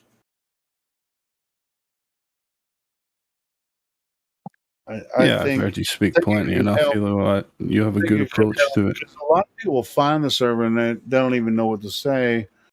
I mean, if they're young, even other people, it's like during the day, just like today, it was dead. It's like could be active, since it's school, school break, it's summertime. It's like we could have a lot of kids in here. Not kids, I mean like 14, 15, 16, 17 years old. Like, hey, and some of this like how did you find the server? Just like listen more.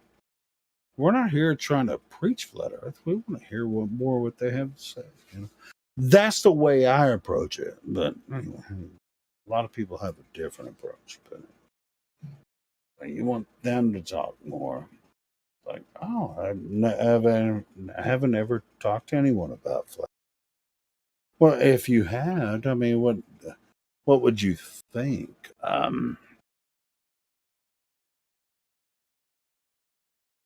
You want them to talk more than you do because you're not preaching flat Earth to them because we're not a religion.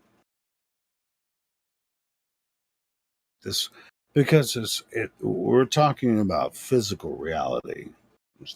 Don't you experience? I mean, it's like at a certain point, you can be like, don't you experience the Earth as a level stationary plane?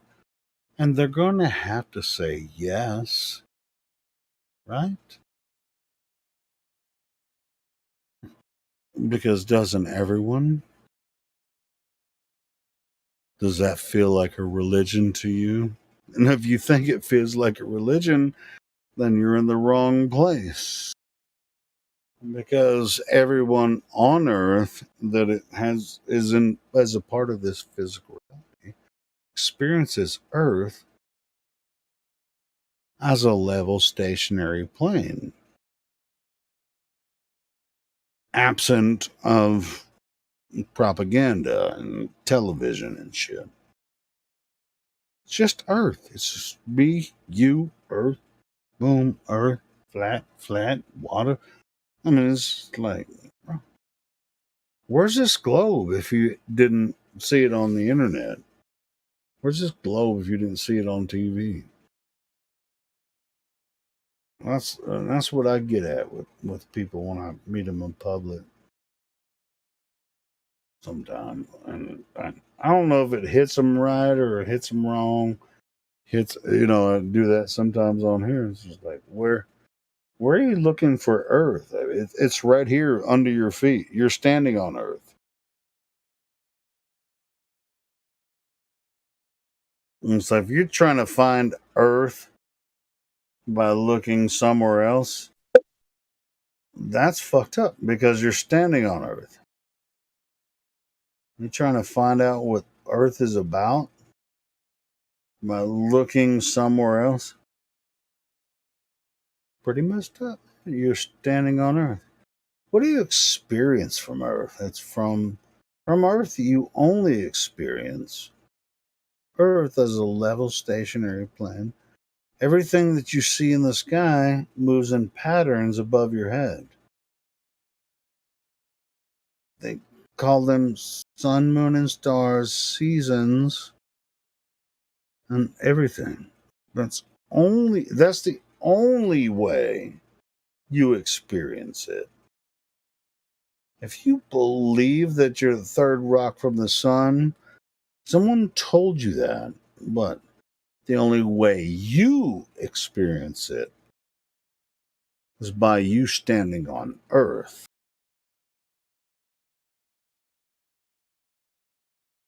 They have an idea about it, but they have no physical evidence for it.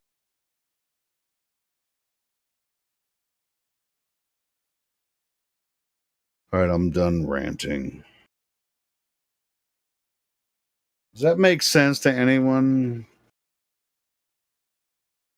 Yeah. Thanks, Flutter Dude.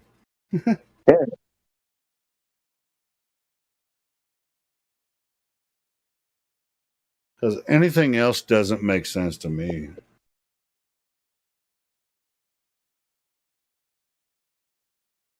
It used to when I was taught that in high school or whatever.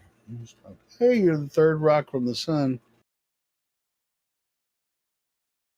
Only thing I know is Earth beneath my feet.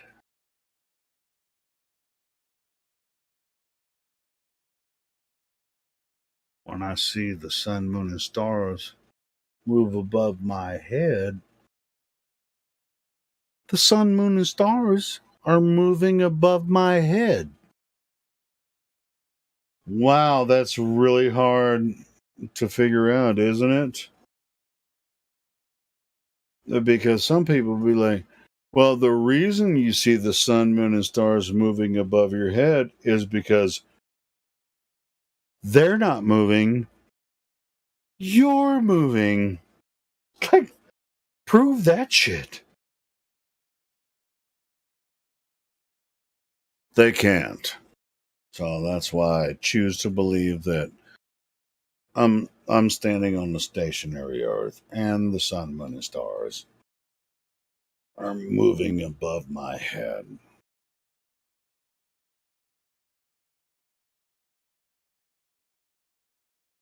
And I chose that position quite a long time ago, like freaking 6-7 years ago. I just can't see it any other way.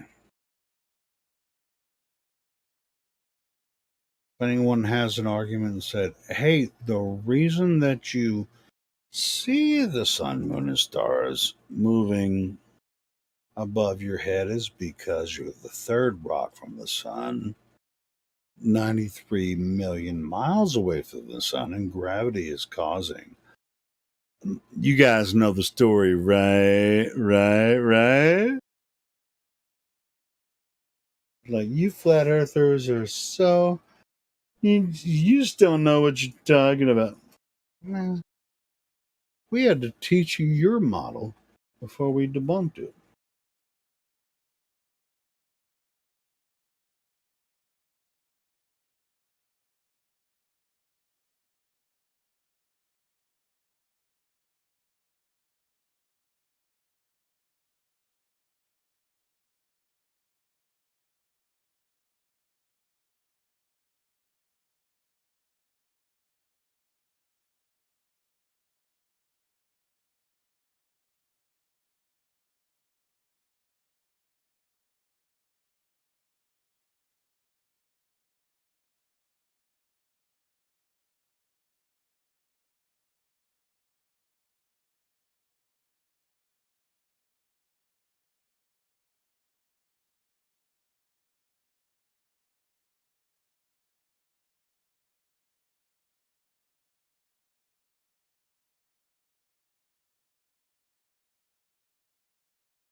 Where'd you go, Helio?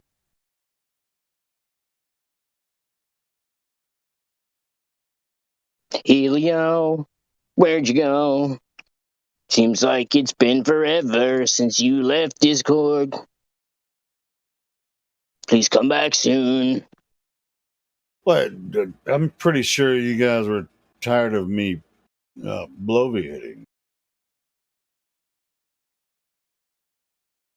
I wanted some response to what I was saying, but nobody responded, so that's why I just fucking shut up. Right. So, since nobody has a response, so I will take that as a response. I was actually like looking for some decent video. I mean, if you guys want to talk, I mean, I'm not trying to freaking take over the conversation. I actually want you guys to talk. There's nobody else even on here. That's not true. There's freaking... No, I mean, everybody's muted, though. Don't. Nah. They're listening. No, I know, but they're muted. You know what I mean? I know they could come back at any time, though. So you better watch out. Better not cry. Better not pout, I'm telling you why. Flat Earth Man is coming to town. Dude, why can't the Earth be a globe and why can't Santa Claus be real? And why can't the metal that holds the globes up in the classroom, those metal rods, just be there just for looks and it not even necessary for that model? You know what I mean? Why can't it be like that? Bro, I mean... Tell me why. I wish it was the globe and Santa Claus. It's not right. You can wish in one hand and shit in the other. See which one fills up first. Right. Sometimes I do that. Yeah, but which one fills up first? Shit fills up first, right? So every time. So anyway. I'm doing the purpose tonight.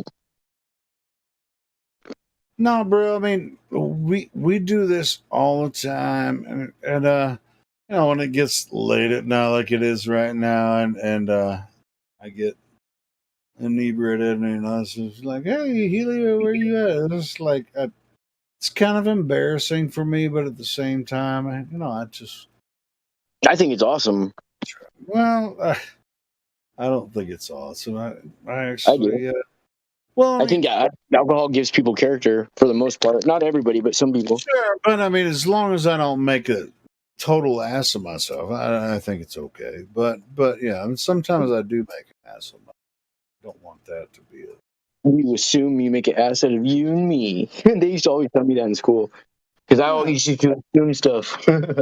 Sure, but I also when I hear, I actually want to trigger conversations when people are in here, and they'll be like, "Oh, Helio's drunk," or that's kind of a given for me. Like freaking 1 o'clock, in Central Time or whatever. Sure, I'll jump in and just talk to you guys, but I want you guys to talk more than me, and I know, sometimes I'll get on a roll and just kind of bloviate for a little bit, but really, I'm looking for feedback. I want us to just go on a freaking big rant, like all together, big rant. So, but it's not about me. It's about the people that join, the people that we want more people to actually. We want people that are new flat earthers, we want new globe earthers to join and get confidence to actually talk to us. I'd rather talk less, but I would also I when I get triggered, I actually make it triggers for new people to talk a lot more. But I'm not saying you shouldn't talk, but I think this is the way it's kind of the way I work it. Like I get people to talk on a trigger, like new people. Hey, get your ass in here. Talk to the flat earthers, Bear witness. There you go. There you go, Flat Earth Day Saints. Bear witness to the truth about flat Earth. You don't have to talk right away, but we have plenty of information in the server. You can look around. You can come and ask questions.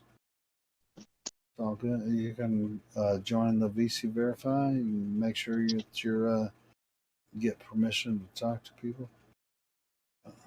And all good.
amazes me, this whole flat Earth phenomenon that's blowing up, this theory that's just exploded in the alternative research community, because a lot of these researchers they don't cite anybody with a background in meteorology or physics or mechanical engineering or anything like that. Robert Sungenis, BA, MA, PhD, geocentrist.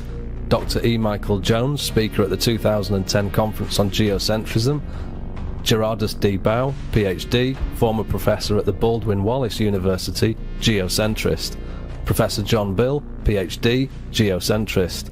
Philip Stott, PhD, professor, geocentrist. In fact, according to Philip Stott here, there's another 200 impeccably credentialed academics and professors who also believe the Earth is stationary. Yep. And beyond that, we all miss Tiger Dan. Yeah, definitely. I still wonder what happened to him, but anyway. But we also have Malcolm Bowden, who's a PhD, MS. He's impeccably credentialed.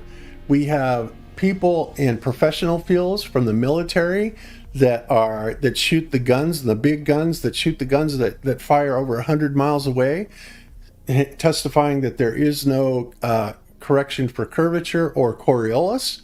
We have so many pilots that are coming out now saying that you don't ever have to push your nose down to compensate for the Earth's curvature, contrary to Wolfie 6020, which said it 3 years ago, and now he's kind of backpedaling on that. But that was really stupid because we never have. Now they just say, well, gravity does it. It's magical. Video is, filled up with all comments, from the heliocentric guys and the flat earther guy. But this is what he presents. Okay, I am all set. All that's left for me to do is to go up the mountain so that I can take a look at the Southern Cross constellation. How about it? Will you come along? The Crux is a constellation that is unique to the Southern Hemisphere. How's the Southern Cross peculiar? The answer is very simple. It is only visible in the Southern Hemisphere. In the Northern Hemisphere, it can be seen up to 25 degrees north. I live in the Canary Islands, in Grand Canary, actually. This island is located at 28 degrees north. In theory, I am too far north to be able to see the entire constellation. According to Stellarium, only Juxta Crucem, Decrux, Gacrux, and Mimosa are visible. A crux, however, is below the horizon line. Theoretically, that's how it is, but not in practice. Currently, I am at 1,929 meters above sea level. I'm not sure this can be seen here. I think it can. South is straight ahead. At this very moment, we can see the red line. I hope it can be seen here. This red line is the horizon and the Southern Cross. In 2 to 3 hours, we will see above the red line, which is the horizon from my standpoint, we will be able to see the Southern Cross emerge. All right then, this is the last picture. We have the Southern Cross above the horizon. So, mission accomplished. Go achieved. We have seen the Southern Cross.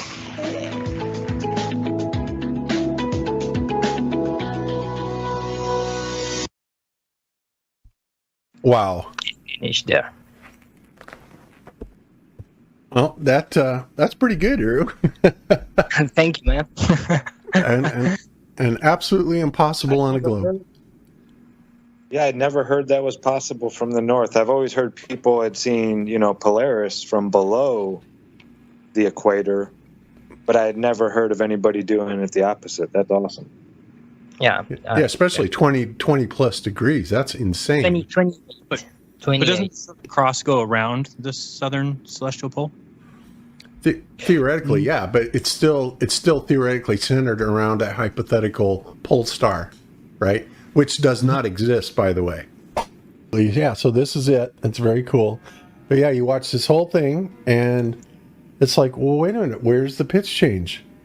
How is that possible? Where's the pitch change? There is no pitch change. Well, that tells me that any pitch change we perceive is when we're on the ground, and it is our perspective from our eye that brings in the lower part of our vision and the upper part of our vision and brings it down towards the center part of our vision, is what actually causes that theoretical optical phenomenon to happen.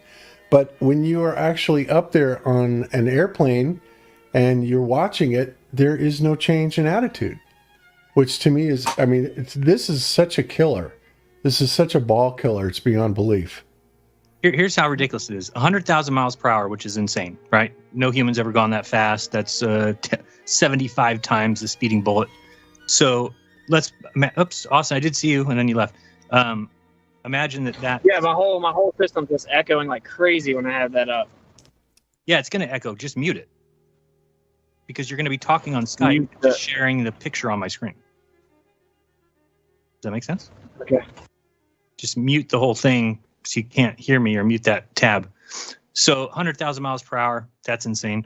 But let's say we could go that fast, and we need to get to the nearest star. So we're just going to the closest star out of all the stupid thousands and billions of light years. We're just going to the closest one, which is only 4 light years away, right? So 100,000 miles an hour, how long did it take us to get there? So you take that 100,000 miles per hour times 24 to get how much we go in a day. That's like 2-point-something million, times that by 365, and we get 867 million miles per year. Okay, that's how far we would go. Divide the 25 trillion miles by that, and you get 28,000 years. So going 100,000 miles per hour, it would take us 28,000 years just to get to the closest star. So that should deem the entire practice as the most ridiculous undertaking of humans ever. To even look into it, to even talk about it, to put any money towards it is a sign of our stupidity. But you need to start at some point. No, you don't. Until humans are living half that long. Okay, so when humans are living 15,000 years, maybe I'll allow us to start paying attention to that. Religion disguised as science. So we have, of course, heliocentrism. Has never been proven. It is a religion. And of course, the modern world teaches it as if it is definitive fact, and we were all taught that from like 5 years old up. But you will be surprised to find out throughout these quotes that in fact that is not the case. So, kind of summary of the entire idea here. I can construct for you a spiritually symmetrical universe with Earth at its center, and you can not disprove it based on observations. You can only exclude it on philosophical grounds. In my view, there's absolutely nothing wrong in that. What I want to bring out in the open is the fact that we are using philosophical criteria in choosing our models. A lot of cosmology tries to hide that. That's infamous physicist George F.R. Ellis. And so that is, in fact, what all this boils down to. So to just make sure everyone understands, it's called the Copernican principle, which is the idea that the Earth is insignificant. It does not occupy a special or unique position in the universe, and it's merely insignificant, and due to immense odds, eventually, of course, it would happen. So that's the philosophy that they hold to, because the other option, of course, is that the Earth is special and does occupy a unique position, and thus it would have to be created. And let me just say that, because I think this is one of the quotes that got me big time.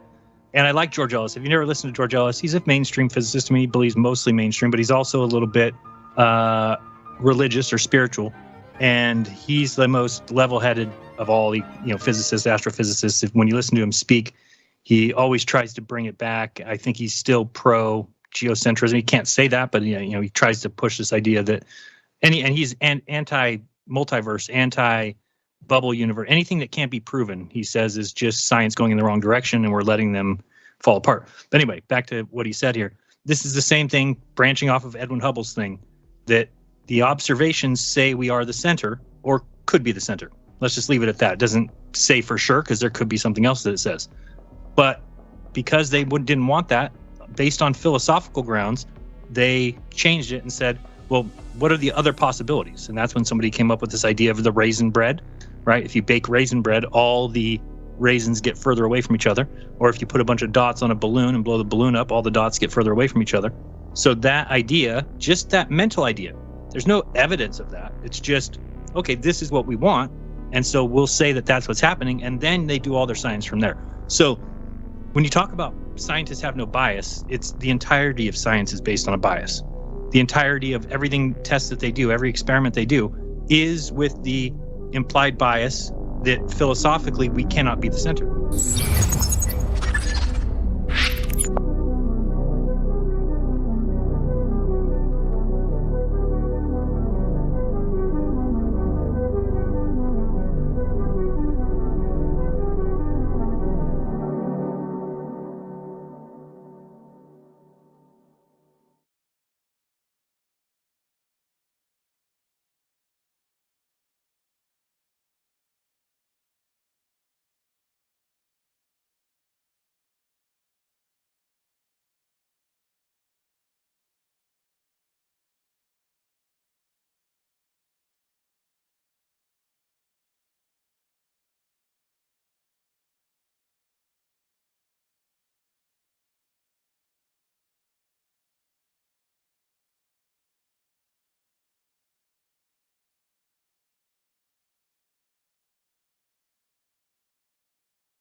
You see what I'm talking about now, don't you, Adam? I never thought I was going to be on a show where we had to explain to people the dinosaurs are a thing. To a to have to explain to people that the Earth is older now than it used to be. Yeah, I know. Like as of yesterday, all of a sudden it's 4.5 billion years, but yesterday there was only 4.5 billion and less than 1 day older. So yeah, the Earth is getting younger, guys. It's getting younger every day. I mean, have you seen? It's not just moisturizing; it looks really good. The Earth must great for its age. It's you joke, but I guarantee you, there are people.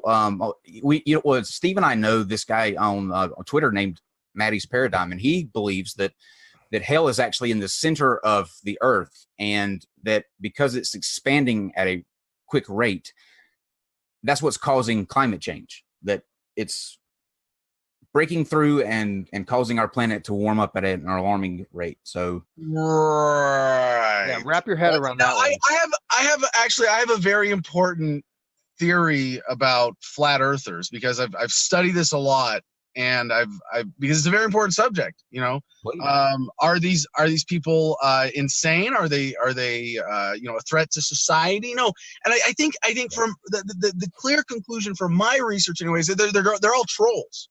That's it. There's trolls. None of them actually believe that the Earth is flat. You're so cute and naive. They're just messing with you. They're messing with you. You fell for it. You lose. I used to believe that, brother. I used to believe that. I've been doing this a long time. There are a few that really are that stupid. Those are just the really good ones. They're just really good at fooling you. And the more you talk about them, the more they win. I agree with you, Adam. And Steve and I have this conversation quite often, but Actually, and I just said it before you actually came in. We were talking about when we've got coming up down the road, but I said the same thing, that at their core, I don't think that anybody can possibly believe that the Earth is truly flat. I'm telling you, there are ones that are out there. I could go into some detail on who they are, but I'm convinced that they are. Well, the thing that pisses me off most about flat earthers is that in speeches, I used to have this great analogy that I would make. You know, people, like comparing freedom to government, right? You know, people think that like today government is good and righteous and necessary, and soon we're going to realize, oh no, it's not. You know, freedom is a better way for humanity to get along. And it's sort of like, well, people used to think the Earth was flat in the center of the universe, and then someone came along and said maybe it's round and it's not the center of the universe. And you had all these people who had done all this math, explaining the orbits of the stars and the planets based on a flat Earth being the center of the universe. And they go, hey, Earth is round and it's not the center of the universe. And all the math, gets really simple and it makes sense. And if you had done all the math, a lot of those people have to go in and like redo the math over and over. Like if you did 1,000 equations to do this funky math, and then you go to the new model, there's only 10 equations, and you go, that can't be right. It was so hard for me to figure it out before. It was so hard for me to justify government. It was so like I had to really embarrass myself at parties trying to defend this idea that government is necessary and that politicians love you and that police are looking out for your safety and that taxes aren't theft. They're the price we pay for a civilized society. I mean, just silly, absurd crap like that. And then you go, no, freedom. And it's like, you have to, really go through and do the math 100 times until it's the same amount of math and it displaces the old model. So now when I give speeches and I say, like, to introduce that whole bit, I go, well, people used to think the Earth was flat and the center of the universe. And then people have to, like, every single time I've said that in a speech, someone goes, some of them still do. Yeah, it's scary. It's growing. There was a report that came out like a month and a half ago that said that a third of millennials question the actual shape of the Earth and its position in the universe. A third of millennials. Well, hold on. If you just say question the shape and the position in the universe, you put it in those terms, that's reasonable, because a lot of people think the Earth is round and we say that it's round and technically it's not. Well, it's called a regular Blake spheroid, but right. They don't. But when we say that they question it, they have no idea whether it's flat or round. They're looking at it as, could be either. Could be either. NASA okay. Lies. So when you mention flat Earth to people in your seminars, is it so like everything else that follows kind of is less crazy? And I'm not saying your position is crazy, but I mean, no. I'm making the point. No, I'm only using this as an analogy to show a comparison of historic development of human thought and understanding of the world around us, where it just, oh yeah, we proved that, and it became obvious and accepted, and everybody understood that the world was flat. And these freaking morons had to just ruin it for me. I can't use it as an example anymore. They ruin everything. They ruin everything. Flat Earthers ruin everything. But let me even this interview. They have already ruined this interview. It's why we can't have nice things. God, fuck you, Flat Earthers. Let me attempt to actually introduce somewhat properly our guest for those. I don't know how you cannot know, but if you don't know who Mr. Kokesh is, he's an American activist and talk radio host of Adam versus the Man and author of the book Freedom. He is also now I had to scratch out president. He is the Libertarian candidate for Senate, the U.S. Senate in Arizona for 2018. Welcome, Mr. Kokesh. Thank you very much. So, I don't know where after that. I don't know how we can top that beginning. That was literally the greatest, most high energy opening to a show that we've done. I think we can just close it off right here. Thanks you, Adam Kokesh, for this was. He said he's not going to do it for 20 minutes. It couldn't be entertaining, but the first 20, bravo. Read my book, and it's done. This is done. Oh, love it. Well, let me. If you're like, hey, what's the next most important thing we can talk about?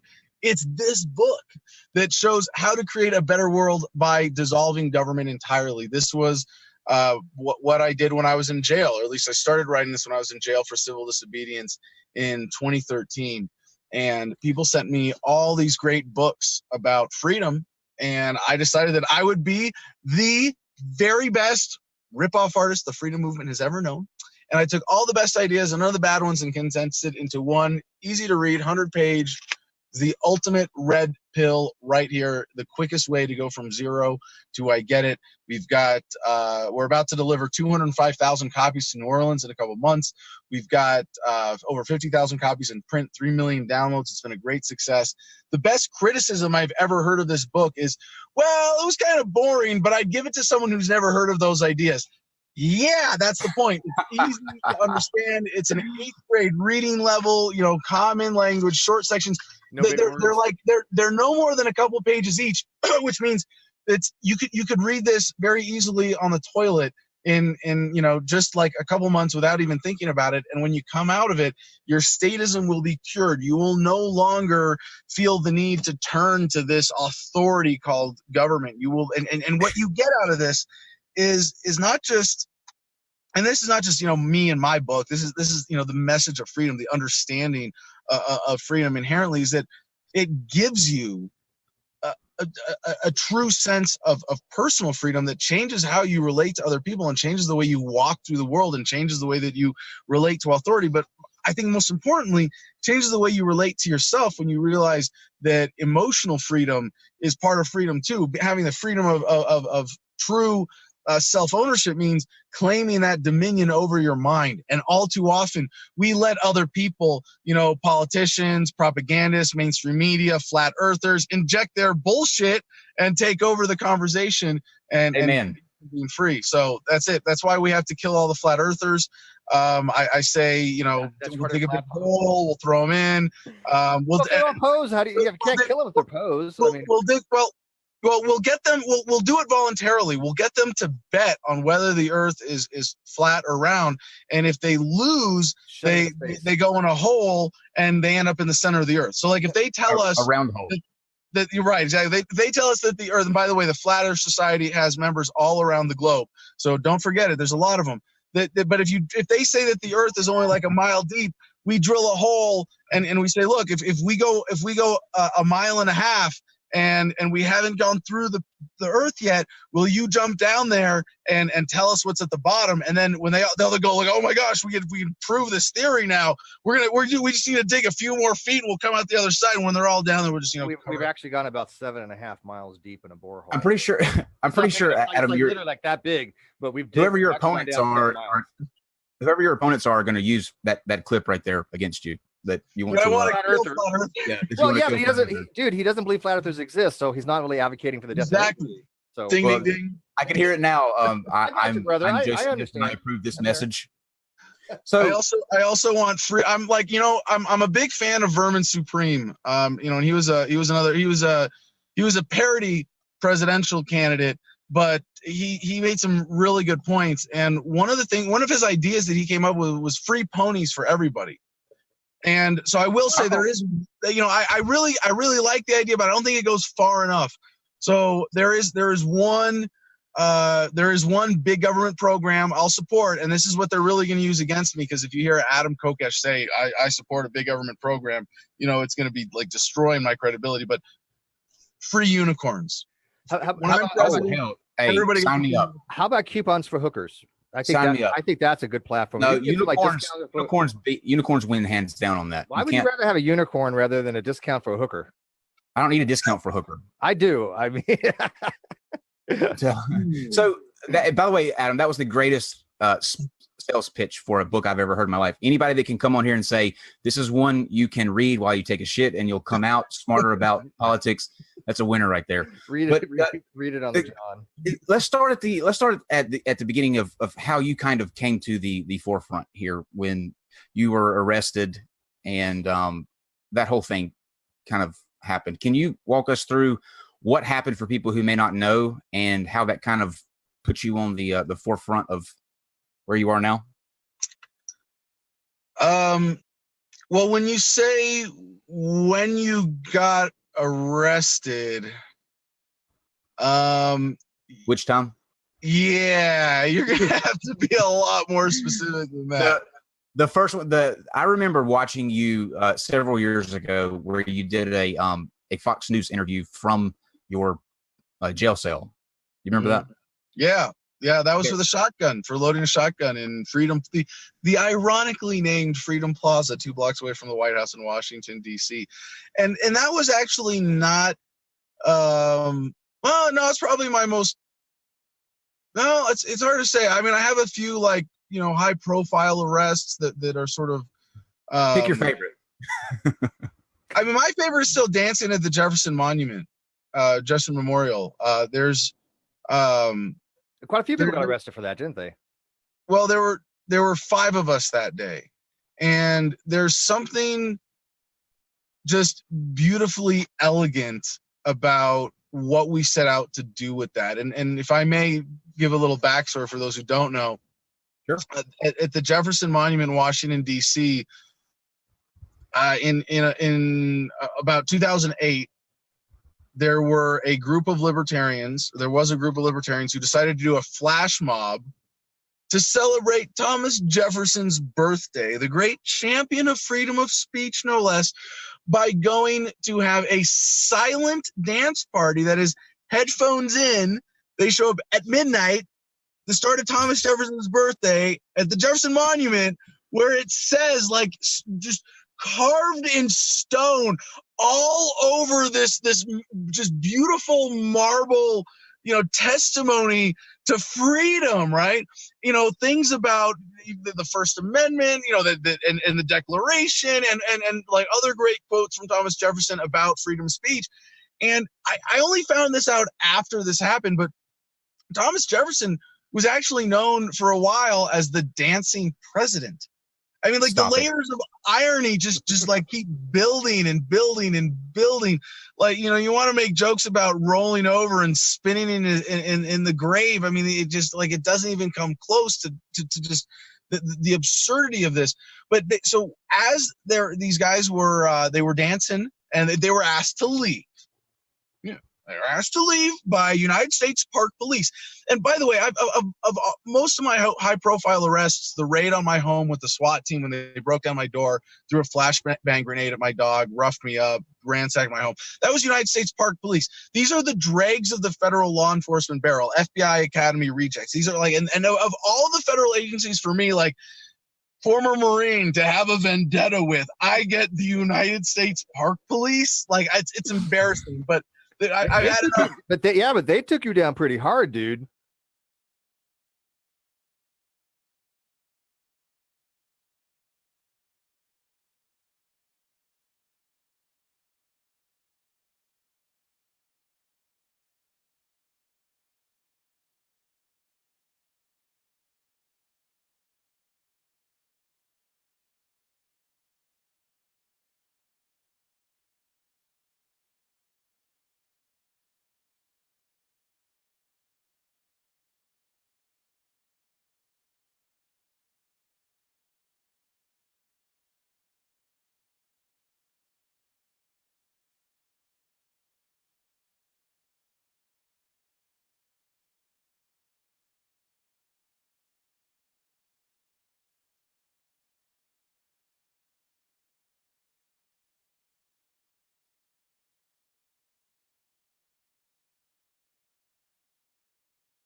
All right, I think I got it, guys. I think I got it. I think I did. Hey, Red, can you post a scene in here?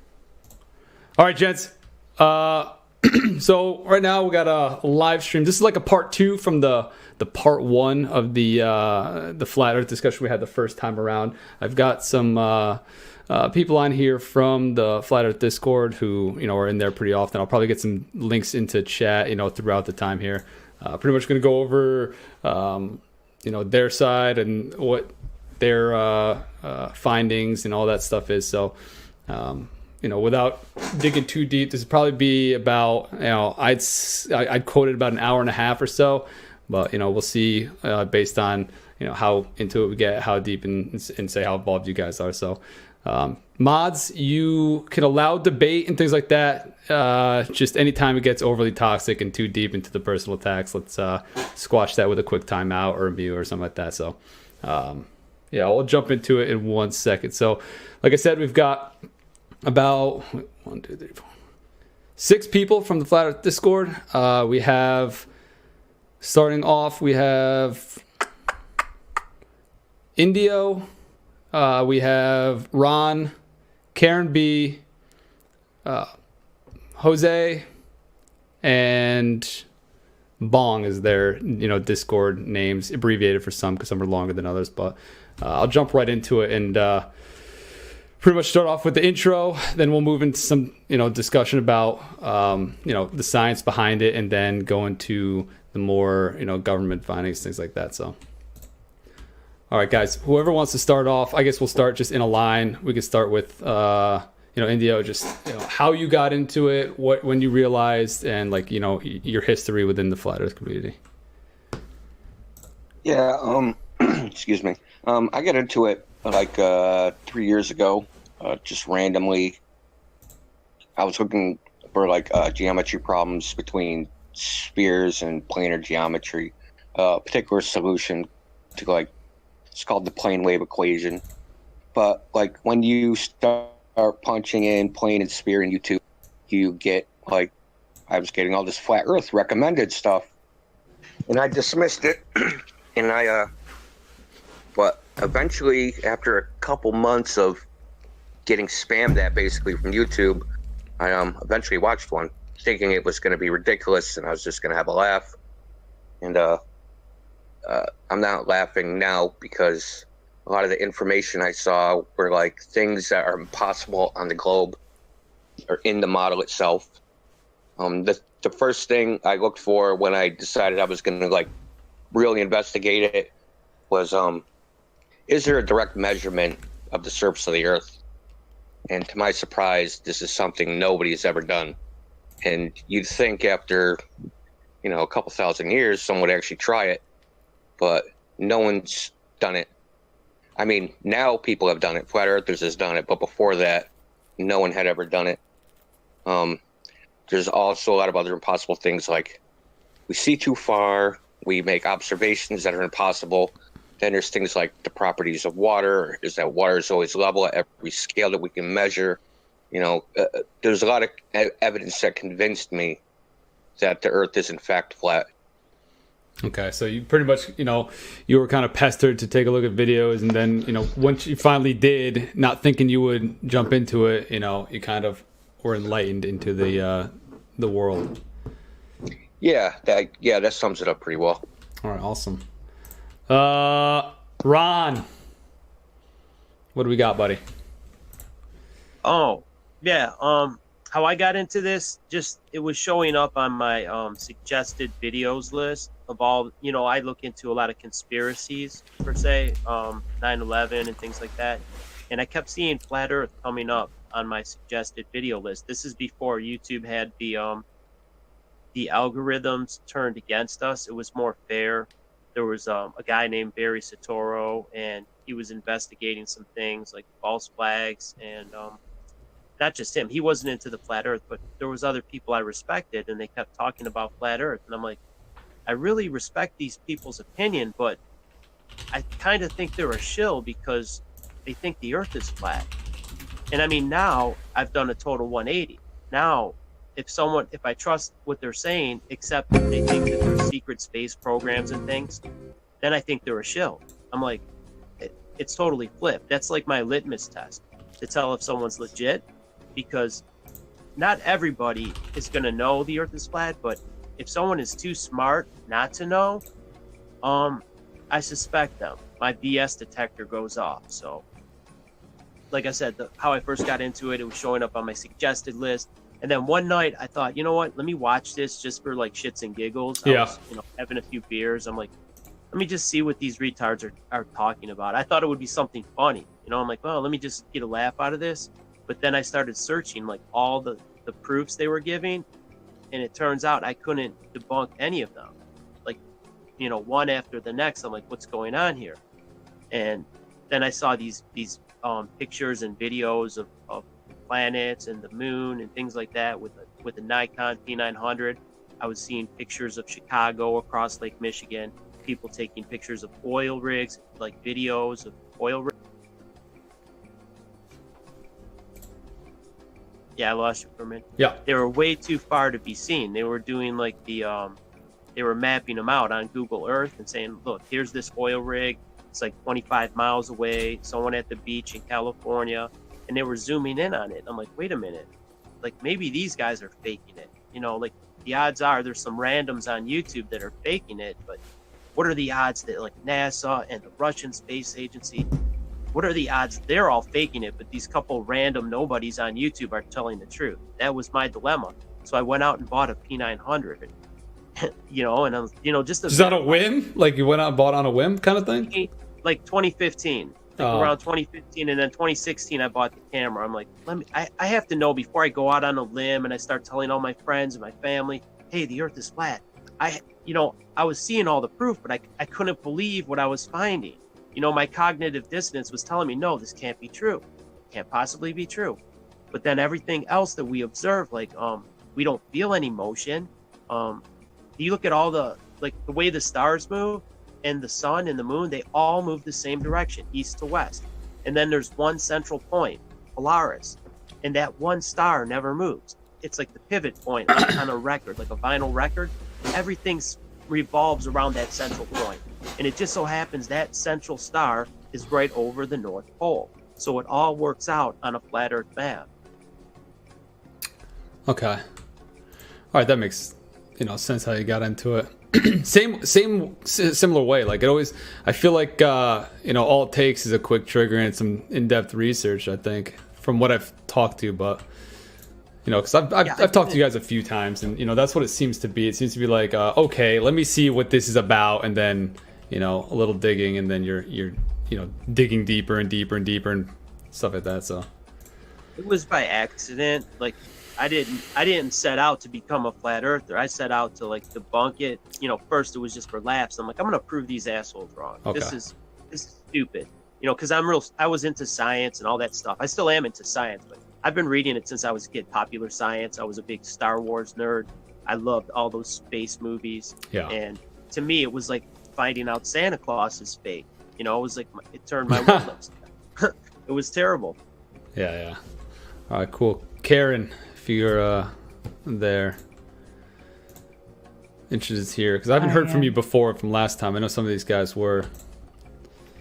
How'd you get into it? Yeah, my story is actually very similar to everybody else. I had somebody on my Facebook feed posting flat Earth stuff, flat Earth videos, and I thought, no, man, that is just really stupid. You've just gone too far, because I, like everybody else, I was already looking at other deceptions, as I like to call them, because I don't really like I think conspiracy theorist is sort of a derogatory term, but there's other deceptions that I was looking into.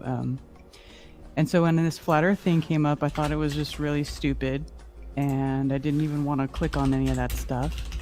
One day I was really bored, so I did click on it, and I thought it was going to be funny, just like Ron said. And then at the end of the video, I was not laughing, and I was like, wow, that some of that stuff actually is making sense, and it made me very curious as to why they would be saying this stuff and what the answers were to some of the things that they were saying. And this was back in 2015, and there was nowhere near the amount of flat Earth content that there is now. So back then I was just sort of on my own pretty much, because I remember we would wait days for a new flat earth video to come out. Now it's like all day, every day they're coming out. But so I went to like nasa.com and or nasa.gov and space.com, and I just started trying to find the answers to all these questions on my own. And like everybody else, I couldn't debunk flat earth. I still can't. So Okay. but I can find plenty of things wrong with the ball. Yeah, I feel like maybe because like the age of technology, the lack of media sharing has evolved. That's why you saw this, like you guys were saying the other day, it's grown exponentially. The community, I believe that's why. It's because the ease of access of media and things like that. Before that, there was nothing, like you said, or lackluster material. So coming out and showing all this stuff, you have, there is no censorship. Well, not much censorship as far as, what you put out anymore. So even though maybe you guys think there is, I'm not sure, because specifically we'll get into that later towards the end. But, that's an interesting observation, I think. So yeah, then we got Bong. How do we work it out, man? Yeah, similar story too. Like Ron said, I was researching, and Karen said I was researching some other deceptions, and I enjoyed Rob Skiba. Rob Skiba, I thought he was a pretty, he's a cool guy. I respected his work, his research. Then he started talking about flat Earth, and then I thought he's lost it. And then I talked to my friend about it. He was looking into moon bases, the Nazis. So I looked into the Nazis, and that led me to Antarctica, which led me back to flat Earth. And then I had to make sure, like, all right, is this a thing? Is flat Earth really a thing? And I looked into it. And then finally I was like, all right, the only way I can be sure is to go to NASA. So I go to NASA, look at their photos, I look at the moon landing, and then I look at the launches. And I was like, surely there's got to be a launch. It shows a continuous shot, going out into space, and there was nothing. And then I determined that NASA is hiding something, that they are. And then I had to find, are they hiding something other than the flat Earth? And then I realized they are hiding the shape of the Earth or something. And that's what after all the tests I did myself too, but I had to make sure that NASA was lying. They're not lying. And once I realized they were lying, that's when I figured out that there's something going on here, and started looking into it some more. And then I realized, hey, I'm learning so much more practical science, just researching this stuff than I ever did in high school or college, from science. And yeah, here I am. Yep. That's my story. All right, awesome. I think the best way to do it is, like, if you guys could explain, any one of you can pick this up first, but if you guys can explain, because I think most people have the idea that when you talk about flat Earth, you're thinking the world is a plate and we can fall off the edge. There's like a rim. Like when people think flat Earth, that first thing that pops in the head is like we're living on a disc. And I think that's one thing that the first thing you need to understand is that's not the belief at all. You're not just living on this one. Well, it could be, that's not the, the end all, So what exactly is the concept of the flat Earth in more detail than just, we live on a plate? Okay, that doesn't make sense. I think it's the word flat. That's what I think. Because when I came to flat Earth, I didn't like the word flat Earth. I just wanted to call it Earth. Okay. So I think the word flat automatically conjures up that image, in people's mind. So I think it's just word play. I think they intentionally wanted to use the word flat Earth rather than just saying Earth. Versus the globe. The globe, they just call it Earth, and then they would call this flat Earth. I think it's psychological. Yeah. Now, potentially, could the Earth be a globe, but our instance of it, our area of it, is a flattened area like that? That's what kind of, last time I was talking with you guys the first time around, that was the one thing that, in my mind, struck out to me. Like, I also was like, oh, they believe the Earth is a circle plate that we live on, a flat Earth revolving around whatever, so once I realized that no, it's just we live in potentially a biome on something else, on something, you know, bigger or whatever it is. You know, we don't know exactly what it is. It could be anything. You know, that's kind of when I was like, oh, I see what they're saying here. Like, you know, not just, it's not a globe, but it's, you know, it could be anything. It could be a globe even, like I said. Just the unknown of what it is past that. Yeah, it's kind of like if you strip, like, because we have theories, right? And we have scientific knowledge, things that we absolutely know for certain, right? That anybody can test. They can test in their backyard. They can test in their garage. But then there's the theory, like scientific theories, which are kind of testable, kind of not, a little bit wishy-washy. And if you go to, like, what do we really, really know for certain? We believe that the Earth is flat. We believe that we've measured it flat. We think we know that for certain. Now, what the boundaries or the limits of it are, we can't be sure. And why the sky appears to act the way it does in relationship to the Earth, we aren't sure of that either. But the best way to know the shape of something, right, is to just measure it directly instead of inferring things by looking at, like, indirect measurements, right? So you look at Polaris and you move some distance and it shifts in your view, and you can infer, you know, that I live on a globe because Polaris moved a certain amount. But if you take a tape measure and you measure the Earth flat, what are you supposed to believe? Like that indirect measure or your direct measurement? So we kind of believe that, you know, you should start with the direct measurements and build from that.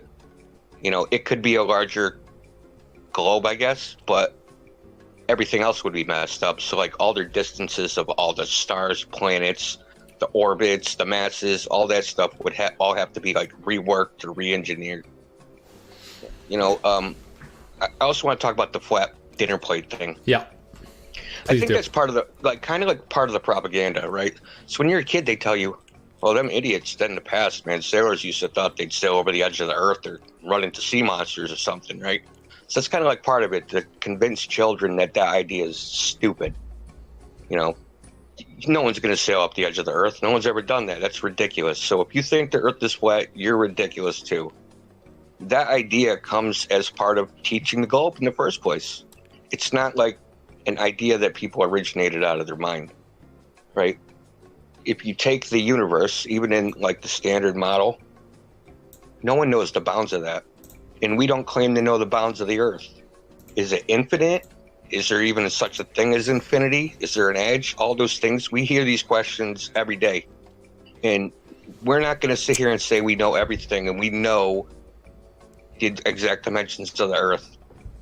We only know for certain that the surface of the earth is flat, and it's something that we're all going to have to deal with. Why it is, as just a basic scientific question. Why are we seeing this? Why are we measuring this? It doesn't match all our other observations. So why is that? I think that's kind of the fundamental question. Okay.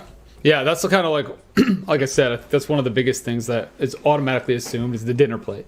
So that's why I wanted to, you know, when I, you know, was learning about, you know, everybody knows, even you guys know, I'm not a flat Earth believer at all, but that was one of the things that was something that had to convince me too. Like, well, how does the sun? Like, how can we go around a flat plane? How does that work?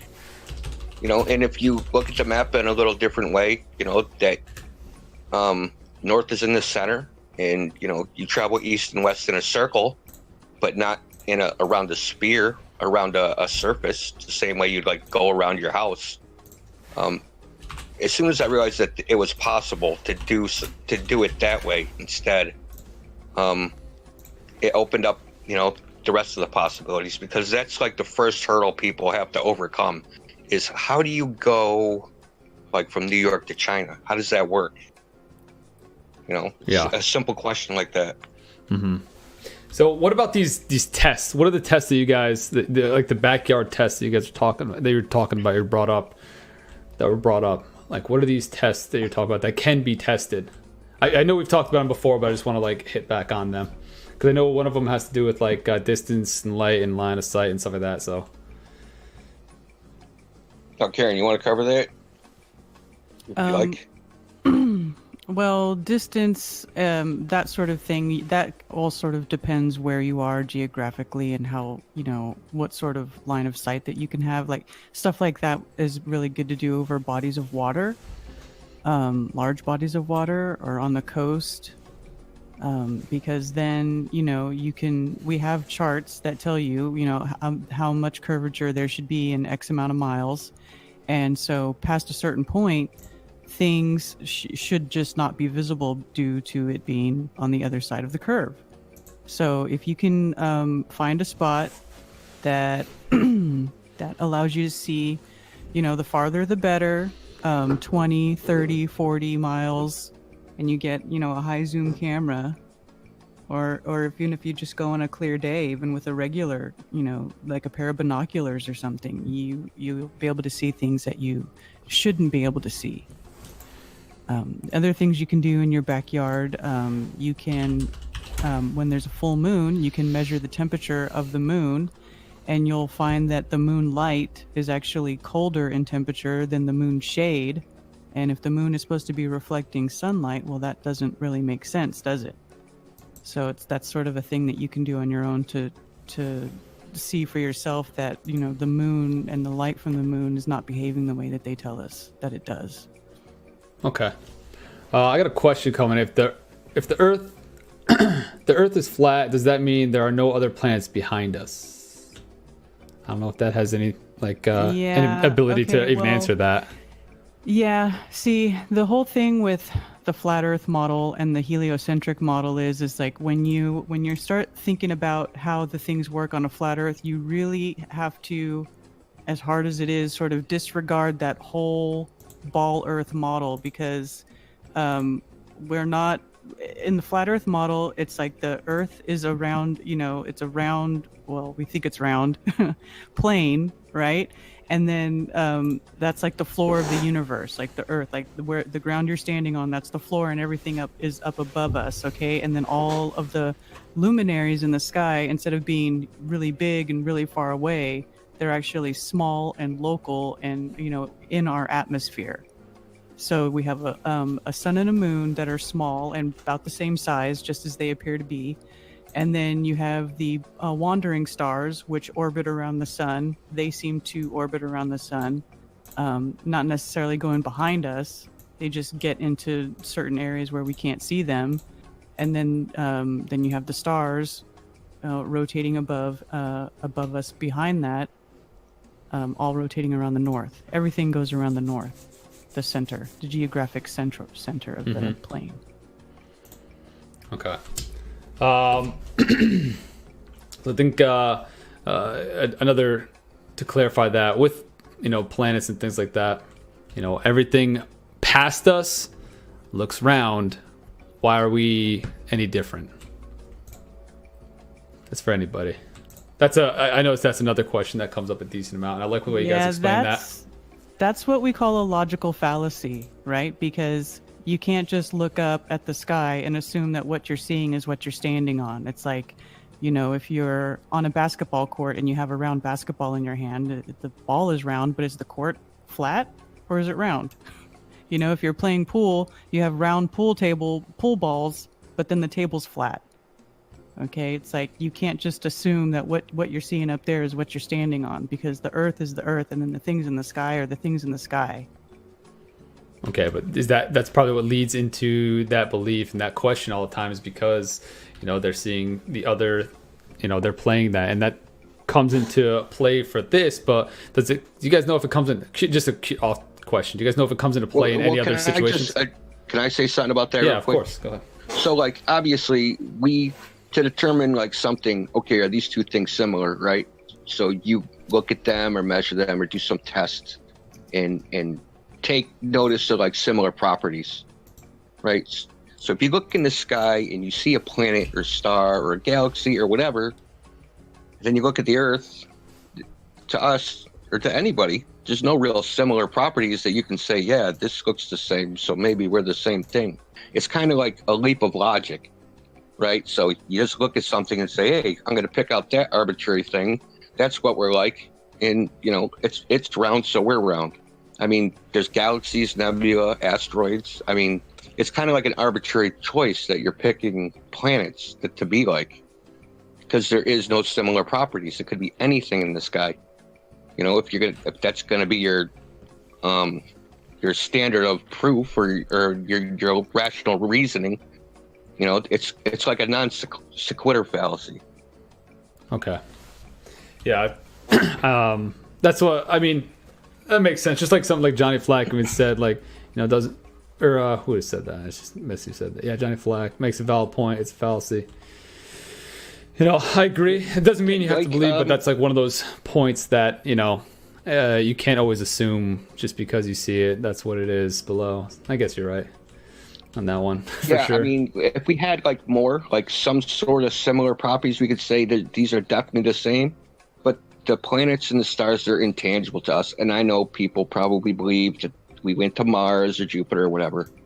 But as far as we can tell from the ground, we can't tell if they're tangible or not. We can't, you know what I mean? Yeah. To us, they're intangible objects. And with our abilities, just normal people on Earth, we can't tell exactly what they are. So to make that leap of logic and to say we're the same things, that's not convincing to us. We want to stop believing things. We want like solid proof, you know. And of course, with that comes limitations to the breadth of your knowledge when you don't make assumptions like what can we really know. And that kind of narrows what you can say you actually know, right? If you theorize, you can claim to know lots of things, but what do we really know? That's kind of what we're going for. Figure out what we really, really know. Yeah. Okay. I'm gonna save. You know what I want? The seasons. That's another one. They always talk about how do you explain seasons, how do you explain sunrises, sunsets. I think those go decently hand in hand. You know, how is that explained? You know, if the world is flat and not round. Who wants to take that? I can, but I feel like I'm hogging all the time. It's all right. Okay. Like I said, it's informal. It's informal. Just jump in whenever you want. You guys don't need to, you know, you could even stop me and be like, wait, I got some more to say on this. Say this. Which kind of seasons? Because there's actually two types of seasons. What are the two types of seasons? There's meteorological seasons and there's astronomical seasons. And what's the difference Can between I the two? touch on that real quick? Yeah, my go ahead, friend Ron, lives please in do. Tampa. Okay, my friend lives in Tampa, and I live in Detroit. He's about 1,200 miles south of me, and we're both in the Eastern Standard Time Zone. So you would assume that the sun would go down at the same time, right? But on the solstice in Detroit, well, I was actually past the solstice on the 4th of July. I called my friend in Florida, and he's like, well, how come you aren't doing your fireworks? I'm like, what do you mean? The sun hasn't went down yet. He's like, yes, it did. It went down over an hour ago. I'm like, what are you talking about? I said, it's been dark here for over an hour. And, you know, I had already known the earth was flat, but I didn't take it into consideration how much difference there would be in the sunset from Florida to Detroit. And I took a picture. I actually posted it in here. And you could see due west of me, you could see pitch black where the firework is. And then you see a slope from pitch dark. Which picture was this? It heads north.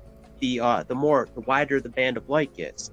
So that accounts for why you have 24-hour daylight in places like Alaska, because the sun is so small and it's circling near the center, which is the North Pole. And that 1,200 mile distance actually made an hour and a half-ish worth of daylight. I gained an hour and a half of daylight near the solstice that he lost, only being 1,200 miles away. That's substantial.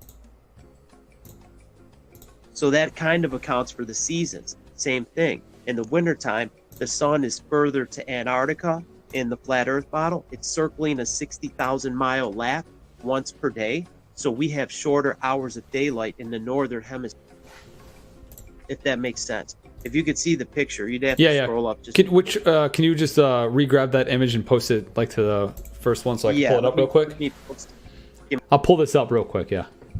I think the government started, or so eventually they can get, I guess, very good. Okay. I really thought Broken Gaming was going to be genuine there.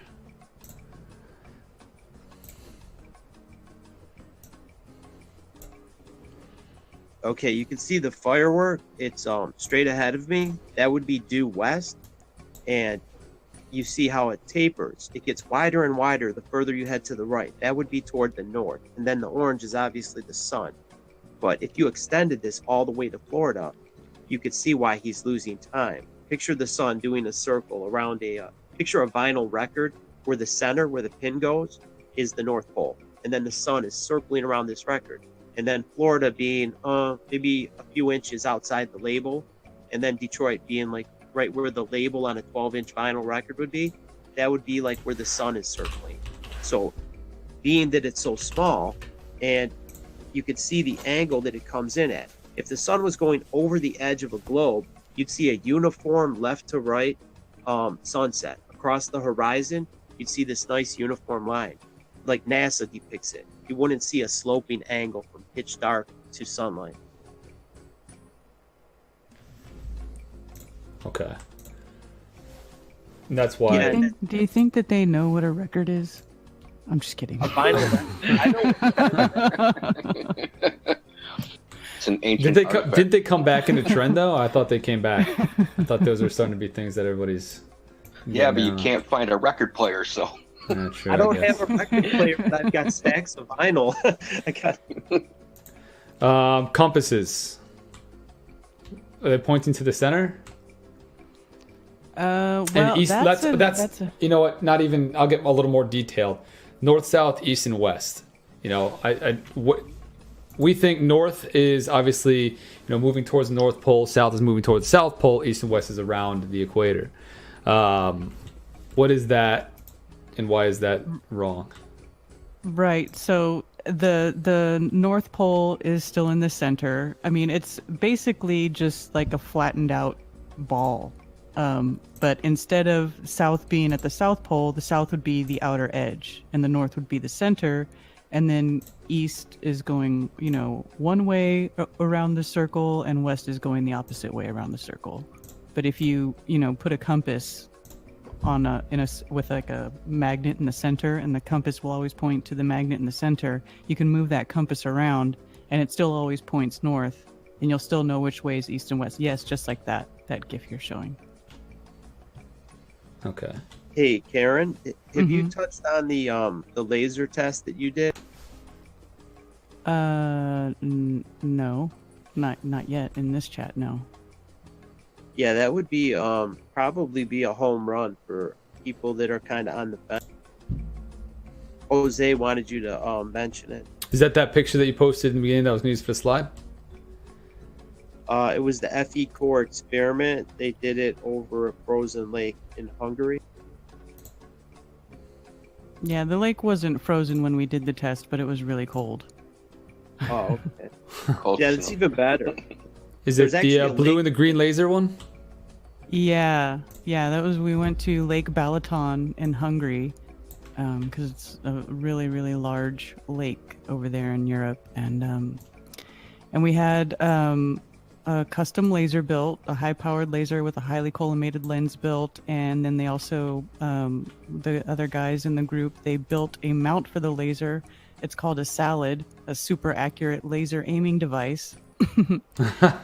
and we shot this laser across the lake, and we were able to see it at 21 kilometers.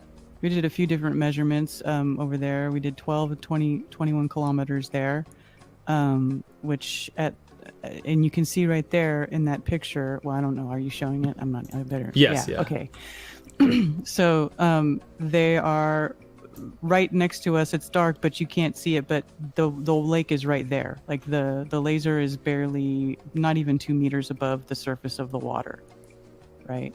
And so then we went to the other side of the lake, and we could see the source of the light. Which should have been hidden behind the curve by a few meters at that distance. So that right there shows that water is level. It's non-convex. It's at that point, it's pretty much proven that it's not conforming to the shape of a ball. The water's not conforming to the curve. So water is flat, right? Yeah. So 71% of Earth is water. So Yeah. So. What if you don't mind me asking, what do you guys do that you were doing these experiments in Hungary? Like, were you just debunking? Is it like, that's an interesting thing to just do on a whim? Were you guys just out there testing, putting money in, I'm just curious into the whole process behind it. Or you guys were just like, you know what, we know how to debunk this, we got this, and you guys just invested into it? Because I'm sure a salad, in your form of salad, it sounds decently expensive. I know it's a little off topic and not really explanatory, but I'm interested in like how you guys got out there. Well, it's just the group is made from a bunch of people all around the world. Okay. So a lot of them are based in Europe. The engineer who built the device and everything, they're based in Europe. So that's why we did it over there in Hungary. And plus, it was a good place to do it because that lake is so big. It's the perfect place to do something like that. And then we also did it when it was cold because they had done a laser test over this lake 2 years prior in the summertime. And when you have higher humidity and stuff, you get different effects from refraction and stuff like that because of all the water and particulates and stuff in the air. So we did it in the same lake in the middle of winter, which we still got refraction, but it was just a different kind of refraction. The laser was actually bending up, not down. But we were still able to see the source of it. Okay. That's interesting that you guys were able to do that with those crazy high power looking lasers, lightsaber looking things. Yeah. And they also did a test, a measurement in the Netherlands over Lake Isel over there. And there they did an even longer measurement at over 40 kilometers with the same results. That's 25 miles for Americans. Thank you for that. I appreciate that. You're speaking Sorry. in. No, I'm just kidding. I know kilometers. I'm so Don't worry. I used know to working in kilometers now. It's like I wish everybody was on the metric system now. We got to be different. We're Americans. Yeah, but if we went to metric, nobody would understand the measurements of the Earth being 666. Like we were just talking about that, the metric system and the voice chat. I was pointing out to them that the meter is based on the circumference of the globe to the North Pole, which is why I try to stay away from it, as well as the kilogram. It's kind of tricky. Yeah. What if we didn't know about miles? This whole thing about the curvature at 10 miles being 66.6 feet, or at 100 miles being 6,666 feet, none of that would make sense. Even the orbital speed around the sun, 66,600 miles per hour. Do you think that's a coincidence? As well as the tilt of the Earth. You take the 23.4 and you add 66.6 and you get a perfect 90. And the Earth it's at a perfect 90. The Polaris is at a perfect 90-degree angle to the water, which is sea level, to the oceans. They're all connected, right? Picture this. We have, they wanted to do a sea level trench through the Panama Canal, but it was too much labor. But it would work perfectly, just like the Suez Canal. There's both of those oceans are the same level. They're not curving around the globe. And also the state of Florida, it only averages about 6 feet above sea level, and it's 160 miles wide, the state. So there should be 3.2 miles of curvature, meaning elevation above the ocean. We have the Atlantic on one side and the Gulf of Mexico on the other. Both of those bodies of water are the same elevation. So where is the missing 3.2 miles? How can the state average only 6 feet above sea level? That means it's dead flat. The state is dead flat, as well as the water. Lost me in some of those mathematics, but then again, I'm terrible at mathematics. Let's keep it easy. Yeah, thank you. Let's bring it down for my sake. Okay, I'm from Michigan, Yep. and it's basically a peninsula, just like Florida. Okay. The mitten, we have Lake Michigan on one side, we have Lake Huron on the other. Yeah. And you can Google search, what is the surface elevation?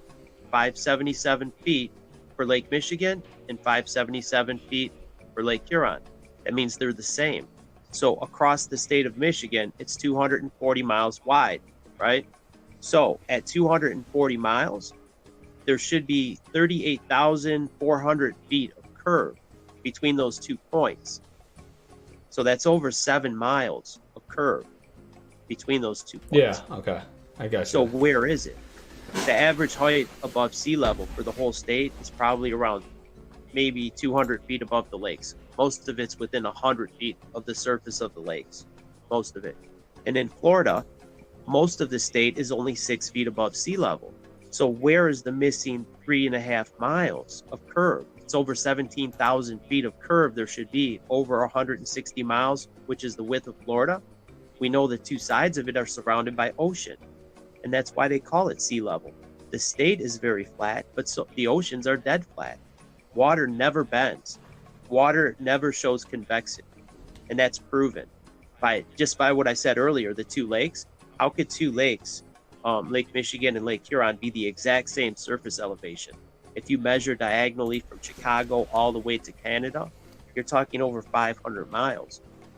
So that means the shoreline around that area is also the same elevation. So it's basically a giant extended flat plain.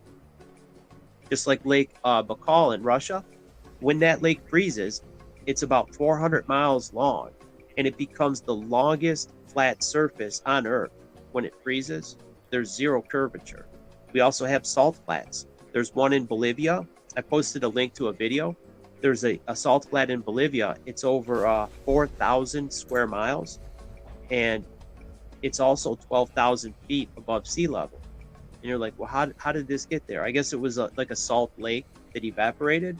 Same thing like Bonneville salt flats. And when the water evaporated, it left the salt behind. So I cut out for a minute. Is it this? I think it's this, like the video, the YouTube video, right? The salt flat. Yep, you can see people driving across it, and what it does, it creates a perfect a mirror effect. When it rains, you get a perfect reflection off of the water. But if it was curving, like people say that, oh no, it's curving, it's all relative to the core of the earth, measuring from the surface to the center of the earth. Those points, that's what they're talking about. That's how sea level works. I'm like, no, level means level. It means flat. So you would have a distorted image, like a funhouse mirror, like a parabolic mirror, if you had a curvature to the water. But basically, like I said, when the water dried, when it evaporated, it left the salt behind, and it deposited it perfectly flat and level. So if you walk across the salt flat and you place a carpenter's level anywhere, north, south, east, west, you place it anywhere on there, the bubble will be between the lines. It's a perfectly level surface. And the only way that could be possible is if the earth was level, was without curvature, level and flat. And we also have one in Bonneville where they race cars. The reason they race cars there is because it's such a great, it's a perfectly flat surface. So if you get off your track when you're doing a land speed record, you don't have to worry about flipping the car over. If your road had a little bit of tilt to it and you got off of the line a little bit, it could be terrible. So they want a giant flat surface. So if you veer off to the left or right, you're okay. You got lots of land that's dead flat. Okay. Yeah, the salt flat looks pretty interesting that there's even a place like that, but I see what you're saying. I don't know anything beyond how curvatures would work at long distances and distortion of images, but like a fun house. Yeah, I got that. Do you think it from that distance, like is it like just something that because the curve is so long, supposedly, that it would curve at such a small minute, or is it because the angle that you would see it from that distance curving or distorting? Well, here's the thing: if you have 1 inch deep of water and there was a curve, it would equal a dry spot. That means it's dead flat. The surface of that salt is parallel with the water, right? And if the earth was curving, the salt would be curving. You'd have a parabolic. There's actually a lot of curve. Like over 10 miles, there's 66.6 feet of curve, almost 70 feet. And that salt flat is 100 miles wide. So there'd be about a mile and a half of curvature. In the center, picture a mile and a half straight up and then sloping down toward the edges, 50 miles each way, a mile and a half. You're not going to notice that? Do you think the water would drain off? You know what I mean? Even if the water was curved like that, that's a substantial amount of curve. You would definitely see not only left to right, but front to back. And I'll say something about the salt flats, about the mirror, right? So here's it. What's more important than the reflection is how the reflection looks when you compare it to the sky. So they're perfectly symmetrical images. So you know the light from the sky, because our eyes don't extend out to see things. Light comes from objects and enters the eye. So when you see an image, if the light is we assume that the light is coming in a straight line. So half of that image is the reflection. The other half of the image is the sky. We know the light from the sky is coming in a straight line. There's no way the reflection can come in a straight line off of a curved surface, right? So the rays will be diverging when they reflect, right? So you'll have a ray, at one location, and a meter away, it's going to be reflecting at a different angle. And then, another meter away from that, it's going to be even more of a different angle. So you'll get a distorted effect. There's no way the sky and the reflection of the sky could look symmetrical. Okay. I mean, just think of looking at in a spherical mirror at to Stop Shop. Yeah, of course. There's only one location, right? Yeah. You have to be in a specific spot to see an undistorted reflection. You have to be looking directly into the center of that. Anywhere on the edges of that, it's going to be distorted. Yeah. Okay. Keeping in with the line of momentum, what's holding the water in? I know this is a jump around a little bit, but I'm trying to This is another edge question. This is an edge question, but this is pouring over the edge. Yeah, what is keeping all the water in?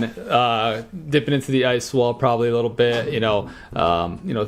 Trigger words that people hear and you jump right into usually. Like I said, I'm trying to come up with things that I see in chat that aren't overly, just troll, and then also things that I've seen and heard people ask in the Discord and stuff. So, and if you guys if I say something and there's a better way to put it, correct me on it, and then just turn towards something else. You know what I mean? That's fine with me. You don't have to answer it directly. I'm trying to take things that I know people jump all over as soon as they're heard. Or that's their end all. We think Antarctica isn't an individual continent, but is more like a boundary, like it was already described. So if you even look at the official records of Antarctica, what mainstream science says, it has an average elevation for the continent of 9,000 feet above sea level, right? Yes. So there's no ice wall per se. It's more like a natural barrier that happens to have, really cold, so there's 200-foot glaciers on the shore. Only 5% of Antarctica's actual shoreline that you can walk up to. If you try to sail up to it, you're gonna hit an iceberg, or you're gonna hit a huge ice shelf. So there are parts of it that is basically an ice wall. I mean, you could just Google it. Just Google Antarctic ice wall, and you'll see images of it. I mean, the whole thing doesn't look like that, but there are parts of it that does look like that. I'm sorry, go ahead. No, go ahead. No. Just keep jumping in, that's great. Hold 1 second. The reason that we think that Antarctica is surrounding us, and it's because Captain Cook was one of the first people to make an expedition to that area, and he recorded a 60,000-mile journey, supposedly circumnavigating Antarctica. Now that's almost 3 times the diameter of the Earth, or the circumference of the Earth. So either he was the worst sailor in the world, or he discovered something that today we don't recognize, or whatever it is, buried history or part of the deception. So I mean, he's not the only one that measured this incredibly long distance. There was another Antarctic explorer who measured something like 50,000 miles. That's how long they traveled. Was it Magellan? So they recorded 50. Yeah, it was 50,000 miles. So the official numbers are that Antarctica is only like 11,000 miles in circumference, or that continent. So it's like, how are these things possible? You know, it's like history was changed or rewritten, or that part of history was like ignored. Yeah. And I think I see a lot of questions. I'm purposely skipping questions in chat of like, you know, the more governmental side of things and trying to stick to science right off the bat, but we're getting towards that. Do you guys have anything else that would be like pertinent information towards the science of it that we talked about maybe last time, or we didn't jump into? Talk about the magnetic field thing? Oh, so, yeah, that's it. The core and all that stuff. Compasses don't point toward the poles. Yeah. So compasses don't point towards poles, right? Compasses align within a magnetic field. They're not pointing toward the poles. It's kind of like a misconception. So we have something called magnetic declination, and compasses align towards wherever the field is. So if you go like to an area of Pacific Ocean, the magnetic field lines actually point east and west. You know, what we think of east and west. So the idea of north and south compass is kind of a little off. And also the coordinates. This is another thing. East is defined as like where the sun rises on the equinox, and west where it sets on the equinox. And those east and west isn't like the east and west that you see like latitude lines on a map. They don't exactly match. That's kind of like a misconception. So you can go on like Time and Date or SunCalc and punch up the date for the equinox and look at the angle of the sunrise compared to true north. And you'll see that like if you go to like Greenland or anywhere really north or south, the sun actually rises not at 90 degrees from true north, like everywhere on Earth. See, that's one of the kind of things about the globe model that isn't actually correct. They say on the equinox, the sun rises 90 degrees from true north at every location on Earth. But if you look at the actual data that is out there, that's actually not true. It's just like something people believe because that's the way it's supposed to work. But the actual observation data doesn't support that idea. Okay. The core. That just triggered me to think about the core. Gravity is as a magnetic field. Core. I don't even want to dig on the core. Yeah. I think that's where you were going, because that's it triggered me like the self-perpetuating magnetic core. Yes. That pulls everybody, towards it. That pulls everything towards the center, except for compasses. It pulls towards the top, right? Yeah, that core. Yeah, well, the thing with the core is they say that the core is molten iron in the center of the Earth, right? Well, there's something called the Curie temperature, where once any magnetic metal reaches the Curie temperature, which is when it becomes red hot and molten, it can no longer hold a magnetic field. So that really doesn't add up in the ball model. Doesn't add up in any physics anywhere. Right? Yeah. Yeah, so it's like almost 4 times hotter than like the Curie temperature of iron, the core of the Earth supposedly, right? So how can it be magnetic if it's in a state where it can't be magnetized? Okay, now what they do is they start this chicken egg problem, right? Yep. So they say that, well, it's actually like swishing around, and because the iron is swishing around, that it's creating an electrical current, which creates a magnetic field, which creates electrical current, which creates, and it's infinite elephants all the way down. What came first, the chicken or the egg? So was there a magnetic field and then the current, or was there a current and then a magnetic field? So this is like a thing that they just say, this is how it works, but there's no way to demonstrate it or verify it. And there's no scientific evidence of it. It's just like a plausible story. But it's not even really that plausible. Yeah. Now they say that it's the pressure that produces the magnetism of the core. I have no idea. That's the first time I ever heard that one. That's a new one. The pressure of the core. I've heard that before. I've heard that somebody says that because it's under pressure, then that's how it's able to be molten and maintain a magnetic field. But show us that. Show us a demonstration of that actually working in the real world. And I haven't seen it yet, so that's just another guess. Yeah. Okay. What else? You guys have anything else before we jump into the government side of it? Because I see a lot. I'm not purposely skipping questions in chat. I see some of you guys' actual questions that pertain more to like, oh, what do you think is beyond this? What do you think is beyond that? I want to get to what is more like scientific behind it right now instead of that stuff. Well, Indio, would you like to cover infrared filters and what's going on with that right now?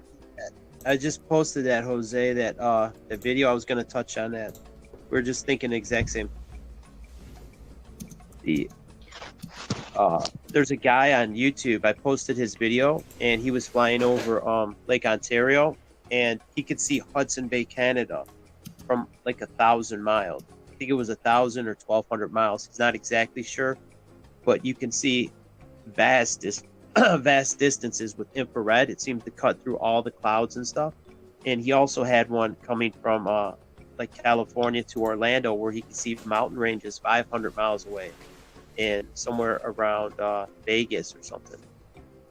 But this one is more impressive. It's over 1,000 miles.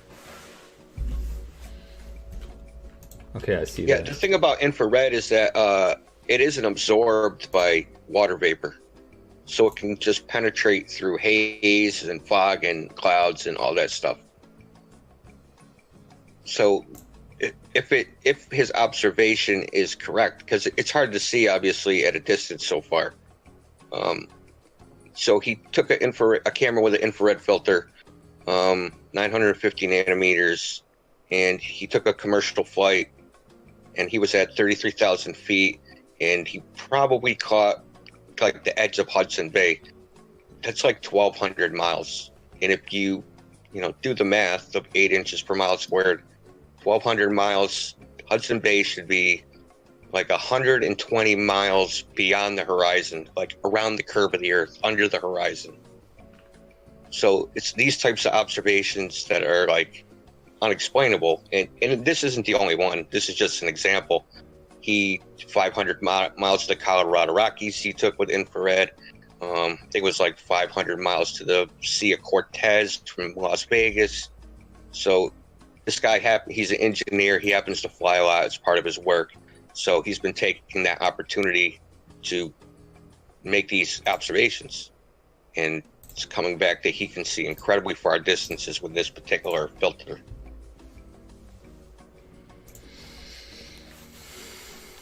Like way further than you should see. It's not even like in the ballpark.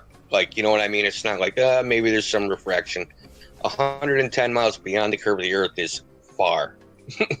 Like, yeah, it's supposed to be like 110 miles down.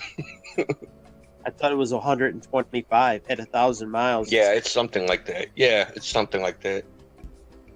Right, and when you could see in his video, you could see it's dead flat. You look at the water, you could just see it looks like a giant slate, like a billiard table. And the best thing about his observations is he just like casually records out the plane window. You can watch him take the filter, put it on and off, takes an image of like a GPS and altimeter, all those things to tell you his height, his airspeed, all the things, all the conditions that he's filming from. And then you can just watch him put the filter right back on and just zoom in. It's easy to tell it's not doctored, faked. They're continuous shots without edits. So it's pretty good evidence, I think, in my opinion. The lakes measure flat. Like, you can Google Lake Michigan surface elevation, Lake Huron surface elevation. They're both the same. There's zero curvature. They're equal. There's no change. They're even. Just like the word horizon, I put in there a link of synonymous words. Horizon means horizontal, level, even, flat. All the synonymous words with horizon. Then you look at other things like salt flat. What is flat? Is there any wiggle room with flat? I don't know. What about sea level? There's no wiggle room with level. It is what it is. It's flat, plain, level. Okay. That's an interesting video. It's just to see it in infrared as well. Oh. Then he takes it off and blinds everybody. All right. Yeah, and there's like a modification because you have to actually like modify your camera to do it because cameras have like a mask or like an infrared mask So you actually have to go in the camera and like peel this thing off so that the infrared actually passes to the sensor. Yeah. Then go buy a filter. So 950 nanometers is even like optimal filter. That would be something like 1200 nanometers, but they're like, probably owned by the military and they're super expensive. I've used some decent infrared things. I've used thermal with all these different optics, but that looked crazy. I don't think I've used an infrared camera itself. Hey, Indio, could you cover the angular resolution? Like, explain why things go to your vanishing point, how that works? Yeah, so, the vanishing point, are you talking like, that's the classic ship goes across, like away from the horizon, kind of over the horizon? Yeah, the ship's over the horizon. Okay. The ship over the horizon. This one makes me laugh. I'm sorry, because it's just like, I don't know. Okay, It's funny because everybody's in here when we're talking about the water measuring flat. Oh, well, 40 kilometers. Well, that's not far enough. You're going to sit here and tell me that's not far enough. But then at the same time, what? So we can't see the curvature when we're on the surface of the Earth. But at the same time, you guys think you're going to see a ship going behind the curve? You can't have it both ways. You can either see it or you can't, right? Isn't that the human eye? The vanishing point is between 3 and 6 miles. Lake Michigan is 60 miles long, and there's pictures of the entire Chicago skyline from 60 miles away. You see the buildings that are like 100 feet tall, and the curvature at 60 miles is 2,400 feet. Is that far enough? If 60 miles is not far enough, what about 600 miles? I mean, what's enough to show that there's no curve? Even those two lakes, Lake Huron and Lake Michigan, that's over 600 miles from Chicago to Canada, the shoreline. If you measure diagonally from, as a plane would fly, and it's all the same elevation. There's no change. It's flat. So I'll explain the boats over horizon. It's going to be kind of like a thought experiment / example, right? So imagine you have a 6-foot eye height and somebody sticks you into a 6-foot hole so that your eye is parallel with the surface of the ground. And the surface of the ground is an infinite plane extending forever. Now, it's impossible to see the surface with a 6-foot eye height from being inside of a 6-foot hole. It's impossible. But if you raise up a little bit, you will start to see more and more of the ground. Now, say you raise up 1 centimeter. You think you're going to see the surface of the infinite plane? Are you going to see something 10 miles away? Are you going to see the bottom of it? No, because your angle to the ground, to that surface, is so shallow, it is beyond the angular resolution of your eye. But as you raise up, as you get higher, the horizon, your apparent horizon, will extend as you get a better viewing angle to that plane.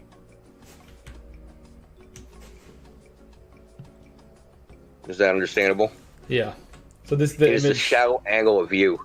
So when you're looking at something very far away, you get a very shallow angle of view to the point where it's beyond the angle is so sharp that your eye can't resolve it.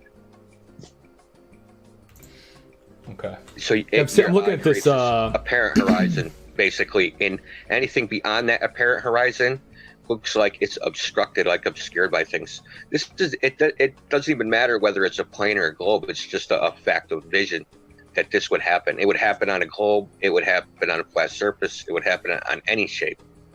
We can explain it like this. You know how the sun and the moon, right? If you look at the sun and the moon and you hold your fingertip at arm's length, you can cover up the entire sun or the entire moon. We know your thumb is not bigger than the entire moon or the sun, right? It's all your perspective.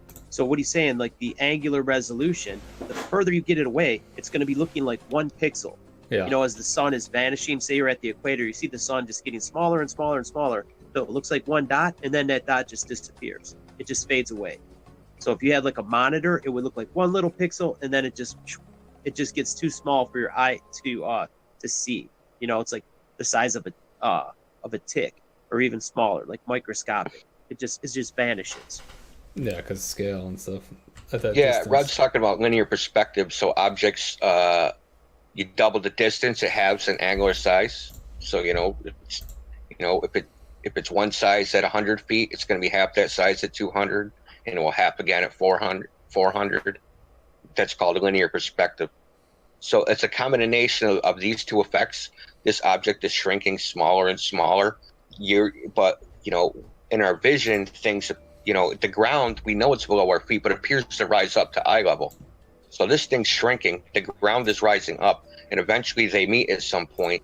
And this apparent horizon created by the shadow angle, the object is still shrinking, and it appears to just sink into the horizon, into the vanishing point, until it disappeared. Now, if it was a globe, you would see this effect and the curve of the Earth. So not only would it be shrinking and the ground rising up, it would be going over a curve, disappearing faster and faster exponentially.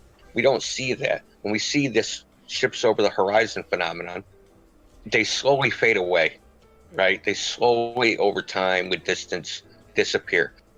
What we should see on a globe would be it start to disappear and then vanish almost instantly.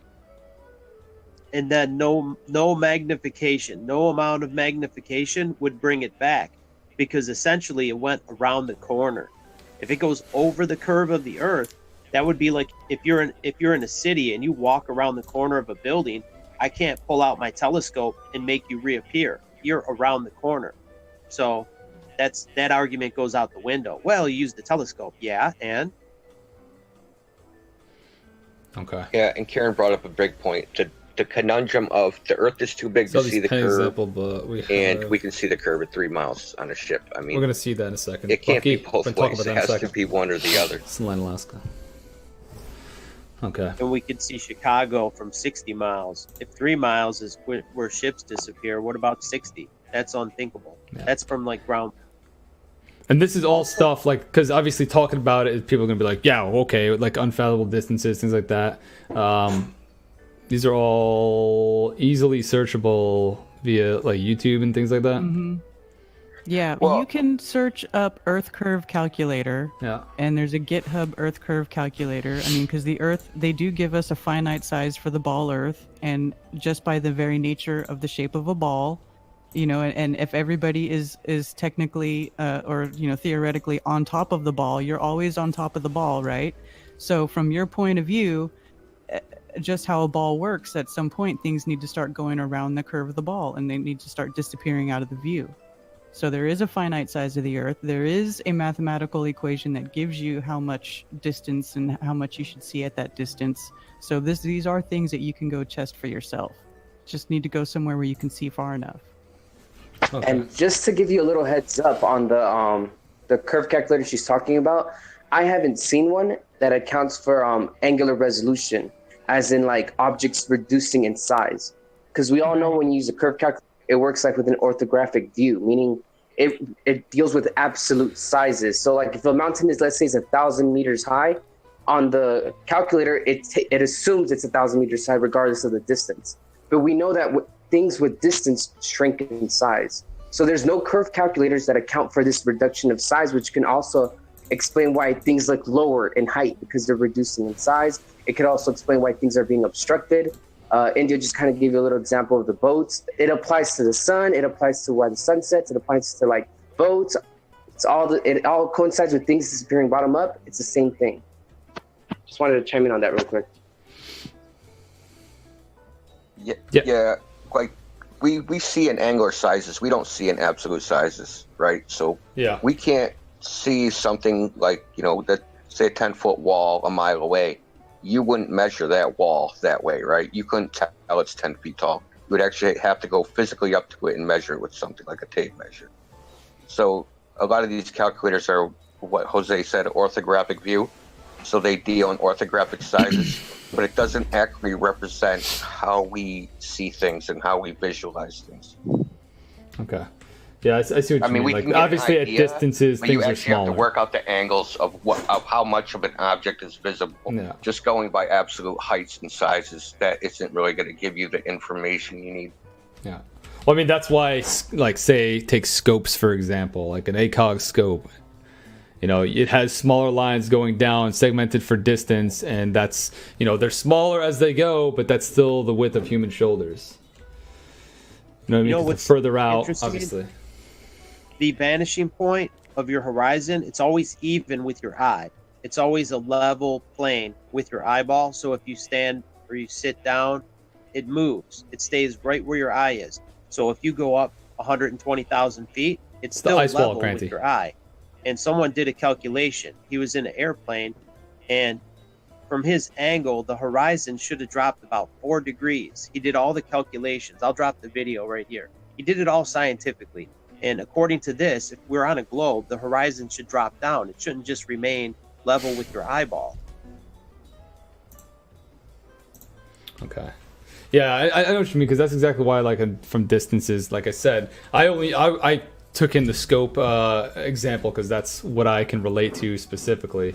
You know? That is a perfect example. The size of you wouldn't tell if I look. Yeah, they got it on the Dragonov scope too. Yeah, well, yeah, in any ACOG scope, any ACOG scope, that's how they use it. They use the vertical lines, those tick marks down below. They get smaller, not for anything, but that's the shoulder length of the average male from that distance specifically. So if 600, obviously, it's like half the size of 100. That's what you're meaning by the visual, the way we kind of perceive things from distances. Yeah, that's how we see things. We see things in angles, not really like absolute sizes. Absolute sizes are for like building things. You know what I mean? It's a totally different application. You know, if you want to build a house, that's fine, but no one's going to build a house from a mile away and say, you know, that wall's 20 feet and, you know, that's 15 feet. You know what I mean? That's crazy. True. All right, so I'm going to ask some what ifs right off the bat, unless you guys have something real quick that you want to jump into with that. But I have something I want to add. Remember, you were talking about rifle scopes, right? Yeah. So if you were sighting in your scope and you're off just 1 degree, at 100 yards, you're going to miss your target by 5.2 feet. Just being off 1 degree, right? So at a mile, you're going to depending on the ballistics, the velocity of the round. Well, it's always 1 degree. Like the 1 degree is, picture a straight laser beam line. That's how much it's going to be off the bullseye. Okay. You're going to miss by a lot. So all this stuff factors in when you're talking about being able to track a planet that's you know, millions of miles away with a camera. That comes into effect. You would have to have like perfect alignment, and keep in mind the Earth is spinning, and that star is also moving. So you have this really narrow field of view, as if you could focus in on something that many millions of miles away with a telescope or a handheld camera. That's what tells me it's all BS. Because with my I have a Nikon P900. I could zoom in on Mars. I could keep it right in the center of my reticle, right inside, you know, right in the center of the focus. And that would be impossible if we were spinning, you know, like what we're explaining the rifle scope, how accurately you have to have it aligned, you know, and it's moving and you're moving, you know, that would never be possible. You could never align it perfectly with your camera or your telescope. Okay.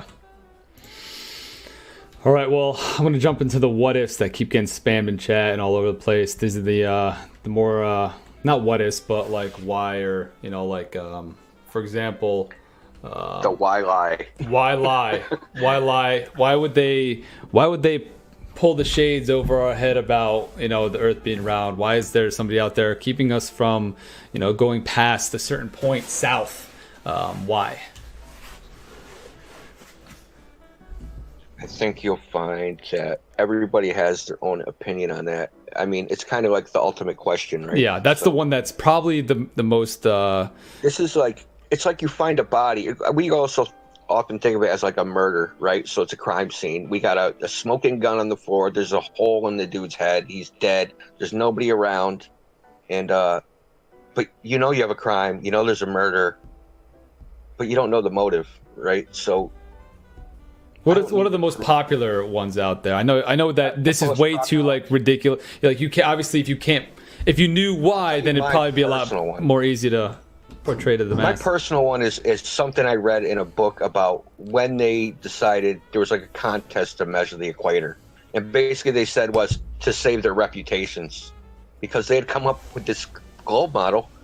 They hooked like map making to the stars and astronomy. And basically, if they were wrong, that they were going to, like, you know, go down in infamy as being buffoons. And they went and did this basically to save their reputation, even though, you know, that might be part of it. But that's just my personal opinion. Other people think. Okay, so you think they're saving face from all that time, and then they'd have to debunk everything, and then like people. Are you saying like it drive a little bit into a chaos? More like the people's personal reputations. Like, think about it. Like, all these people that were regarded as geniuses and famous, and they came up with this Copernican revolution model of the world. Imagine after 200 years that they were wrong. And all the people that supported it, and the whole society that built up around it, and the ways of life, and all these super smart people and universities, and all of a sudden, boom, that whole globe idea. Nah, man, that was wrong. The Earth's actually flat.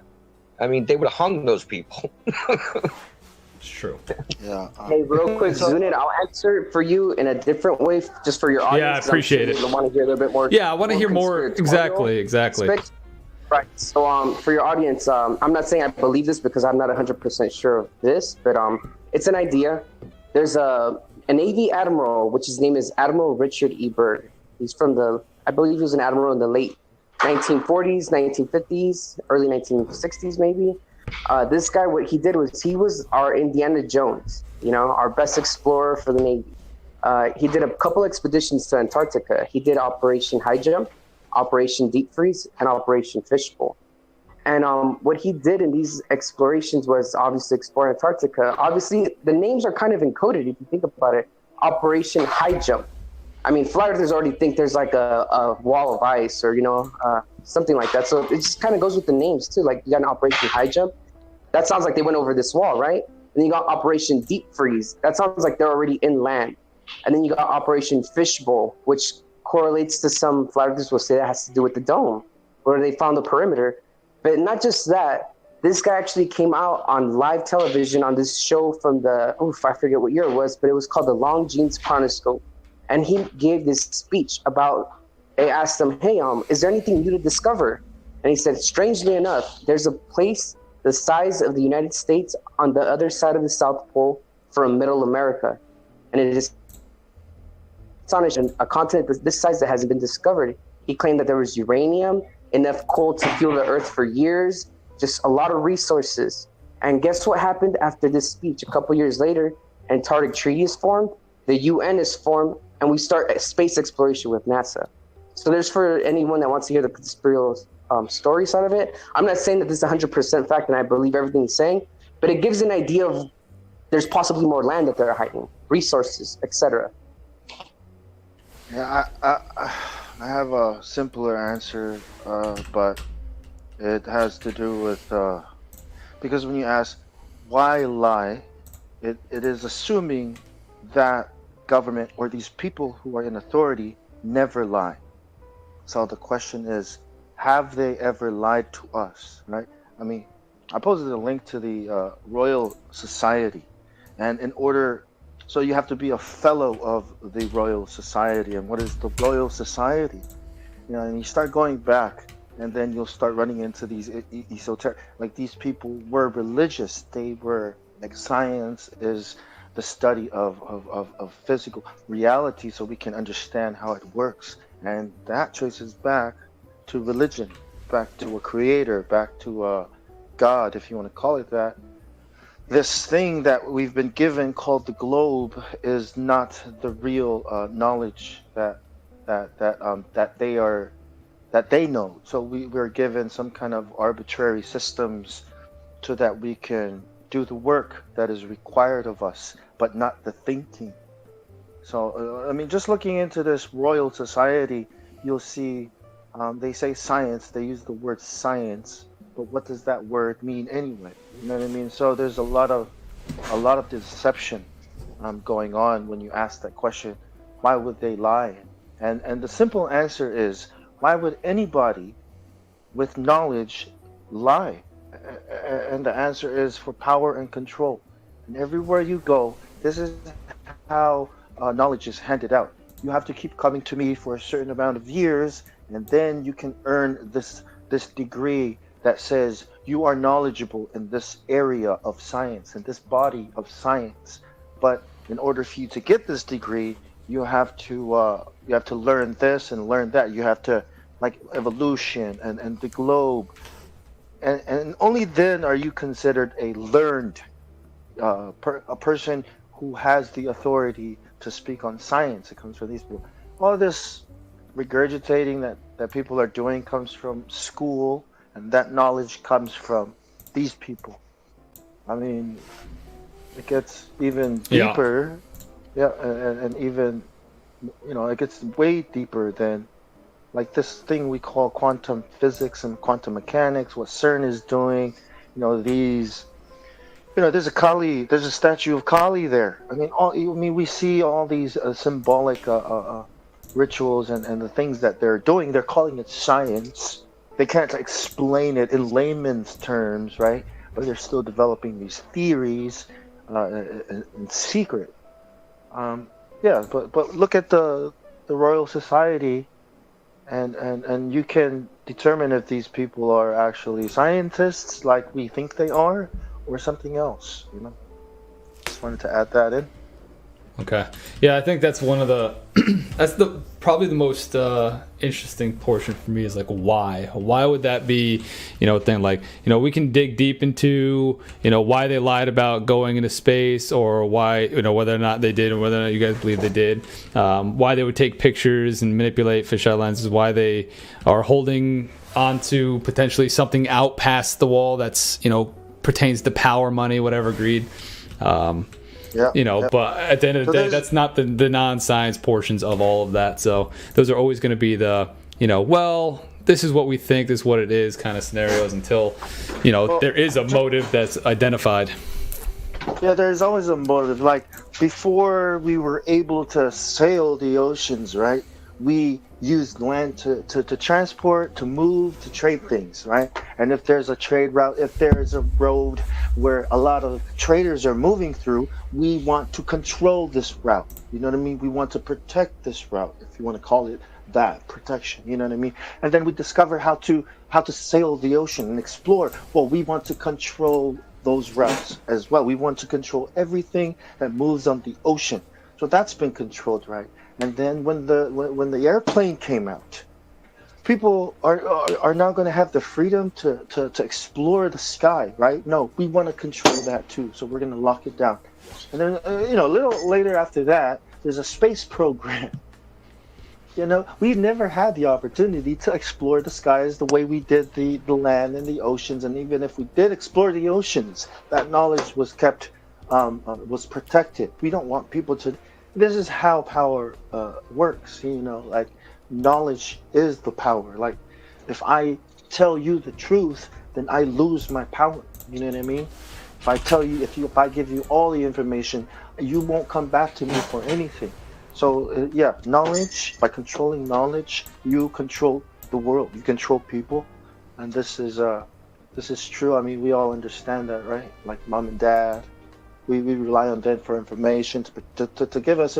So they control us but they love us, right? So when we look at these people that teach us these things, they are controlling us. But are they looking after our best interests? You know what I mean? Yeah. Okay. Do I have time to speak about one thing that's central to the space, like space travel and all that? Yeah, go ahead. There's one topic I'd like to cover, which is I was going to say we jump onto the last whatever topics you want to go on about before we throw out the challenge for the all right. So here's the debate, and I want to put a comment on this other than me if they want to chime in. But essentially, they need to prove that the medium, which is the vacuum of space, exists, because in a globe Earth model, you have a high pressure system, which is the Earth, adjacent to a low pressure system without a container. We all know that it's impossible to replicate any type of picture like a vacuum chamber, or better yet, picture a tire. How you pump up, you pump up air into a tire. How do you hold the tire pressure without a container, without the tire itself? You need that container, right, to contain the pressure. Essentially, the globe Earth model has pressure. But what's the container for it? A lot of people will say, "Oh, gravity holds the atmosphere down, etc." But not even gravity can explain that, because the gas exceeds the escape velocity of gravity. It's a second law of thermodynamics, and it's entropy. So that's something that people need to start to look into, that law, and see how it correlates with the globe Earth, because essentially the globe Earth is an open system. Mm-hmm. Okay. Yeah, so, I mean, as we pull up, if anybody else has any more points they want to pull out before we, go into the next, I think which was going to be more fast-paced, and, this is definitely a good, recap on the first one especially. I could probably pull up the VOD and have take both of these VODs and throw them up, post them somewhere so people can review both if they would like to, but, So if anything else you guys want to touch on that you're thinking about the whole time, that would be good information that would stick out. Go right ahead. I posted a video, Zero Density. It's a company that does CGI. It's to explain what's going on the ISS, how they fake things. Okay, so this explains. Do you want me to post in chat instead? Post a link? I can do that. Yep. It's in the Z Unit live chat. Scroll up one. Yeah, I got it. Okay. You had some, Karen? I just was saying that I see people asking about how does day and night work on the flat Earth. Do you guys want to go over that? Is that what I had? That little that crude the GIF with the light. Hold on, let me put it up. Yeah, with the little light pin with the little glass. Glass dome over the map. Yeah. That does mimic how it works, but one of the things it's when you have to go back to when you're thinking about how everything works on a flat Earth, it's the sun in the flat Earth model is small and close. Okay, it's a local light. It's not this big massive fireball in space millions of miles away. Okay, it's small and it's local and it's inside the atmosphere. Now, also, the other thing is in our atmosphere, we have a lot of gases and actually tons of water. Water is the third most prevalent thing in our atmosphere. And what I like to compare it to is when you watch a submarine or a small submersible go into the ocean, and then the ocean has these different layers, right? The first layer, the first 200 feet is the daylight layer, and then you get into the twilight layer, and then you go a little bit deeper, and eventually you end up in what's called the midnight zone, where the sun can't penetrate through the water down to the bottom of the ocean. It can only go so far, right? So even if the sun is high noon right overhead, you go down in that water deep enough, and you're going to be in the pitch black. So the same thing is happening when the sun is getting far away from our view over the flat Earth. It's just happening at a much larger scale. So it gets to a point where the throw of the light can't penetrate the atmosphere anymore, and then it becomes dark. That combined with perspective and, the limit of our vision, that's how the sun sets on a flat Earth. Okay, yeah, I see what you mean with this. Now, is this a sphere filled with water? No, that's just a glass. Just a glass dome over top of that? Mm-hmm. Okay. That's interesting. Yeah. So, I mean, unless you guys have one or two more things, I want to, just say that this was, a good, solid, like I said, segue from the last one, a kind of retouch on the first one. I thought, both of these, were great. I mean, a lot of people give off the when they think first off flat Earth, they just resort to the memes of the plate and all that stuff. And I think, whether or not you believe or or whatever it is in this situation, in, this ideology or any, it is good to see other people and what they have to offer in a meaningful way, and not just, fuck you, you're wrong, for lack of better terms. So I want to do a debate moving forward. We have a few guys involved. I still have a few that I have in mind. It's one of those scenarios we try to do this first, but some of the people flaked out a little bit from our side, to be fair. So I do want to get a couple people, not people that are just going to come in and trash talk and that stuff. So I'm going to pull some people, and we're going to get this going, because I know a lot of you guys. I've had people DMing me, people say it in chat, get me in there. And all right, I'll get you in there, but just know when I get you in here, you're not going to have a floor to just talk tons of trash. No, I see this a lot. No, I don't believe in flat Earth. But I'm also not against different other people's ideologies and things like that. So yeah, I wanted to say something about cognitive dissonance, about how people would get they get angry because they feel that their intelligence has been insulted, when they feel like, you know, they're grasping for these people. Like, you know, when you try to understand it, you're going to ask questions like, what about Einstein? What about Newton? What about all these people in the past in history that have developed all these theories, all these laws? You know, they've discovered all these things. You know, like that is like cognitive dissonance that will just keep your mind closed to what you're looking at. That it requires a little bit of courage to step away and say, and it's not just courage, because I asked the question, what about all these people? And I even went back so far as Pythagoras, and I said, I could not dare question Pythagoras. I mean, he is the king. Why would I dare? But then I did, you know, and it was scary for me, because, you know, there's the feeling of being alone now. Like, who? Well, then that means I have to figure everything out by myself. This is a trap that you will be led into, and this has been designed psychologically for you to think this way. That when you think about all these people, there's no way that you're going to be able to figure this out on your own. So you're just going to keep holding on to that cognitive dissonance. And then maybe later on down the line, when you've learned a little bit more and you've kind of figured out some things, you'll be able to say, hey, I don't really need this system that Pythagoras developed for us, because he had to learn from the Egyptians.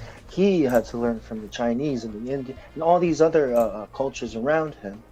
And before he was able to come out, it's called a cult. There was a cult back in the day called Pythagoras' cult. Even the people, even he thought was involved in developing the heliocentric model. Like, it's really strong, and it's really hard to pry yourself away from these people. You know what I mean? So I just wanted to warn and let people know that when you're experiencing that, you know, you might be doing it because you might be triggered because you're holding on to these people and you don't even know who they are or what they discovered or how they discovered it. You just remember something from school. That's all I wanted to Okay, awesome. Yeah, so I mean, coming up on the time side, you know, set an hour, then we're a little over, not a big deal. What I want to do now, first of all, thank you guys for coming in here. I'm gonna keep in contact with you. We'll stay in this group and we'll chat out and plan out next step for round one of the integrate. So what I might do now is, you know, jump out of this chat. Like I said, I appreciate you guys coming in here. I'll post you guys' Discord, so you know that's where you guys are most of the time, right? You guys have a 24-hour live stream going on YouTube, and then you are in that Discord, and the live stream is for that YouTube conversation, correct? Yes. Yep. Okay. You got it. So yeah, I also have a YouTube channel, Karen B. Yeah, post them. You can post them right now in the chat, and I'll replay them back. What I'm gonna do is I'm actually gonna get into my Discord. You guys can stick around and listen, and I'm gonna get people's opinions and things like that to give you kind of like you know, let them say their piece on some side. I'm gonna pull selected people. So if you guys want to go to public 2 in my Discord, I'll bring people in or whatever it is. Go to public 2 in the Discord, and I'll pull people into the live admin room who I see fit. I know I'm not going to pull everybody and not open it up because I know exactly what's going to happen if I do that. So, but yeah, post that there. I'll spam the link. If you guys want to go debate against these guys on a day-to-day, you know, like I said, join this Discord, and you can. Yeah, I just wanted to recommend a Z unit for your intro. Yeah, I'll drop that. I'll do a remake of some of the G Unit's features for back in the day. Yeah. That'll get you more views. Yeah, hopefully. Maybe I'll get a contract with 50 Cent himself. I don't know. That might happen. But again, I appreciate it, guys, and I'll be in touch in a bit to set something up. I did have a lot of messages of people like, put me a coach. So you guys should have you know, a fun time coming forward. I think that's kind of where the logical next step would be is, you know, put people up in debates and stuff like that. As long as we can maintain, you know, a semi-civil. I mean, people get a little loud, people get a little passionate about it. That's fine, as long as we keep the personal text down. People do get really passionate about it because it's a very polarizing subject. I mean, we were all programmed to think that if you think the Earth is flat, you're ancient, you're stupid, you're stuck in the Middle Ages or whatever, you know. And we're not trying to convince everybody. We just want people to ask questions. And thank you for having us. I think it's really great that you're able to talk to us about it, even though you don't believe in it. That's a sign of intelligence to entertain an idea without accepting it. So. I think I'm more. I really am. That's what I think. At the end, I'm not saying that's really great, high intelligence. I'm saying I have high interest in this kind of things. I don't. One thing it has shown me is I don't know enough about our globe or our world or what I believe to actually debate it. So if I ever wanted to, I need to step my game up. So in terms of looking things up, at least, you know what I mean? Like I need to get deep in there because before that it's like the Earth is round. I know this. Why? I don't know. I'll just fucking look it up. I thought I knew it too. Yeah. So all right. Something I'd like to emphasize before this moves any further or ends. Again, we're not the Flat Earth Society. We don't believe that we do not believe we're a space disc floating in the middle of space with the heliocentric model. It's completely different. So if anyone is interested in looking into Flat Earth, please stay away from the Flat Earth Society. That's obviously a controlled opposition. It mixes a lot of truths with a lot of disinformation. And it's really discredits the whole movement. That's why a lot of people come on here and be like, oh, so you guys don't think Australia doesn't exist? Oh, you guys think the Earth is rising up at 9.8 meters per second squared? That's not us. That's the Flat Earth Society. It's a controlled opposition. Just need to emphasize that because you have no idea how many people come into our Discord asking us if Australia doesn't exist or if the Earth is accelerating up. And it's just a mess, Yeah. I feel you, yeah. Yeah, another thing, Vsauce is on that. He's on that Flat Earth Society model. He made a whole episode out of it. I don't know why we're over here, not over there. Oh, you mean he's a Flat Earth Society streamer? Or a YouTuber? Well, no. Typically what YouTubers do is they debunk the Flat Earth Society's ridiculousness. Oh, okay, basically, that's so it's like a straw man. It's like the straw man built up that no real Flat Earthers believe. I say it this way: there's no Flat Earthers in the Flat Earth Society, and that's true. They're all globe Earthers doing a parody of Flat Earth. That's it. Oh, okay. And that's kind of what YouTubers debunk, this flawed model or whatever you want to call it that they put out. That's usually typically what is debunked on YouTube. I am. And people believe that's what we believe when that's actually not true at all. Yeah, so much so that Vsauce dedicated a whole episode to it. I used to watch Vsauce. Like an hour-long episode. This guy's... Yeah, he spent a whole full episode on it. So you got Barack Obama saying we don't have time for the Flat Earth meeting with Flat Earth Society, and then you've got Vsauce addressing the Flat Earth Society. But we're here. That's what we're saying. We're not that. Why are they? You know what I mean? This is suspicious. Yeah. So drop me some links to some of these things in the into the Discord, and we can take a look at them and stuff. So, like I said, guys, like Alex Jones is controlled opposition. Alex Jones. The Flat Earth Society is like Alex Jones. It's a controlled opposition, and they thought of everything. The globe Earth people thought of everything, all the deception. But the funny thing is, they're very arrogant, and they put their logos everywhere. Like the United Nations logo is a flat Earth map. They like to put it in our face, kind of like rubbing our face in dog crap to mock us. Like, here, we'll put it right in your face, and you're too stupid to get it. Just like all the measurements of the Earth being 666. They do that to make fun of us. They get off on that. Okay. Yeah, I feel you on that. So that's good. Like I said, that's a perfect thing to say.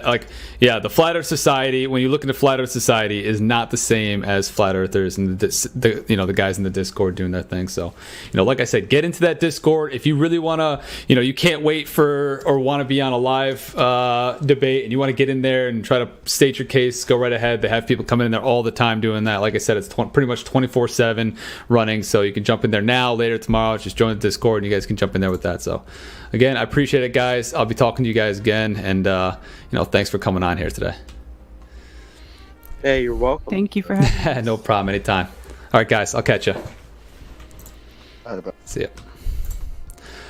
All right, Jet. So that was the Flat Earthers side of things. Like I said, I do not believe in the Flat Earth, but I also respect other people's, intellect into, their ideologies, anything like that. And I'm interested. That's what interests me the most. What interests me the most is what other people are thinking, why they're thinking it. Especially in these cases of extreme minority groups, which, by the way, the Flat Earth Society, the Flat Earth group is growing pretty rapidly. There's more media out there.